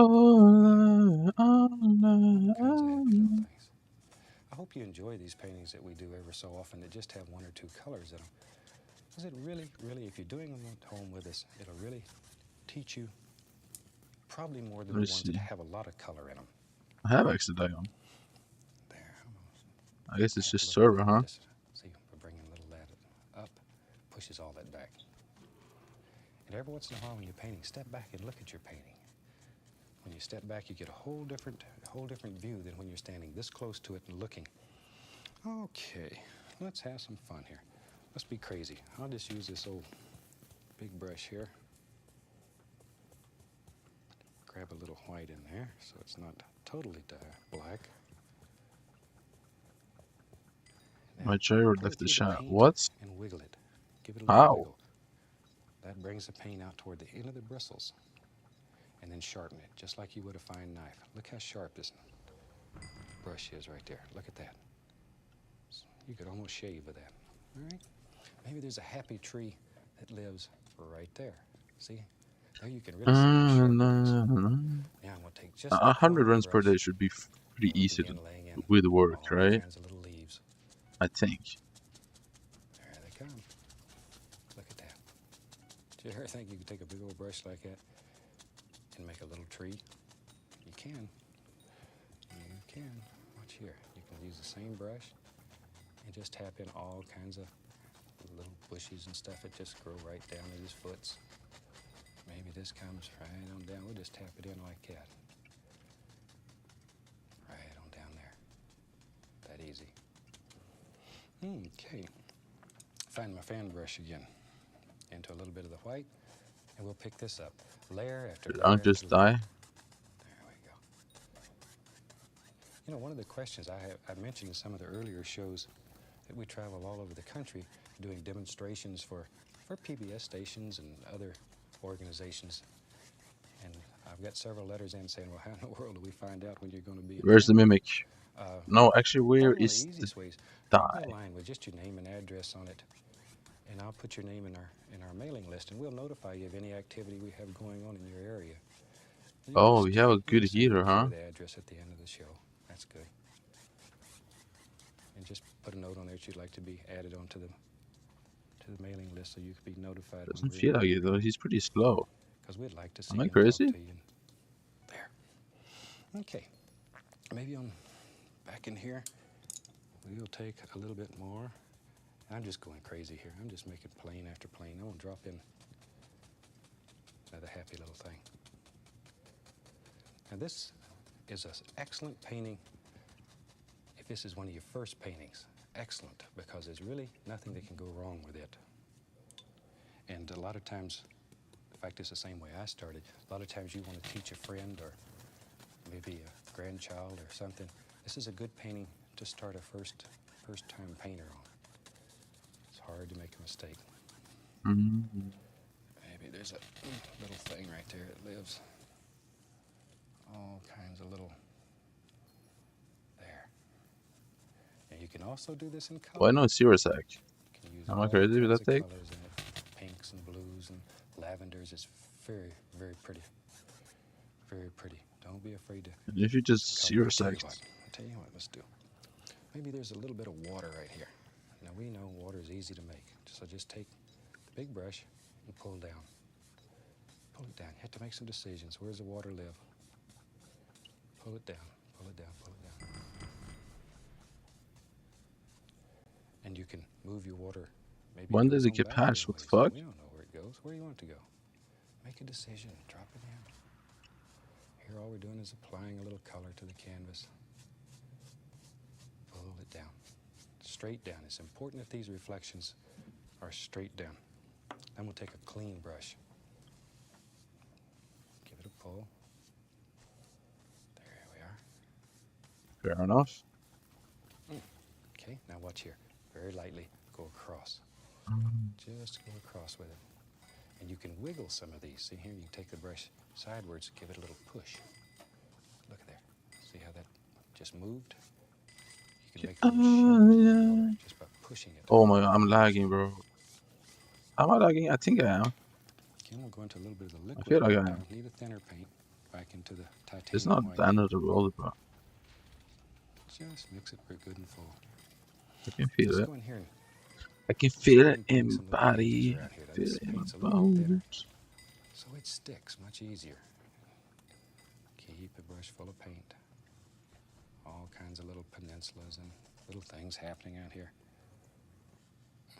There we go. And this is cold. There may be some snow laying out here. Keep your strokes basically straight. Basically straight. There we go. I should just focus clear then, right? Do I assume he's locked in? I don't know. Right up in here. He doesn't seem locked in. Wherever you want them to go. And on the other side, Yeah, I'll probably put being a some over there and kill all heating this, heater, but I'll you're just not show that you locked how in, to do bro. it. There. Now you could take some liquid white, the almighty knife here, pull it out very flat, cut across it. Let's do that again so you can see it very close. That's one of the biggest problems that people write and tell me they're having. Pull it out flat and cut across. That way there's a tiniest little bit of paint right on the edge of the knife, on the top edge. There you can see it. Tiniest little edge of paint. What? There, okay, let's go up here. That small thing? That's another question I get quite frequently is, your knife looks different than mine.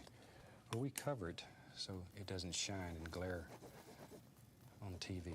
If I didn't cover it with paint or some other material, it would cause big flares on your screen and wouldn't be pretty.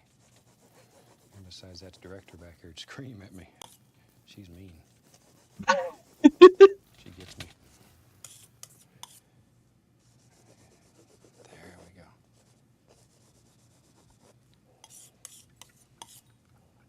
I shouldn't say that about Sally. She's a super lady and she produces some beautiful shows for us.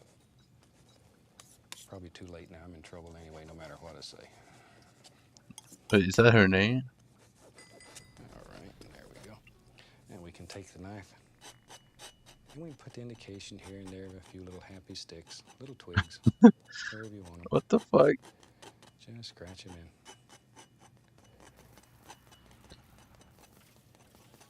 Okay. Now then, maybe this tree here. Maybe.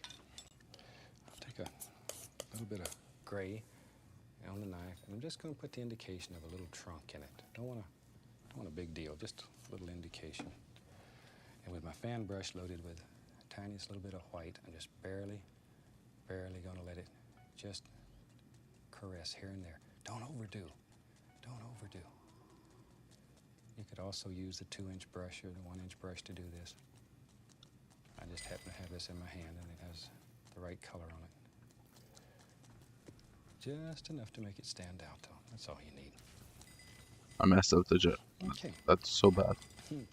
See, and that easy with just basically 2 colors, we've created a pretty nice painting. Let's have some more fun. I'll just take the same old I messed up. brush. This shit's so bad.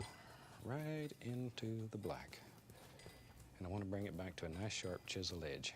So I'll wiggle it, wiggle, wiggle, wiggle, and pull it, pull it. Once again, very sharp chisel edge. Just like a razor. Okay, let's go up here. Maybe He's not that loud in, not here. maybe there's a huge big tree. Bloom, there better be one there now. Well, we've certainly put a big gob in the sky. Just the corner of the brush. And let's do this one quite slow so you can watch it here. See? Work it back and forth and just tapping and touching. And let it work down. I'm using the same corner of the brush, just going from side to side. I think one of the problems so many people try to do this. I use the same corner. The same corner. And we all know that an evergreen tree has 500 limbs on it. I did not know that at all. But Okay. if you put 500 limbs on there, it's gonna, it doesn't look right. Think about the little birds need a place to sit. Just have a limb sticking out here for the birds. We have to take care of them. They're my friends. I feed the little birds every day. I got a whole bunch of them that come to my house. And if I don't feed them on time, you know, they're just like puppies. Boy, they get out there and raise Cain. They'll stand out there. Oh, there goes my little area. Birds will get out there in the backyard and squawk and carry on. I spend all my money on bird seed. I keep the bird seed people in business. That's all right. I like birds. Okay, now then, let's go right back down here. I'm gonna use the same old dirty brush and pull it this way. One direction, one direction. See there? So we've rounded one corner by pulling it in one direction. All right, let's go up here. With a rounded corner up, let's pop in a few little indications of some happy little bushes. Just drop them in wherever you want them to go. See how you can change the scene though very quickly. Very quickly. Now then, take my knife, just a little bit of this gray color, and let's just drop in. I think I got a recon. I heard this fucking sound. Here and there. This one's a little closer, so I'll take a little of the black and white, make a lighter gray color, about like so, and cut across it. Get a little roll of paint. Okay, let's go up here, and we'll put a touch of little highlights on this trunk. It's closer, so you're going to see a little more detail. There we go, Midas. Yo, this guy has so much help now. Let's use Yeah. another one of these big brushes. Go into the liquid white, into the titanium white, and we're going to bring it to a chisel edge also. Very sharp. Very, very sharp. These brushes come to super sharp points. Okay, let's go up here. Now then we need to put some little sparkles on this tree. Same way as we made it, just barely touching. Don't kill all your dark areas. Don't kill all those dark areas. They're very important. Just let all these little snow-covered things just where you think light would strike. Look at there. Look at there. Isn't that a super simple, Mimic. nice, easy Come on, way to Mimic. make a Please. fantastic big old tree? We need Mimic. Surely it's not going to be here, actually. Take a Oh. 1-inch brush. Once again, right into the liquid white, back into my titanium white. Pull that Okay. brush in one Wait, direction please don't be quiz. to cause a round corner on it. See, there you can see it beautifully. Round corner. Okay, let's go up here. Holy lag. Now with that round corner to the top, touch, push, bend it slightly upward. That's what makes all these little snow-covered bushes. And begin forming them. Look at that. Look at that. Thousands of little leaves there in just a couple of strokes. Do one bush Strokes. at a time. Remember that each One of these stroke little and then bushes that's is a personality all by itself. There we go. Just drop these in, as many of them as you want. There we go. Use the brush sidewards. Pop in little layers like that. You can take your so big brush and maybe there's a little bit of land area right there. Just by going across, you can create that illusion. And we drop in a few more little bushes around the path. Bring it all together. I've had so much water today, I don't know if it's good. I know we need to use the toilet partially. It feels like it has the shit, but it feels like you don't need the shit. Is that weird? You can take the knife. It's like a mix. A few little sticks and twigs. And you have a finished painting. That's simple. See, I think you'll find this one of the easiest paintings there is to do. And I hope you try it. So from all of us here, happy painting. God bless.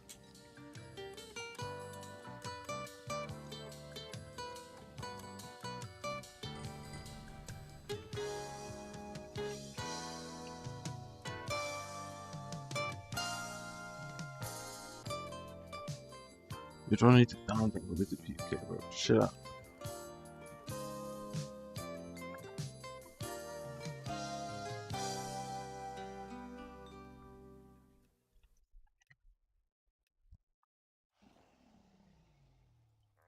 Hi, I'm glad you could join me again today. Today, let's do one that's a little more complicated than a lot of them that we've done. I think you'll enjoy it. Let's have them graphically run all the colors across your screen that you need to do this painting, and they'll come across in the same order I have them on my palette. Now, I've already covered the canvas with liquid white. It's wet, slick, ready to go, and I hope you are too. So let's go up here and do it. I'm going to take off today with a little bit of the blue, just a little bit of phthalo blue, and into that I'm going to add a little bit of Van Dyke brown right into the blue. Just work it on the brush here. Okay, let's go right up here. Now let's do a little happy sky here. So maybe a little more brown. I want to dull that sky a little. There we go. There we go. Good.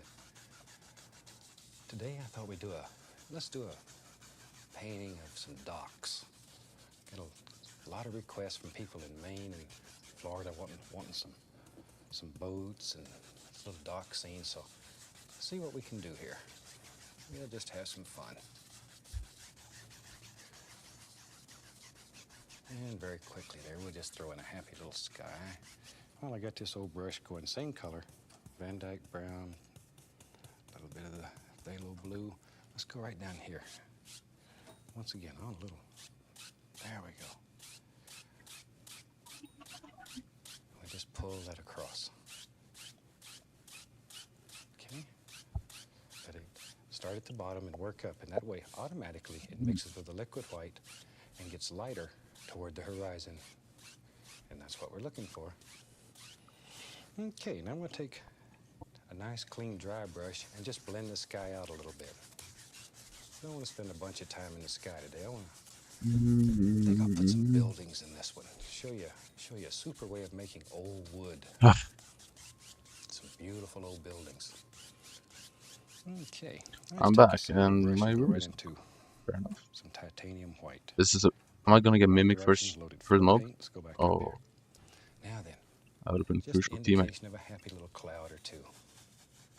There it is. Just floats around in the sky. No, this is the here, Mimic has room. fun. You can also tell. Just here and Shit. there. Just sort of blend Oh, back stupid. a little bit more color. Now, where is the Mimic? Don't tell me someone didn't max trap. Not like that. That'll give us indication of a few little clouds. I'll use another clean brush. I have several brushes going here, so I don't have to stop and wash them all the time. Cameraman gets upset with me when I wash too many brushes. There we go. And we'll lift that. The cameraman gets paid by you, so I don't think it's long. And we have some great big billowy, fluffy clouds just floating around in the sky here. That easy. There we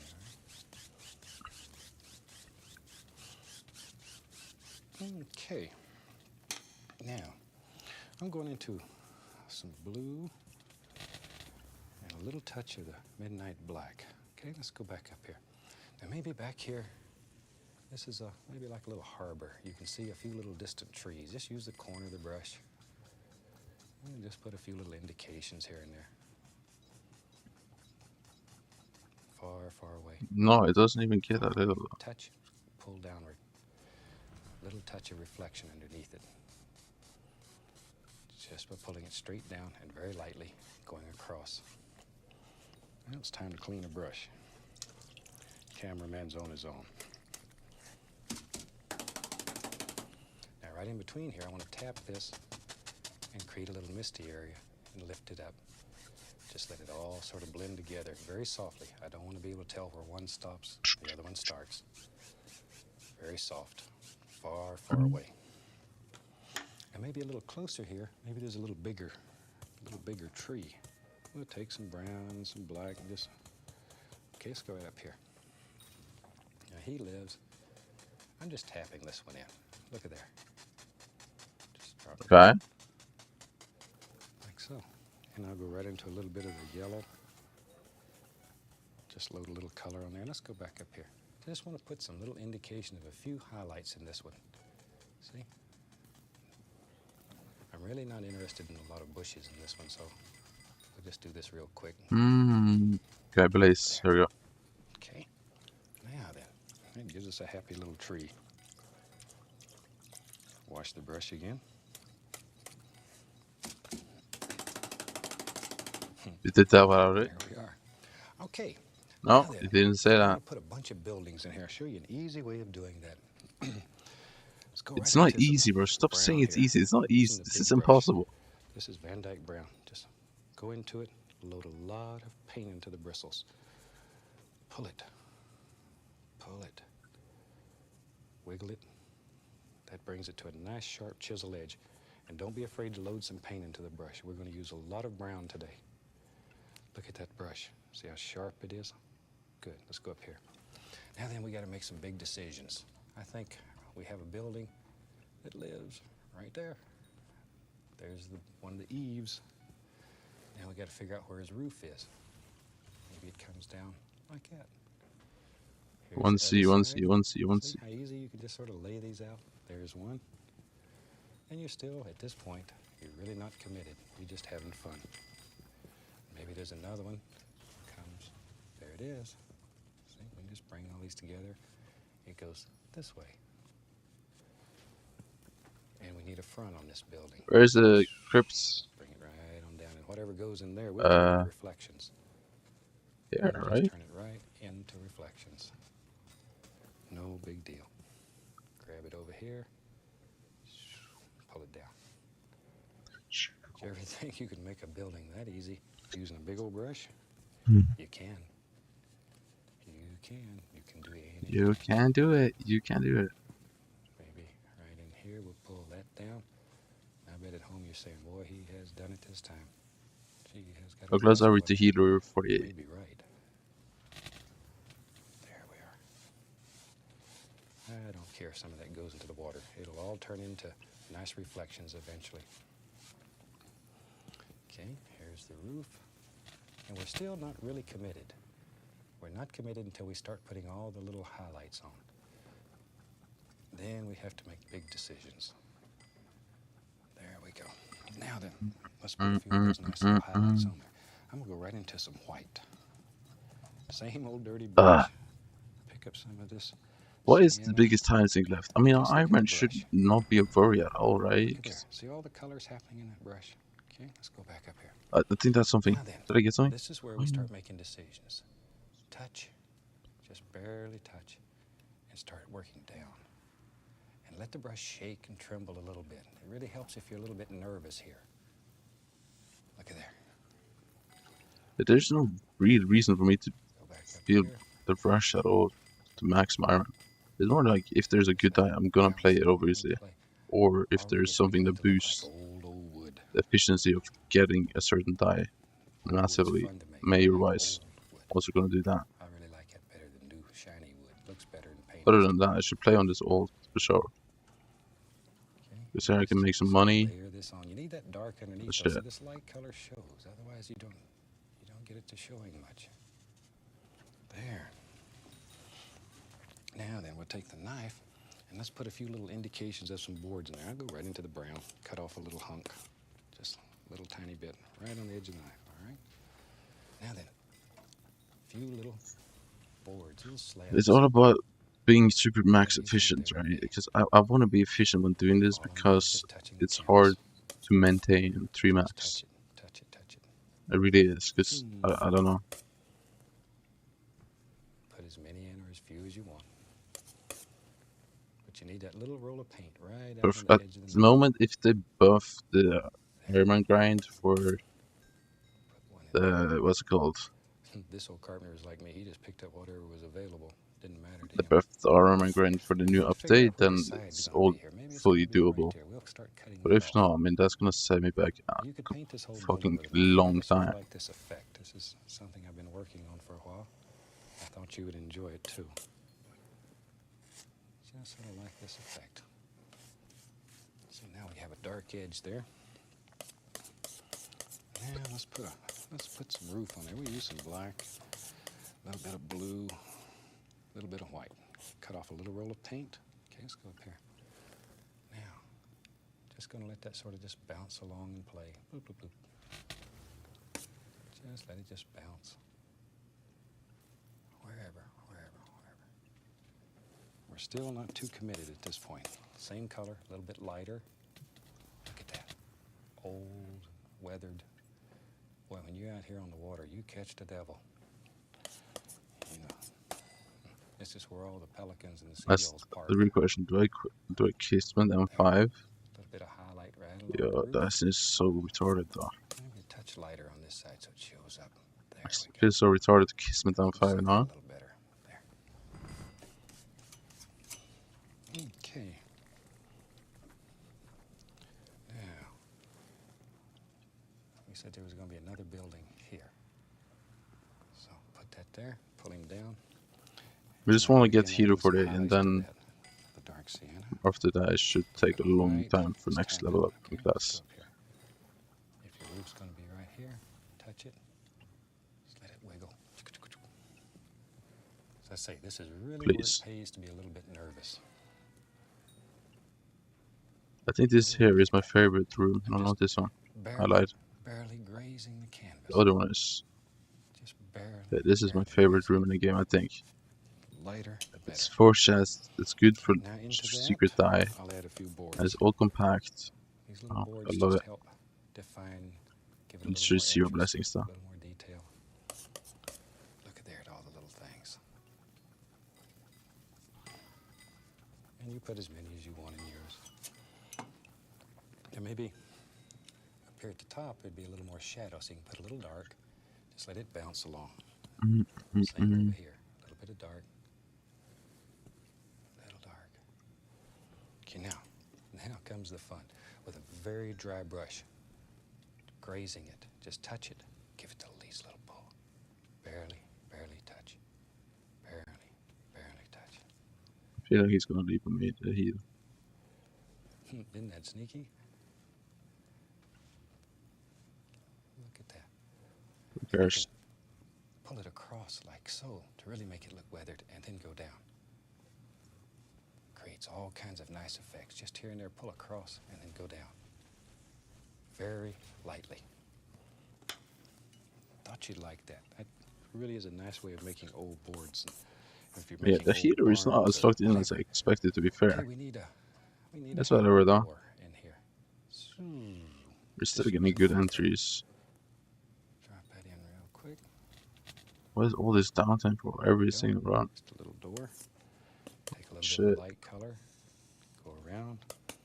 This makes the door stand out a little better. Okay, maybe, tell you what.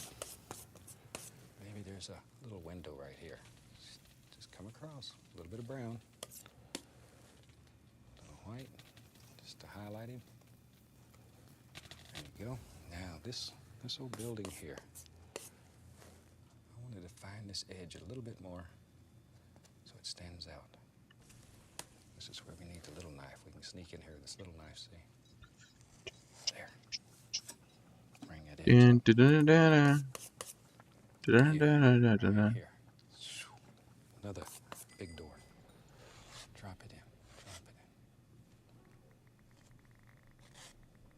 There we go. No, I got edged. Little brown and white. Put a little touch of highlight right around the door. No. And that makes it stand out. Okay, Got maybe edge throw. Maybe there's a walkway around here, and it lives right here. So we'll just pull this out. Once again, you don't care what's happening in here. You're going to need some dark in here for shadows. You can just lay any old thing in there. See, go right up between those buildings. Cut this What's the off recipe right I'm there. missing? Wherever you want it.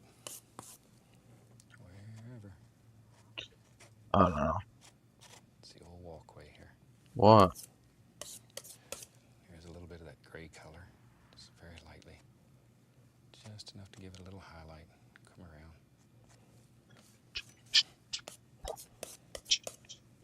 Some little edges here Hey. and there. Okay, now with a clean brush, I'll grab Look this at you. dark color. We are so We can close. begin creating the illusion of reflections, just like that. Now, tell you what, just use a little. Tell bit me of what? here.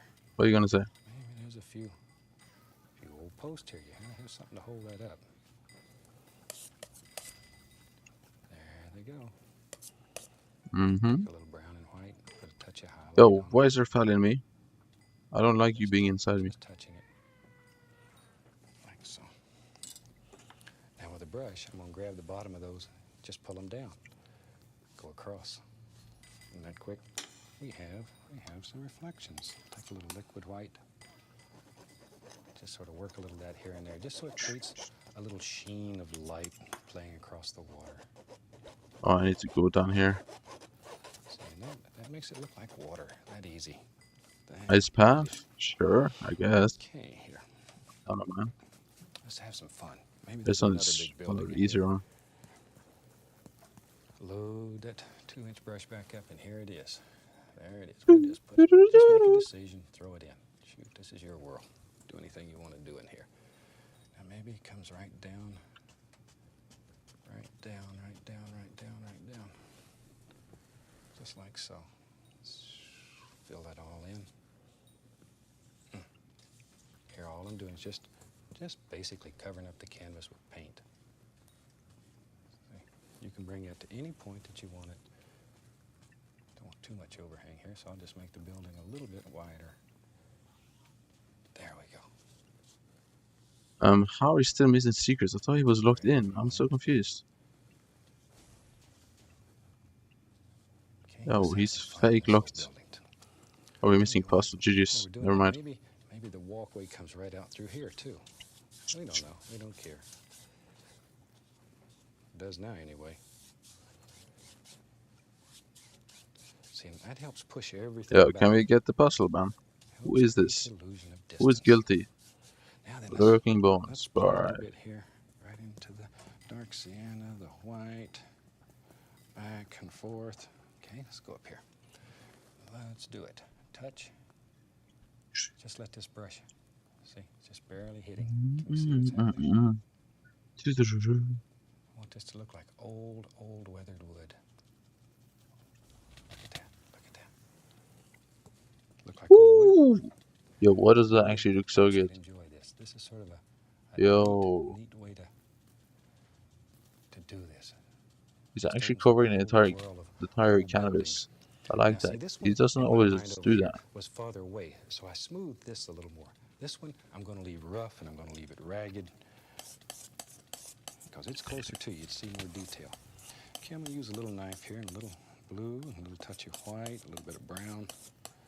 Pull it out and cut across. Tiniest little roll of paint out here. Okay. Now then, I just want to just go right in here and just sort of move it back and forth so you get little in there.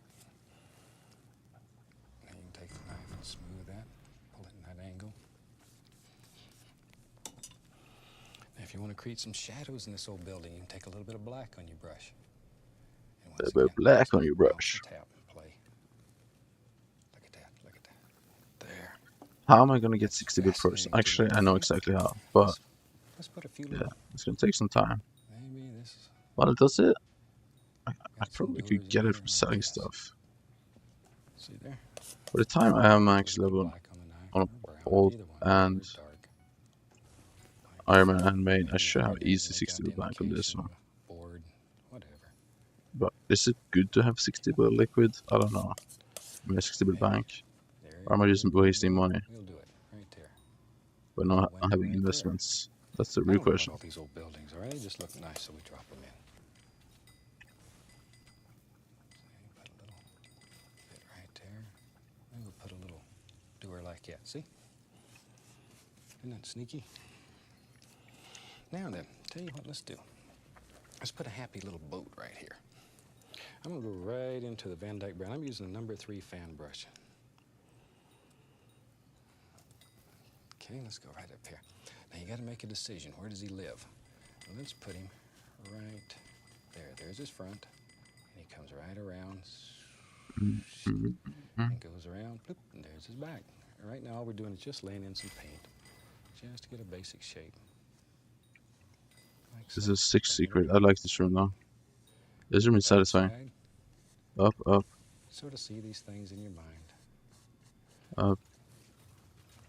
TP up one more time. He starts off really looking Mimic. There we go. And boom, 130 enter. Not bad. Like so. Now then we can begin playing a little bit. Add a little white to that brush. And this is the front. Just bloop. Put that in. A little bit more of the white. We got to define where our edges are going to be. There it comes. Comes right on around. A little bit showing on the back. Now, very lightly. Begin laying it in. See, this boat's sort of looking a little bit toward you. Max health. So now then, with a little dark missed color on the link. brush, What? just grab the bottom, pull down, because there'd be a nice reflection underneath here. And this is also the way you sort What? of straighten it What do you a mean? little bit. What does he mean? Take out any deformities you have in your boat. Sometimes I do some boats that have some deformities. A little bit on the other side, and we'll leave that very dark. Little tiny bit of light right there. Just Tiny, to tiny little. give us an indication. Pull that down. Like so. Very lightly. Very lightly. Go across. Okay, now then. Need a place for the fellow to set in there when he's out fishing in this boat. So we'll cut across a little bit of brown. Okay, let's go up here. And we'll give him a little house here. Come up this way, down that way. Give him a little place. But I just feel like that room never drops a blessing. Or anything on the ground when I clear it. Does it go down in the floor or something? And on the other side, let's go this way here. Just a little bit more. I need a heating pot, please. Thank you. Now then, let's put him a door in there. He's going to have a way to get in and out. I'll use a little black here on the small knife. Give him a little door right there. Remember, this is sort of an angle. You're seeing a 3/4 view, so you wouldn't see all of it. Let's give him kind of have a window up here so he can see. I don't want him to be driving around. Where is he? Blind. Shoot. He never drew people, right? I'm pretty sure. It was always just landscape. There we go. Pull that so. A little of the liquid white. To that I'm going to add the smallest amount of blue and brown, just like there. I've never seen him draw a single person. Let's put a few happy little water Paint. lines. I mean, paint a single Right around person. like so. There.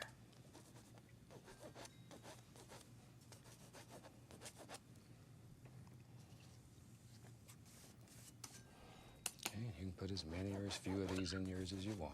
Just drop them in. They help create the illusion of water. Make it a few of these little sparkles here and there.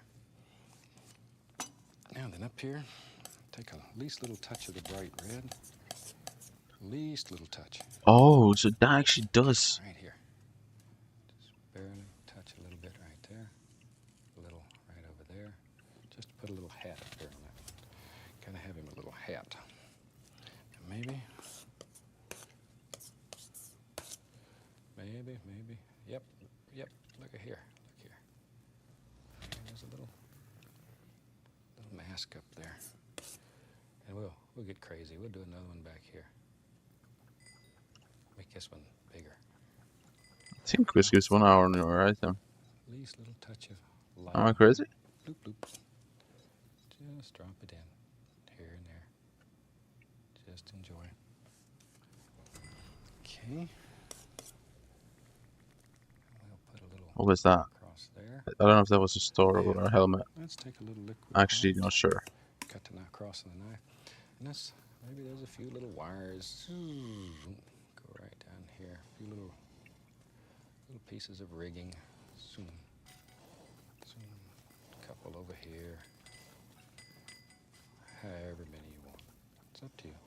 There you go. Yeah, the mods I put earlier actually did help significantly. I feel like Easy way to make a happy little boat. it did make it a lot better. Okay, back into my dark. Considering it's dungeons, which I usually always lag, which is annoying, but it's reality. This is just applying some base color right here. I'm really not worried about detail. I tell you what. I want a nice post right there. Nice big strong post. Put another one there. See, you can put as many old posts as you want in yours. Here's one. There's one. There's another one. Well, look at all them son of a guns. They've had a hard Yeah, life. how did that TP into One trap? goes I right thought that off was the not canvas possible. Right there. Okay, now a little bit of highlight, touch, give it a little pull. Just barely touch, give it a pull. There we go. There we go. Right here is one. Okay. Maybe, yep. Maybe there's an old post that comes across here. Now you can just get carried away here and keep going and going and going. Just want to show you some ideas on how to do some of these fantastic things because you'll enjoy them. I'm going to go into my dark sienna, a little bit of the white. Yo, can I click that chest? Thank you. Add a little black to that. I want it darker. Okay, you may pass. It's gonna show in chat. I want to make this look like. Never mind. Follow the Well, nails. now it is. Touch it. Let it bounce. What? Just let it bounce. Barely grazing the canvas. Here we go. Touch.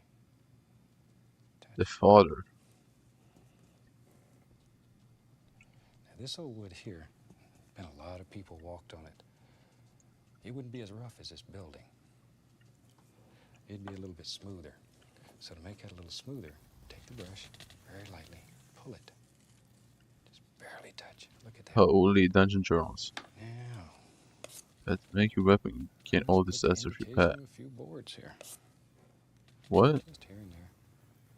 Let them get bigger as they come towards you. Wider, more distance between them.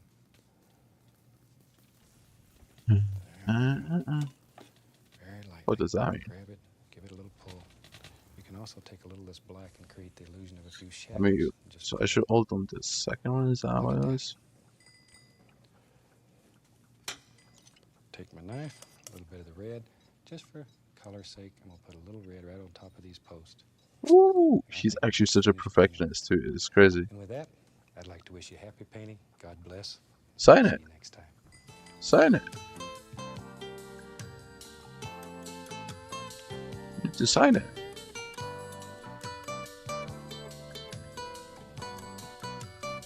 Why do we keep doing slash now?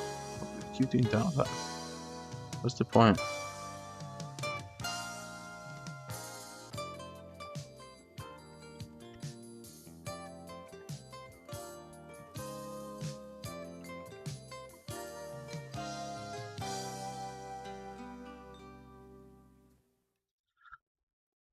Okay.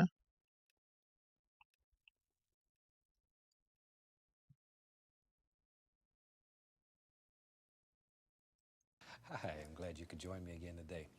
And they say sometimes you save the best to last. And this is our last show of this.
Sure, I'll just look at this. I want to see this. Is he goated?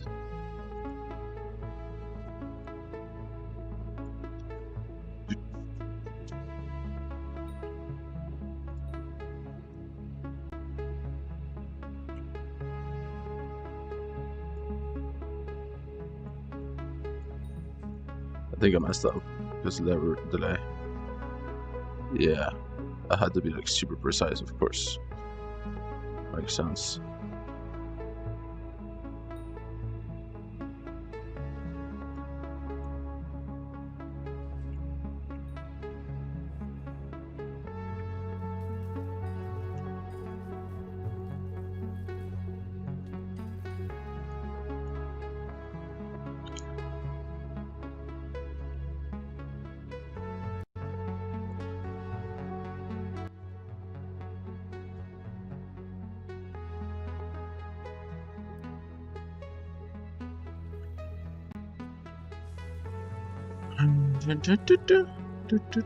So you just vibing listening to music. Is this full-time job though?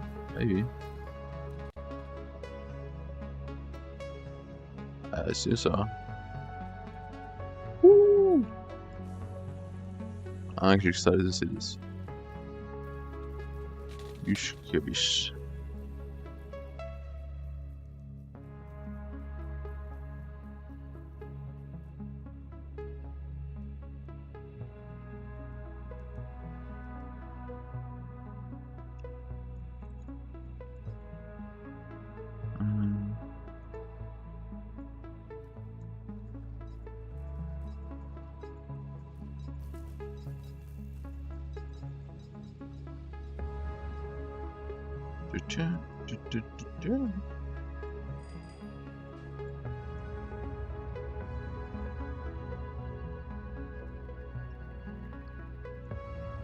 I'm gonna give him an iron sword. No.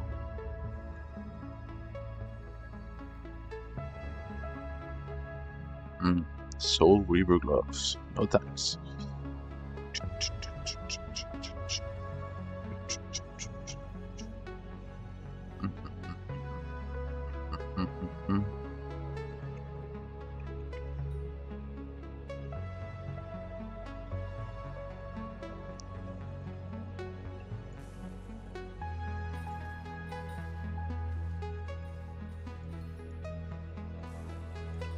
Come on, give me the witch. Give me a witch right now, please.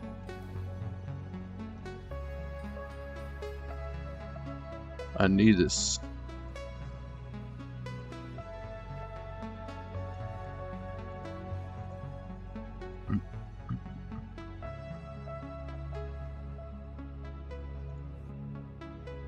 How fast is this sped up?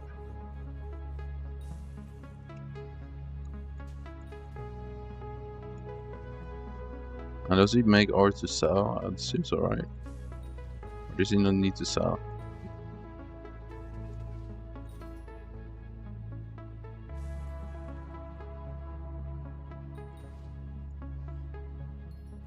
Is he well off? Who knows? I assume he has 700k on YouTube. Unless that's from just shorts. He doesn't look like a shorts guy though. Just by the color of his hair.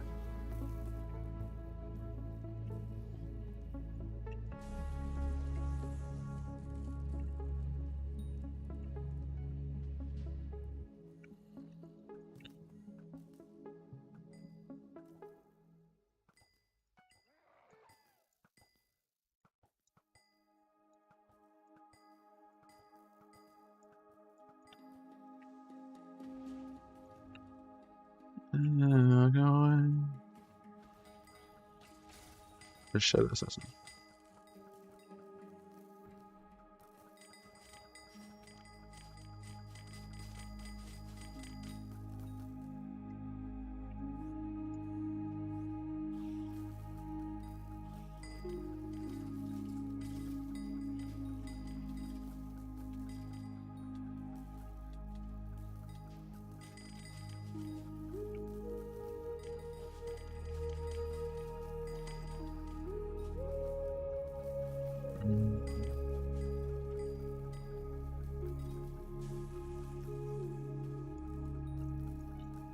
That's one.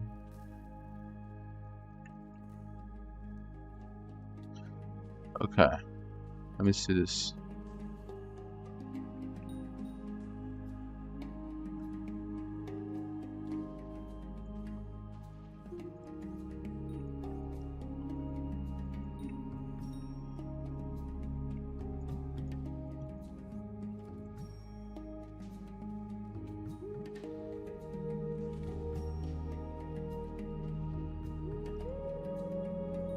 What does he mean, really great trap? Oh, we skipped trap. Nice. Why? It's just in play. Surely you guys got the last secret in there.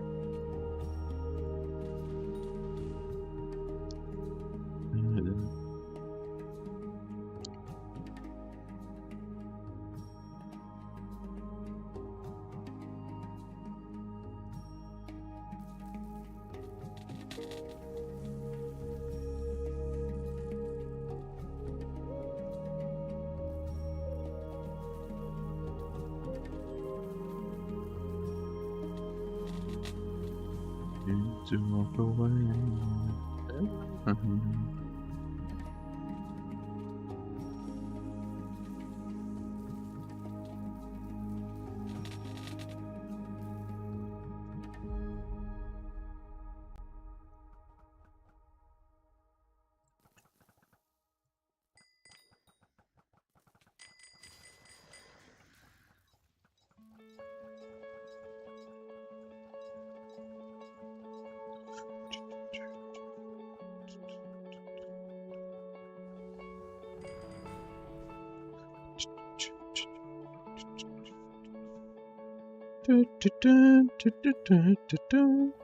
Hold on, that guy actually looks insane.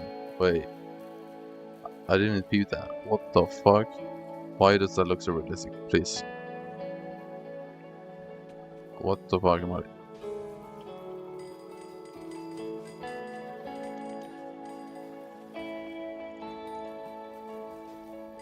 Is it like thundering the weather or what?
Yo, what's this other room?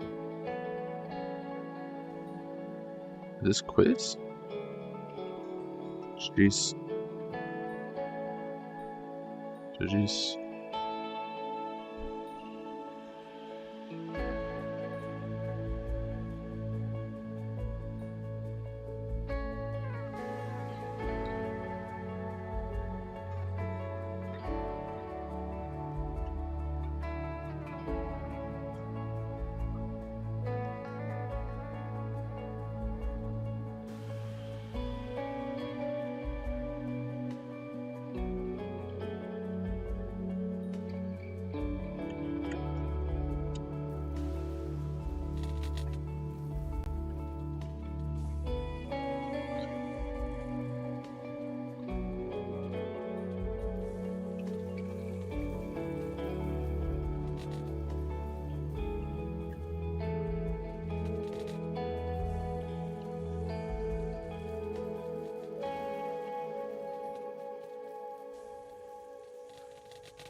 Dude.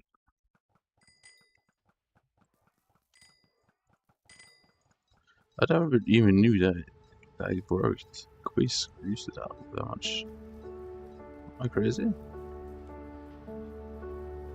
Like that is so brand new to me. Okay, that's Helmet, I think. Rico, yes!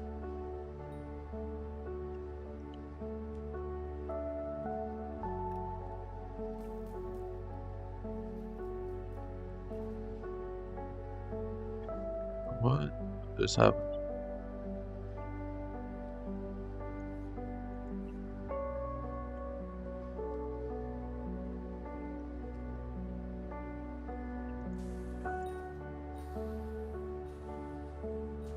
One witch, let's go, let's go, let's go. Hey man, one witch is good. Significantly a bit better than nothing, huh? I need 1.5 more. Do I still need bats though? I think I do.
Woo! Look at that terrain.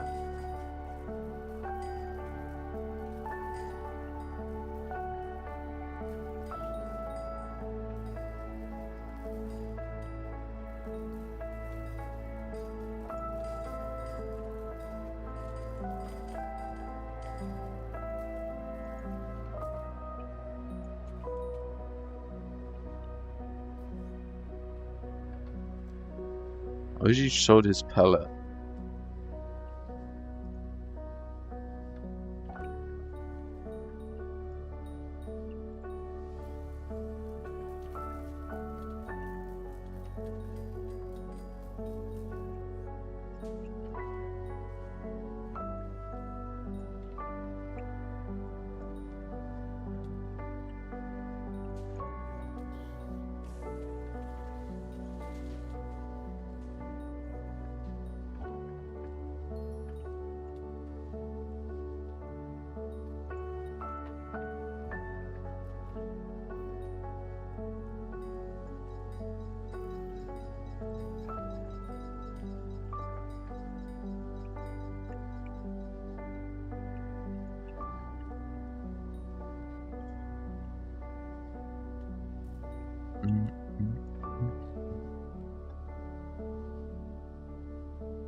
should be one quiz away from Max Moby Ducks, right?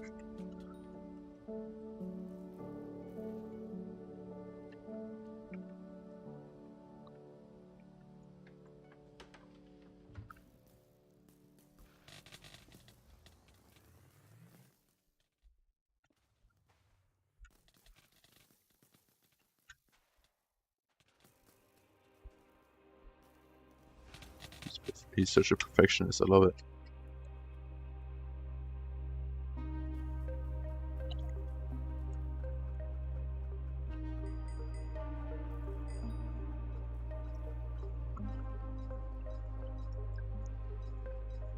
Some old painters though. Artists.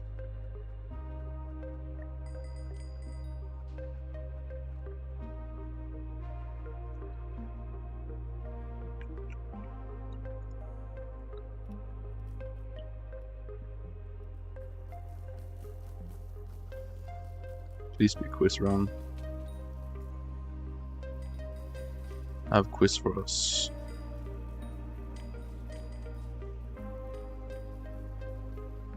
And leave me some money.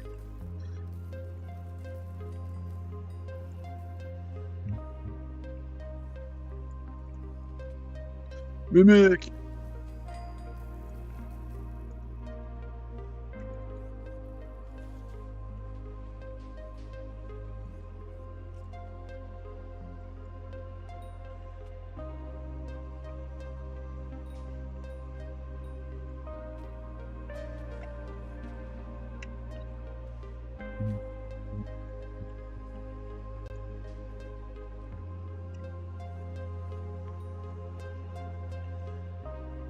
Is he even routing to heal?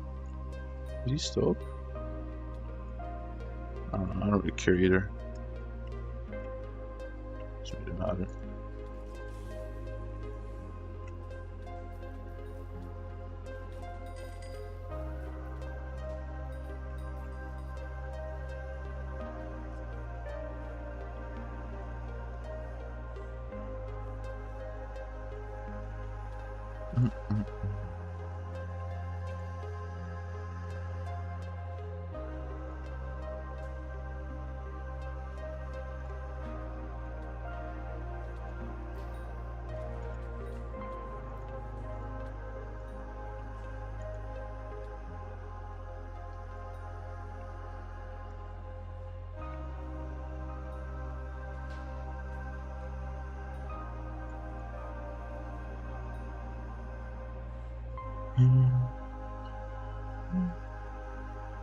He's only halfway done, really?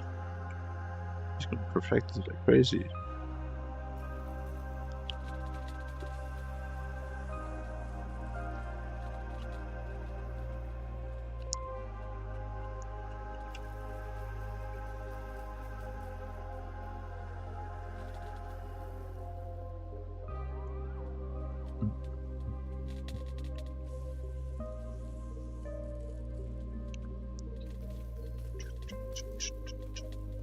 Okay, Moby Duck's done.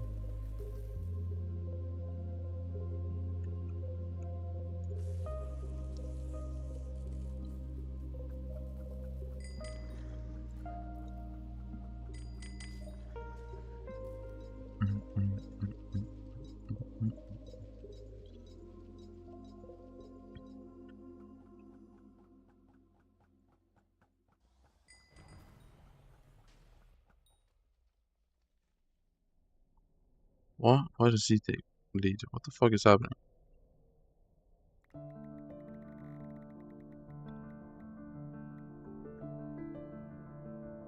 gonna pee myself. What?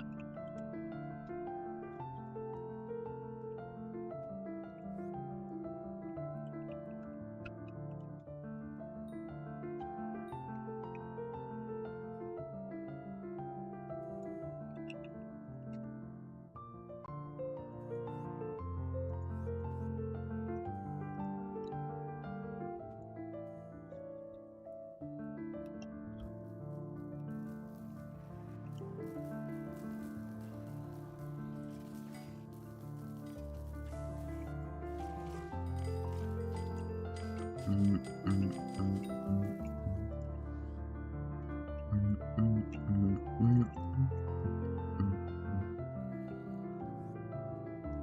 his music is kind of fire.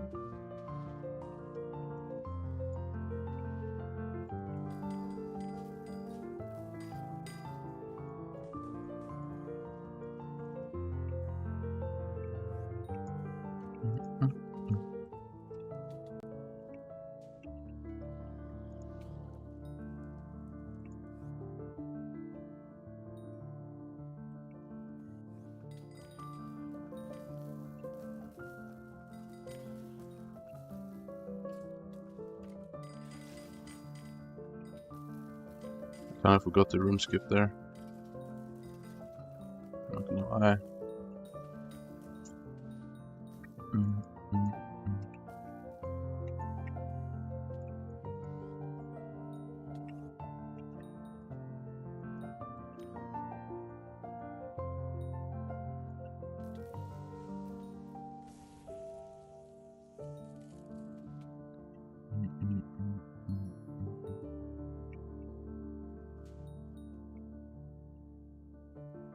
What the fuck do we do now? The run is cleared.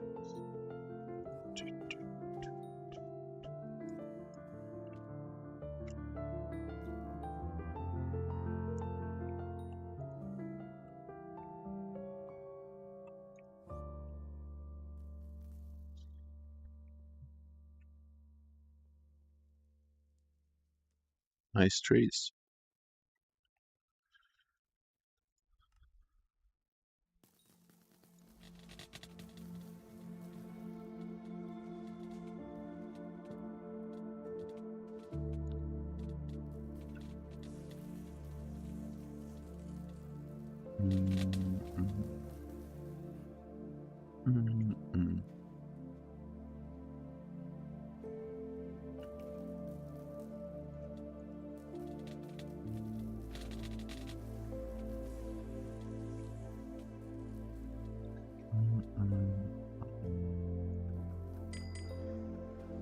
Yeah, good comment actually. Let's go.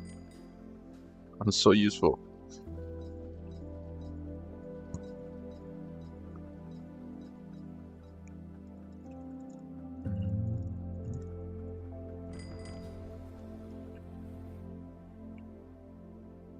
Still no quiz, bro. What the fuck?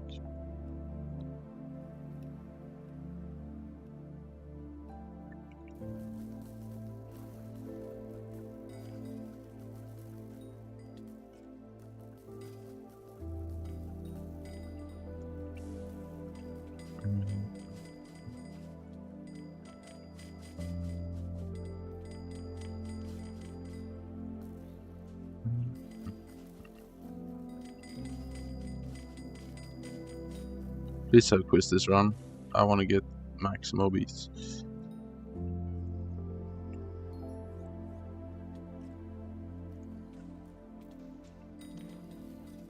I know quiz is a downtime puzzle, but still. I'll max Moby Ducks so I can get new stat with 12, right? Yo, hello, Gojo Sasa. Oh! Can you store my giant sword? Sure.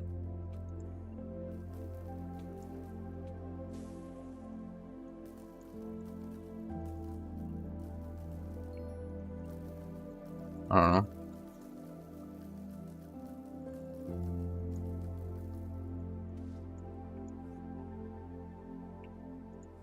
Yeah, hold on. Quiz, let's go. Perfect, you can visit me. I can do it now. Because I need to downtime anyway, because I need a new set of Moby Ducks.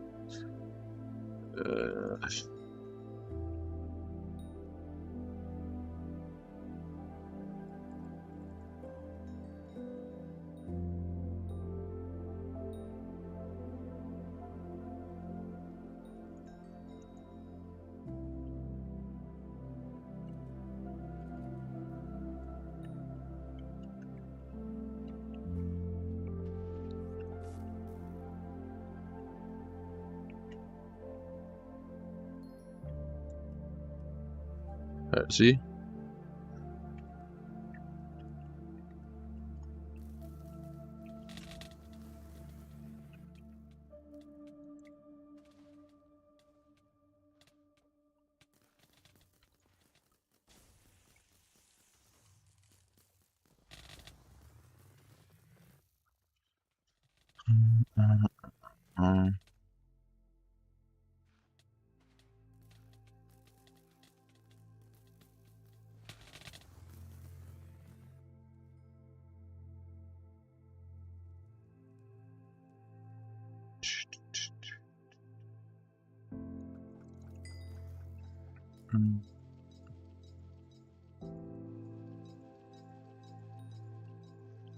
Okay, hold on.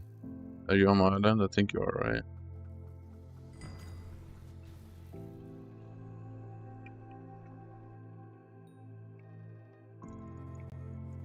Bro, is he stupid?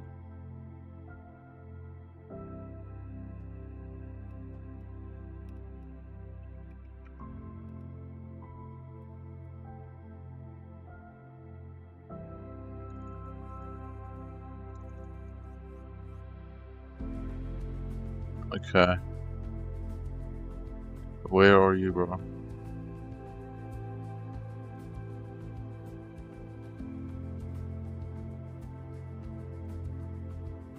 Can you give what?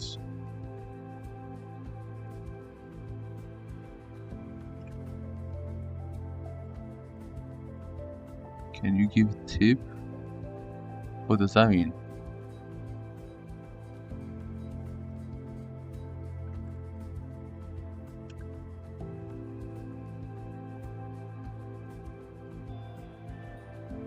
Oh, just take it back. I need to. They're waiting on me to my party. I don't know. It's fabled.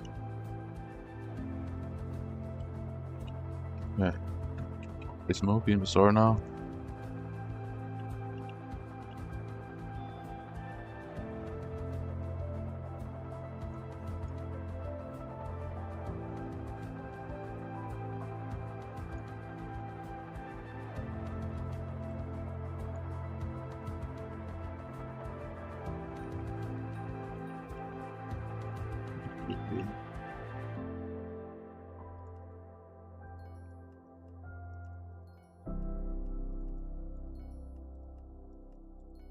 Four, 5, 6, 7, 8, 9, 10, 11.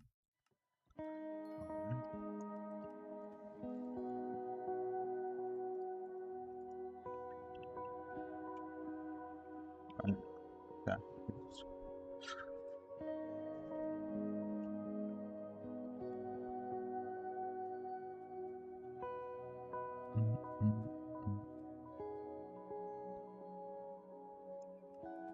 Why is that only 3 million for Mobies?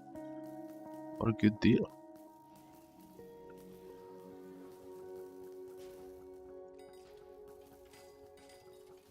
W deal, W deal.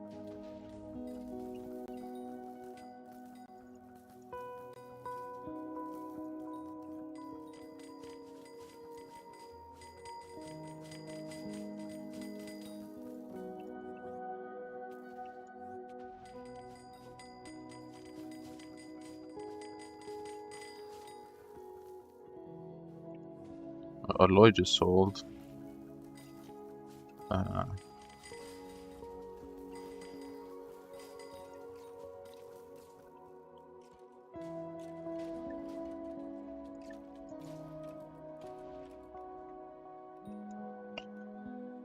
This guy has fucking help with the fairies, right? Which I also have, but it's just prior for some reason.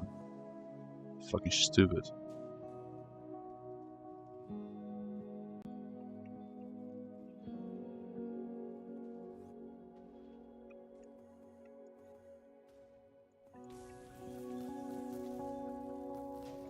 I needed downtime next run again.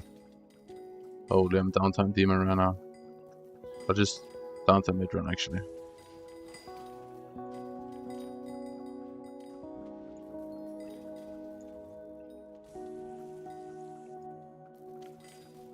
I need to list my last alloy for sale. And then we're good. Then no more downtime. Show.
What?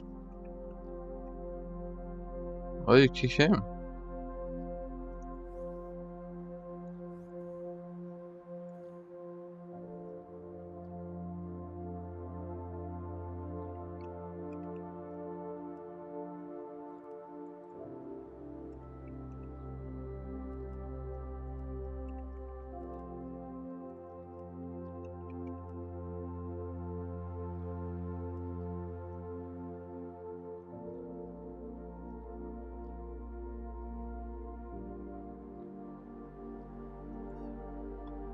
I can't claim that yet though, right? No.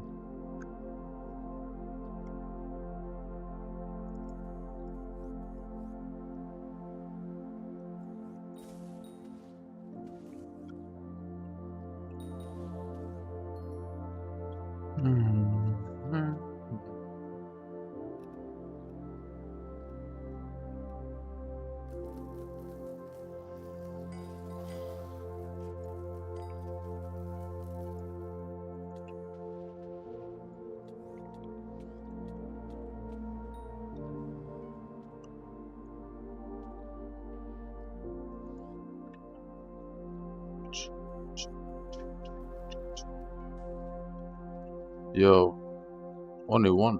Let's go. Let's go. Let's go. Oh my god, May 15th. Isn't that next? Next Friday. Next Friday. Next Friday. Next Friday. Next Friday. Cannot wait.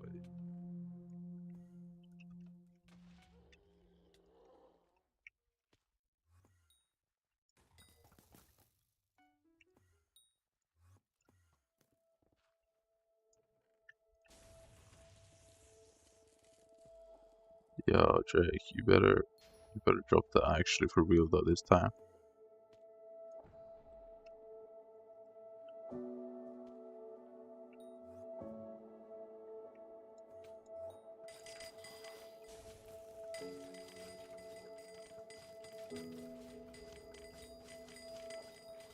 You better drop the album this time for real, bro. Drake, you better not let me down.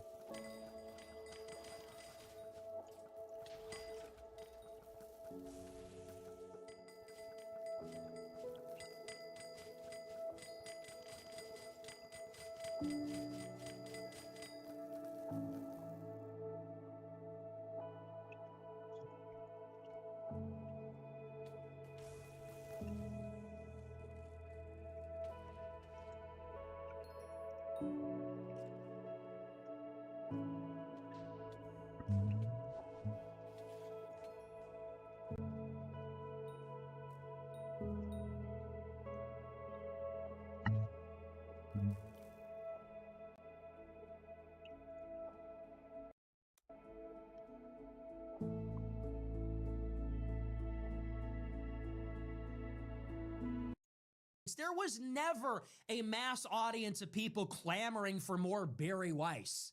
She's not famous. She's not popular. She's not respected. She's not smart. She's an idiot. What she is most well known for is when she was on Joe Rogan and said Tulsi Gabbard is an Assad toady. And Joe Rogan said, "What's that?" And she said, "I don't even know what I just said. I don't even know what that means." That's what she's famous for. Nevertheless, she got money to start this outlet. It never took off. Nobody ever read it. I don't even know if they were ever profitable. And what happened in the past year? Zionist billionaire Larry Ellison, at one point second richest man in the world, acquired the Free Press through his son at CBS for $150 million. And she got a golden parachute out of her failed project. Now she's editor-in-chief of CBS. Falling upwards, failing upwards. She didn't make any money. She's not a media genius. She's not even good at what she does. She's not a media mogul. She's not Why are you doing downtime when there's 4 people? No audience, not popular, not beloved, not profitable. And yet after years at the Free Press, she gets a $150 million acquisition, and the mother of all promotions, she's the editor-in-chief of one of the big 3 networks at their news bureau. And then she goes there and runs CBS into the ground. She hires a Zionist to be the anchor for the nightly news. He's the worst rated anchor in CBS history. She takes control of CBS News, worst ratings in CBS history. Is she going to get canned? Is she going to get fired? What a failure. Is CBS going to go out of business? No, because CBS and CBS News and the Free Press are just one small part of a huge conglomerate. And that aspect of it does not need to be profitable. The money is fungible. And so the that own everything, the billionaires that own everything in these giant conglomerates, in these asset managers that all own each other, they will just move the money around and they will keep their media operation afloat because, again, the purpose of the media outfit is not to rake in the dough. That's what the other stuff is for. The other stuff rakes in the dough to fund the propaganda machine because the propaganda machine has a political externality. It confers a political benefit. And so this is something you need to understand about the media. The difference between me and Tucker and Candace Owens and Alex Jones and Joe Rogan is that we have to be good. We have to be on. We have to be on every day. We have to be right every day. We have to be compelling and entertaining and popular every day. Because if we're not, then we lose viewership and attention. If we lose viewership, we lose money. If we lose money, we're out of business. No, not. And Larry You have a Ellison billionaire is not supplier, going to make that's Joe Rogan fine. the president of NBC. And Jeff Bezos is not going to make Candace Owens the editor-in-chief of the Washington Post. But if Ben Shapiro fails, if Mark Levin fails, it doesn't matter how far they fall. It doesn't matter how bad it goes. Exactly. They will always be dealt back in the game by the money masters. It's what it is, and everybody knows that. These people never go away. They never go extinct. They always exist in some form. And it is like that because they're let in the gate by the gatekeepers. Yeah, that's right. And I really believe we're now almost at a turning point because so many people I know, they don't even listen to the mainstream media anymore. They don't even watch the mainstream media anymore because they're so sick and tired of them like lying and spreading propaganda over and over again. And this is also the same reason why so many of these people, they like to listen to these independent creators. Like, for example, Nick Fuentes, Candace Owens, Alex Jones, Tucker Carlson. You all know them. Why do you think they're becoming more popular now? Because exactly what Nick just said here, that's so true. They can't lie. They can't lie because if they lie, they will lose their audience. But do you really believe that, like, for example, a Ben Shapiro, a Mark Levin, or a Barry Weiss... Well, that's not true. Candace Owens lies a lot. I'm gonna be honest with you, bro. Let's be honest. At the end of the month She just makes up a whole bunch of shit. what they are It's saying. kind of They're just entertaining, pushing yeah, an sure, but agenda, what their it's boss wants them to do. And that's exactly why I just don't trust them, and many people probably also don't trust the mainstream media. And this is also exactly the reason why all these kind of creators are becoming more popular day after day, and the mainstream media is like losing so many support, so many people. Because let me just ask you one question: how many young people do you know who still watch the mainstream media? Not a lot, right? And probably many of these people, they will watch these kind of creators, and that says already enough.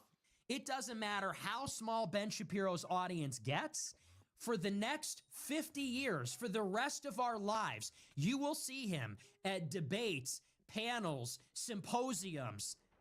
People will be asking him for his opinion at universities, on TV, saying, well, we're bringing in conservative expert, legendary pundit, syndicated columnist, New York Times best-selling author.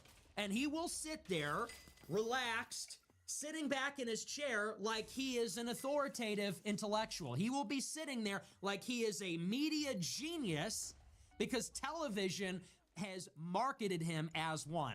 He will play that part because that is how the media operation works. He is institutional media.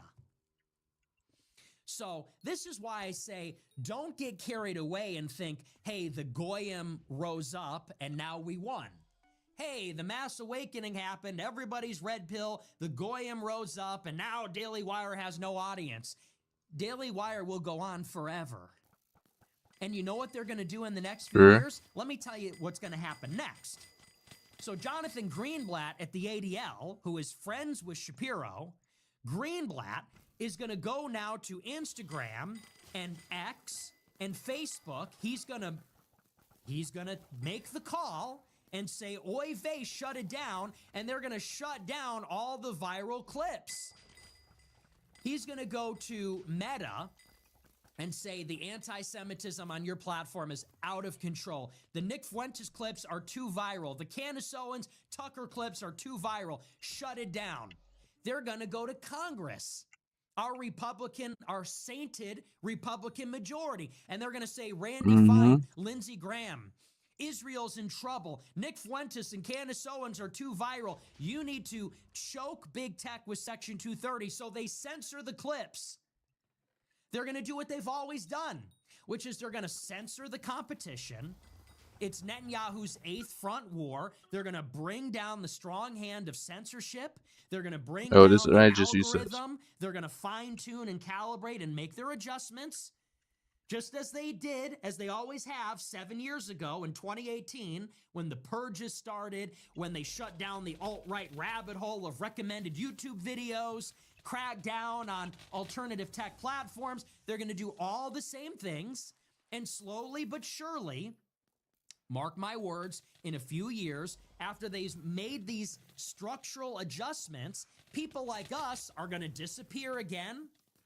We will shrink. We will be suppressed. And in the vacuum that we leave, those like Ben Shapiro or even those other guys, the Bronze Age pervert types, Bronze Age suckers like Passover Press, Jonathan Keeperman, Chris Rufo, usual suspect, raw egg nationalists, all these kosher pro-Israel, illiberal, Nietzschean, vitalist, Hellenizing, whatevers, they are going to fill the vacuum.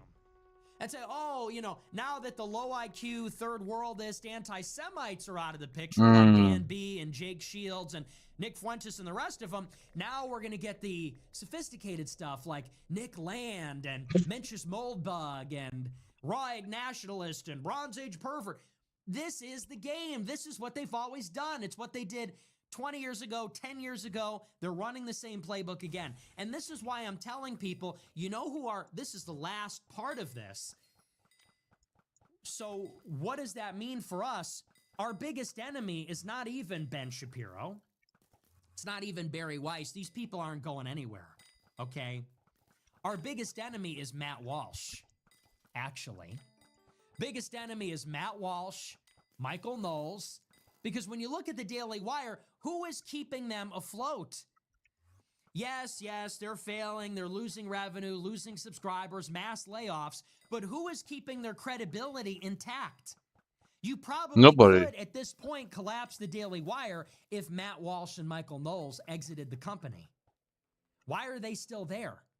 The only thing that Matt Walsh and Michael Knowles are doing at Daily Wire is keeping Ben Shapiro in business. There is a subscriber exodus. There is an exodus of viewers, of employees. People are leaving the platform because they see that Daily Wire is all pro-Israel, vindictive, insane propaganda. I imagine the only reason there's any semblance of an audience is because they still got a couple of guys that are white, Catholic, focused on immigration, that are not going to cancel Tucker Carlson and the rest of them. And so this is when it's really incumbent on these people that are still part of institutional media to become a part of the solution and not continue to be a part of the problem. Matt Walsh said on Twitter he got in an exchange with me for the first time ever. He said something on Twitter. He said, you know, I am allied with anybody that's like pro-life and against gay marriage. He said that should be the dividing line in the conservative civil war. Are you in favor of pro-life and are you against gay adoption? And I want to say, you know, first of all, who's even in favor of either? Where are the pro-choice, pro-gay adoption conservatives? Is that really a huge contingent? I don't see that anywhere, especially among the young people. Yeah, like, why would you say that? But it is Matt Walsh who is saying these kind of things, so I'm not even surprised. Like, who still listens to this guy? He's just, like, controlled opposition, because exactly, Ben Shapiro hires Matt Walsh, he gives him a lot of shekels, because then it looks like that the Daily Wire is somehow still a little bit America First conservative. Meanwhile, it's just like an Israel First propaganda machine, and this is exactly the reason why no one wants to listen to Ben Shapiro anymore, why no one wants to listen to the Daily Wire anymore. But I'm getting so annoyed by the fact that other people are telling, alright, he can have an opinion, he can have a platform.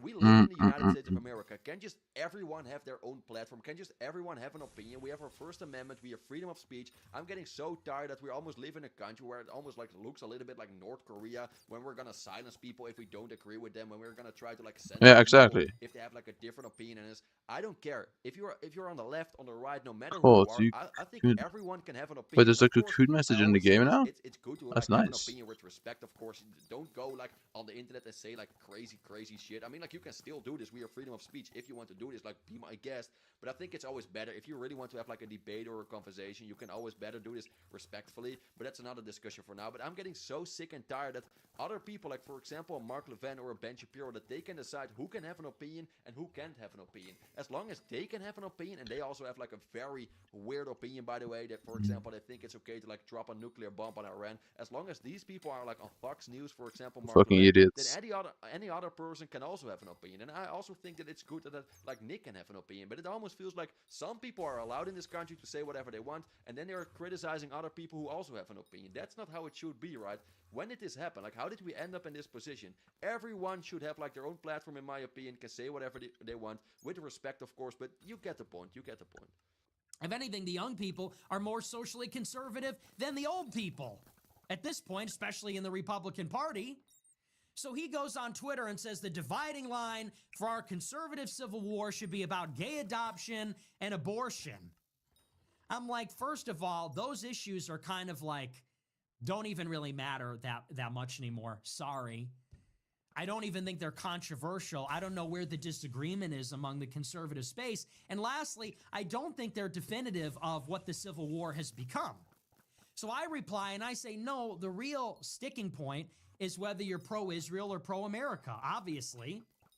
When you look across the landscape, State Department is revoking visas for people that hate Israel. Education Department shutting down Harvard because they entertain anti-Israel protests.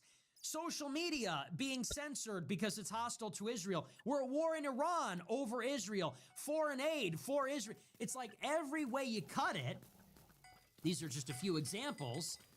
This is clearly the dividing line. What's the Civil War? When you got Tucker, Candace, Piers Morgan, Megyn Kelly, Nick Fuentes, Theo Vaughn, Tim Dillon, we're all lining up on one side, and on the other side is Shapiro, Levin, Loomer, Sean Hannity, Fox News, The Blaze, Glenn Beck. Clearly, the dividing line is this issue. Sure. Well, Walsh comes back and says, yeah, well, you know, what if somebody is anti-Israel, but they're pro-choice? The horror. I'm like, yeah, well, what if somebody is pro-life, but they're saying we should go to war with Iran?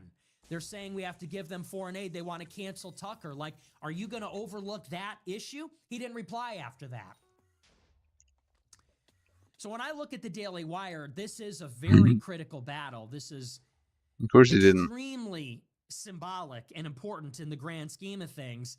And I will tell you this, they're not going anywhere. They're going to be around forever. The only thing that's going to tip it in is if the Goyim rise up from within. That's really it. If Walsh and Knowles stay at the Daily Wire, they will trudge around forever. They will trudge along. They're never going to go away. But if Matt Walsh and Michael Knowles, if they grow a pair and say, you know what?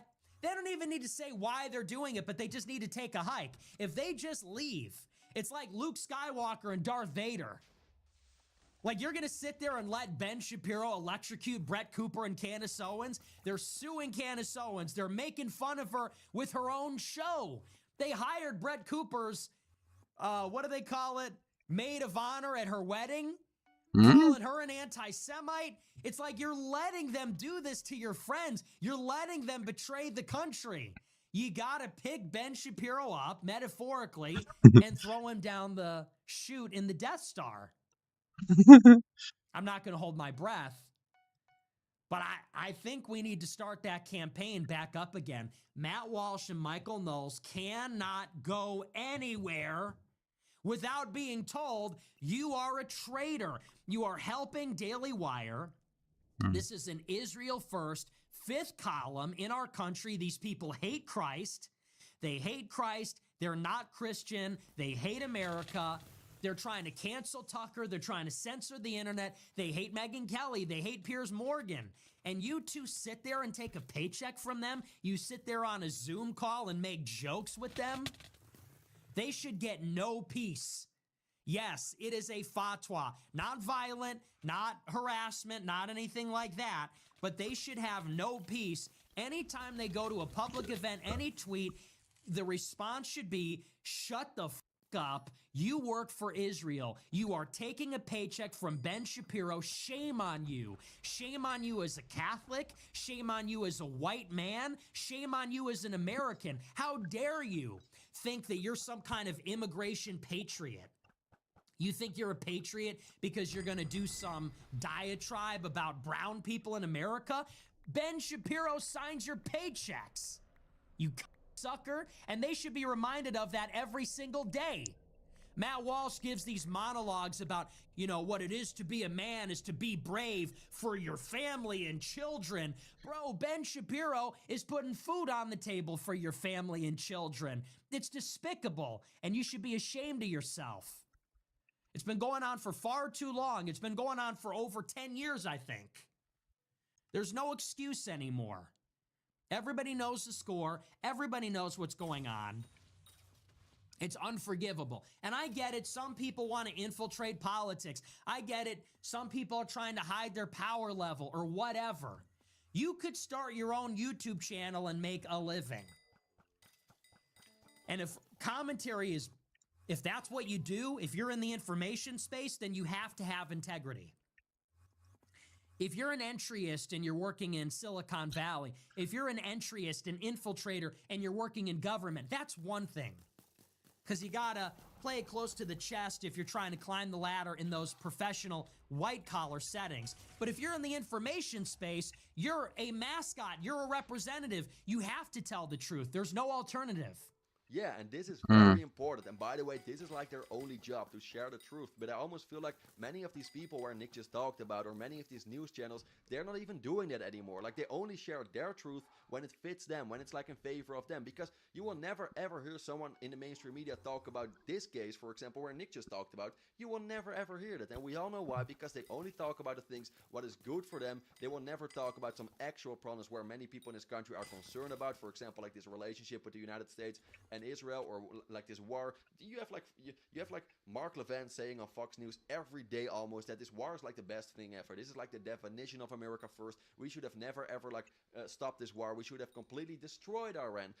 His wet dream is almost to like drop 3, 4, 5 nuclear bombs on Iran. And this is okay. Why? People have to listen to this to this garbage, but then someone with an opinion like this, what Nick just said here, or like Candace Owens or Tucker Carlson, they're the ones who has to be silenced. They're like the bad guys. They're like our enemies. That's literally, that's how they try to picture them. It's crazy. It's ridiculous. Like, do you see this double standard?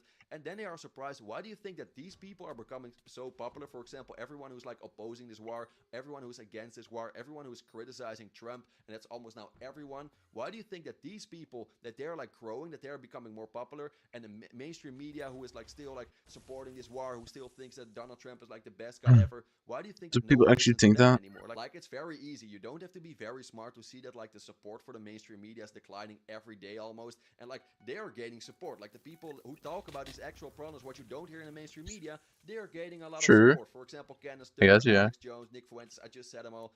Why do you think that they're gaining support and all these mainstream medias who are like hiding the actual problems in our country, they're losing support? Well, like you don't have to be very smart, right? We all know why, because these people, they're real in my opinion, and all these other people with big paychecks, they just push an agenda, they just say what their boss wants to say. And I believe more people are finally now aware of this, more people are aware of this now, and this is exactly the reason why more people are waking up day after day, and that's actually a good thing in my opinion. So I see these guys and I just shake my head. I see them the other day. Walsh and Knowles are sitting there smoking their cigars, grinning like idiots. It's like you are holding down the fort for Slavery Incorporated. You're holding down the fort for Zog Incorporated.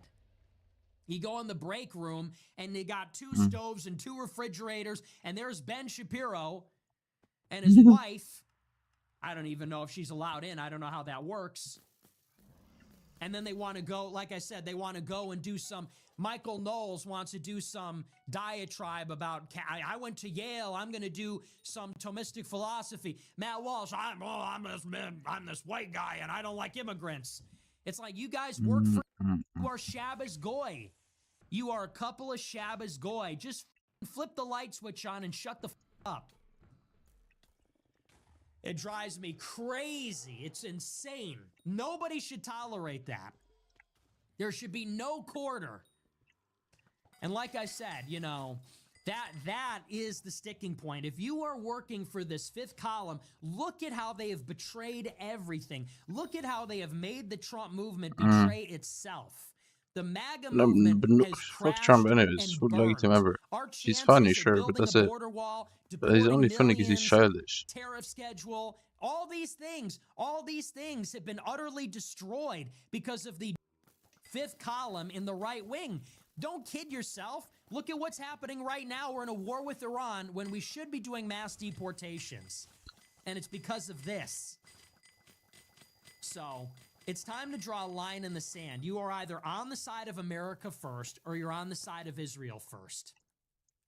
And if Ben Shapiro is signing your paycheck, it's pretty clear where you are. You can protest and say, "Oh, I don't care about Israel that much.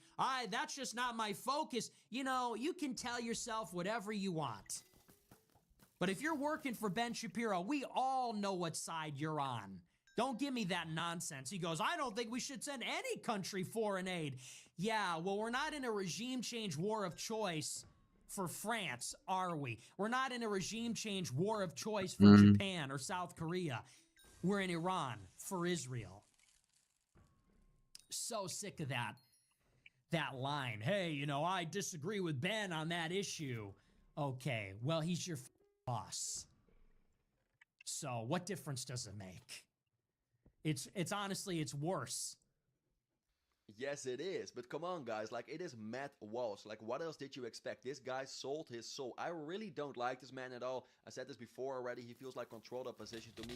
But I really believe Matt Walsh is not stupid. He is not stupid. He's actually a smart guy. He knows exactly what he is doing. And this is the problem. Because, yeah, I agree with Nick. He knows what he is doing. But as long as he's receiving a lot of money, a lot of shekels from his little boss, Ben Shapiro, he won't just say whatever he wants. He will just work in favor of him. And of course, like, that's normal. If you have like a boss who gives you money, you work in favor of him. But with Matt Walsh, it's so wrong, because this guy is cosplaying like he's this really conservative America first guy, and he really cares about the United States of America. And oh, he's like a tough guy. He is like the Bro, average America please first guy. game. Like you can count on him. Meanwhile, he's working for like this Israel first propaganda machine. So do you see like this double standard? You're cosplaying and acting like you are a really like tough guy, like an America first guy, but at the same time you're working for like a company who doesn't like the United States at all, who is literally like trying with people like Matt Walsh, trying to like influence our country almost with like this Israel first propaganda. And that's what is so wrong. But seriously, like if you're doing this, Matt Walsh, you're only lying yourself, you're only fooling yourself, because almost everyone can see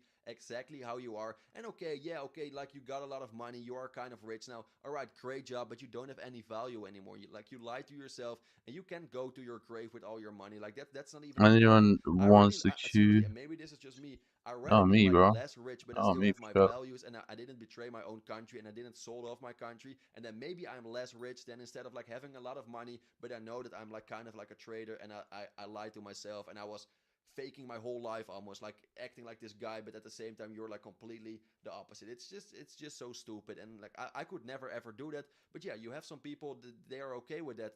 As long as you give them money, And it's a they will PP. dance for you. They will just dance for you. Like as long as you throw money on them, they're almost like strippers, you know.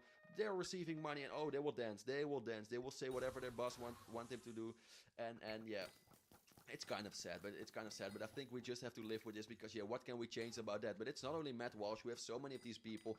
They're just They will dance spreading with or you. sharing or like pushing an agenda because they're getting paid. And I believe many of these people, they know exactly what they're doing. They know exactly what they're doing. But as long as they receive money, they will just do this. They will just shut up, and they will just like cosplay like someone else. As long as they receive money, they will do this. But again, guys, this is just my opinion. I'm very, very curious about your opinion.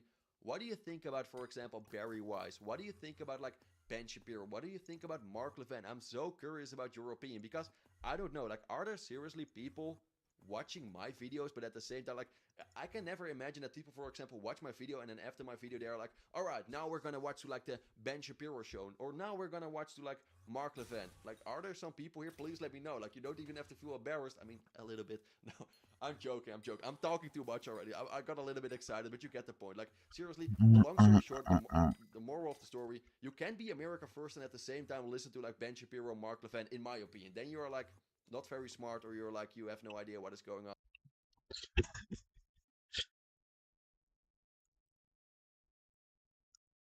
Roast me win 1000.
Hmm.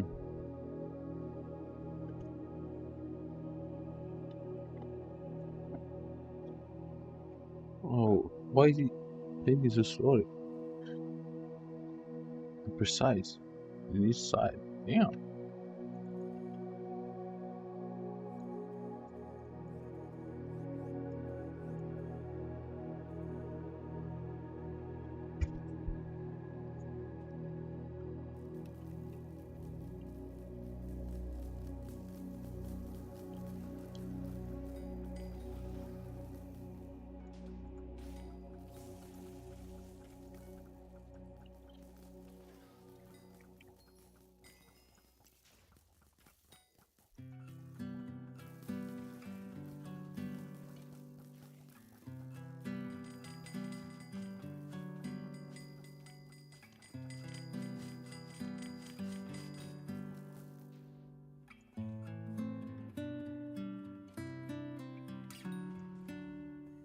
Wait, I think he might actually have the entire split on him, this guy. Alright, think about it. Yeah. Pretty bad calculation for me, huh?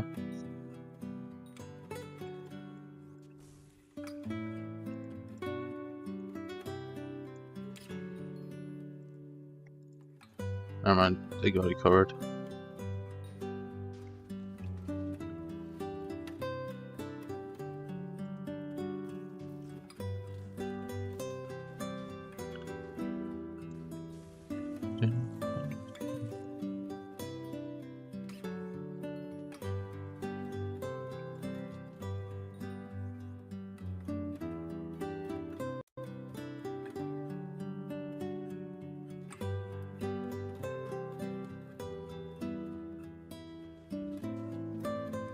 But just painting for a living actually must be such a good job, bro. But also, it requires so much skill.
Yo, come on XP.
Yo, healing post. I need that, please. Thank you. Give me the Monyan. So he's just slowly pinning it out. That's actually super sick. There's so much white canvas.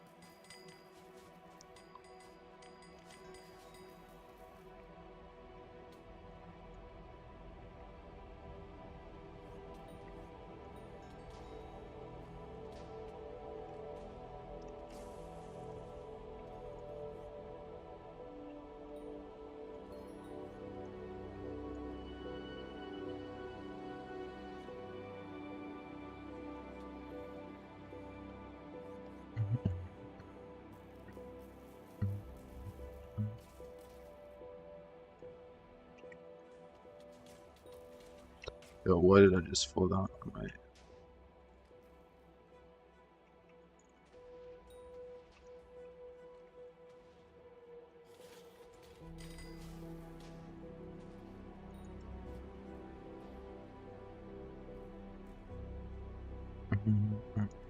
So he's just sketch. Oh, he is sketching it out partially.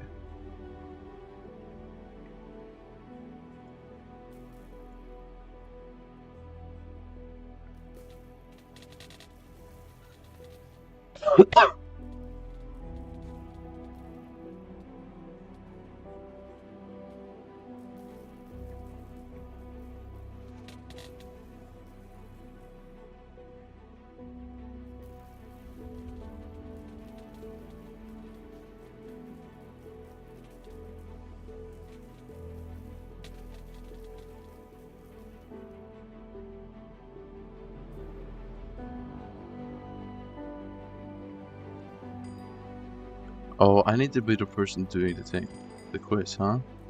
To get the buffs. I need to be the quiz doer. Or not. I don't know.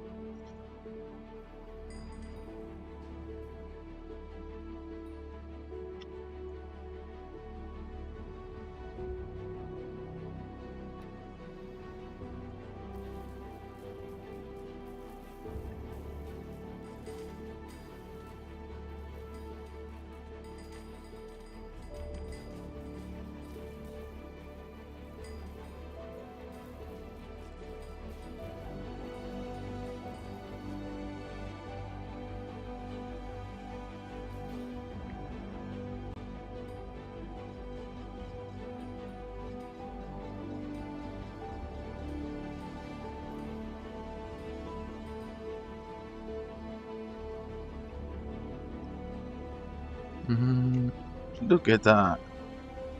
Holy shit, bro. Okay, so he's not making it up itself. He's inspired, I guess. Still though. Doesn't change anything, it's still insane how he just matches the colors so well. Looks like he's painting a base of something. Unless he has sketched it out himself, maybe. Just possible.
$1,650 words. 1,600. Got a dev.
Am I killing universe? I'm stupid.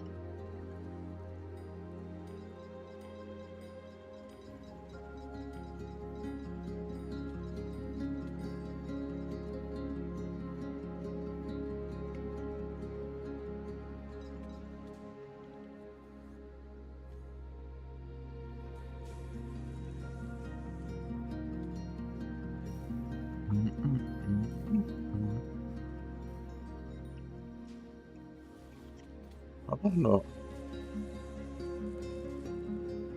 Yo, this music, yo. Dun, dun, dun, dun.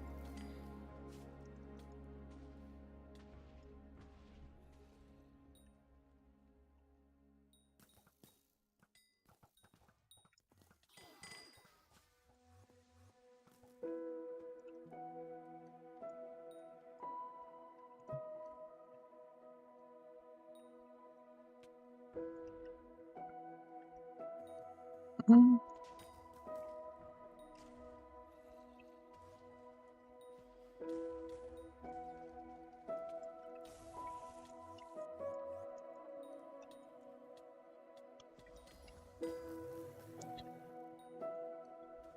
Oh, there's just so many secrets missing. What the fuck?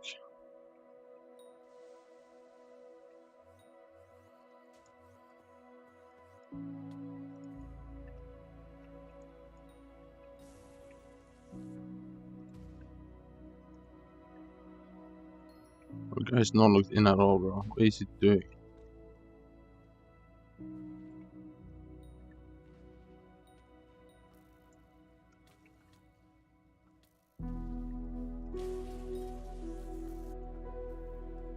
I thought he was more looked in.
How many runs have I done today so far? I think like 100, right? Something.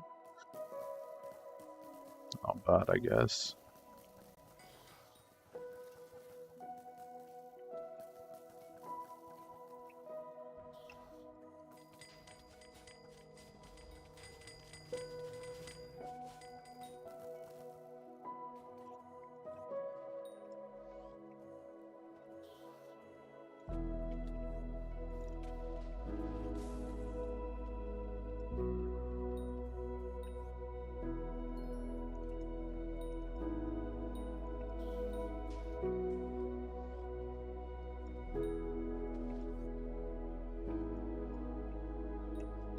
Give me that secret, you fucker.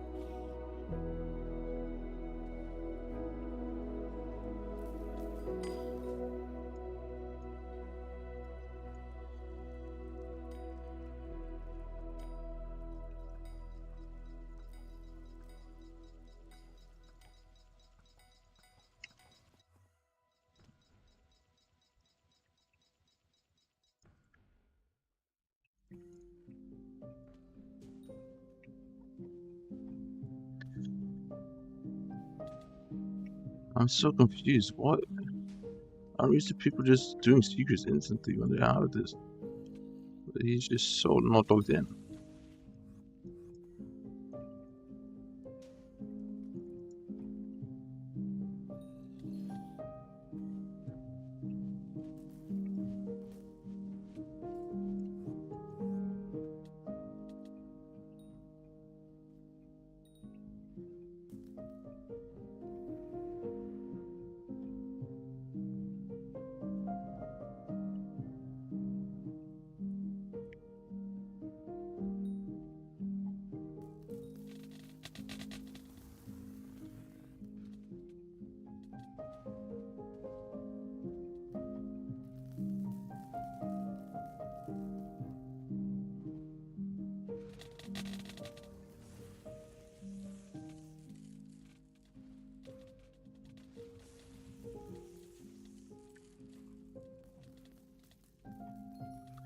I don't understand. Is lurking bones clearing? Because I don't really understand the point of that.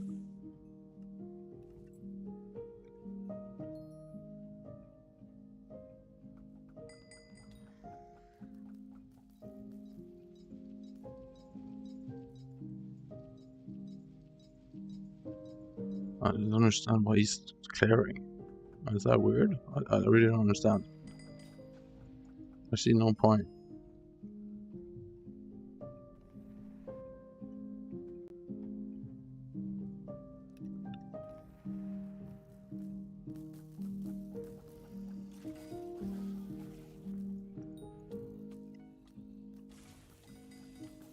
Of course the carpet cooked me.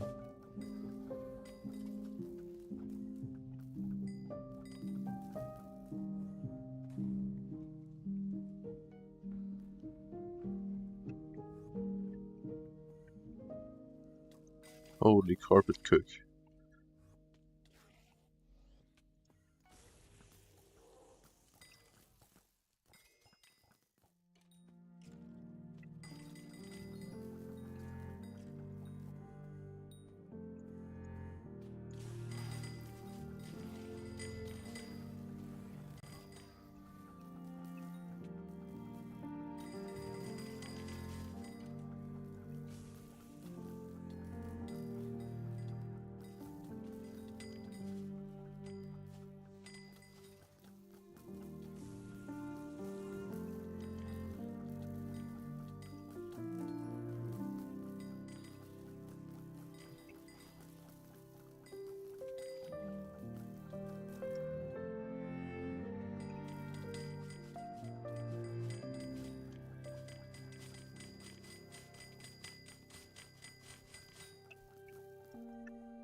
What is he doing? He's supposedly routing. I don't understand.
Have I gotten any recons? Yeah, I have. Where's those?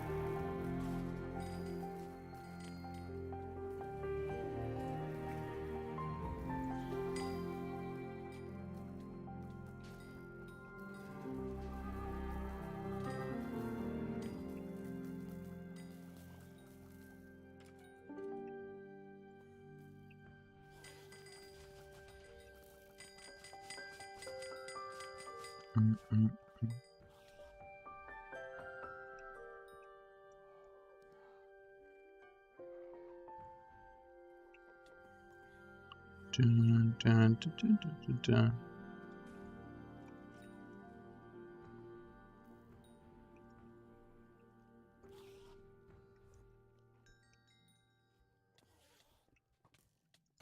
I just don't understand this guy because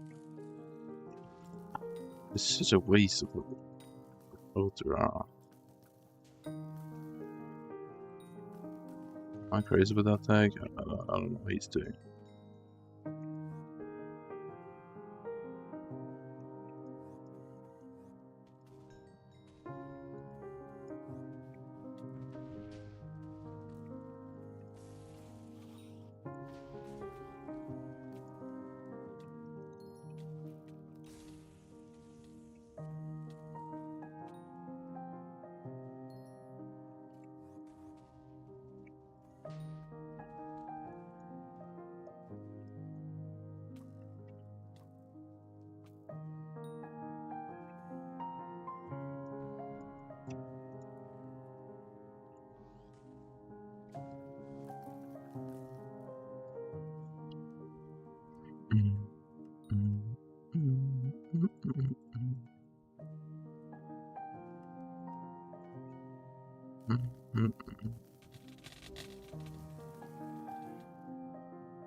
He's freed.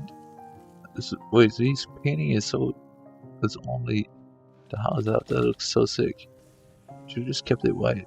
That's so looks so clean. I guess not.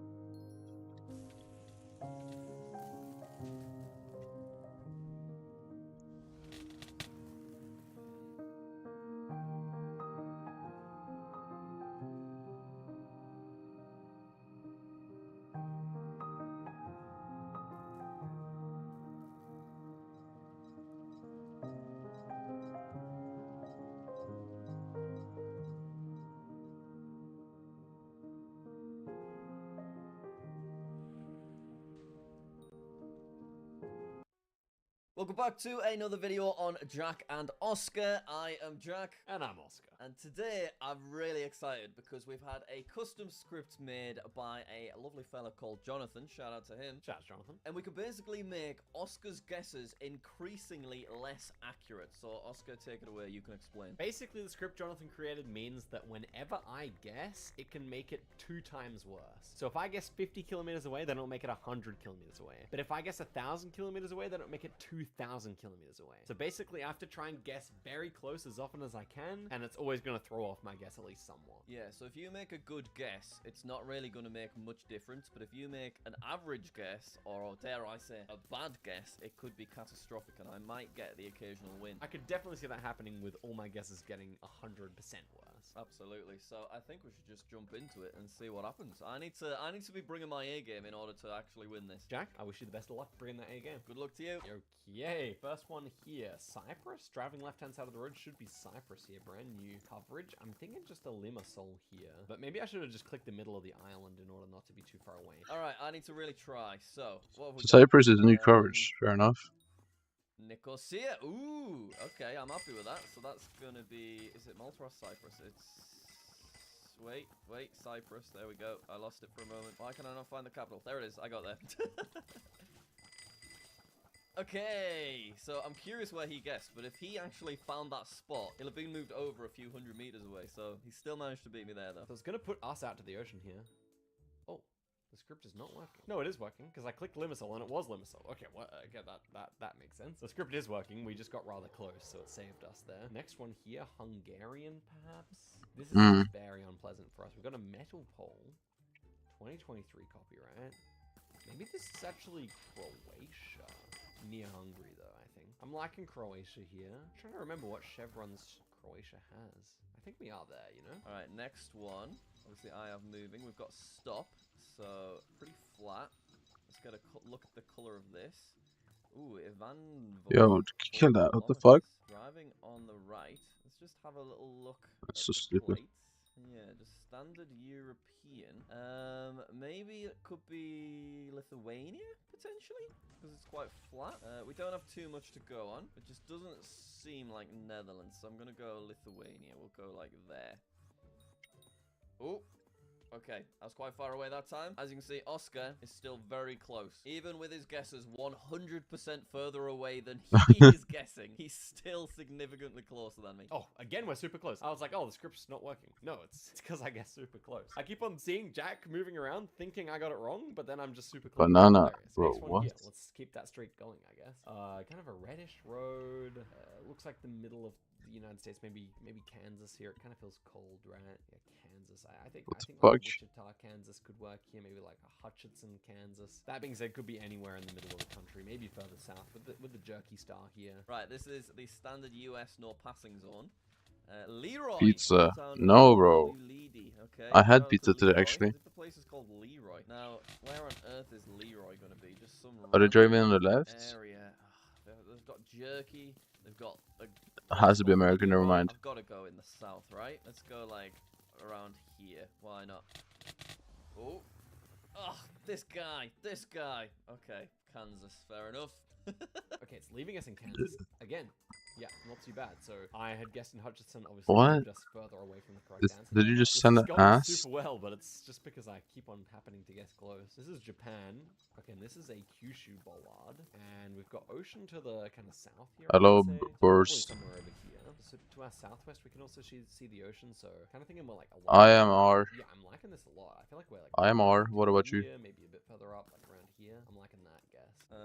Right, got a little sign there. Ooh, got some Japanese. Is it actually Japan though? Don't know. Yeah, it's got to be, right? We're not seeing any yellow plates. They are driving on the left though. Ooh, we've got us. It's us in the Google car. I think this is Japan. I'm Good, scared in nice. case it's a Taiwan or something. Dungeons. And I'm just having some fun with the room skipping. It's kind of fun. Right, let's just go in. Did I just throw? Over here. Why not? That's what I'm thinking. Okay, Yes, I did. I failed tic-tac-toe. That's really the question. Okay, it's pushed us over to the ocean. Ah, it was the other side? Wait, I'm actually so bad at reading the compass sometimes, guys. What's he guessing in the ocean for, the fool? Okay, next one here. Argentina? Looks like we're driving left-hand side of the road, though, because we can see the dust being kicked up. Surely I'm not failing again. This is There we go. Australia. It doesn't look quite right. This is Argentina or southern Brazil. It looks so There we go. That's more right. that I might want to guess, like, No failed tic-tac-toe here, man. Maybe more of like an Entre Rios here, though. That should be a fine enough guess, I think. Yeah, because it looks like Uruguay. What do you mean? We have got horses, cows. Let's check the sun.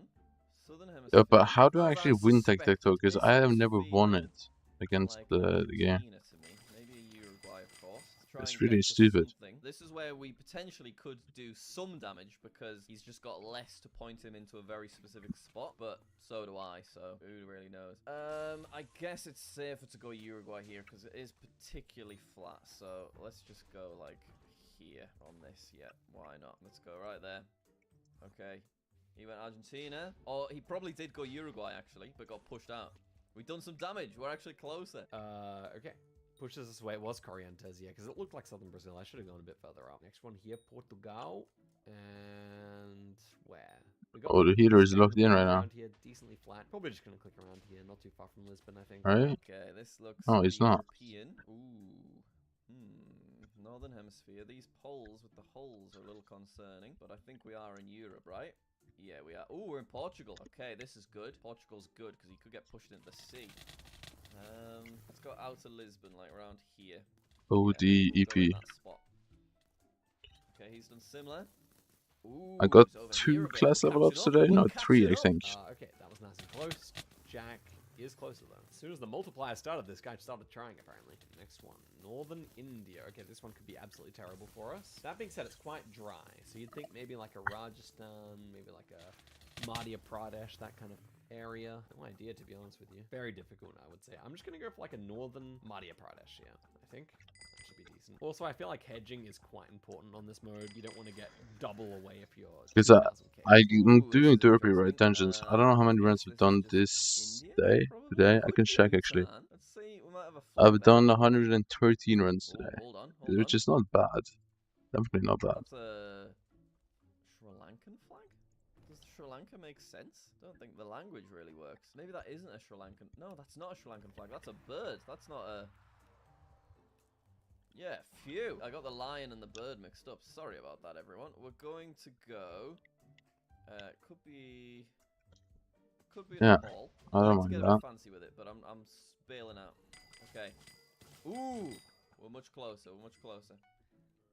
That's actually heavy damage. We are making a bit of a comeback. It's pushed us so far away there. We never like Jack making a similar There's guess. no room Obviously, skips if he here. makes a similar guess, then we're going to be pushed away, and he's going to. Some rune skips on some rooms is really good actually. It saves so much time. Italy, we got a lot of bollards here. Makes me want to guess San Marino. So I think I'll just do that. It's pretty flat, so maybe this northern. You better do full trap. You better do fucking full trap. Italian bollards. That looks pretty Italian as well. Italy could It be a is. good Thank country, God. could get pushed into the ocean again. San Marino. Ooh. It hurts my soul when people don't do full trap. Probably be able to find On San old Marino trap as well. at least. So the sign for San Marino. I think my safest I thing just do is to 2-3 on the click new within one. San But Marino, even if we're a little bit out of it. Rimini. Do we have a Rimini? Yeah, I think we're in San Marino, aren't we? Let's just go in the middle. If we're 50 meters away, it's only going to push us to 100 meters. So it's not going to be that bad. Okay, we're in the wrong country. But there we go. It was just the main area. Just 100 points there, though. Okay. Yeah, he got pushed out. I've ended up pretty close, but it's not a lot of health. Okay. Okay, very far south north. how did it get to San Marino? Over here, we have yes. Then we're gonna be pushed away, and he's gonna be staying where he was. Okay, this is San Marino, Italy. We got a lot of bollards here. Makes me want to guess San Marino, so I think I'll just do that. It's pretty flat, so maybe this northern part of the country over here. We have Italian bollards. That looks pretty Italian as well. Italy could be a good country. Could get pushed into the ocean again.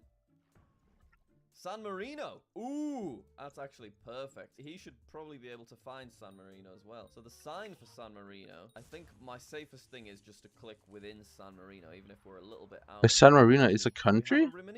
Where? Where the fuck is San Marino? Aren't we? Let's just go in the middle. If we're 50 Oh, it's in meters away, Italy. it's only going to push us to 100 meters. So it's not going to be that bad. Okay, we're in the wrong country. But there we go. It was just the main area. Just 100 points there, though. The San Marino is just in the middle of Italy? What the fuck? That's so weird. A lot of health. Okay. Why? Very far south Norway here. How far south, though? It feels very warm. It feels very nice. That normally means you're around Oslo. Northwest, we have hills. I mean, obviously that kind of exists everywhere. Hokksund here kind of has that angle. Haugesund? Yeah, even like this kind of area here. I think I'm going to go right here. Ooh, yellow plates. This is looking like a Norway, I reckon. I always say yellow plates. It's not yellow plates. It's yellow road lines. Sorry, everyone. Yeah, I'm just going to go. It's very much Norway, yes. I'm just going to go in this general green spot. Maybe around there. There you go. Ooh, where's he? Ooh. Am I closer? I am. 3.5 times damage as well. This is an intense duel in the end. Okay, we've both guessed. Okay, pretty good guess from me here. Just in between us there, though. Indeed, Jack has done 700 points with that. Okay, next one. Bangladesh. And Jack will know that, so it's not a good round for us. 2024 copyright here. Why did he have to ruin that? He just fully ruined it. I don't want to lose on Bangladesh. Okay. I think this is a Bangladesh. He just fully ruined Instaclear, the worst room. Yeah, we're definitely going Fuck's Bangladesh sakes. here, 'cause we've got nice camera quality. We've got these sort of backwards Ds. So, yes. Hello. Hi there. Look at him, looking very suave. Alright, Bangladesh, just in the middle is, I guess, safest. Let's go Dhaka. Why not? Okay, it's slowly paying off. But as you But he's actually winning. Fortunately for us, I guess it is Dakar. Yeah, look at that though, guys. We were way ahead, and now Jack is locked in. This is Australia. This is Western. With Australia. multipliers Kind of too. feels like the kind of road maybe here, northeast east though. It's a pretty nice road. Maybe like the 123. That could make sense. Yeah, I kind of like that. Or maybe the 95. I think I like this kind of stretch here, but somewhere out in the Western Australian desert. How did I forget to take that chest? Am I stupid? The Okay, fuck? got a bollard. Little Aussie bollard. And I just TP'd to someone by accident. Here. 2 red. Okay, he's probably going to get quite accurate here. I think I'm going to go Painesville Cemetery. I think I'm probably going to go middle towards Alice Springs. Let's go like on this. There you go. Got a bit of a curve to the north. We'll go here then. Let's go for that. Oh! Ah, has that done it? I think that's got to have done it. Yeah, GG. Okay, nice. It was that road. Perfect. So that's enough to finish off the duel. Finally did it. It was looking kind of bad there, but we ended up up getting the win. GG's to Jack. Good game. That was really fun. I enjoyed that a lot. It was looking very good for you, but then there was a Yo, while where I what was is happening making a with bit of a Claire? comeback. What was quite funny, before the multiplier Pit started, is I not got you clear, down to GG's. 1300. And then as soon as the multiplier started, you absolutely locked in and got closer. And got closer round 5, round 6, round 7, round 8, round 9, round 10. I was like, when is this going to end? And finally, Australia came to my rescue. I loved seeing you just get pushed out of San Marino. Yeah, there were so many times like that. The first 4 rounds, though, I was shocked how close I was getting, and it was just because I kept on clicking the right place. Yeah, when you're so close, it really barely changed your inaccuracy, didn't it? Yeah, but it does make big swings the other direction. Absolutely. Okay, that's really interesting. So, what should we increase your inaccuracies to now? It's currently 100% worse. Shall we just bump it to 150? I think we should bump it to 150%, because I feel I may have gotten a little bit lucky with how that round went. Let's do it. Let's do it. And we're starting off in South Africa, and it's the north of the country somewhere, but we have to try and get close here. How can people not say M4 is their favorite car? Are people crazy? North on some significant hills, maybe like a Rustenburg kind of area here does kind of look like that. I don't like in Rustenburg actually. What have we got here? Build it. Yes, we deliver. Well, that's nice. Driving on the left here. Are we in Australia? I think we probably are. So he's gonna probably Majuba. Ooh. That's a little bit more concerning, actually. We're not in South Africa, are we? Volcrust battlefields. And then we've got Covents of God. See, Volcrust. It's all white, though. Oh, God. I'm going South Africa. We've got no yellow. I've changed to Australia. And it was Botswana. It was South Africa. Ooh, wisdom. Fuck you, game. There was no yellow on the road, so I panicked at the last moment. Okay, well, that's got us off to not a great start, I will say. Oh, he switched to South Africa. No, he didn't. Oh my gosh, it was pretty far away. Volksrust was, yeah, makes I guess a lot worse. But you know what? You know what's worse than guessing here in Botswana is guessing Australia. So yeah, nice. So this, gracias por su vista. Rail boner. We've got chocolate and What banana the that's been growing fuck here. is This that spelling? probably like Eastern Ecuador. Yeah, and then it's some town that looks like it says Ralbona, which I would love to find because that would mean we don't lose points. Stop calling me all the time, guys. Pickup truck. Where's this gonna be then? The pickup truck. There's no antenna. Yellow plates. Planet Gym. Okay. Oh, I'm a little bit stuck. Los Rios. I know it's South America somewhere, but I can't think what has a pickup truck that is white anyway. Is it Costa Rica? Is that where we are? Would that make sense? Costa Rica? Got a .com there. Brilliant. Classic. Ugh, he's scary hiding around there. Alright, Oscar's not guessed yet either. Is he trying Necromancer to swords need to get find banned. the perfect spot? I think I've got to go Costa Rica. Actually, If I just return rage to the baiting me. start, he's using this, isn't he? Yeah, he's trying to lock in right now. Let's ruin his fun. Let's just go there. Hopefully it is Costa Rica because he could be pushed into the ocean here. So let's go for it. I would have loved to have found this place with the intriguing name. Couldn't find it, so I'm just going to click it. It looks like this kind of area here, so I'll just make my guess right there. And okay, it's pushed us away a little bit. Yo, this lobby is kind of laggy, I'm not gonna lie. That wasn't an R, it was a B at the start. Couldn't see that properly on NMPZ. Oh, no, we were not. It was Ecuador. Ooh, I'm not playing brilliantly, I'll be honest. Next one here, though. Turkish landscape? Oh, no, this is Albania. Okay, I'll go for the fast guess this time. Okay, having a little explore. Got a little antenna down there. Why is every dungeon have it unplayable? Diesel. Right. I'm a little worried, I'm not gonna lie. I'll just go Italy. Because I think I saw some blue plates. Might be in Albania, though. Yeah, it is. Oh, I think he's done it already.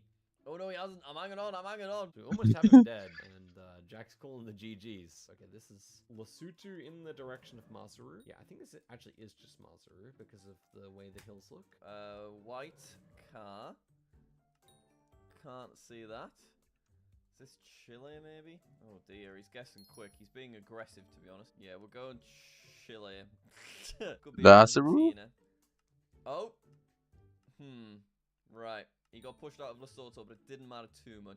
Right. Okay. And there we go. Was Maseru. That is GG. And What the fuck is Maseru? let's go chat to Jack. Good game. Was it? Was it a good game? Not for you. For me, it was. I may have let the side down on that one ever so slightly after riding my high on round 1. Yeah, but that's okay. We're gonna bump it up. Shall we go to what number, Jack? I think we've got to go 200% worse. That gives me Yo, good back to back odds, surely. recon. Okay then, Jack. My brain is That's full. rich. I'm locking in. Good luck. You too. You've got this, Jack. You've got this. Okay. This looks So much money I'm making here, huh? European. Surely. Looks a little bit tricky, I'm not gonna lie. Let's really try and get somewhere. We need this. Come on, he's 220% worse than he actually is. Where's the bollards? Give this man a bollard, please. First one here, we've got France. Very French-looking house here with the shutters on the windows. But it almost feels a bit British as well, in a way. I feel like this is not too far from Paris. Maybe like Chartres or like down towards Orléans. What? I do worry about like a The fuck did you just say? Ireland and Britain, but I just do feel like that house is a bit too red roof. Why is there nothing? There's no text, there's no bollards, there's no signs, there's no road markings, we're not even found any cars. That's all white. Okay. There's blue on that side. This is one of those where I hate would quadruple be books. inclined to Actually, just block sucks out ass. a Romania, Hungary, I think. Let's try it though. So I don't recognize these. Okay. Oh, he went in the UK, but it was actually France. Oh, he probably didn't go in the UK. He probably went over here or something. Yeah, that makes more sense. Okay. Took a bit of damage there. It's redeemable. We should be still hopefully okay. We're going to be probably pushed out of France here. Agreements with Lord Boots and helmet. It was the middle. Trash. Actually, I guess in Orléans was pretty good. But oh yeah, it's pushing us so much further away now. We need to be super accurate. Okay, United States. This is terrible for us, I think. No stars though. Guys. We come into this. That's a lot of runs without a star. Speed limit. US. How do I work this out? It's kind of cold. Not anymore. Okay. Let's try and get to a major sign. That's all I can really do. Oh, it's cold again. We know it's US over Canada, but that's basically all I've got. It kind of felt like Texas at first, but I think it's too cold for Texas. Maybe Kansas again. I think I got how many recons in these runs? I don't half mind that. I'm gonna go Indiana. I'm gonna go Indianapolis. Here we go. What we got there? Simpsonville. Let's go northerly, because there was some snow. Just, you know, that time of year. We're going to go around there, South Dakota. Why not? Okay. Oh. Good. It's down there. It's bloody down there. That's alright, though. That's good. He's getting pushed away. It does push us to Canada, but yeah, it was South Carolina. Indiana and South Carolina, not a very good guess from me, so we can hope to do better in the future. Okay, Russia. This is bad. Alright, there we go. Money back. Like Sitka area, maybe. Just gonna go for it. Back to 200 mil. I don't know how it even went down up to 200 mil, but sure. Little white road lines. Sure. Ooh. Kotobo. That's interesting. This is another one where I'm a bit confused, to be honest. Kotobo. That's scary, that. We're going in Hungary, but I could be really far away here. Ooh, it was Russia. That's good though. That's really, really good. Star's just dead. Oh my god, this is bad. Far away. Okay, it's obviously pushing us way far away. Even though we guessed here on here, we're further away. Very annoying. It looks like I've made a bad guess, but it's really just because we were 800 k's away, which got, you know, basically almost tripled by now. India. We've got Hindi. And we've got. That's a lot of ships, huh? It looks like Chhattisgarh. I'm not really sure how much of the new Generation 4 coverage exists in Chhattisgarh, but that's what it looks like, so I'm going to go for it here. Okay, we've got probably India. Right. Look at those ships. I have so many. Down here. That's where everyone else seems to be going, so maybe we'll find some nice clues. Oh, maybe I'll just stay here then. That's fine. Let's return to the start and just have a look at this sign. Big profit for me there, I can tell. It's quite dry, isn't it? I think we maybe want to be around here. Let's go there on this. Okay.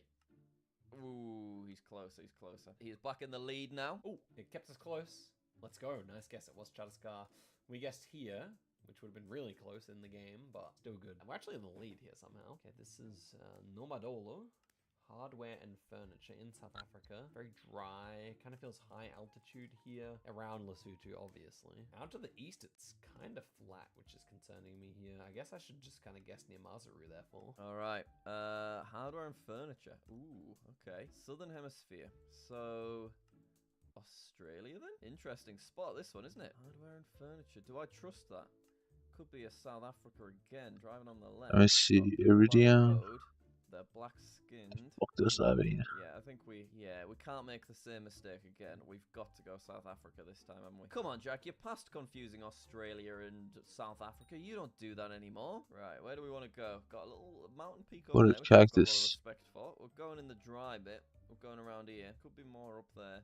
I quite like it in the middle of nowhere, though, so that's where I'm going. Oh, nice. Ooh, okay. Do we get further or closer? We're further. Oh, you had a pretty good guess here. We were like guessing around here, right? Oh, it really goes to show how close we need to be. Okay, next one here. Blah. East Coast US, I want to say. Oh, it's a bit of a painful one. I don't even know where in the United States this is. Probably like Carolinas, maybe? I'm just gonna go North Carolina here. I don't know, though. We've got Northern Hemisphere. Getting a lot of bollards these days, are we? What happens to the bollards? You learn a lot of bollards, and then he shoves you on maps that don't have any bollards. Is this US, maybe? Those little letterboxes that they Insta buys. 617, yellow line. Yeah, Kent Point. Right, where though? Where? No idea. Let's go in this forest. I'm happy with that. I'll take it. Yep, that's where we're going. Oh, nice. Ooh, so close to the coast. Look at that. You would have no idea that was close to the coast. Oh, it was Virginia. Never mind. Oh, we guessed pretty well. We were like guessing right here, so that was actually a pretty good guess. Brazil. Oh dear. This might be the end of the road for us. I think it kind of looks like Minas, but all he has to do is make a non-terrible guess here, basically. Which, to be fair, we are talking about Jack here. This looks like Brazil. Southern Hemisphere. Yo, those are Brazil. very far down price. Kenya, but I'm pretty confident on Brazil. Don't know how we're gonna find anything. We've got 14 seconds. We're not going to find any signs. We're just going to have to chuck the guess down. Let's put ourselves here. Yes, so we could have a chance. We might have a chance. You never know. Yeah, his guess is too similar to mine. Unless I happen to get really close here, it's bad. Yep, it's bad. 2.5. It was so far south, man. I could have gone there, though. Sao Paulo, though, it's so forested. Normally, Sao Paulo is a bit more open than that. We went similar. Oh, that's good. That's good at this stage. We could do it. Next one here. Oh, Mongolia? I guess this is Mongolia. This would be this road in Mongolia, therefore. East, southeast with hills. And those hills to our south. I feel like we're like all the way down here, maybe. Crazy how as soon as you hit the border, China is just like full of people. On the Mongolian side, they just have nothing. What we got here then? A little bit of bollard. It's a bollard with a number on it. Whoa! We've got a Mongolian sack! Oh my god. Okay, let's just go off the area instead. Pretty classic Mongolia. It looks cool, doesn't it? It looks like a cool spot to visit, this one. We are going to put ourselves here, I reckon. I want to find my little mountain, but I'm not finding anything. I'm going to hedge my bets in the middle, I think. Give myself the best chance, I suppose. I don't know, there's just such nothing on this road happening that I'm quite confused. And I feel like it is actually maybe closer to Ulaanbaatar here, though. Not so sure where, but I guess I'll just guess towards Ulaanbaatar.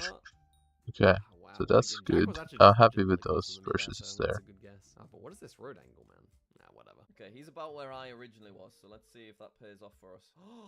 That's a good guess. That's a lovely guess. We've done it! We've done it! Good game. Oh, that was a really interesting one. How did you find 220%? It's horrible. Like, on the round 3 Russia, I was clicking, like, pretty close to it, but obviously by the time you're like 220% further, like you're 3 times Hi, further buddy. away. Yeah, that's Hey. very, very difficult. We are 1-1. I'll Are we? try No, 2-1. So we're still in the lead, so we're gonna have to go again. But we've got to get it You know to a what I'm silly saying? number just to see how much I it just feels. fucking- Okay, so should we get it to 300 then? Yeah, let's do 300%, and then potentially we could do this again with some really high percentages and maybe some kind of handicap on my end.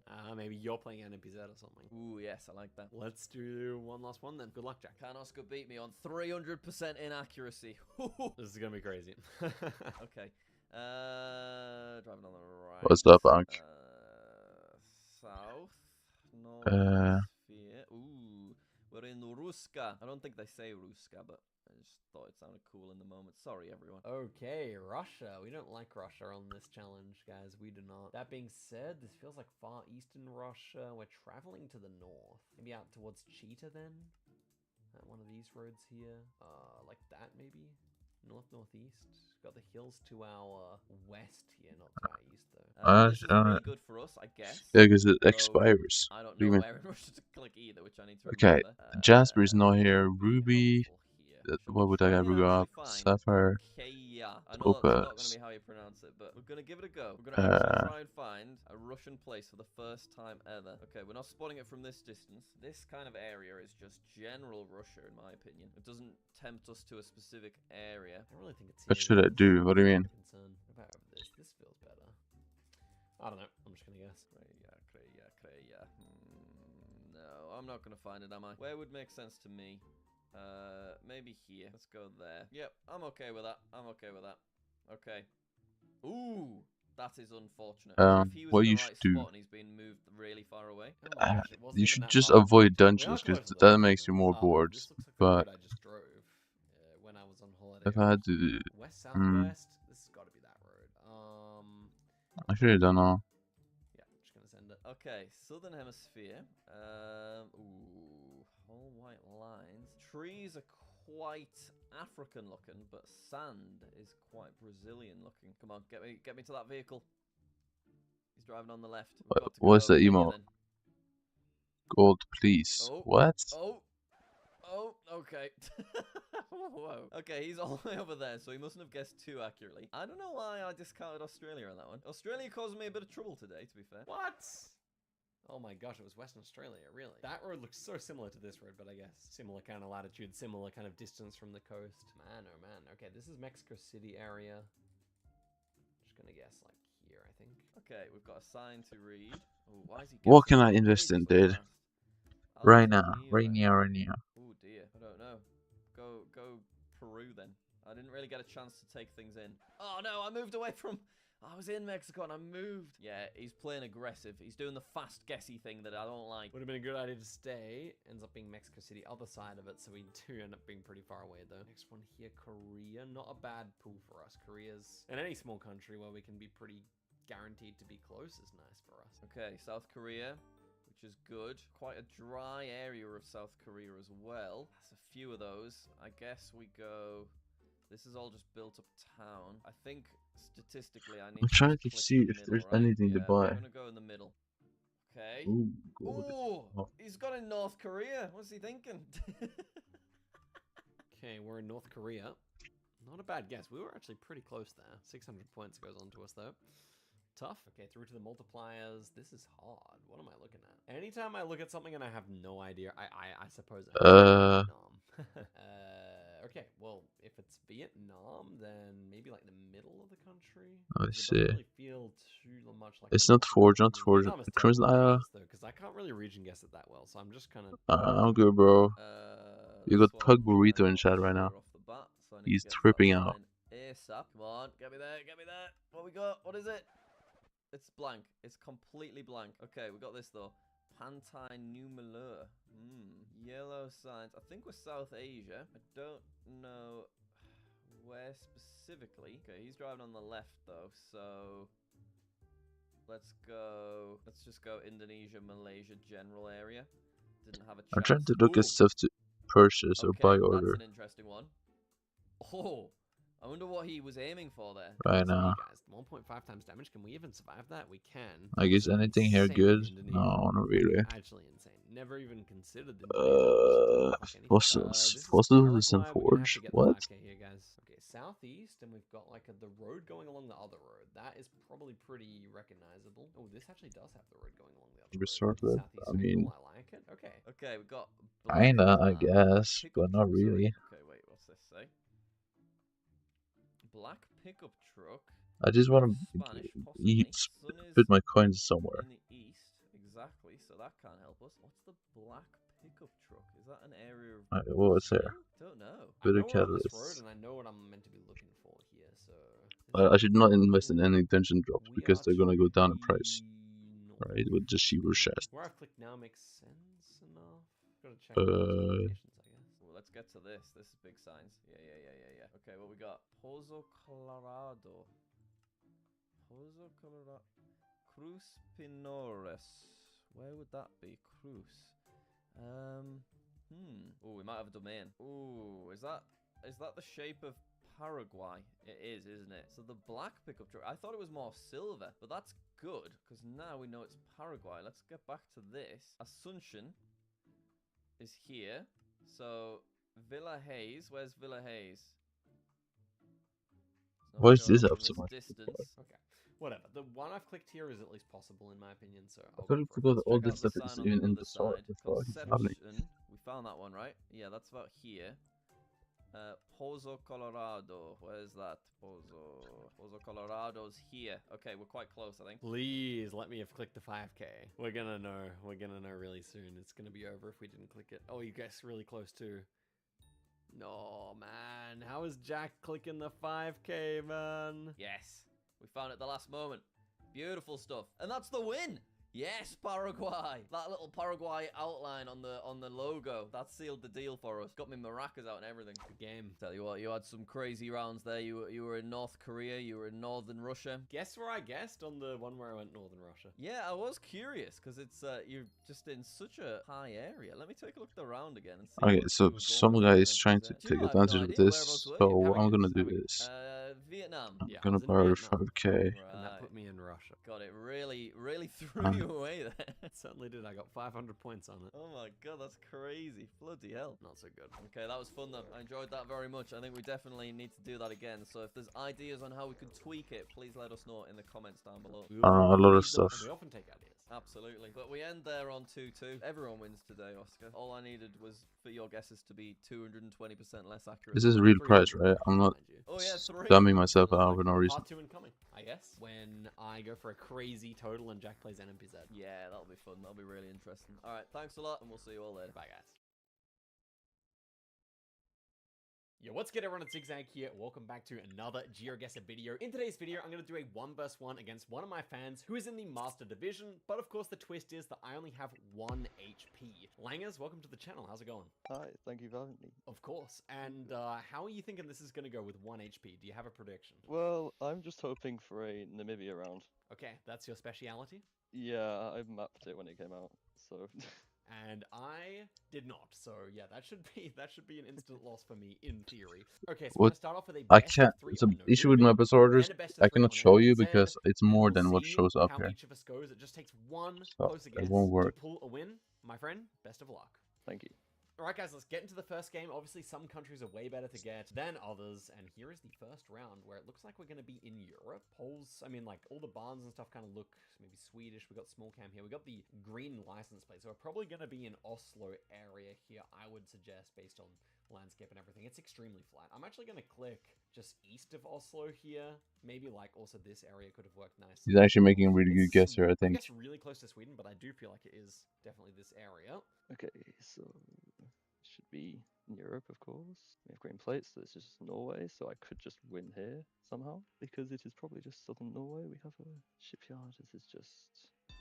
surely it's just down here somewhere. Ah.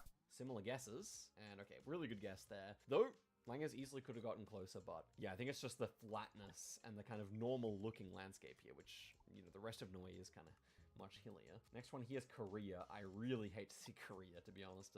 I realized I did not put myself on 1 HP, but you know, we can just, on this one, assume that anytime he's closer, he wins, so it's fine. I hate Korea though, guys. He's gone for the guess. I really don't know. It's super flat, but at the same time, I think I just gotta leave it to I need to get rid of these books. They're just here, and they're never gonna make me big profit. Let's be honest. I'm just clicking. There's no point just having them here. Sure, I made profit, boo-hoo. But they're just filling up my entire bazaar. It's pissing me off. Now I can show you some bazaar orders if you want. I don't have a way to guess this. And Well, not anymore, because that just ruined it. Fuck you, game. What the fuck? But yeah, the middle hedge does pay off this time. Okay, that's a lifeline. We got 1.6 times multipliers for us now, and we're in New Zealand. Looks like the South Island. We got the dark blue car. Thinking No, north of the you South ruined me. Island here, but I definitely want to take time to consider. So we got West Mountains there. They're kind of distant, right? So just trying to consider what they could be. West Mountains, maybe. Bro, maybe a what road just like happened? this. I, I don't know, one of it's my really bazaars lining just it up in New Zealand. Maybe a road like this. ruined me again. Could be like there. Looking west. They're kind of slightly northwest of us. Nothing crazy though. Maybe I'm just thinking I'm leaving it here, but yeah, we could easily be further away. It could also be North Island. I just kind of suck at New Zealand in general. Okay, we have New Zealand, probably South Island because of the mountains. The northern part of the South Island, if I were to guess. Nelson, maybe, because to the north and west. Bro, why are you spamming emos, bro? What the fuck is this? Similar guesses, and we are closer. So we live to fight another day, but clearly Langers is pretty strong. I mean, Masters in general are pretty strong, but yeah, now we have some... Because it is my boss right now. I don't know what's gonna actually Probably fail. know that, I would say, at this level. And But I really don't know where in Sarawak this is likely to be. The grass... You know, sometimes you get like a southern vibe off the grass that just... This one doesn't really have like the typical southern vibe, I would say. Loomis is probably not gonna rise in a whole minute. I don't know, like, it's flat. Right now it's just at a break even. I should have just bought it at a way lower price. But I'm still gonna end up selling at a profit, but it's yeah, definitely a pretty bad investment. And get closer, so that would also suck. And it's just white card Gen 3. We have holes. Bronze balls though is really good for me. Because I'm trying to hold the entire supply. Who knows? It's very flat, so I'm inclined to go because Sabo tends to be a lot more hilly. Okay, let's see. It goes north, and it is outskirts of Cebu. I don't know, I just based that guess on the road angle being kind of east-west, but I think that's extremely bad reasoning. It happens to pay off, but we have some... Yeah, so I want mass supply of bronze balls. I want like 100k of them but I feel like at 50k a pop. So Quebec, So like 5 billion investment, I guess. Google Car 2024. Houses, we have a lot of Eastern White Pine. Houses are pretty generic. I feel like Trois Rivières. Right now I'm at 25,000 of them. I don't really think it's Montreal. So I'm 1/4 of the way. Speaking Canada, is this a Because it's really hard to actually get them. It takes like probably a half, not like 20 minutes or 30 minutes just to get a singular one. It was probably bilingual. Okay, not that long. Maybe like 12 minutes, 15 minutes, I don't know. I just did not even consider that it was. I mean, I'm kind of tired today, but that's still kind of bad. Okay, let me fix up the HPs here, and let's go chat. Good game. Yes. I thought the South Korea could have been it. I thought we were guessing on top of each other in New Zealand. Not too many like big region guessable countries, also just kind of ample information. Okay, let's see some That being said, we had high YouTube, bro. I did not process that. I just did, I'm not gonna touch this because Dick9 has big supply. So that's just stupid. Okay, well, it's 1-0 for you. This time I've actually put myself on 1 HP. So all you have to do is win one more to be the champion of the no moving section.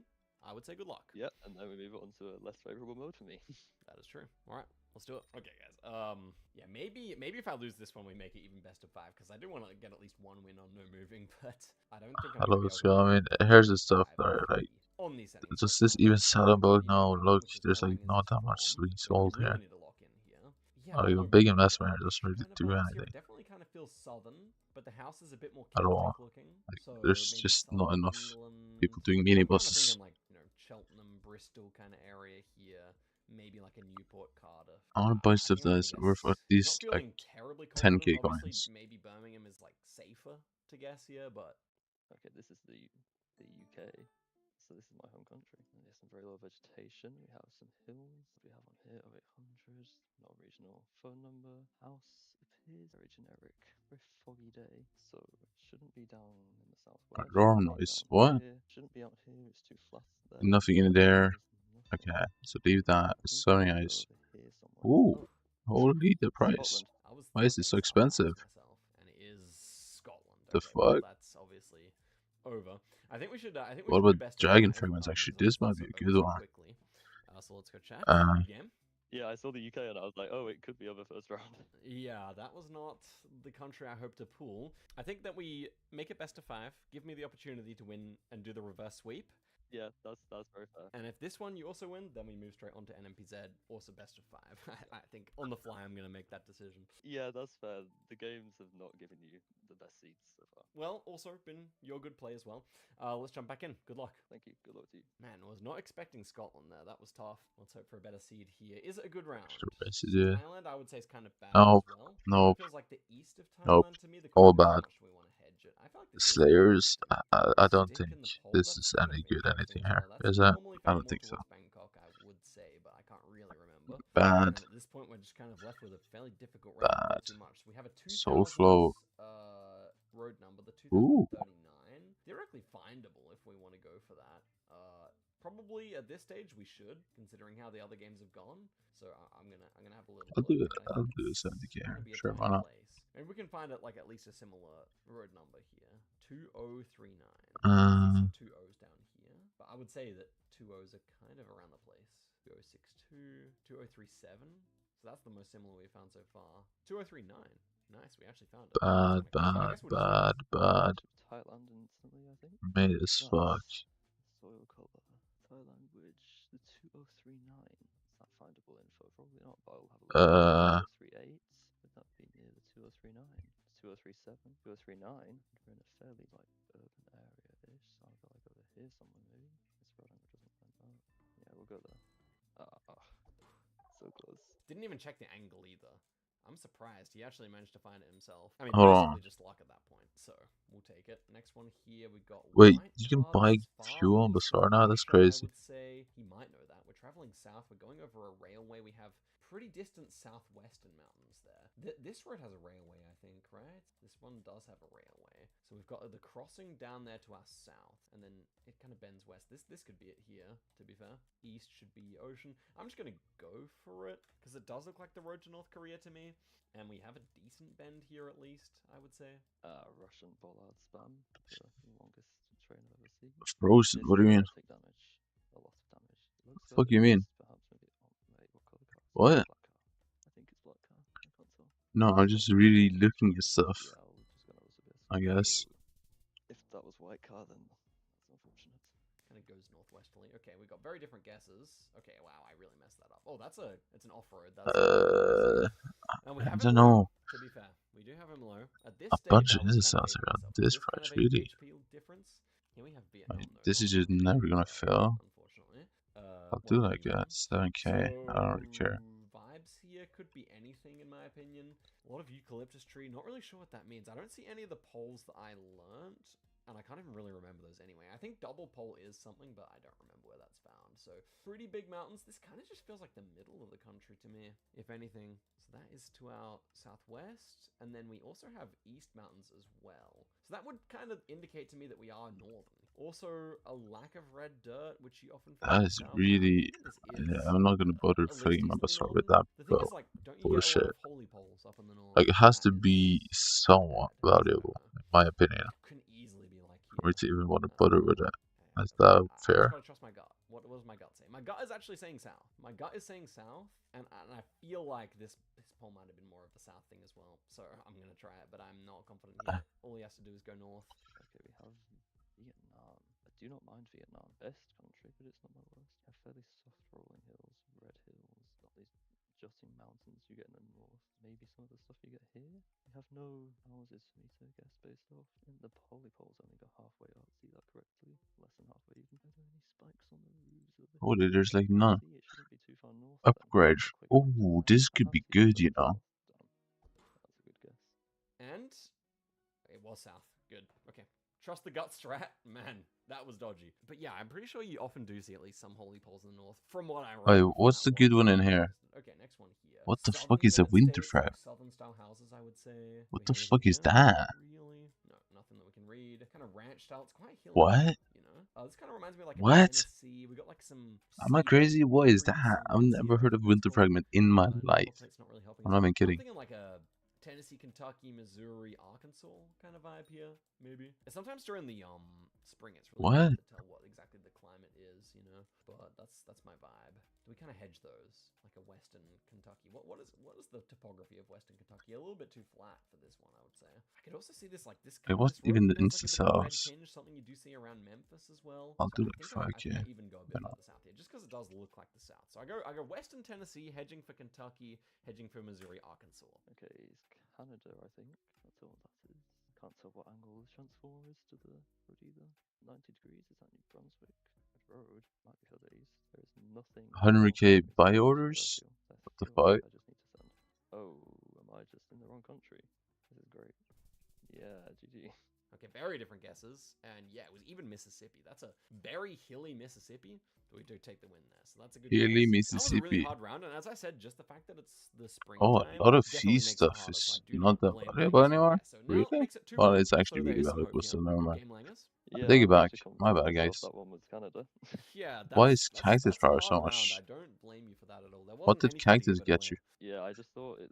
I don't know. I just thought it was Canada, and I went with it. No, there was some element of Canada vibes. I definitely agree. I was not expecting it to be that far south. Let's run it back.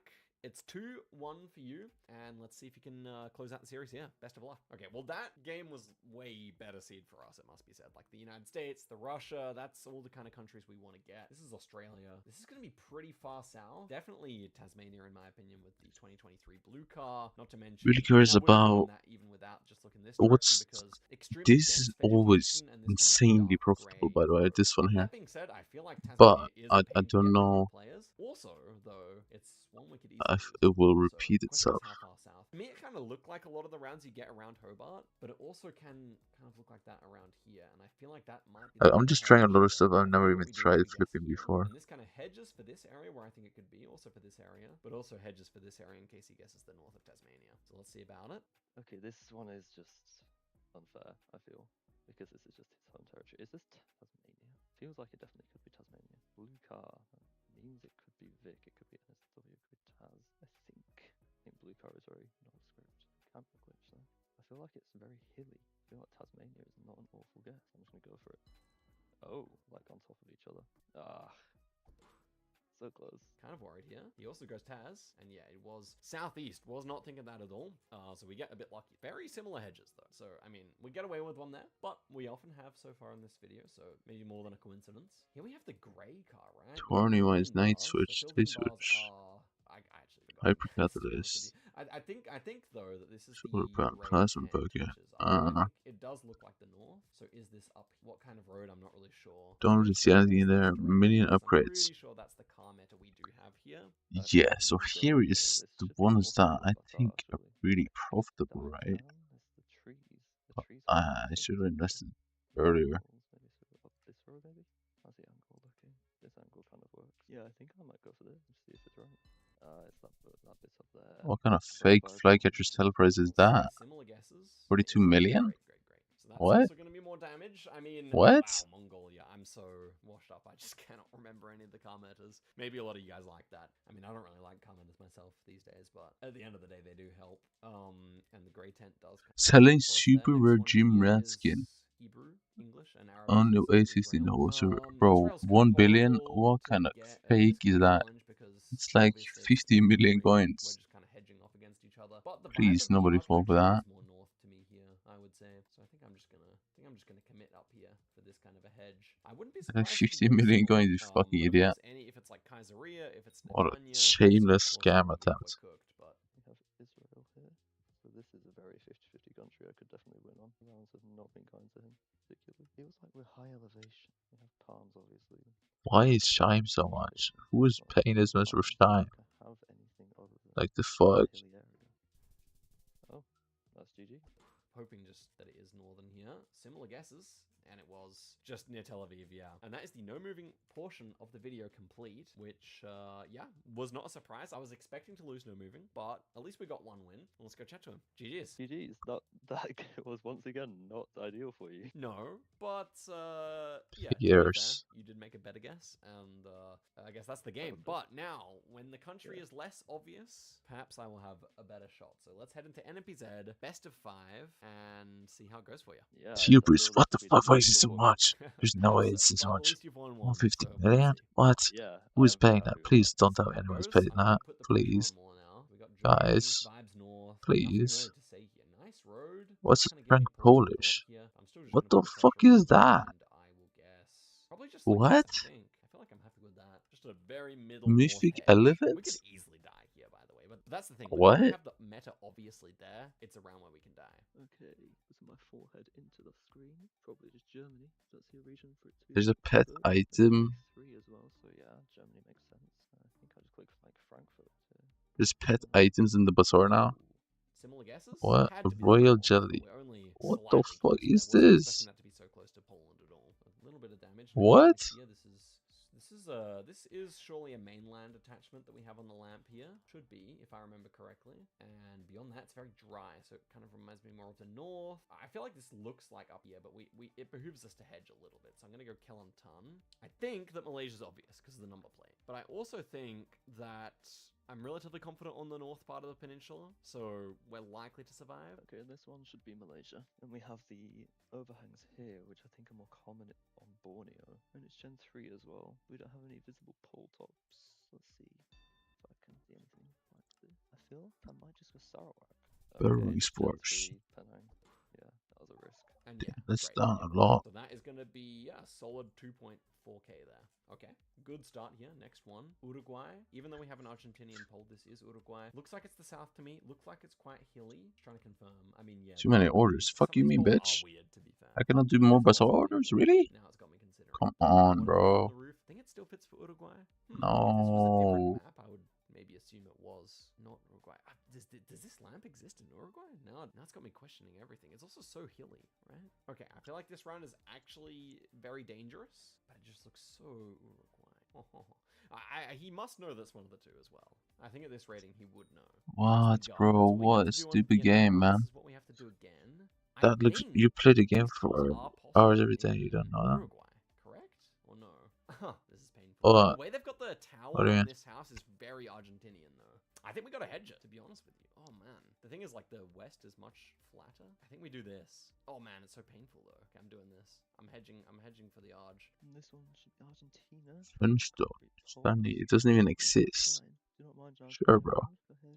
This is just the default pole style that can be found in most. No, where's the other pet item? There's more pet items? Where's the rest? What do you mean? There's only one. This is the only one. Epic pet item. What do you mean? That's like the only pet item.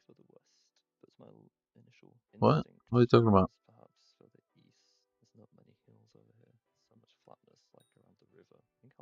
Everything else here is like upgrades.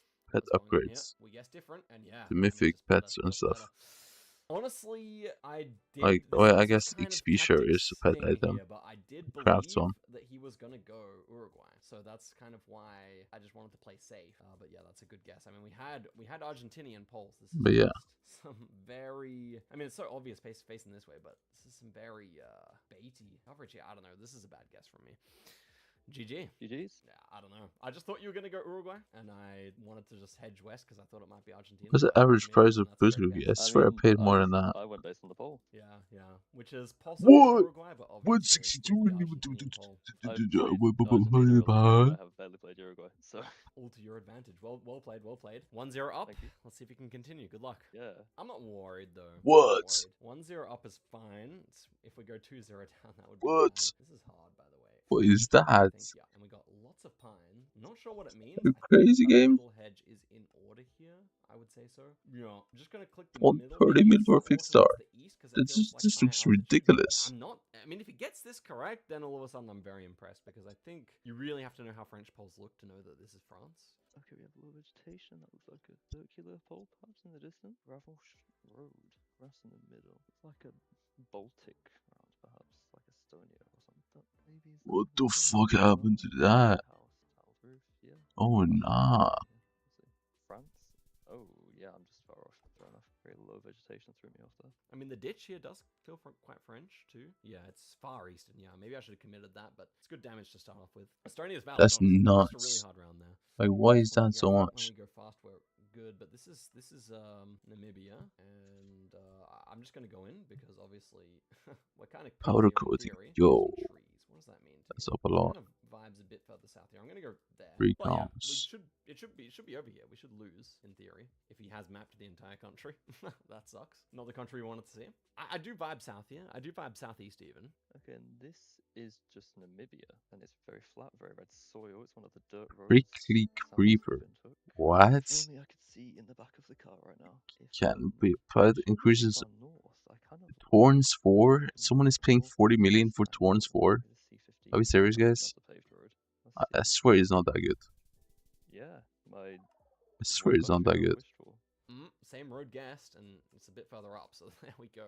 Well, I'm still happy with my guess, but we go 2-0 down, and I mean, Like, what the fuck does Torns 4 help you with? 2 rounds, but let's go back anyway. GG. Yeah, GG. I got my Namibia round. You got your gonna be around. I mean, I was like saying to the video, you know, I was chilling after 0-1 down, but Oh, Shards is actually very good bowlers, okay, let's isn't it? just run it back and see if you can close it out. Good luck. Yeah, good luck. What I'm actually interested in is Night Squid. Where is that? This is potentially the last one of This. the entire thing. This is Faroe Islands. I don't really fancy letting him go for the 5k here. Looks like we're kind of inside a fjord, like something like this with the ocean kind of southwest of us. So I just went for this one that lines up, but there are multiple options. For example, down here is also possible. So okay, starting off in the Faroe Islands. The truck blur. Well, this could be GG's already. This is just unfortunate, I feel. We have water to the west, southwest. It's just one of these little fjords, I feel. Yeah, that's why I want Night Really, Squid really Shards. Those are really good profits. no way. Okay, good. He's very like this guy is pretty good for a master. I think he has peaked 1350, but I would also say like very strong play. Okay, we got north-south angle here. I'm thinking it's like this stuff over here. A lot of pure shards. The fuck? If he gets this, then that would really show some high-level gameplay, I would say, because I mean, I also might be wrong, but just with the north-south angle here, surely it is there. Okay, we have low vegetation. We have yellow center. So I've never invested in a shard before. I think we're in Argentina. Can you do 70k? Yeah, you can. Up in like Chaco. So like Maybe pest in some shards, are those Oh yeah. bad? Yeah, cool. I thought the sun was just in the north. That's very unfortunate. 1.3 times damage, it's almost enough. 5.3k there. Wow, it's not even. I'm really surprised it wasn't where I clicked, to be honest with you, but we do make 7 average price. Oh, so it's up now. Not a small country. It's the next time is hitting it. Maybe we should here, so I'm just gonna slam it fairly do that. Here. He might not realize it's low cam, but I think this vegetation here should make it at least fairly obvious that this is Japan. I don't know. Like with all the small cam added, he might also miss the country, so that's another reason to go really quickly. Yeah, I feel like this round might be GG because I am very uncertain. I think it's Europe because I don't have anything else. So I'm gonna click Central European Hedge. Yeah, I did not see the low cam there. Yeah, there's just no big supply in these shards, is there? South, yeah, I was worried a about big that, but that's insta-cell supply? I'd assume not. Another really short game there. That time just managed to force 2 wrong continent guesses out of him. So we keep the series alive here. We at least managed 1 win on both of them. And let's see what he thought. Yeah, GG. I convinced myself the shadows were in the southern hemisphere on round 1, and then I didn't even think about. I know shard. I mean, I don't know. It's kind of hard to do shard investments because the supply is just not a lot. I feel like. Yeah, it briefly crossed my mind, but I was like, this is way more likely to be Europe because I wasn't even considering low-cam. Yeah, for sure. Okay, let's run it back. 2-1 to you. Just 1 more win required. Just pray for a Luxembourg or a Monaco or something like that. That'll be enough. The Faroe Islands round 1, I was like, oh. That was pretty rotten. Yeah, so we took the same bit of coast. Okay. Rush Emperor, no. Yeah, guys, let's see what happens. Night Squid does look like the biggest supply. Oh, this is a lot of supply. Last time I committed, if I want to buy like a lot of something, I want to make sure it actually has insta cells. Isn't there? But it's growing fruit. I just here doesn't really have. So you can just big buy order it. Hills, I don't know. Maybe more so down here. This is a horrid round 1. This is like this is about as bad as it gets. I gotta say, like a small country where I really am clueless. No seller for ghost shards. Okay. Wait, maybe he doesn't know the country. In which case, fair I'm enough, just bro. I'm just doing the head strat. Come on now. If he doesn't know the country, let's just get our guest down and hope. You know. Okay, it should be Turkey. Maybe European Turkey. I mean, I'm only going European. It's European Turkey or it's down here maybe. Definitely unsure. Might not even be Turkey. It was this attack speed. A lot of insta cells here. Because this sign feels really Greek. I don't really know what to do with that. We have yellow outers as well. Maybe it is Greece. So I'm just gonna. I'll hedge my European Turkey. Oh, okay. Yes. Wait, what drops that? Oh, Inferno Demon Orchard. What drops that? Oh man, that was having me stressed. I didn't like. It didn't really occur to me that was kind of actually a difficult round. And honestly, is that Burning Soul? Okay, next one here. This is that the old Burning Soul or no? No Paranar Pines, so we can take our time. Wait, but what? I think this just really looks like Santa Catarina to me. So I think I'll just go for it. I'm just gonna go for it here, guys. I think it's not an easy Brazil either, but the sun is north, so we could still lose here for sure. I don't think those are Paranar Pines, but wait, did it downgrade Burning Soul? Round, I would say. So let's just see. That looks like a Uh. Portuguese. We have small cam, driving on the right. Anything out of F11? Portuguese, if anything, I feel. Small cam, we have North Sun. I think I'm just going. I'm in Paraná, maybe. Am I crazy, bro? They Let's just did see. I downgrade feel Bernie's confident that Hole? it's the south anyway. Nice guess from him, and yeah, we are in the right state there. But honestly, his guess could have been good enough to win. So yeah, respect for getting Brazil there for sure. Next one here. This is feeling like a North Argentina based on polls, based on architecture. Sun's the north, so that's also good. Yeah, but it used to be Any legendary electricity rarity, no? cars? We don't have Am I any, which is crazy? also good because I would expect to see one in Peru if we were there. I think the license plate also checks out, so I'm just going to go for the quick guess here. He said he knows Argentina. That's our big concern. But at the end of the day, sometimes you just got to send it, guys. Sometimes you just got to send it. High or like moderate probability that we lose here, I would say. Moderate probability, if he actually knows his Arg. And this should be Namibia. Or is it? Am I just drawing? Flores? Hospedaya? No. I thought I was Dutch off the spawn. This is definitely not Namibia. We just took out the truck. I was just hoping. Is it just Peru and Chile is like Atacama Desert? Or is it ever... Is it Jujuy? Maybe it's Jujuy. Oh. With the very blue sky. Let's see. Similar guesses. And we are closer. I just opted for the hedge there. I didn't really know how to go for it, so I went for the hedge. It pays off. I was thinking of guessing where he guessed as well, so good choice. This is Mexico. This is like rock wall territory. A lot of hills to the north. This kind of reminds me of maybe like Querétaro has a lot of those hills to the north. Guanajuato, something like in that kind of area here. Feeling good about that, honestly. We don't really get any architecture here, so I think we just go for that. Like this, maybe? Yeah, I think we go for it. Querétaro, Guanajuato. Again, if he gets this closer than me, massive respect, because I think I am in the right region. But, to be fair, it's like, if he just clicks Mexico City, he may be closer, so it's also... That's pretty expensive. Yellow line. I don't like this round. Feels like it's just European Mediterranean roulettes. Brick walls. We have concrete poles. Very dry. That is pretty expensive. Mexico. With that thin yellow line. We don't have the tab on the back of the car either. It's very dry. Maybe it's like here somewhere. Maybe it's just like Durango area. Let me see though. Is there any parties I can join now? Now I don't play. Let's see. Similar guesses. Ooh, nice. Yeah. I was feeling pretty good about that, and that's actually enough to win. So we have a 2-2 on our hands here, guys. Let's go. Let's go chat. Good game. Yeah, GG. I knew that the rock walls are more common down here, Guanajuato, like Querétaro area, but I wasn't entirely sure. What was your thought process there? It just my first thought was I mean, it's a safe investment, so who really cares, right? The thin yellow line. I was just like Mexico. And if it doesn't fit, who also cares? I mean, small cacti, so I went for the I'll just yeah, put in.